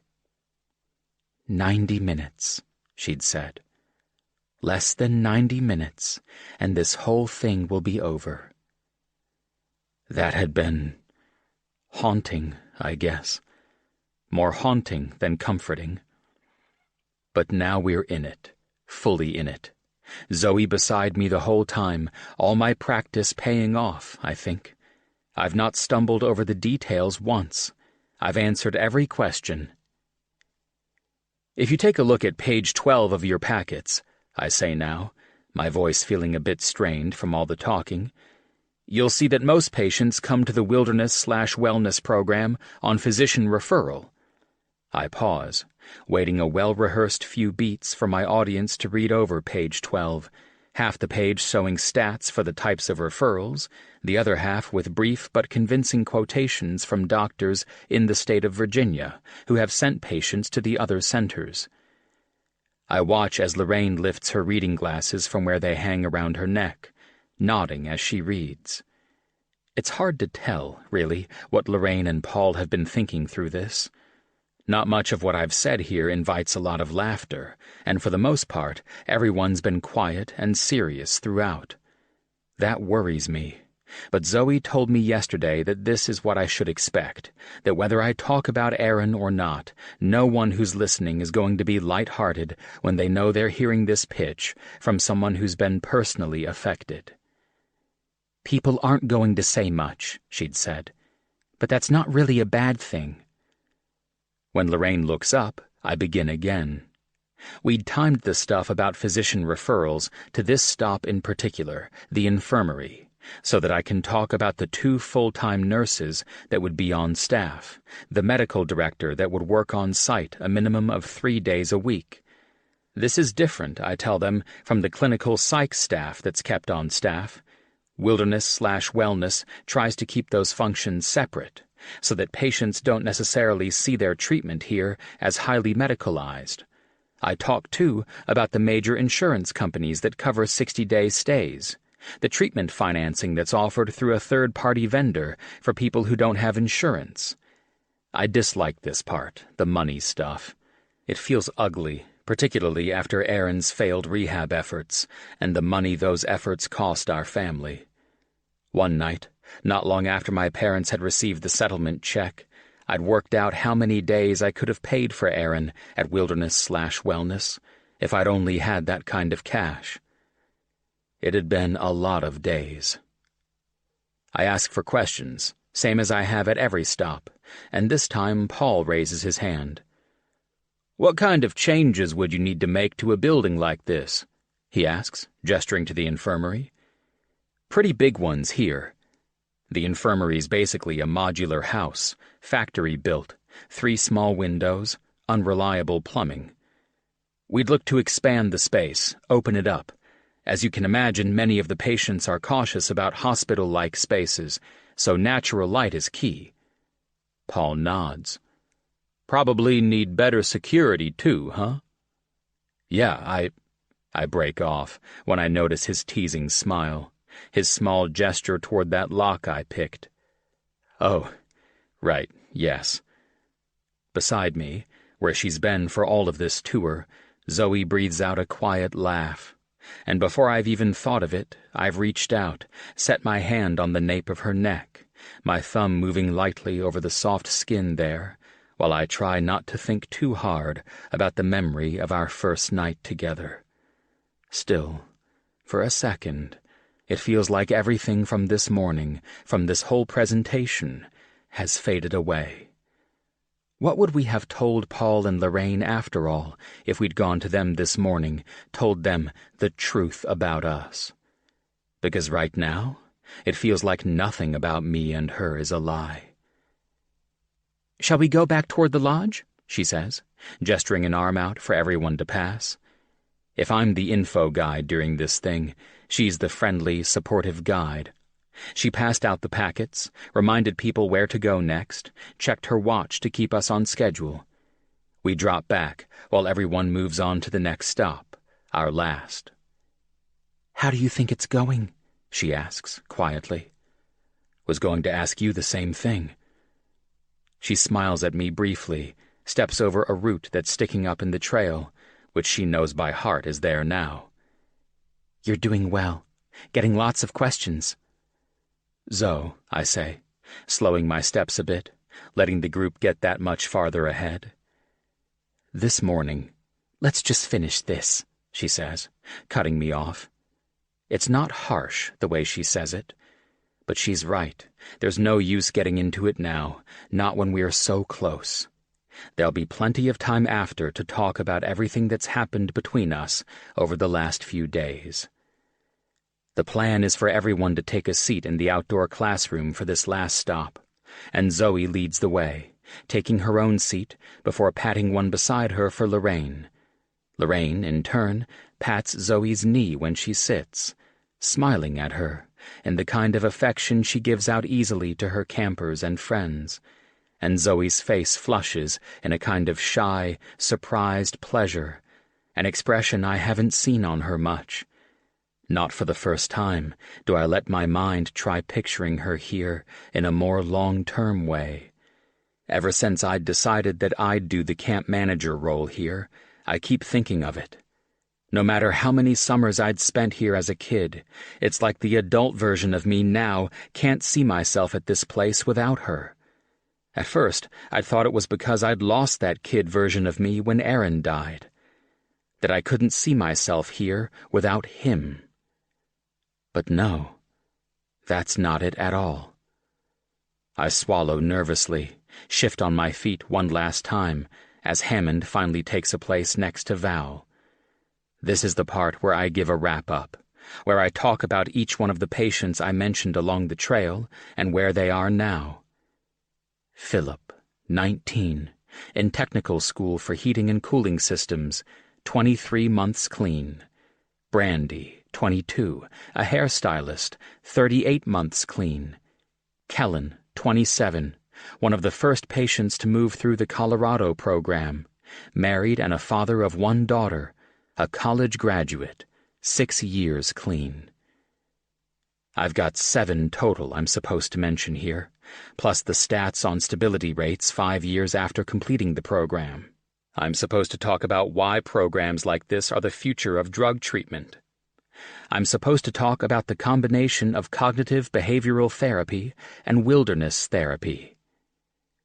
A strong close. That's what Zoe had called it, back when I went through it with her the first time, though maybe her voice had been a bit stiff. But for some reason, so close to the end, I stumble. I confuse Philip with Kellen, and I get flustered enough about it that I go back over it and do it again, conscious of the slight, wincing second-hand embarrassment from my audience. I clear my throat. Sorry, I say, resisting the urge to wipe a sweaty palm across my jeans. Been a long couple of days. Before I begin again, I catch Zoe's eye, and she raises an eyebrow, gestures up to the podium. "Want me to do it?" she mouths, and I give a subtle shake of my head. So probably it's clear, I say to the group, that a lot of people have had success with this. That's not really a part of my script, that awkward transition, but at least I get going again. It's not a strong close, that's for fucking sure. It's like all the practice has caught up with me, and the words I'm saying seem disconnected from their meaning, so that when they come out, I'm sort of observing, with one part of my brain, how strange they sound. I'm not so much looking at my audience as I am looking around them. No real eye contact, and somewhere in the back of my mind, a thought nags at me. You don't want this to be over. But then, finally, it is. Zoe had told me not to expect applause, that there wasn't some kids-in-costume flourish here, that it might feel more like a whimper than a bang. But it's still jarring, the quiet, the way everyone's staring down at their materials, I guess a little unsure about what questions to ask. As we'd planned, Zoe gets up and walks to the front, stands beside me. We didn't talk about what she does next, which is to slide her fingers between mine, squeezing our palms together. Still, she sticks to her script. Aiden and I thought it'd be a good idea to head back into the lodge now, take any questions you have in there. This is a tough subject, we know, so take a few minutes. We wait together for everyone to go ahead of us, following slowly behind. I fucked up the end, I murmur to her, only slightly embarrassed. Mostly, I'm relieved to have a second alone with her. It was fine. It felt real. I look over at her, her chin tilted down as she walks up the lodge steps, and I squeeze her hand to get her to look at me. Almost there, I tell her, and she nods, solemn. Too quiet. Inside, we stay like that, side by side. I'm eager to get off my feet, but it feels good to be in here, away from the bite of the cold air. And within a few minutes, everyone seems to warm up a bit. Hammond goes up to check on the kids, but everyone else sticks around, and there's praise and questions, and Paul and Lorraine seem interested, maybe even a little proud. I relax by degrees with Zoe next to me, her hand in mine, and off-script I do better with the questions. I'm not so focused on how long my answers take or how they'll affect the timing of a tour stop. Almost there, I repeat to myself silently, even as I'm listening to Val, always obsessed with demographics, ask me about whether there's an age limit on patients. But when I open my mouth to answer her, something catches my eye across the room, the front door of the lodge opening slowly, a weak arm, probably, up against a very heavy door. With the light behind her, it takes me a minute to register. But that's her. My mother's here. Chapter 17. Zoe. She's taller than I remember. It doesn't make sense, of course, that it's the first thing I think when I see Kathleen O'Leary standing there. The first thing I think should probably be something like, abandoned ship. But instead I stand stock still beside Aiden, my hand still in his, my skin flushing in a hot shock of surprise and shame. It's possible, probable, even, that I murmur a quiet, "Oh no." Beside me, Aiden jerks in surprise, and I feel his hand heat, briefly, before he pulls it away from mine, my first indication of how wrong everything is about to go. "Fuck," he murmurs, for my ears only, or maybe not for my ears at all, but I've heard it. "Kathleen?" says Lorraine, her voice a happy question before she moves toward the door, calling, "Oh, Kathleen!" She's not seen me yet, or if she has, she hasn't yet registered who I am. That much is clear, because right now she's smiling, her arms out to Lorraine, and then to Paul, who's also crossed the room to her, adding to Lorraine's exclamations of surprise. It's a meeting of old friends, I guess. Maybe the O'Learys and Dillards weren't close, but if Aaron and Aiden spent over a decade of summers here, clearly there's a history, and I can see it in the way they embrace and then stand back from each other, cataloging what must be years of changes. It's not that she's taller, I realize, still staring. It's that she's healthier looking. Her hair is a shiny white, her face lightly tanned, her back straighter than it was when I watched her walk from conference room 4. For a ridiculous, stupid, suspended reality moment, I look toward Aiden, open my mouth to say something like, "Hey, your mom looks great." But already he too is moving away from me, his stride slow and his shoulders set firm. I slide my eyes to the door, wondering, would he want me to slip out? "That's your future mother-in-law?" says Val, interrupting my half-baked thoughts of escape, and I suppress a wince, unsure of how to answer now. Will Mrs. O'Leary play along? Does Aiden have some way to tell her, I think, as I watch him lean down to kiss her cheek, that I'm here, that there's something he hasn't told her yet, but he'll explain it all later? But that's not what he's telling her. From here I can hear Mrs. O'Leary say, "Oh, he's fine, honey," because what Aiden must have been asking her about, in this brief, critical moment, is his father, about that call from this morning, the one that had me making one last, desperate attempt to stop this. At this precise moment, it is painful, physically painful to know that it didn't work. If I had pushed harder, if I'd told Paul and Lorraine myself, maybe, I could have stopped this, what's about to happen. Aiden would have been angry, of course, but it wouldn't have turned out this way. I wanted to be here for you today, I hear her say. But I guess I missed the whole thing. Yeah, I answer Val, finally, quietly, and she tisks in some commiserating annoyance. God, it's just the same with Hammond. He's completely a sucker for his mother, I swear. You know she called me Valerie for an entire year? My real name is Valentine. I told her that the first time I met her. I think I manage a smile. I think I managed to shift my eyes to her and nod, acknowledging her story. But my insides feel like the center of a tornado. Every single thing around me is spinning entirely out of control, breaking apart, and I'm a great column of whirring noise. I feel it the second she notices me. She's seen me, past Aiden's shoulder, and I've never seen a face do what hers does then.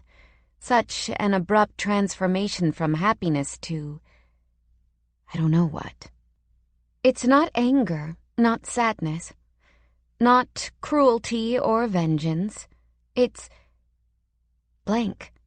Like I am not even worth the very worst of her emotions.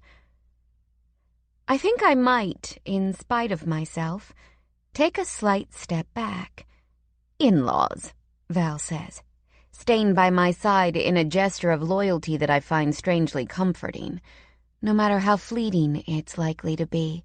I swear they're just jealous. Zoe, my goodness, calls Lorraine. Come on over here. But it's not even really necessary.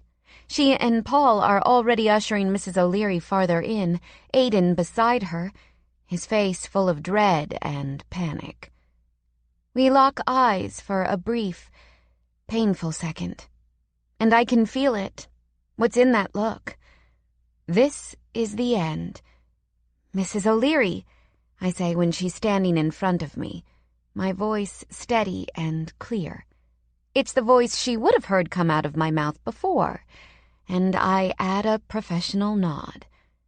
Oddly, this feels like the thing I should do for her. It's kinder, in some way, not to upset her expectations.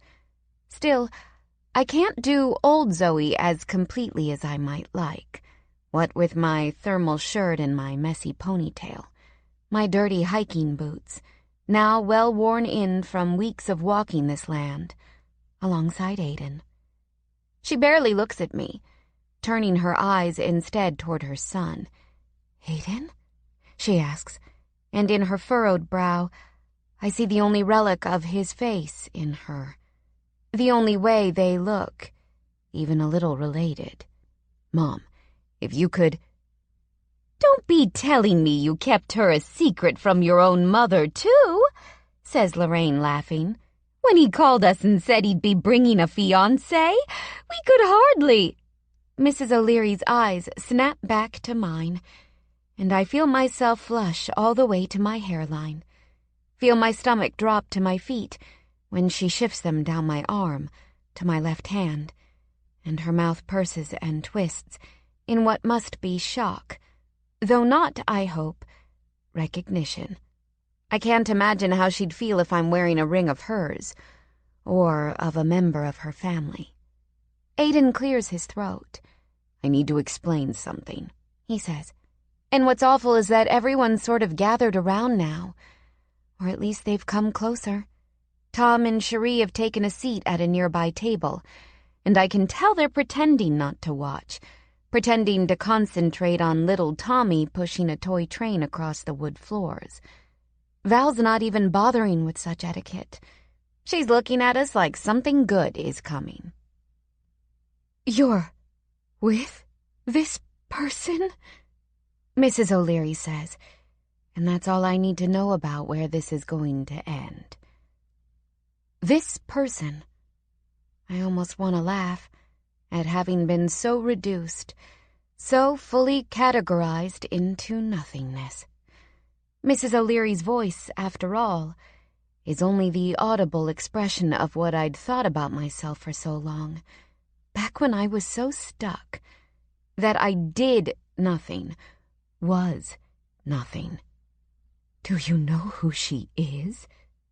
Wait, who is she? Says Lorraine, and Mrs. O'Leary briefly looks to Aiden again. A pause where she must realize that there's something here Aiden has not told anyone. Some complexity that she can't account for. He opens his mouth to speak, but I interrupt him. I'm an attorney who worked on the settlement case for Aaron. Sharp, like I'm putting a knife through this whole thing, slicing myself off from everyone else in this room. It's a bit of wishful thinking, doing it this way, to hope I could be extricated so easily from the community we've built over the last 5 weeks, no matter what brought us all here. Aiden looks over at me, his face a mask of shock. Today has been so difficult for him already. I can see, behind his eyes, how overwhelmed he is, how painful it is to see his mother, and to have to tell her this inevitable truth about what I'm doing here. It's like his circuit board is overloaded. Is that how you met? Says Paul, tentative and confused. And this is fucking miserable. One of us has to end this, to let everyone in this room know the wrong we've done, and at least give them some clarity. I asked Zoe to be here with me, Aiden says, before I can open my mouth to do it for the both of us. She came to see me several weeks ago to... He stops, clears his throat again, looks over at me. He doesn't want to say what I came to see him for, to apologize, and I don't know if he's doing that out of kindness, out of respect for my privacy, or because he doesn't think his mother will believe it. He begins again. She came to see me and I saw an opportunity. He shifts as soon as he's said it, moves his weight to a different side of his body, a physical effort to figure out how to do this or redo it. Me, I'm still frozen. Maybe even more so now. Because of course what he said is true. I was an opportunity, guilt-ridden and willing to do whatever he'd asked of me. And whether I realized it then or not, curious about him, eager to know him. But it still tears my heart right in half. An opportunity for what? Mrs. O'Leary says, her first flash of anger. Several weeks ago? Repeats Lorraine, looking back and forth between us, and I can see what she's trying to do. She's trying to find a way to make it possible that Aiden and I have not lied, that we're somehow really, truly engaged after a matter of several weeks. Slowly, so I don't draw attention to myself, I bring my hands together. I slide Aiden's ring off my hand, and for a few seconds I hold it tightly in my fist, feeling it press into my palm. And then Aiden tells the truth. Here are the 3 strokes of luck I have that afternoon, after Aiden tells his mother, and Paul and Lorraine and everyone else, that our engagement was just for show. 1, I have my phone with me, tucked into the back pocket of my jeans. 2, in the chaos following, which includes Hammond coming downstairs with all 3 very excited, very rowdy girls, Aiden doesn't notice right away when I slip out the lodge's front door. 3, Aiden doesn't notice, but Cherie does, and she offers to drive me anywhere I want to go. She takes me to the little bakery in Colville, the one where Aiden bought me a hot chocolate. She stays with me while I call Greer. Then she insists on giving me $5 so I can get myself something to drink while I wait. Before she goes, she asks if I want to pray with her. I say no thanks, but she still hugs me goodbye, as if she hasn't just found out about me, about the lie I've been telling her and everyone else from the second we all stepped on that campground. I give her the ring I'd stashed in my pocket, and she agrees to make sure Aiden gets it. If there's a 4th stroke of luck, It may be that I don't cry until I'm in Greer's car, but I like to think of that coming not from luck, but from a lot of hard-earned practice. "You want to sit for a while?" she asks, and I shake my head. "Just drive," I manage, swiping at my face. "You don't have any things with you?" The woman who brought me here said she'd get my pack from Aiden." "Okay," she says. And for the next 90 miles, she drives and waits. Greer is more comfortable with silence than anyone I know, and she knows I won't talk until the tears stop. So it's a pretty quiet drive. When I notice that we've pulled off an exit ramp toward Kit's place, I stiffen in my seat. "Greer," I say. "No." At the next red light, she turns to me, her blue eyes so big and clear. "I already called her. We do these things together." She knew from the beginning it was a bad idea. "Self-immolation," she said. "She's not going to crow over you, Zoe. She loves you." I swallow back a fresh wave of tears, close my eyes and lean my head back on the seat. That we're even having this conversation, that I'm afraid to face one of my best friends in the world, is another profound, painful reminder of the mistakes I've made these last couple of months. Letting this thing with Aiden drive any kind of wedge between us. If Kit tells me she told me so, she'll be right. When we pull up to the curb, she's on the front porch, her arms crossed over her chest and her brow furrowed beneath the rim of her glasses. And before Greer's even switched off her engine, she's down the steps and out her small gate, reaching for my door even as I'm opening it. "Are you okay?" she says, her eyes cataloging my puffy eyes, my tear-streaked face. It's possible, I realize, that this is the first time she or Greer has seen me cry. So long as we're not counting laugh crying, which I've done a lot with these two. They hustle me up the front steps and into the house as if I'm some damaged starlet, bailed out from a dumb, reckless mistake, hounded by the press. As soon as we cross the threshold, I see Ben's boots inside the foyer and feel a sudden shock of embarrassment, enough to stop me dead in my tracks. It's bad enough that Kit and Greer are going to see this. "Maybe we should stay on the porch," I manage. "It's too cold out there, hun," says Kit, and the kindness in her voice almost breaks me again. "Z?" says Ben, coming into the foyer. He's got a giant bag of peanut M&Ms in his hand, my favorite, that he holds out to me. "If he hurt you, I'll fuck him up." Kit rolls her eyes, but I can tell she's a little proud, too, and a lot grateful. I offer a weak smile and take the candy. Sweet, genuine Ben. I was so hard on him, back when we first met, grilling him at Betty's like he was a danger to my friend. He loves me because Kit loves me, but I think he likes me, too. He reaches out, gives me a brief hug before he slips up the steps. It's just the three of us then, and I breathe my first sigh of relief in hours. "He said, 'You were an opportunity?'" says Greer, sounding surprised. I've told them the whole thing now, though it's taken a while, because I've done a bit more crying, and because Greer and Kit seem so rattled by it that they keep offering me things. The candy, water, alcohol, a sandwich, a blanket, and, at one particularly desperate point, I guess, a hot towel, like we're on a first-class flight to Patheticville. I shrug. I was. "He's an asshole," says Kit.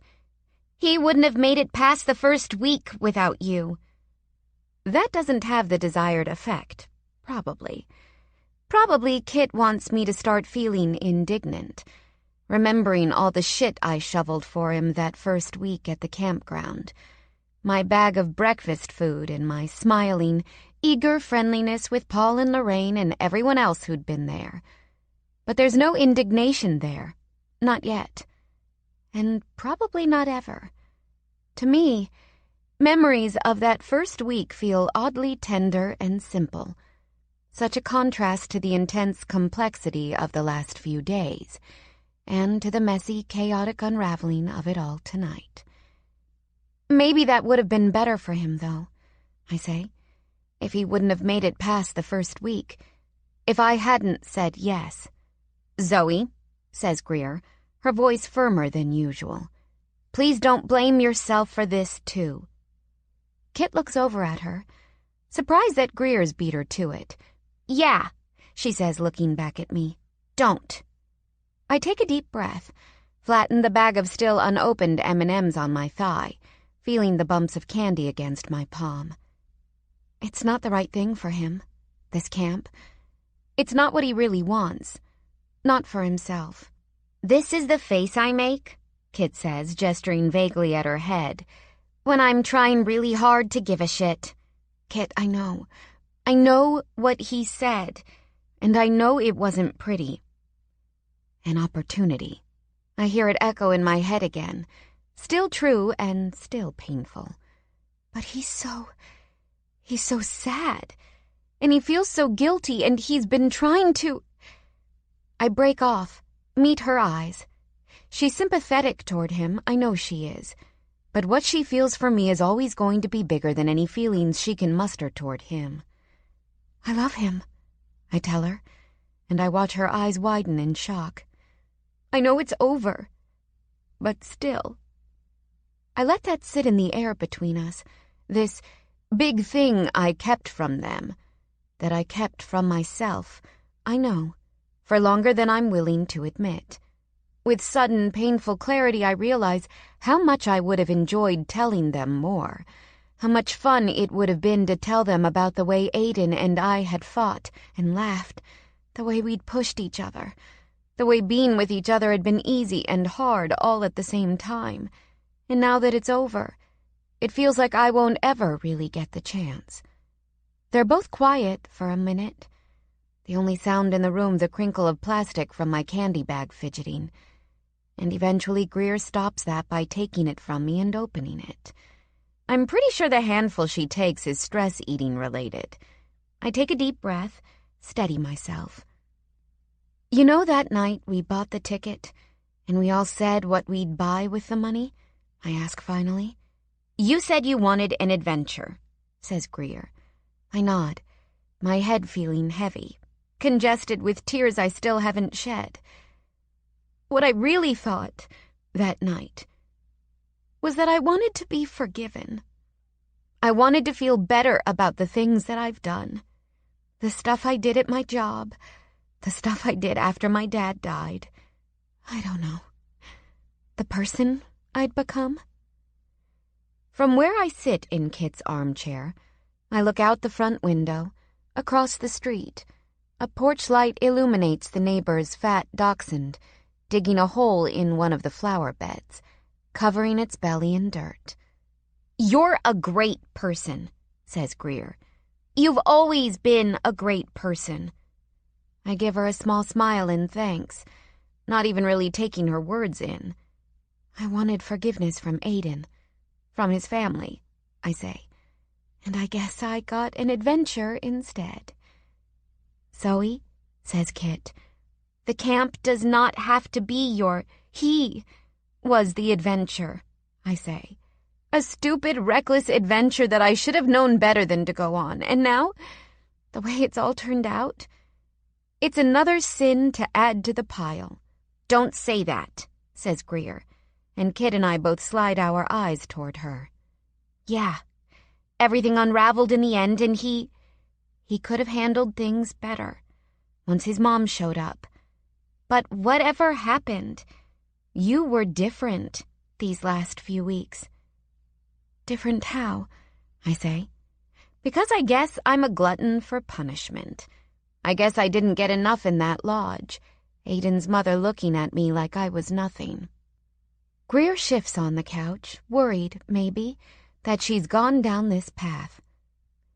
"After we won, you were definitely different.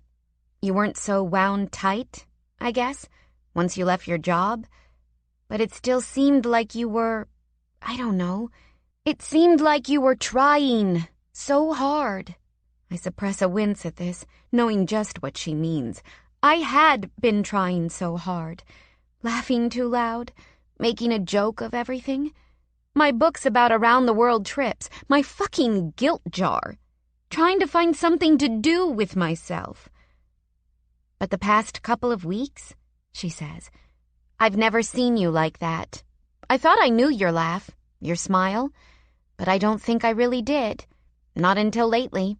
So it wasn't stupid, no matter how it turned out. It gave you something. There's a long pause while Kit and I take in what Greer's said. It's how it always is with Greer. It's almost like you have to get used to her for the first time when she really commits to saying something. What she said, says Kit. You thought it was a terrible idea from the start, I say to Kit. You never liked this whole thing.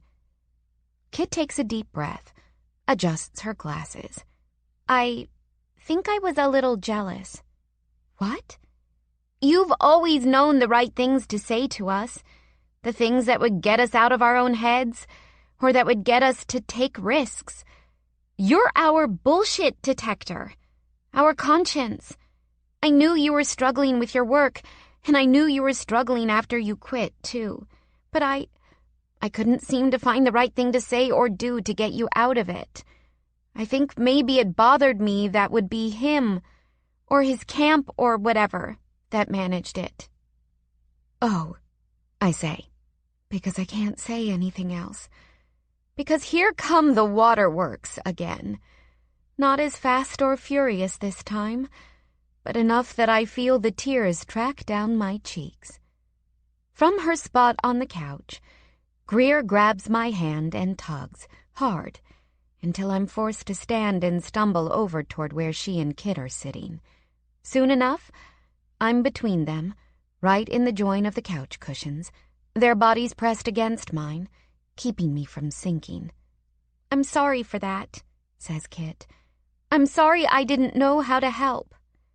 Me too, says Greer. Hey, don't, I tell them, reaching my hands out, setting one on Greer's arm, one on Kit's knee, pretzeling us all up in a way that reminds me of what I still have. What I'll always have with these two. What I almost messed up. I'm sorry I didn't ask. I'm sorry I wasn't more honest. I'm sorry I didn't talk to you more about, I don't know, everything, I guess. My job and how I felt about it. The way I felt after we won. I think I like being the tough one for you guys. I got used to playing that role. Maybe too much. Idea, says Kit, raising a finger in the air. No more apologizing between us? We're okay. And you're going to be okay. I sigh out a breath of relief. No more apologizing. What a concept. Good idea, I say. We're quiet, then. Aside from my sniffling, a sound that I would normally find humiliating coming out of my own self. But I can't muster any shame. I still feel so unbelievably, hugely sad. I'm still thinking, in spite of myself, about what Aiden's doing now, about whether Cherie has given him the ring back, about how it'll go with his mother, about what more he's said to Paul and Lorraine. When I'd left Willis Hannawalt all those months ago, what had surprised me most was how little I'd thought of it after, in terms of the day-to-day, how few things about it I'd missed. It won't be like that, not with this. I can feel it waiting for me like a physical presence, the missing I'm going to do. The campground, the people I met there, and Aiden. Aiden, most of all.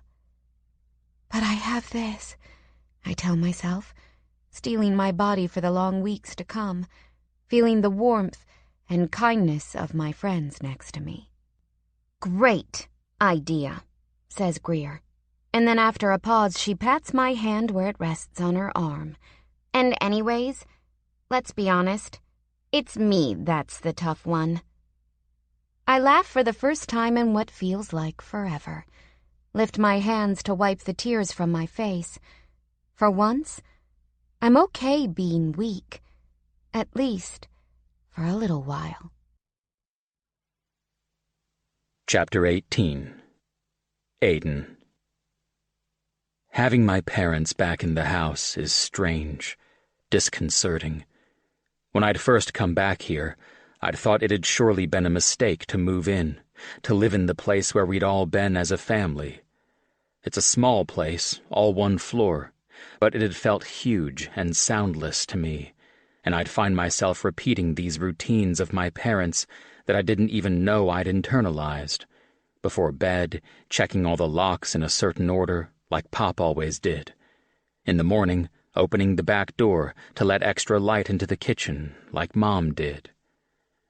Now that they're both here, my dad flying up just 2 days after Mom and I returned from Stanton Valley, a special request, I'm guessing, in the aftermath of my fuck-up, I find that they've remembered all those quiet routines, taking them over for me while I move through the house, quiet and devastated, angry and defeated. I'm not going to get the campground. That much was clear, of course, after the presentation itself, the way Paul and Lorraine had looked back and forth between me, Zoe, and my mother. For Zoe and my mom, they'd at least seemed to have sympathy. But for me, disappointment through and through. And I'd thought nothing could be worse until Paul had called me yesterday evening, 1 week since the most disastrous, humiliating revelation of my life. "We both want you to know that it isn't about your plan for the camp," he'd said, his voice so much more gentle than I deserved. "And it isn't about your not, about your not having a family. We both want you to know that we're sorry if we gave you that impression." I'd cut him off, barely able to stand him offering any sort of apology to me. "You didn't," I'd said. "This was all my doing." He'd told me that they'd talked it through a lot, that the campground had meant so much to them, almost their whole lives, that while they hoped I'd find a place for the wilderness/wellness camp, they weren't sure if I was ready for something like this. "I bought that land when I was 23 years old," Paul had said, the pride in his voice unmistakable. "I bought it for her, to give her something she would love, and we've loved this place like it's something that came from us, together. It's important to us that the next owners have a similar ethic in mind." I'd heard that like a bomb blast, so loud that it had deafened me to everything the rest of the day except for my own thoughts. Wasn't it love that had inspired me to go after the camp? My love for my lost brother, my best friend, the other half of me that I couldn't save? I'd worked it over in my mind again and again, but I'd kept coming back to the same thing. I hadn't done it for love. I'd done it for guilt, for grief and pain, and the determination that I could fix something after so many years of not being able to fix the very worst thing in my life. I'd brought Zoe in on it, and it didn't matter what I felt for her now. What mattered was what I'd felt for her then, how I'd brought her there under false pretenses, how I'd used her. Convenient, I remember telling Charlie and Ahmed. Willing, available. After all that had changed between us, after everything she'd invested all on her own in helping me, I'd basically called her a means to an end in front of people she'd come to like and respect. It makes me sick to think of it. It had, actually, made me physically sick that afternoon in the lodge. Once I'd realized she'd gone, I'd run out onto the porch, had seen Cherie's car driving away, and dry-heaved in panic over the railing. "You don't want anything?" my mom says from across the table, where she's been sitting for the last 20 minutes, silently working at the word jumble in the paper, and occasionally looking up at me in concern. I pretend not to notice, to be interested in the front page, but I haven't turned the page for as long as we've sat here, same as I haven't touched the bowl of oatmeal she set at my elbow. Not hungry. You've got a long shift ahead. You should eat. I wonder if Zoe's been eating, I think, picturing her in the seat I'm in now, tidily eating a peanut butter and jelly sandwich while I glowered at her, every feeling I had toward her the wrong one. I stand up, the bowl in one hand. I'll get something on the way in, I lie.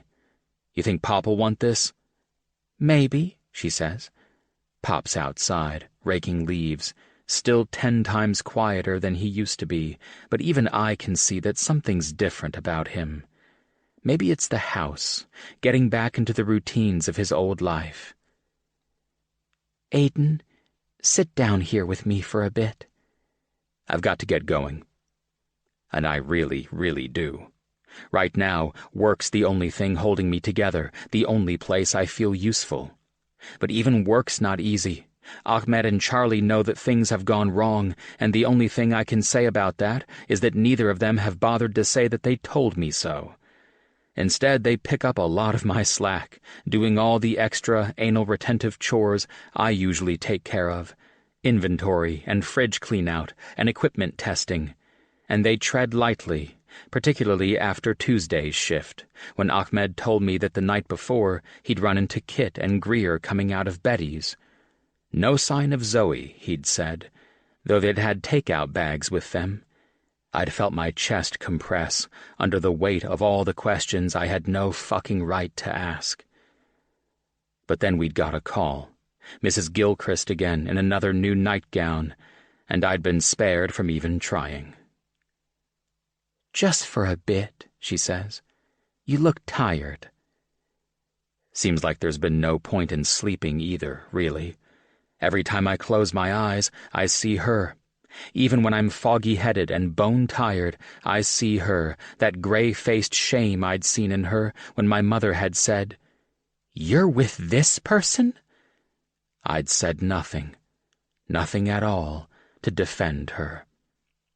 I slide back down into my chair, too tired to bother arguing. I'm in this house like a ghost, not even in my own body. It's not even the phantom self feeling I used to get right after Aaron was gone. It's worse, if that's possible, as if I've compounded the loss. It feels as if there's no self there at all, no part of me that I can rally to care about what's coming. My mom takes a deep breath, pushes her word jumble away. I know you're disappointed about the camp. I keep my eyes down on the table, my hands clasped loosely across my stomach, waiting for this to be over. There is not one thing worth explaining to my mother about my disappointment, about how little of it has to do with that fucking camp. But you'll find another location, Aiden. I know you will. You made a mistake getting that woman involved, and I'm sure that was a big part of the problem. And, Mom, I say, for the first time realizing that I do, in fact, remember how it feels to care. I run a hand up the back of my neck, over my hair, inhale through my nose before I speak again. I did make a mistake, but Zoe is not even one single shred of a part of that mistake. What she did, how you know her, that is not her.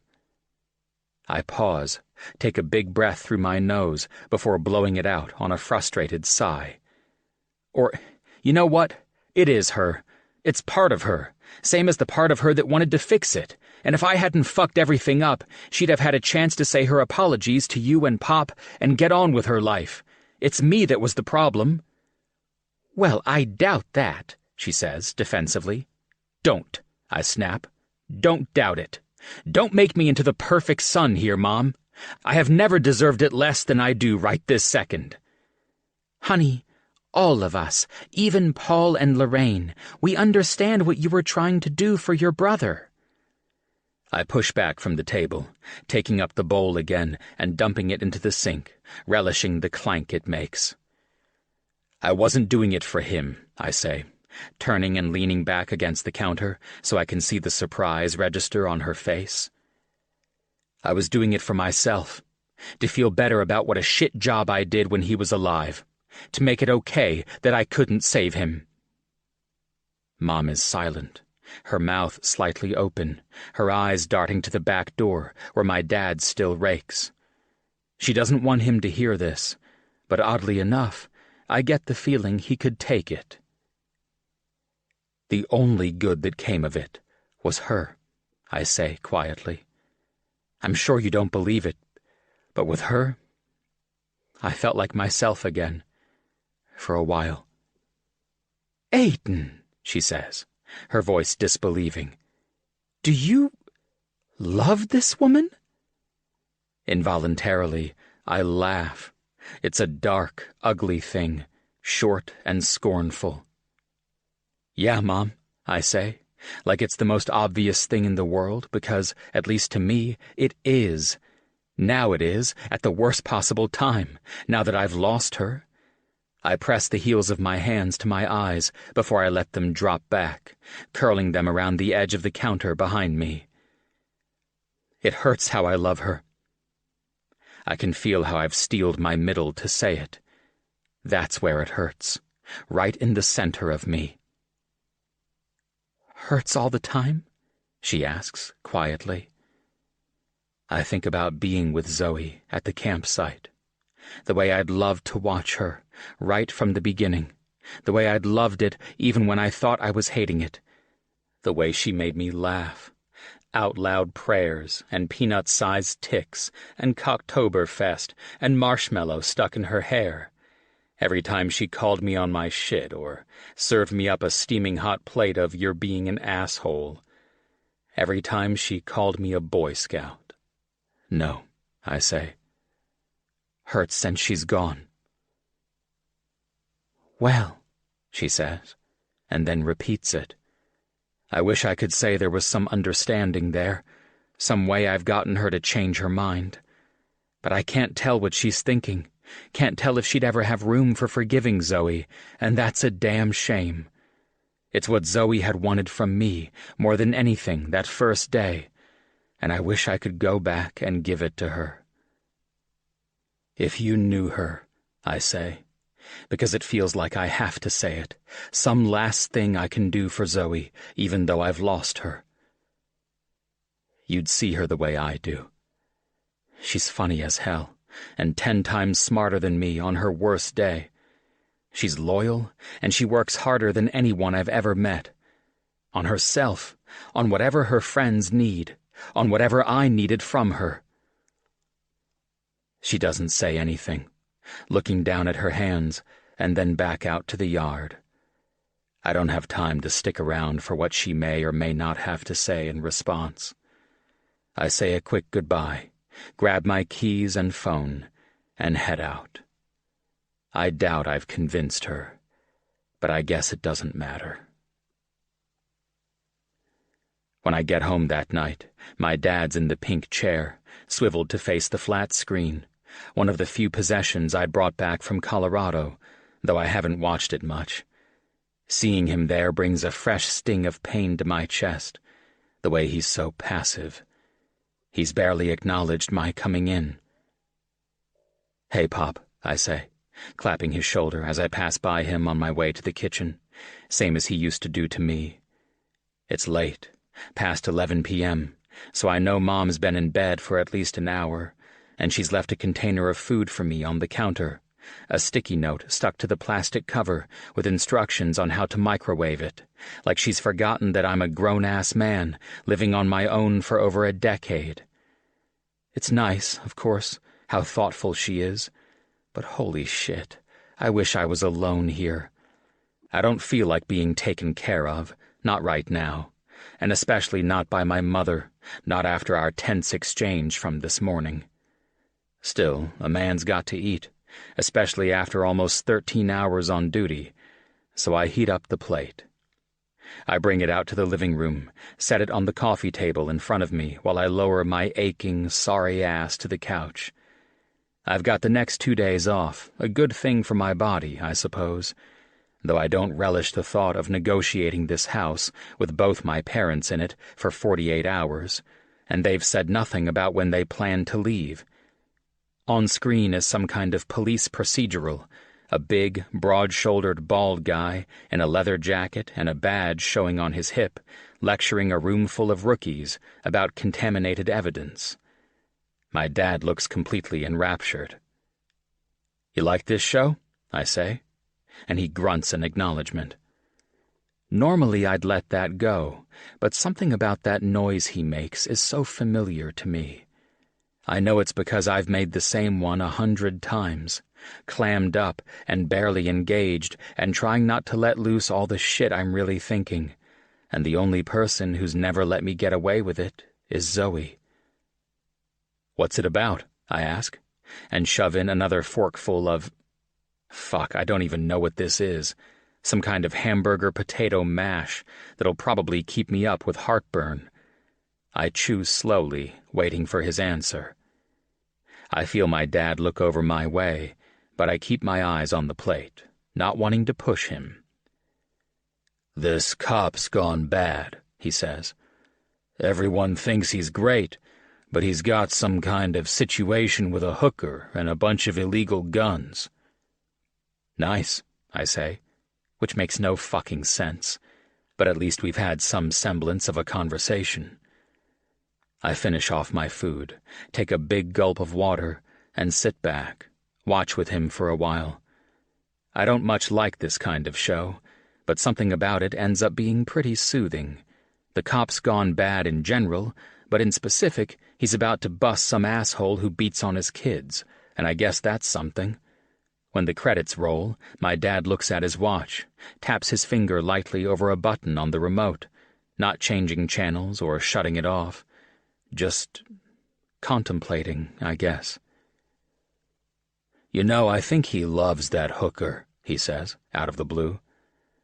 "Probably don't call her a hooker, Pop.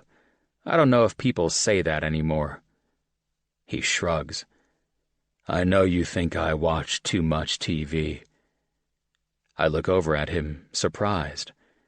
This isn't what we do, me and my dad. We don't talk about the stuff that there's good reason not to acknowledge. I didn't say anything. He mutes the TV, clears his throat. "Guess you probably don't see it so much, but I watch less than I used to. I like this show and another one your mother's got me into about a lady park ranger." "Pop," I say, shaking my head, the first real smile I've felt in days twitching at my mouth. I'd pay good money, all my fucking money, to see Zoe's face when my pop said, "Lady Park Ranger." To see her face at all, I guess, if I'm being honest. "I'm doing a lot better than I was, you know," he says, and he reaches up, wipes his eyes. Fuck, he's crying again, and I drop my eyes back to the now empty plate.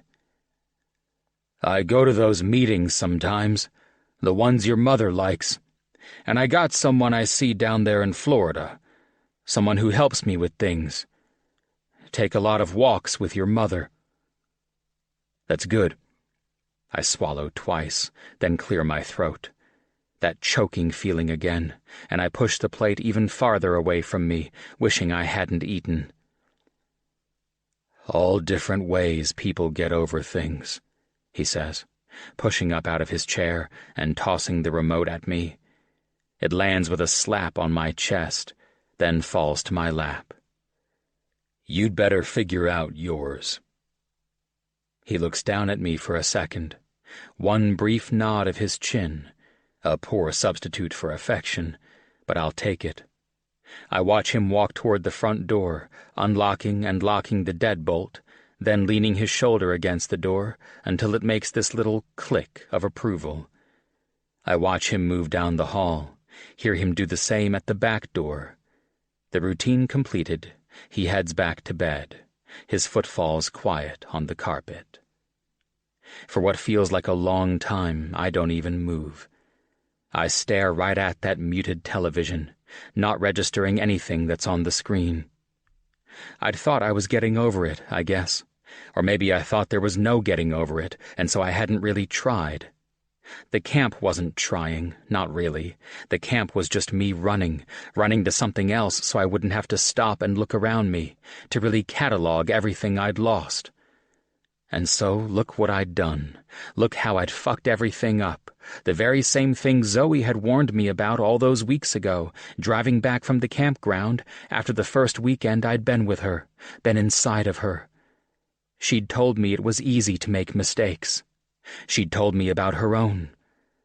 She'd tried, so far as I would let her, to stop me. There's that pain in my middle again. Breath-stealing. I'd done wrong by her, not just because I brought her in on this mess with the camp, a mess she'd agreed to for her own reasons. I'd done wrong because of this mess, the mess that's inside of me ever since I got that call, the last call for Aaron. The call I'd known was coming, somewhere deep down inside me. I'd known it was coming years before it actually came. I've been fucked up and grieving, too scared to face it, too willing to let her take the lead in getting me out of my own head.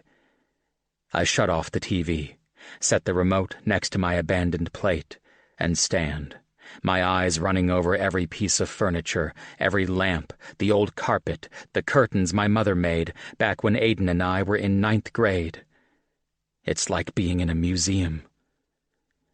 I walk out of the living room, down the hall to where I had my office set up, where I've blown up an inflatable mattress so my parents can sleep in their room. I stare down at it, this sad-as-fuck bed, twin size, basically a life raft, smaller and less comfortable than my camp bunk. I hear my dad moving around in the bathroom, brushing his teeth. When he's done, he does this little cough, and it sounds so much like Aaron that I bend down, yank the edge of the mattress, sheets and all, toward me.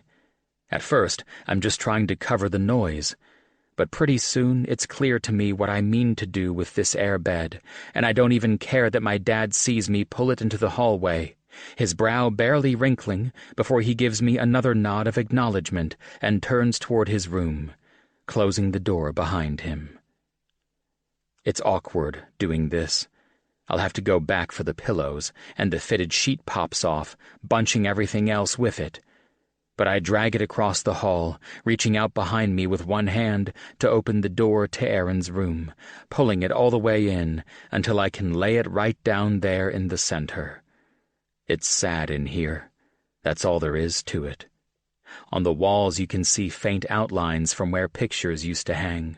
If I open the closet door, I'll see a badly drawn Yakko from Aaron's probably too long Animaniacs phase. If I close my eyes, I think I can still catch the smell of him. Not his deodorant or cologne or the cigarette smoke that used to cling to him there at the end, but him, skin I knew as well as my own, skin that was my own. Yeah, it's fucking sad. But I think it's time I lived in it for a while. Chapter 19. Zoe. The truth is, it feels sort of good to be alone. I'm home after another full day of work at Legal Aid, where I've spent almost every day for the last 2 weeks, calling people on that log list like it's a literal lifeline. They're not short calls, and they're not always wrapped up after a single conversation. I did 4 calls last week with a Mrs. Adelaide Martin, an 86-year-old widow who'd had her identity stolen and who'd never used the internet in her life. By the 4th call, she'd started calling me darling and invited me to play bridge on Saturday with her friends at Sunset Terrace. I'm probably going to go. Adelaide seems like good people. But doing the calls, working with Maricela and the other full-time staff, getting to know some of the volunteers who come in, usually around the time I'm leaving for the day, it's a reminder, I guess, of the time I used to need after work to unwind, not talk, let my mind quiet down. And there's been little time for that, because Kit and Greer have been on full-time Zoe watch, dinners here or at one of their places, an extra spinning class or two, manufactured reasons why one or both of them needs to come over. "Ben's sanding the floor in the guest bedroom," Kit had said one day last week, when she'd come over with an overnight bag and an absolutely unconvincing expression of desperation. "It makes my eyes itchy." No way would Ben want Kit sleeping elsewhere after so short a time, and Kit's eyes looked just fine to me. But she'd come in and we'd watch 3 episodes of a home renovation show, during which Kit made loud complaints about how much perfectly good stuff the hosts kept throwing away from the houses. The very next night it had been Greer, swearing that her older sister, also her roommate, had a very important third date, and she wanted to give them some privacy. I'd helped her study for a sociology exam, but I'm pretty sure she was faking her efforts to recall key details about toxic masculinity and intersectional feminism. In fact, I'm pretty sure she'd taken that exam already, but I'd played along. They're worried, which is fair enough. It was only a couple of months ago, after all, that I'd been putting up Kit while she'd been split up from Ben, and during those few weeks Greer and I had done everything short of asking for biometric stress tests to judge her mental health. But at this point, I'm getting the sense of how overwhelming all that attention can be. Even my mother seems worried.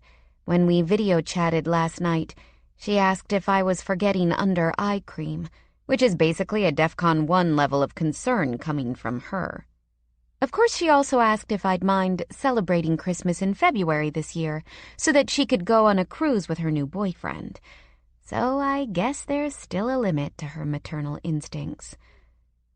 But tonight I've managed to convince everyone to give me a little space, and their willingness to let this pass gives me hope that I'm getting better. Still, I'm no dummy. I know that I'm no good with unstructured time. See, obviously, the last several months of my life. So I've made a plan, at least for this evening. The guilt vase is still on my dining room table, empty now. I'd dumped the slips a couple of nights after the campground debacle, not angrily or sadly or hastily, just quietly. I'd looked at each one before I'd dropped it in the recycling bin, knowing, of course, that I wouldn't forget any of them. I'm the vase. That's the thing. That's the truth about making mistakes, about making the wrong choices. You live with them. And if you're lucky, you get enough perspective to see where you went astray. You figure out what you can do to repair the damage, and you figure out how to do better going forward. And no one would say I'm not lucky. Still, it takes me a little while to rally myself to my task. Too much time lingering over my dinner. Too high of a word count responding to a simple message about condo board business. Too careful research into the next round of cooking classes Janet and I will start in a couple of weeks. Finally, I remind myself that this is a modest task, a small, unselfish, honest gesture, the kind of thing I should have done all those weeks ago, the kind of thing that's not about my guilt, but about someone else's feelings. I pick up the phone and dial. "Hi, Lorraine," I say when she answers. "Oh, Zoe," she says, or sighs, I guess, the sound in her voice a combination of relief and sadness. "I hope it's okay that I'm calling." "Of course it's okay. I was hoping you'd call." I take a deep breath through my nose, let it out slowly before I speak again. "I just needed to tell you, Lorraine, both you and Paul, how sorry I am about being dishonest. There's no excuse for my part in this.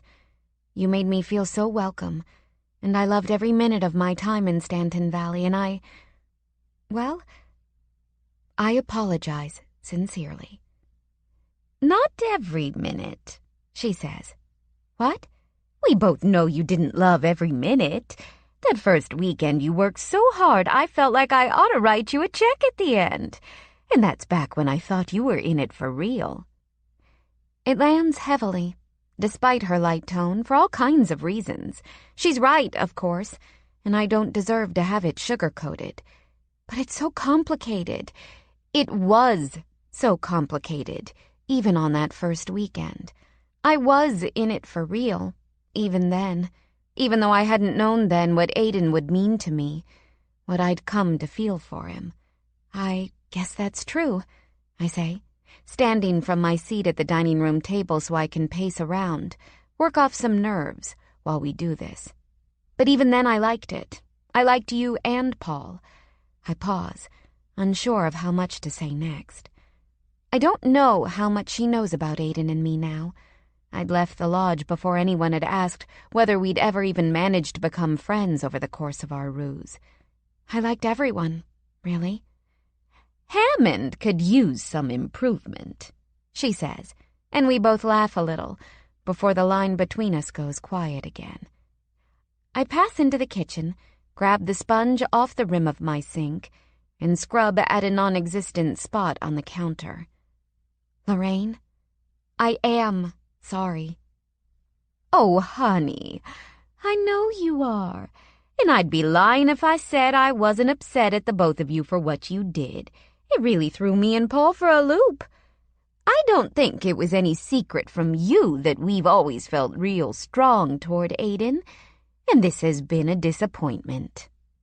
I take a deep breath, take in that disappointment, own my part in it. I put the sponge back. But, she says, her voice gentle, I really appreciate you calling me and saying what you said. That means a lot. How simple it is, I think, to do this with Lorraine. How grateful I am for that. How lucky I am to know her.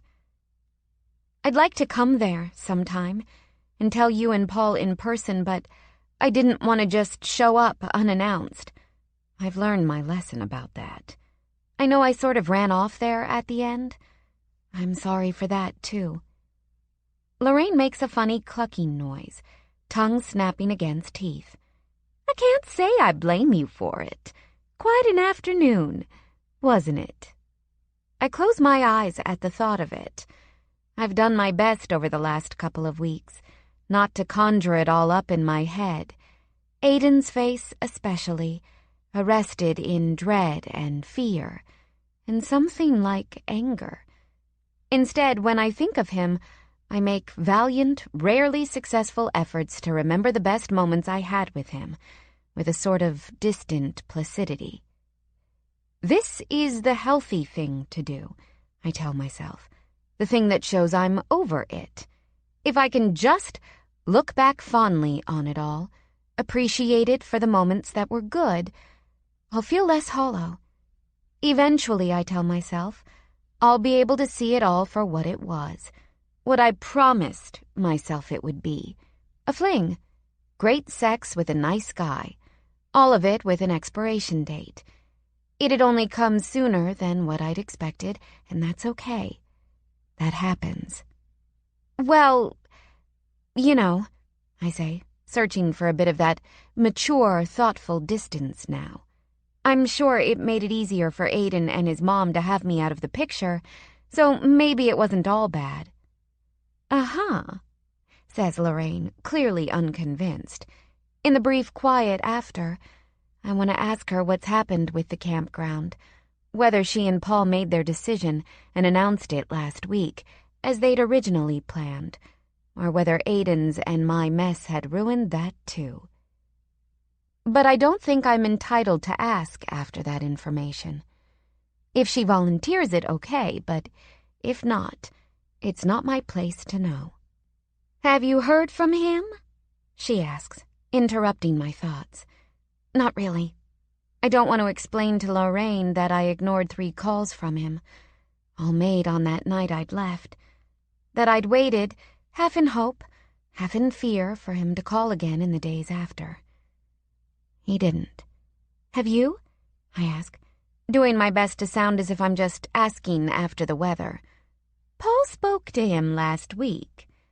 I want to know about that call so bad, that I pick up the sponge again, just to have something to squeeze in my hand. "Ah, I can't manage anything else."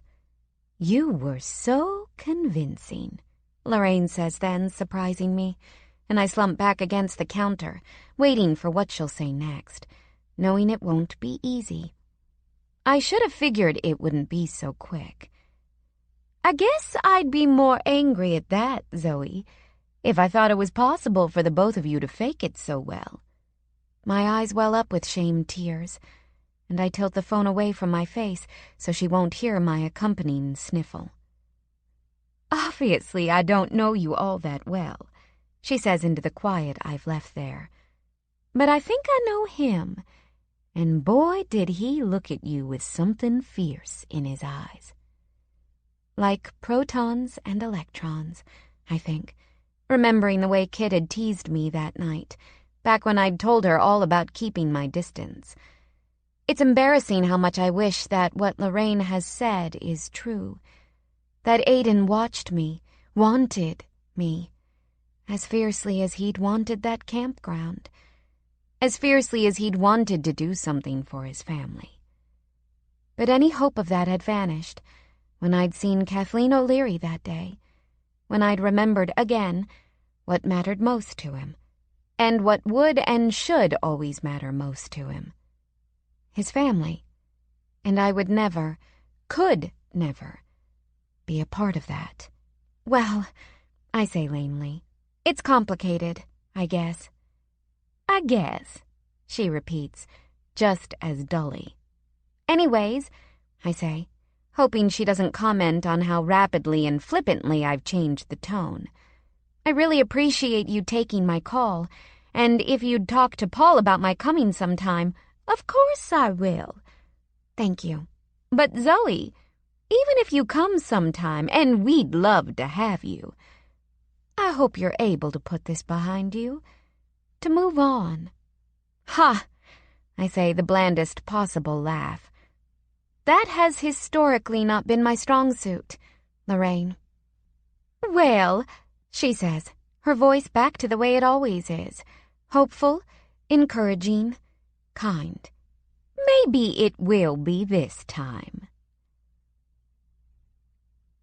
"You are qualified to file for a no-fault divorce if you—" "Zoe," says Marcella, and I startle in place in the storage room, the stack of pamphlets I'm looking down at rustling in my hand.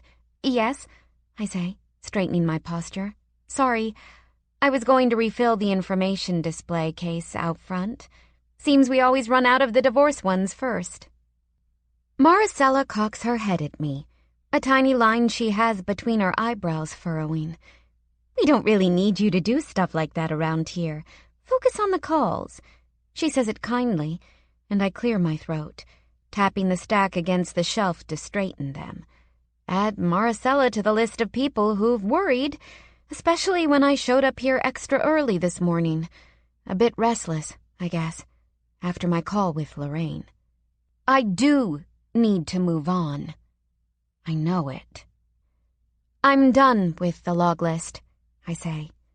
"Wow," says Marcella, genuinely impressed.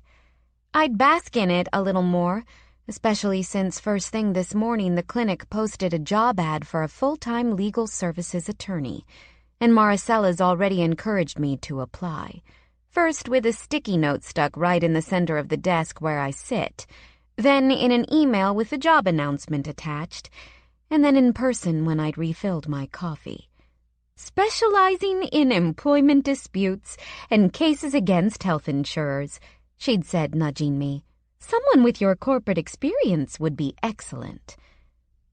But as much as I want to apply, as much good as I think I could do, would I be doing it for the right reasons? Would I just be trying to assuage my own guilt again? After all, it's not like my work here is purely unselfish. Legal aid is helping me move on, professionally speaking, making me feel good about being a lawyer again.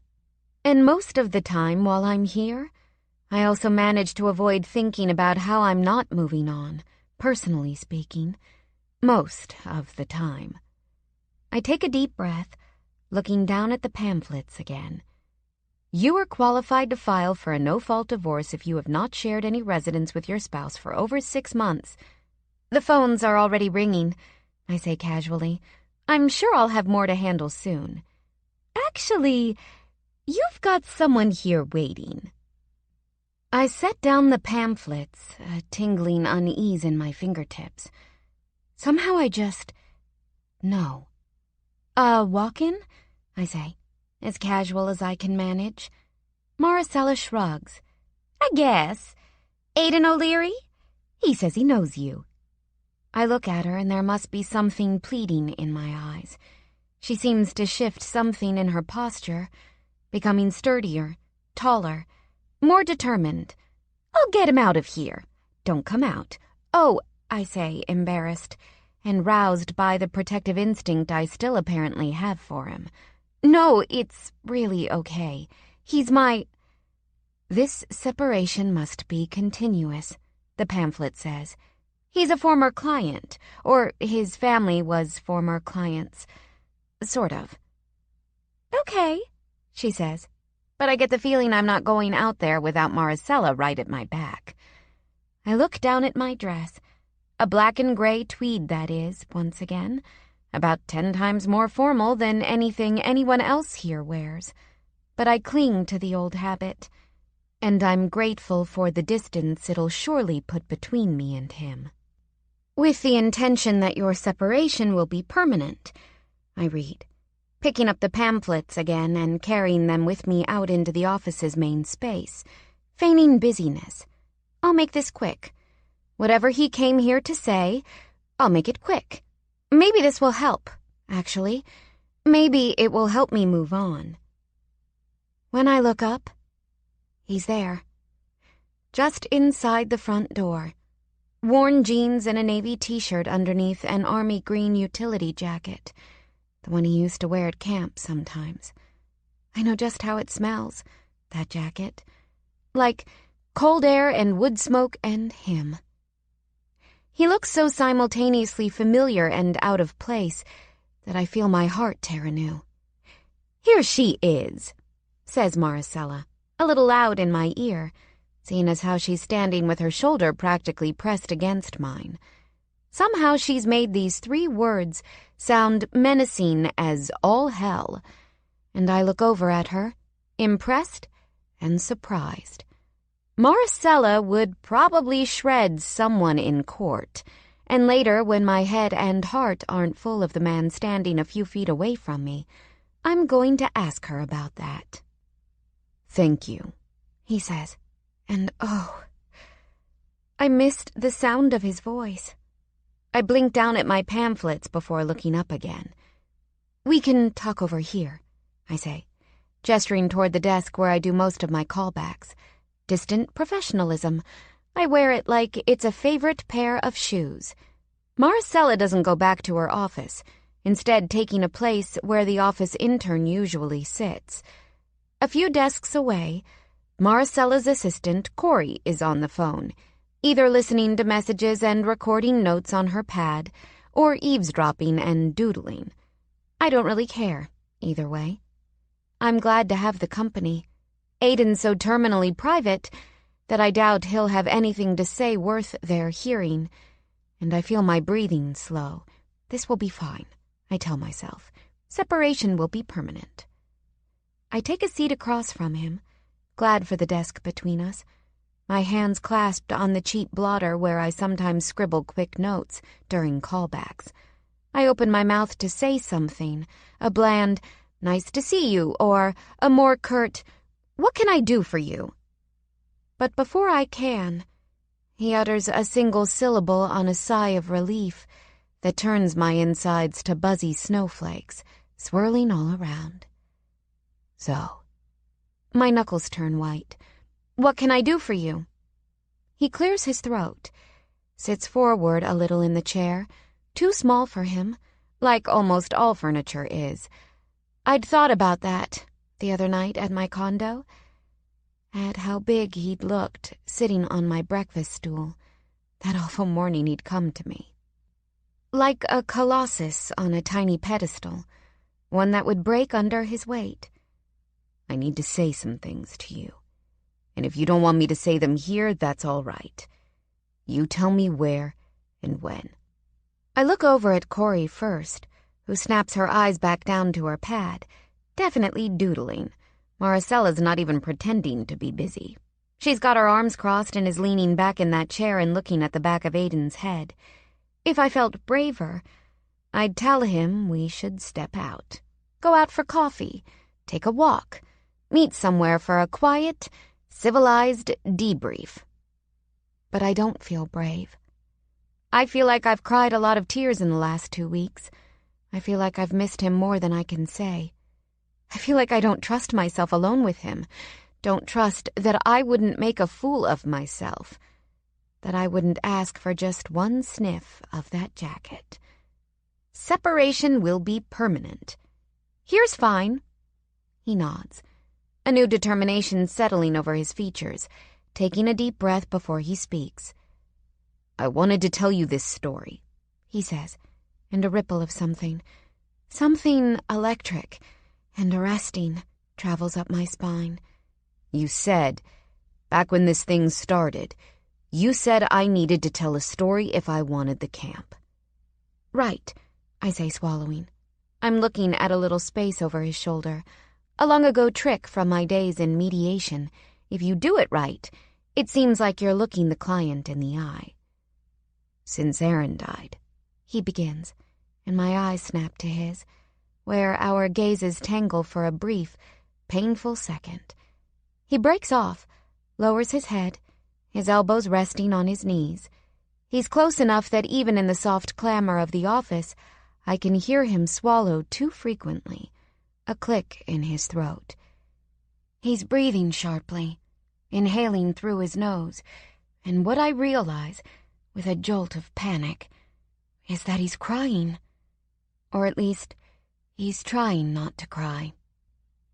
Let me start over, he says. Just let me start this over. Okay. My voice is small, unsteady, the only sound my own tight throat will allow.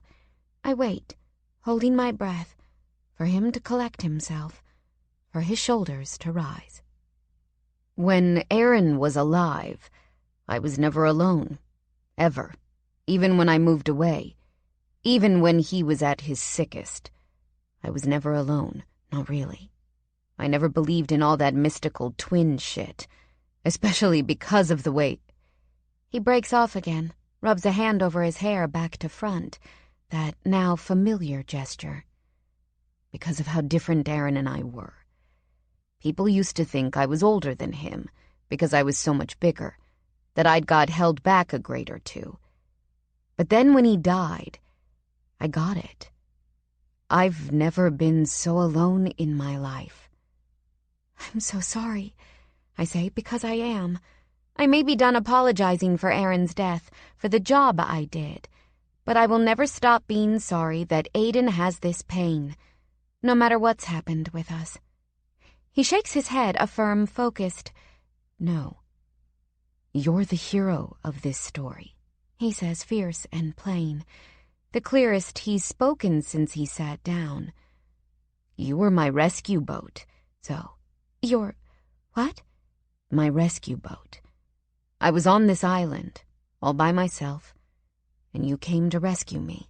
Aiden, I'm not sure. The island is where I've been since he died. Or maybe it's where I always was. But I used to have him there with me. He died and he took half of me with him, I guess. And damn if I didn't know what to do. Damn if I didn't feel like I'd die on that island, too. I flatten my hands on the blotter, purse my lips, and lean forward, any movement to remind him we're in public, that there are people listening. The Aiden I know would never want anyone to hear this. But he barrels on, talking right over my propriety, maybe even getting a little louder. I thought it was the camp that was going to be the making of me, or the remaking of me, the way I'd get put back together. But the minute I met you, Zoe, I should have seen it was you. You came to rescue me, and I should have known it a long time ago.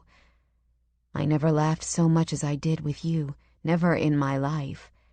And you're probably not going to believe that, seeing as how I kept it as hidden as I kept everything else with you. But I laughed all the time, on the inside. My heart is beating so fast, and my skin feels so flushed.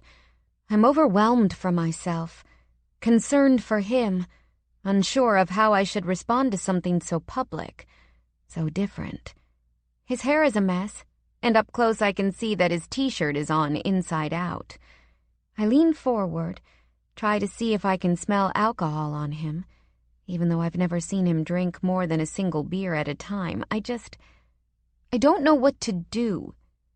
I cling to the only thing I can in the moment. Have you heard anything about the camp? He ignores me. That day you came to see me. That was the day I got off that island. That's the day my story got going again. You weren't an opportunity, I saw. That's the worst thing I've ever said in my life, and you don't know how much I wish I could take that back. You were the beginning of everything for me, and I know you've got every reason not to be with me. I panicked that day at the lodge. I couldn't see past my own grief and guilt, couldn't see what you'd known all along about me and that camp. And I know I'm fucked up. I know I'm grouchy and antisocial, and I'm guessing your friends don't think anything good about me at all.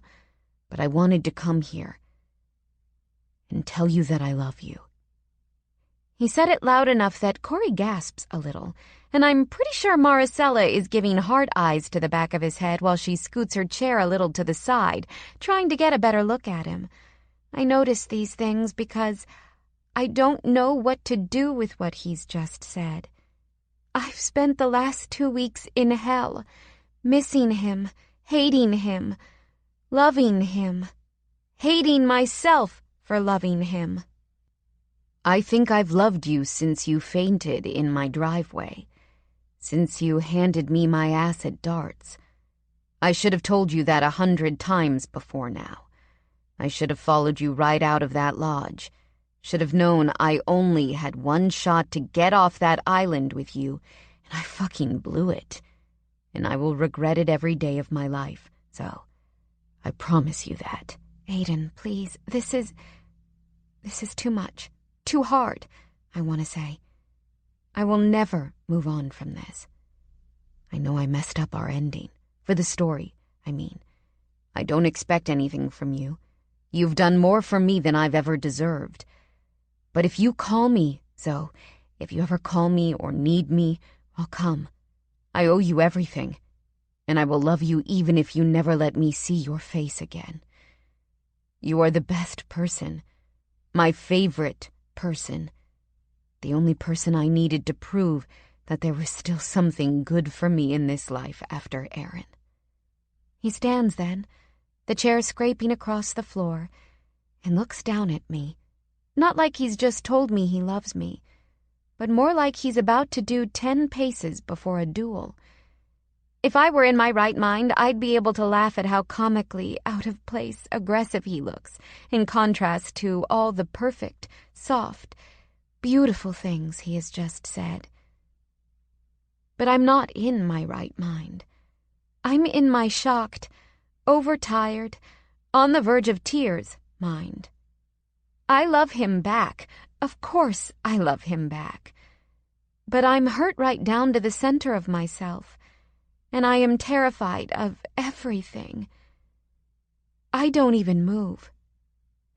He leans across the desk and down, presses a firm kiss to the top of my head, so I'm looking right at the notch in his throat that smells so good, where I've pressed my nose to him a dozen times, and my eyes sting with the tears I'm holding back. He doesn't see them, because he doesn't look again. He just turns and leaves the way he came, all his words clanging around the room behind him. Chapter 20. Aiden. I don't know, man. says Ahmed, wiping the back of his hand across his brow. I wouldn't have gone to where she works. Oh, you don't know, says Charlie. You've asked Betty on a date at her work once a week since October. She's gonna come around, Ahmed says, leaning down to roll up another length of carpet. I think she likes my beard. I think she likes more ironic facial hair. One of her bartenders has a mustache that curls at the ends, Charlie answers, but she's teasing. I'm pretty sure Ahmed's right, actually, and Betty will come around. The guy's damned charming, after all. We're at my place, the three of us and my pop, tearing out the carpet in the living room. Yesterday I'd done the hallway, and over the next couple of days I'll get after the bedrooms, too. My mom's back in the kitchen, working steadily through the cabinets, a big donation box set on the table, ridding the space of extra small appliances and utensils, all the stuff she left here but that I never really use. It was my idea that morning, after I'd woken up on the floor in Aaron's room, cold and stiff-jointed, to get to work on this house, cleaning it up, updating it as best I can. Can't say yet what I'm doing it for, whether I'll sell it and start over in a place of my own, or make this place into something new. Either way, it's been a good distraction, and especially good over the last 2 days, while I've done exactly what Ahmed's doing right now, ruminating over whether I made a mistake, going to Zoe. What I'm saying is, he adds, grabbing for a roll of duct tape and sitting on the roll of carpet he's just finished with, you should have done something bigger. Skywriting a big ol' I'm sorry over her place or something. Charlie takes the tape from him, picks at the corner until she frees a new length. Disagree. Big gestures are empty. You've got to do the simple things. She's smiling as she helps Ahmed tape up the carpet, and I'm guessing that's got to do with her and Autumn, with the way they've been fixing things between them over the last month.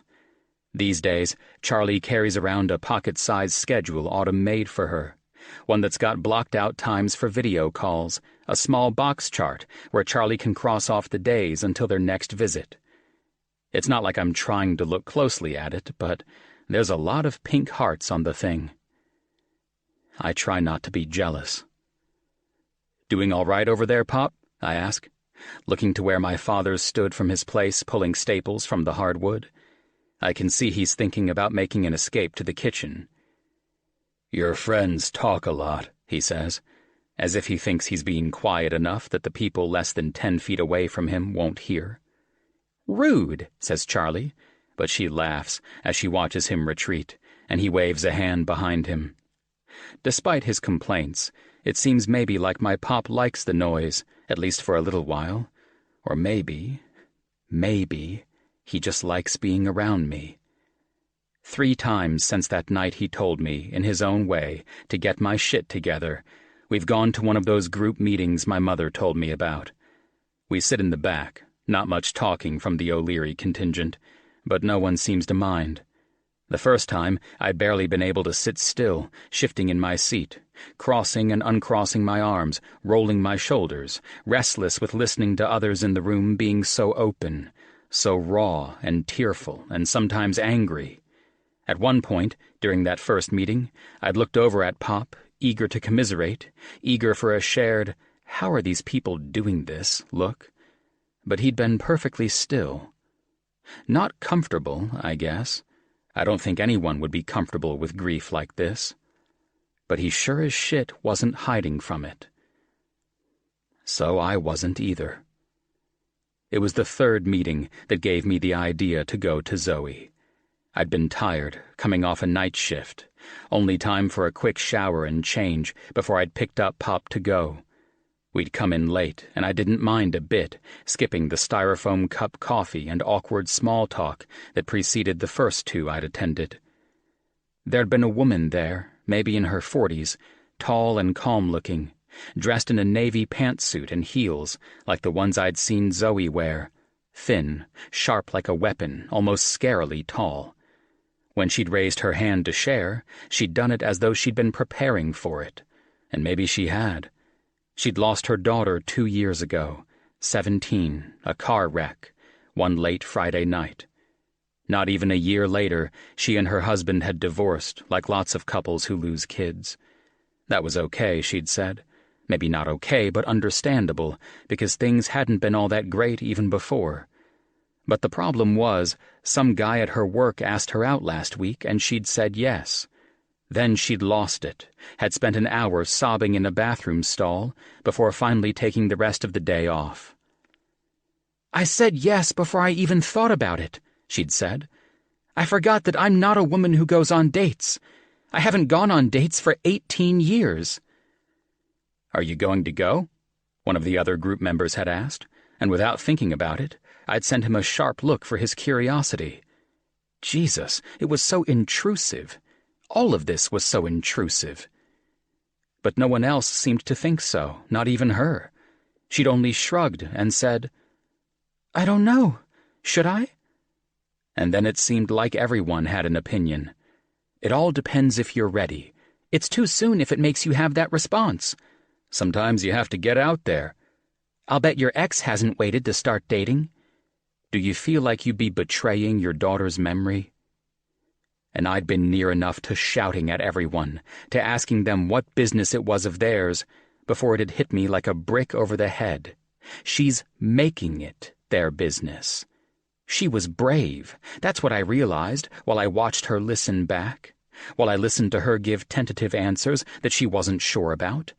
Sometimes she'd say one thing and then walk it back, a big mess of jumbled thoughts that wasn't at all like how she looked.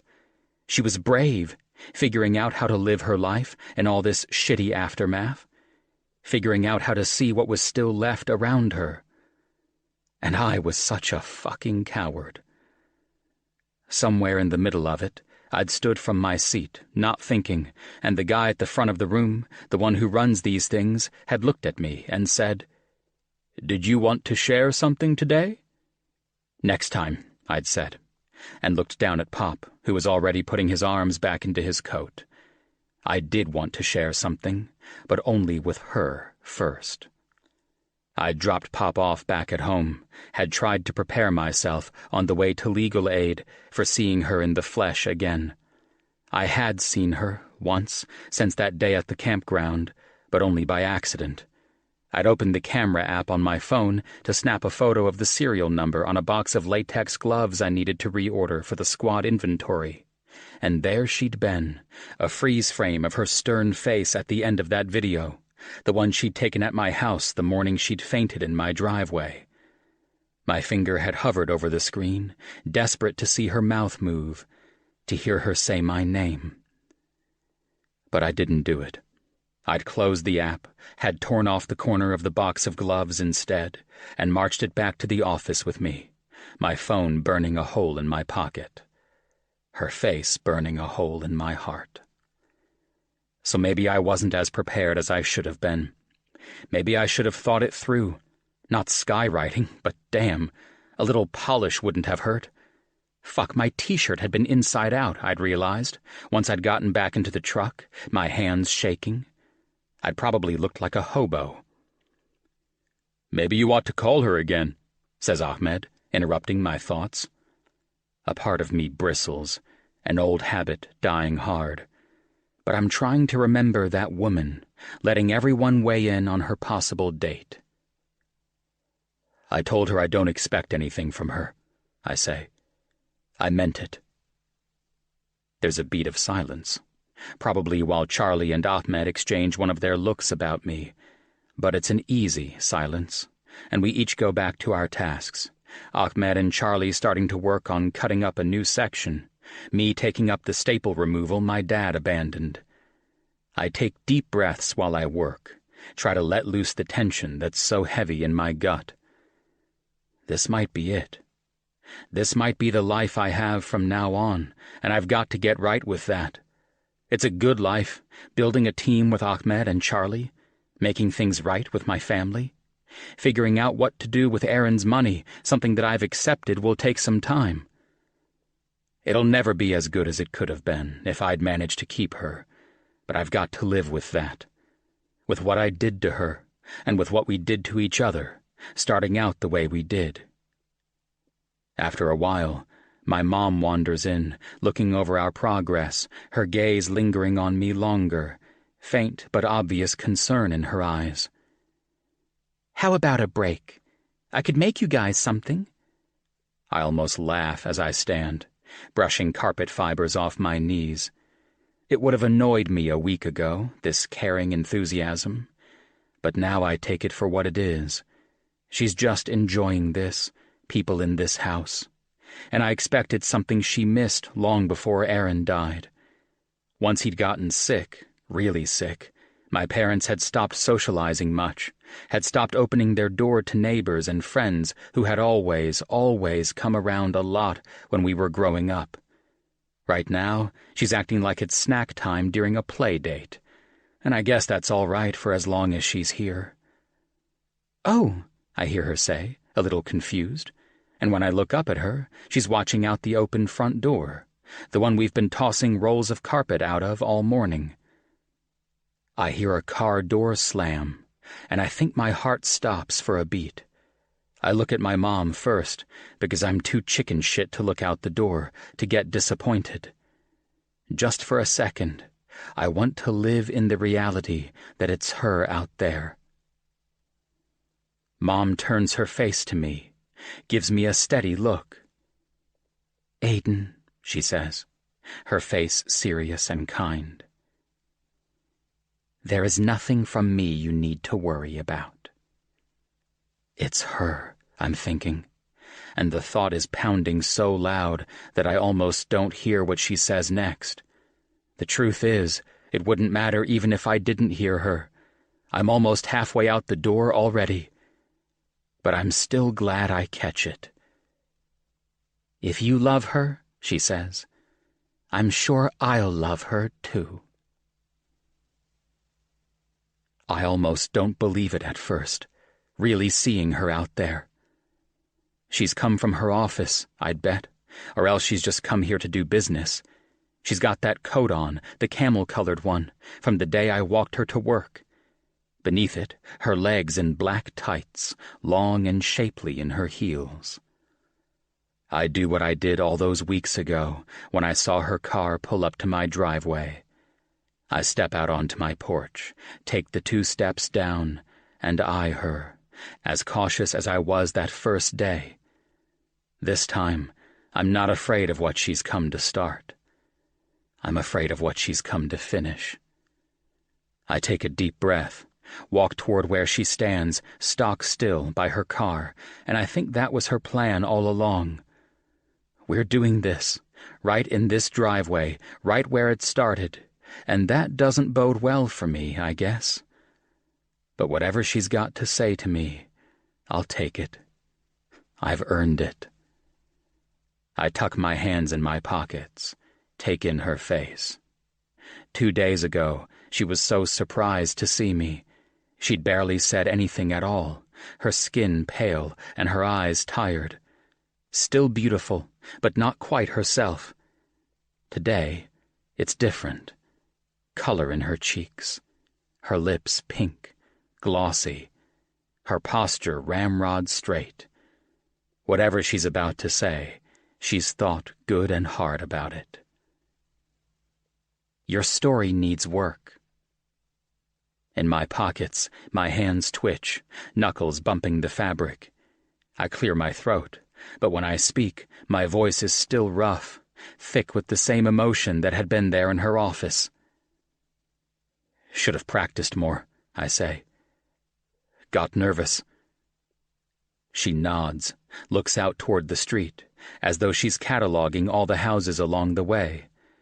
I'll bet she can see more of it on a day like today.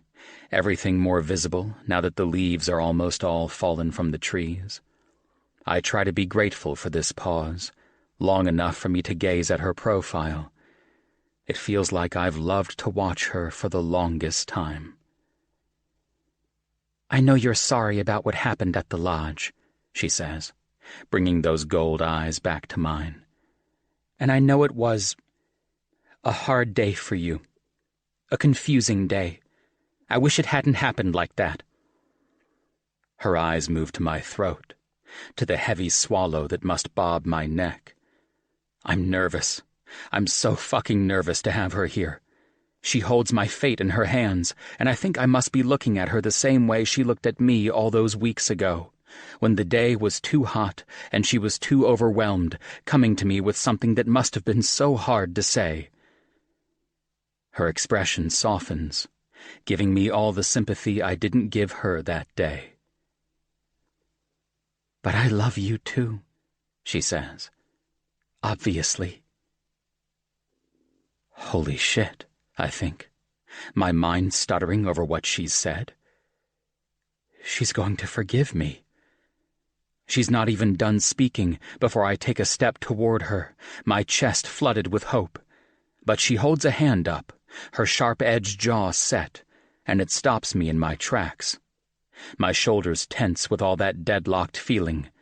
We stand close, maybe an arm's length between us, but right now it feels like a gulf, and I have to steel myself, tighten up everything in my middle to keep from putting my arms around her, pulling her toward me, and keeping her from saying what I'm afraid she'll say. "In this story you're telling," she says, keeping her eyes on me, "we rescue each other. That day I came here, you rescued me too, and not just because I damseled in distress all over your driveway." She lifts her chin, looking strong and unflappable, so unlike a damsel in distress that it'd be funny if my heart weren't in my throat. "It was wrong of me to come here that day, Zoe," I begin, but she shakes her head, purses her lips. I may well break my back teeth from the way I clamped them down, wanting to stop this, but she let me say my piece, and I've got to do the same. "And I knew it was, almost as soon as I pulled up. I knew I was looking for a quick fix for the things I'd been feeling about my work and my past and myself, really." She stops, clears her throat. "But even still, you gave me something I didn't even know I was looking for, and you got me unstuck from the life I'd been living. You don't know how grateful I'll always be for that. For helping me see that sometimes you start something for a selfish reason, but you can continue it, you can finish it for another kind of reason. A good, kind, unselfish reason. And for helping me see that I have to move on." That composed expression breaks then, and her eyes track down. She twists the tip of one shoe, just a little, against the driveway's rocky surface. When our eyes meet again, I wonder if she can see what's in mine. Defeat. She's come here for closure, in spite of the feelings between us. She's ending it. A thank you and goodbye, good luck, have a nice life, and I can't even say I blame her. Forgiveness is never easy, after all. But then she takes another step toward me, sets a hand on my forearm. Her hand is cold against my warm skin, and goosebumps rise in the wake of the path she takes to my wrist. She tugs, softly, so that I pull my hand from my pocket. And then she links her fingers with mine. My eyes close with the feeling of it. It's relief, or fear, hope or anguish. I don't know which, won't know until she gives me an answer, something I can hold on to. When I open my eyes again, I'm looking almost right into hers. We're so matched when she wears those heels. "Remember that night at the bonfire?" she asks, and I nod, a tip of my chin down. I look at our joined hands, unmoving, just like I did that night. I'm trying to make this driveway and that dirt clearing collapse in this moment, to forget about all the shit that happened in between. "You said it couldn't be about anything but what we want from each other. You and me, Aiden, we've got to be done with debts, with what we owe each other." I raise my chin and look at her again. Is this what she means? That there's just too much of that between us for it ever to work? "Zoe," I say again, after a too long pause. My voice is almost a whisper, a fact that'd embarrass me if I gave even one single damn about my pride in this moment. "I told you that night. You are smart as fuck. Whatever you're telling me here, you're going to have to spell it out. I miss you so much I can't think straight." She laughs, breathy and quiet, and there it is again, that rush of hope. "I'm saying I want to be with you. Not because I owe you, not because you owe me. Just because."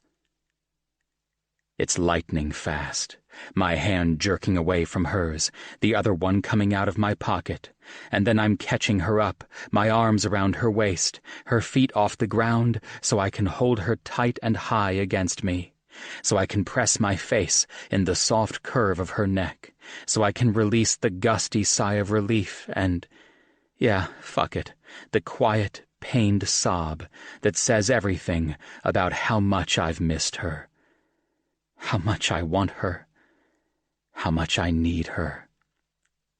When I put her down, it's to cup her face between my hands, to set my mouth against hers, soft and searching. The first kiss we never really had. And it feels so good, so natural. Nothing I've got to rehearse or practice for. I feel her hands on my sides, stroking my skin through my t-shirt. And my hips pitch forward just a little, wanting to press her back into the door of her car if I have to, just so I can get closer. My whole body is electric with relief and gratitude. She pulls back from me before I'm ready, and I must let out a noise of dissatisfaction, one that makes her mouth curve in a smile, her lips pink and swollen. "Wait," she says, lifting a hand to my chest, setting her palm over my thudding heart. "The camp?" she asks. "You know that wasn't for me, Zoe," I say. "They knew it too." She nods, pats me where her hand rests. "I talked to Lorraine, but I didn't want to ask her. You're okay, though?" Okay. Holy hell, I could pick her car up and throw it in the street if she asked me to. I'm that jacked up, that happy.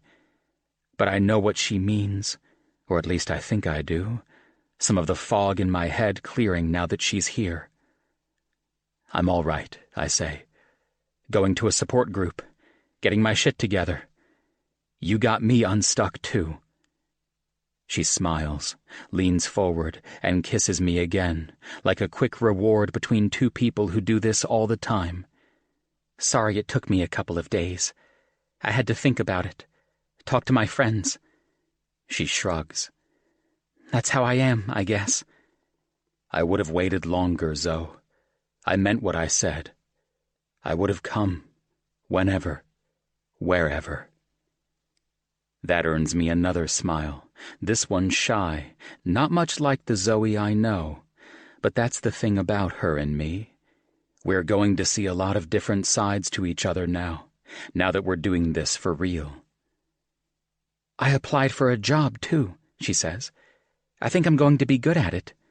"I'm sure you are," I say, touching my thumb to that smile, loving the feel of her lips against my skin. I can't wait to hear. Her mouth flattens into something more serious then, those gold-brown eyes meeting mine. "We've got so much work to do, you and me." Then she tips into me, setting her forehead against my jaw, and I hear the deep breath she takes, the way she inhales me. "Your parents, my friends, the money, everything." It won't be easy the way we've started. Behind me, in that house, are two people Zoe has to get to know in a whole new way. It doesn't matter what my mom said before I came out here. It doesn't matter that she'll be on her best behavior. We'll treat her as nice as I didn't on that first day Zoe came. It'll still be hard, those memories. It'll take time. I pull her close again, my arms wrapping around her now, her hand pressed on my chest between us. "We'll be all right," I tell her, and I mean it. I'll make it all right. I've worked so hard since Aaron, every day a new drudgery, a new challenge to get through while I ran from my grief, but none of it made me feel good. None of it made me feel excited, like I was going towards something. I can't wait to work that hard for me and Zoe, for our life together. Turns out we make a good team. She laughs, short puffs of breath against my neck that make the base of my spine tickle. I feel her face shift as she looks over my shoulder toward the house. "Not so much an island anymore," she whispers, and I crane my neck to look behind me to see my mom and Pop in the house, looking out the storm door at us, Ahmed's big body behind them. I don't see Charlie, not at first, but she's there too, pushing Ahmed off to the side so she can see past him. No, not so much an island, and it took her to get me to see it. I turn back toward Zoe, and her cheeks are flushed in embarrassment at our audience. "Come in," I say, a teasing smile spread across my face. "I'll make you a sandwich."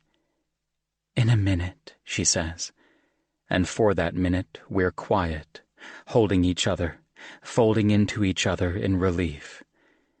She feels so good that I feel familiar pressure build in my chest, around my throat, behind my eyes, though it's not so terrifying now. This'll be new to her too, this cracked open version of me, but she won't mind. She's the one who's been trying to get in there after all, chipping away at that hard shell.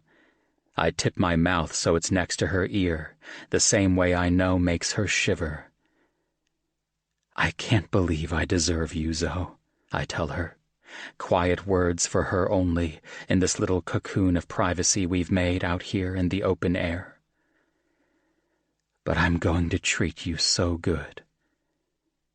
She leans back, one of her cool hands on my neck, the other still over my heart, her smile widening as she looks at me. "Take it from me, Boy Scout," she says, patting my chest gently again. "Sometimes we get a lot more than we deserve." Epilogue. Zoe. 2 years later.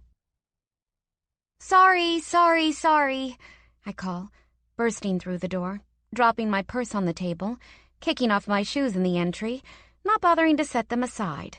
I strip off my coat, sort of smushing it, rather than actually hanging it, on the wall where Aiden installed a coat rack last year when he moved in. I count it a win that I don't hear it slide to the floor when I hustle away toward the bedroom. As I pass through the living room, I notice my empty mug of tea from last night, my laptop closed and sitting on one of the couch cushions, my favorite throw blanket bundled in the spot where I'd sat last night, working on a brief while Aiden sat beside me, studying for a test he took early this morning. I only wince for a second. I've gotten more used to it now, more easy with myself in this space over the last couple of years. I'm busy, that's part of it, not so bound to routines anymore, and relishing some of the chaos of my job rather than trying to recover from it. But part of it is sharing this space with Aiden, finding my peace with him rather than in quiet, sleek, pristine rooms. It's not always tidy in here when I get home, but it's always restful, knowing he's here or that he will be. Well, it's almost always restful. Our bedroom looks a bit chaotic at the moment. A big open duffel on the bed, a stack of mostly unfolded clothes beside it. My half-formed efforts at packing this morning before I had to get to the office. Aiden's boots and mine are beside each other on the ground. A lot of miles on them now. The sight's not unfamiliar, and not just because Aiden and I started out going on weekend trips together, back when we were faking it. We've taken a lot of trips, me and him. At first, to places that were important for getting to know each other better, more honestly. To Florida, first, where we spent part of the Christmas holiday after the initial, somewhat strained efforts between me and the O'Learys when Aiden and I got back together. Outside of Barden, things had been, well, not easy, but easier between us. And as Aiden had promised, His parents had started to see me differently, especially when it turned out that Robert and I both had a lot to say about a show with a park ranger. Last year, I'd started receiving a package from them once a month, addressed only to me. It's always something jarred and homemade: pickles, jam, cherry syrup, orange marmalade. 2 months ago, the package had included a recipe, and Aiden had smiled and smiled before sticking it to the fridge. We'd gone to California, too, in part to see my mother, but also so I could show Aiden where I'd grown up, where my father's office had been, where I'd gone to school. I'd even shown him Christopher's bar, part of my history, though he'd been grim-faced and silent as we'd driven by. My mother, of course, loved him. She loves men, gorgeous ones especially, and Aiden had tolerated her fawning attentions, though in the hotel at night, curled around each other in bed, he'd asked, endearingly frustrated, "Why doesn't she ever ask any questions about you?" There'd been other trips: Colorado, to see friends from his previous job, and to teach me how to snowboard. Not a successful endeavor, but I did like the snow pants. Vermont last fall, where we'd taken an alarming number of pictures of turning leaves, laughing at night as we sorted through them. They all look the same. 6 months ago, our biggest trip, to Italy. Aiden's first time out of the country, and also probably the last time he ever tries to convince me to go topless on a beach. Adventures big and small for the two of us. He comes out of the bathroom then, dressed but his hair still wet from the shower, and I make a weak effort to ignore the heat that gathers low in my stomach, between my legs, at the sight of him. "How'd it go?" I ask. He nods, gives me a small smile, and leans in to give me a kiss. A natural, quick intimacy that still makes me feel warm and safe all over. It's like this now, with me and Aiden. Our lives joined in all the ways that matter, except the most official ones. I'm reluctant about that, for the obvious reasons, for mistakes I've made before. But lately, I think, maybe it's time. "All right, I think," is all he says. But I'm guessing that means he aced it. He actually is a bit shy, Aiden. That's what I've learned since I've been with him. What I used to think was dislike for me was, well, maybe partially dislike for me once upon a time, but also shyness. He's been working to get certified as a paramedic instructor, a new challenge he's excited about to add to everything else he's doing. I'd be worried about his schedule, but it's funny. We're more alike than we'd thought, initially. We both like to stay busy. Both enjoy the challenge of hard work. I've worked harder in the last year than I have in all the years I spent at Willis Hannawalt. And all of it, even the tough parts, feels so good. This weekend, some of the hardest work, some of the work we've shared between us, pays off. "I'll be ready in 5 minutes," I say. "I'm sorry I'm late. I had this—" He quiets me, putting his lips against my neck, pressing there softly before he says, "It's okay. We're not in a hurry."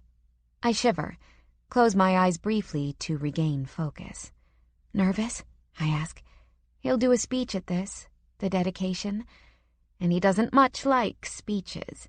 This one I know almost nothing about, but I know he's been working at it.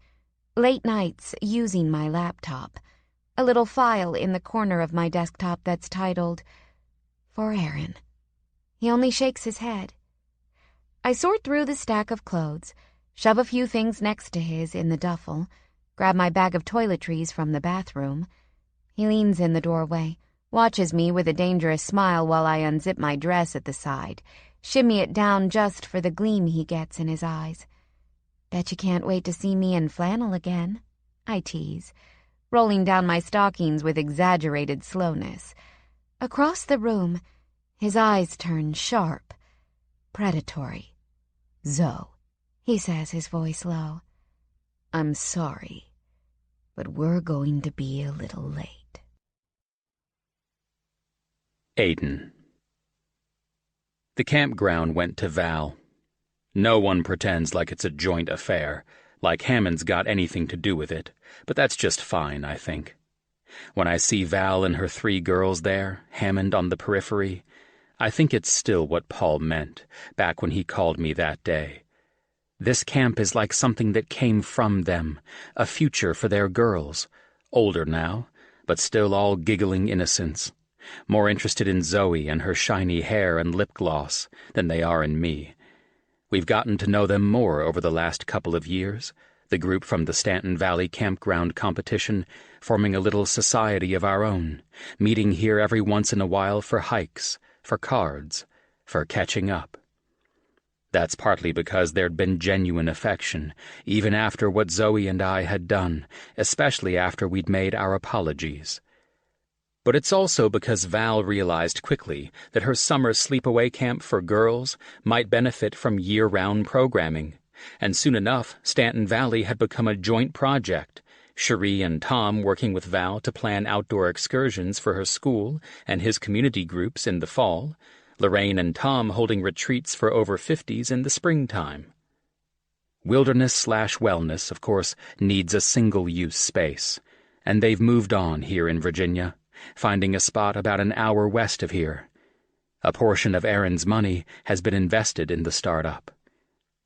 But a portion of it has gone here, too, to the acreage Zoe and I bought from Val and dedicated as a memorial forest, just over 70 acres that we've named after Aaron and that'll be managed by a local land trust, used to teach summer campers about conservation and sustainability. Yesterday, our first morning here, I'd done the dedication, revealing the small sign Zoe and I had picked out a couple of months ago, and making the speech I'd started writing over 2 years ago. My brother was more than just his addiction, it had started. And then I'd told them all that much more. How much he'd loved this camp, first of all. Being outside, no matter the hassles it caused him, health-wise. He liked the world, my brother, no matter how tough it always was on him. It had taken me a long time, lots of those damned group therapy meetings, to be strong enough to do that, and afterward, Zoe had hugged me tight and told me how proud she was.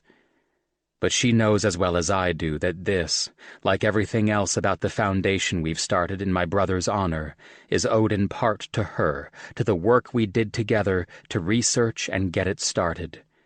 It's a scholarship program, mostly, helping to fund rehabilitation and aftercare for addicts.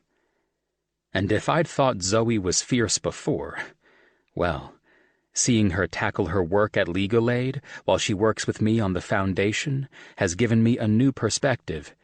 She likes it out there, being challenged, solving problems, kicking ass. Lately, she and Maricela have been making noise about going out on their own, hanging out a shingle and shoring up funding to take their legal services work independent.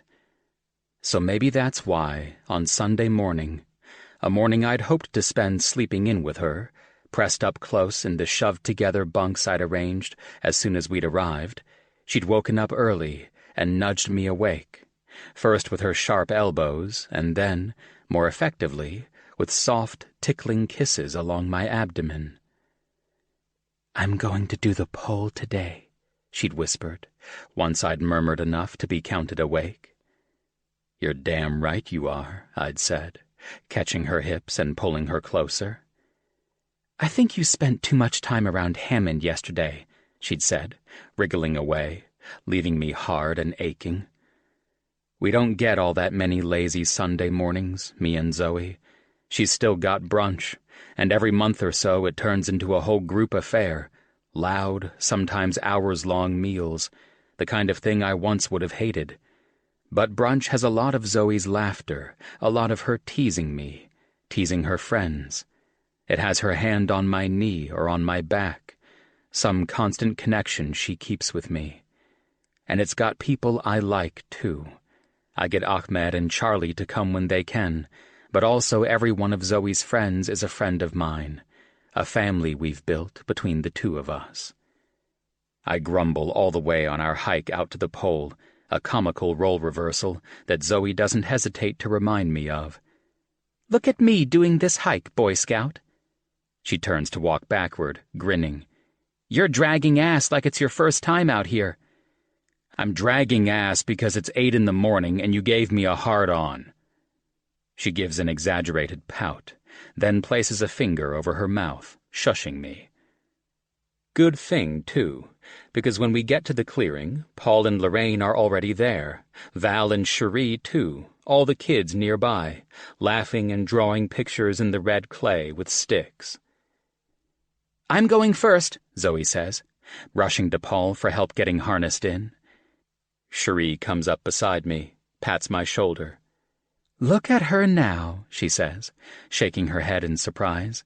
"She's tough, that one." That she is. "Well done yesterday, Aiden," says Val, flanking my other side. "I still think it would have been better with the microphone," she adds, in true Val form, and I catch Cherie's good-natured smirk in my peripheral. I think Cherie was relieved, honestly, not to get the camp. As much as she loves it here, I don't know if she ever truly wanted to leave her school and her home. And anyways, Val's as smart as Zoe knew all along, a good person to take this camp into the future. I'm quiet, watching Zoe harness up, watching while she crouches down to say something to one of the twins, who laughs and puts her little hands on Zoe's cheeks. I got no problem saying it takes my breath away, watching her, knowing she's mine to love. And it's still, no matter what I've done in the last couple of years, the thing that makes me most proud in my life. If Aaron were here, he'd love her too, and I'm proud I can think about that without feeling the big, black emptiness I used to feel. I still get that phantom limb feeling, but somehow it's become its own kind of comfort, knowing he'll never really leave me.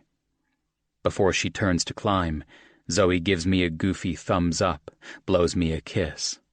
I make my face mock serious in challenge. I watch her go up, and with each handhold she takes, it seems like my chest gets a little tighter. Pride, sure, but also anticipation and gratitude and lust and love and every other thing Zoe makes me feel. 2 years with her, and I'm back in the world in ways I never even thought of when Aaron was still alive, traveling and making friends and, hell, starting to be a teacher in the next couple months, so long as that test I took on Friday went as well as I thought. 2 years with me, and she goes to sleep at night excited about the next day, okay with herself and what she's doing. And that's when I think it, know it. It's not really relaxing, what I'm thinking. It's not like a peace settles over me. It's a change of plan, after all, something big I'm going to spring on the woman I love when she's reaching the top of a high, lean pole, no matter that she's strapped in, perfectly safe. "Zoe!" I shout up at her, knowing she won't fall. She's at the top, steady now, as good as Cherie ever was, arms loose at her sides. I may be far away, but I know her body so well. Know when there's no tension in it. She tips her chin down, finds me beneath her, my arms crossed over my chest, my feet planted apart. As loose as her body is up there, mine is tense and coiled, as alert now as I am out on the job. But this is it. This is the moment, no matter what I'd planned for later. The fire I was going to light for when she came home from work, the dark purple irises, her favorite, I was going to buy to stuff that damned vase full of, the one I know started this whole thing. I was going to ask Kit and Greer to hide back in our bedroom so they could scream and hop in delight once I asked her, same as they did when I went to them one night 2 months ago and asked them for help picking out a ring. To be honest, I'd asked for their permission first, but then for help with the ring, help they'd given with thrilled, clapping enthusiasm. But this is it. I take a deep breath. No way she can see that, but if she's like me, she might feel it, might feel a bit of what I'm feeling down here, sure as hell, but also nervous as fuck. "Marry me," I call out, loud and steady. Beside me, Paul claps his hands together once, and in my peripheral, I see Lorraine lean into him. I'm not taking my eyes off Zoe up there, but I'll bet Lorraine's smile is a mile wide. "Oh, Aiden," says Val, a note of disappointment in her voice. "This is really all wrong. When Hammond proposed, he—" "You cannot be serious with this, Val," says Cherie, laughing. "This is the most romantic thing I've ever seen." Zoe hasn't moved up there. She's standing at the top of the pole as if she's an extension of it, as if she's just grown up to her full height. She wouldn't want me to say so, but I like this about it most of all. Being on my knee in front of Zoe for this wouldn't be down far enough for what I'm asking her, for how grateful I'll be if she says yes. We're done with debts, done with owing each other, but that doesn't mean I'll ever get used to the idea that I deserve her. "I'd want to keep my name," she shouts down, and Cherie laughs. "Fine by me," I say, trying to keep down the smile I feel breaking through. "I'm not making a scrapbook, Val." I give up, Val mutters, but she directs her next comment to me. "Of course, I'd give you a discount on the lodge as a reception space." If there's more chatter, I don't hear it. I'm not going to hear anything until she answers me.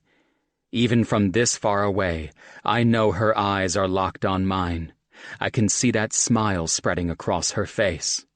I can feel her loving me all the way from up there, and she doesn't need to say anything at all. Because Zoe, beautiful, smart, kind, complicated Zoe, my future wife Zoe. She stretches her arms out, and with a shout of happiness, she takes the leap down to me. This concludes Luck of the Draw by Kate Clayborn, narrated by Carly Robbins and Will Damron, a member of SAG-AFTRA. Copyright 2018 by Kate Clayborn. This unabridged audiobook is published by arrangement with Kate Clayborn, care of Root Literary, and was produced in the year 2018 by Tantor Media Incorporated, a division of Recorded Books, which holds the copyright thereto. Please visit tantor.com for more information on our growing library of unabridged audiobooks.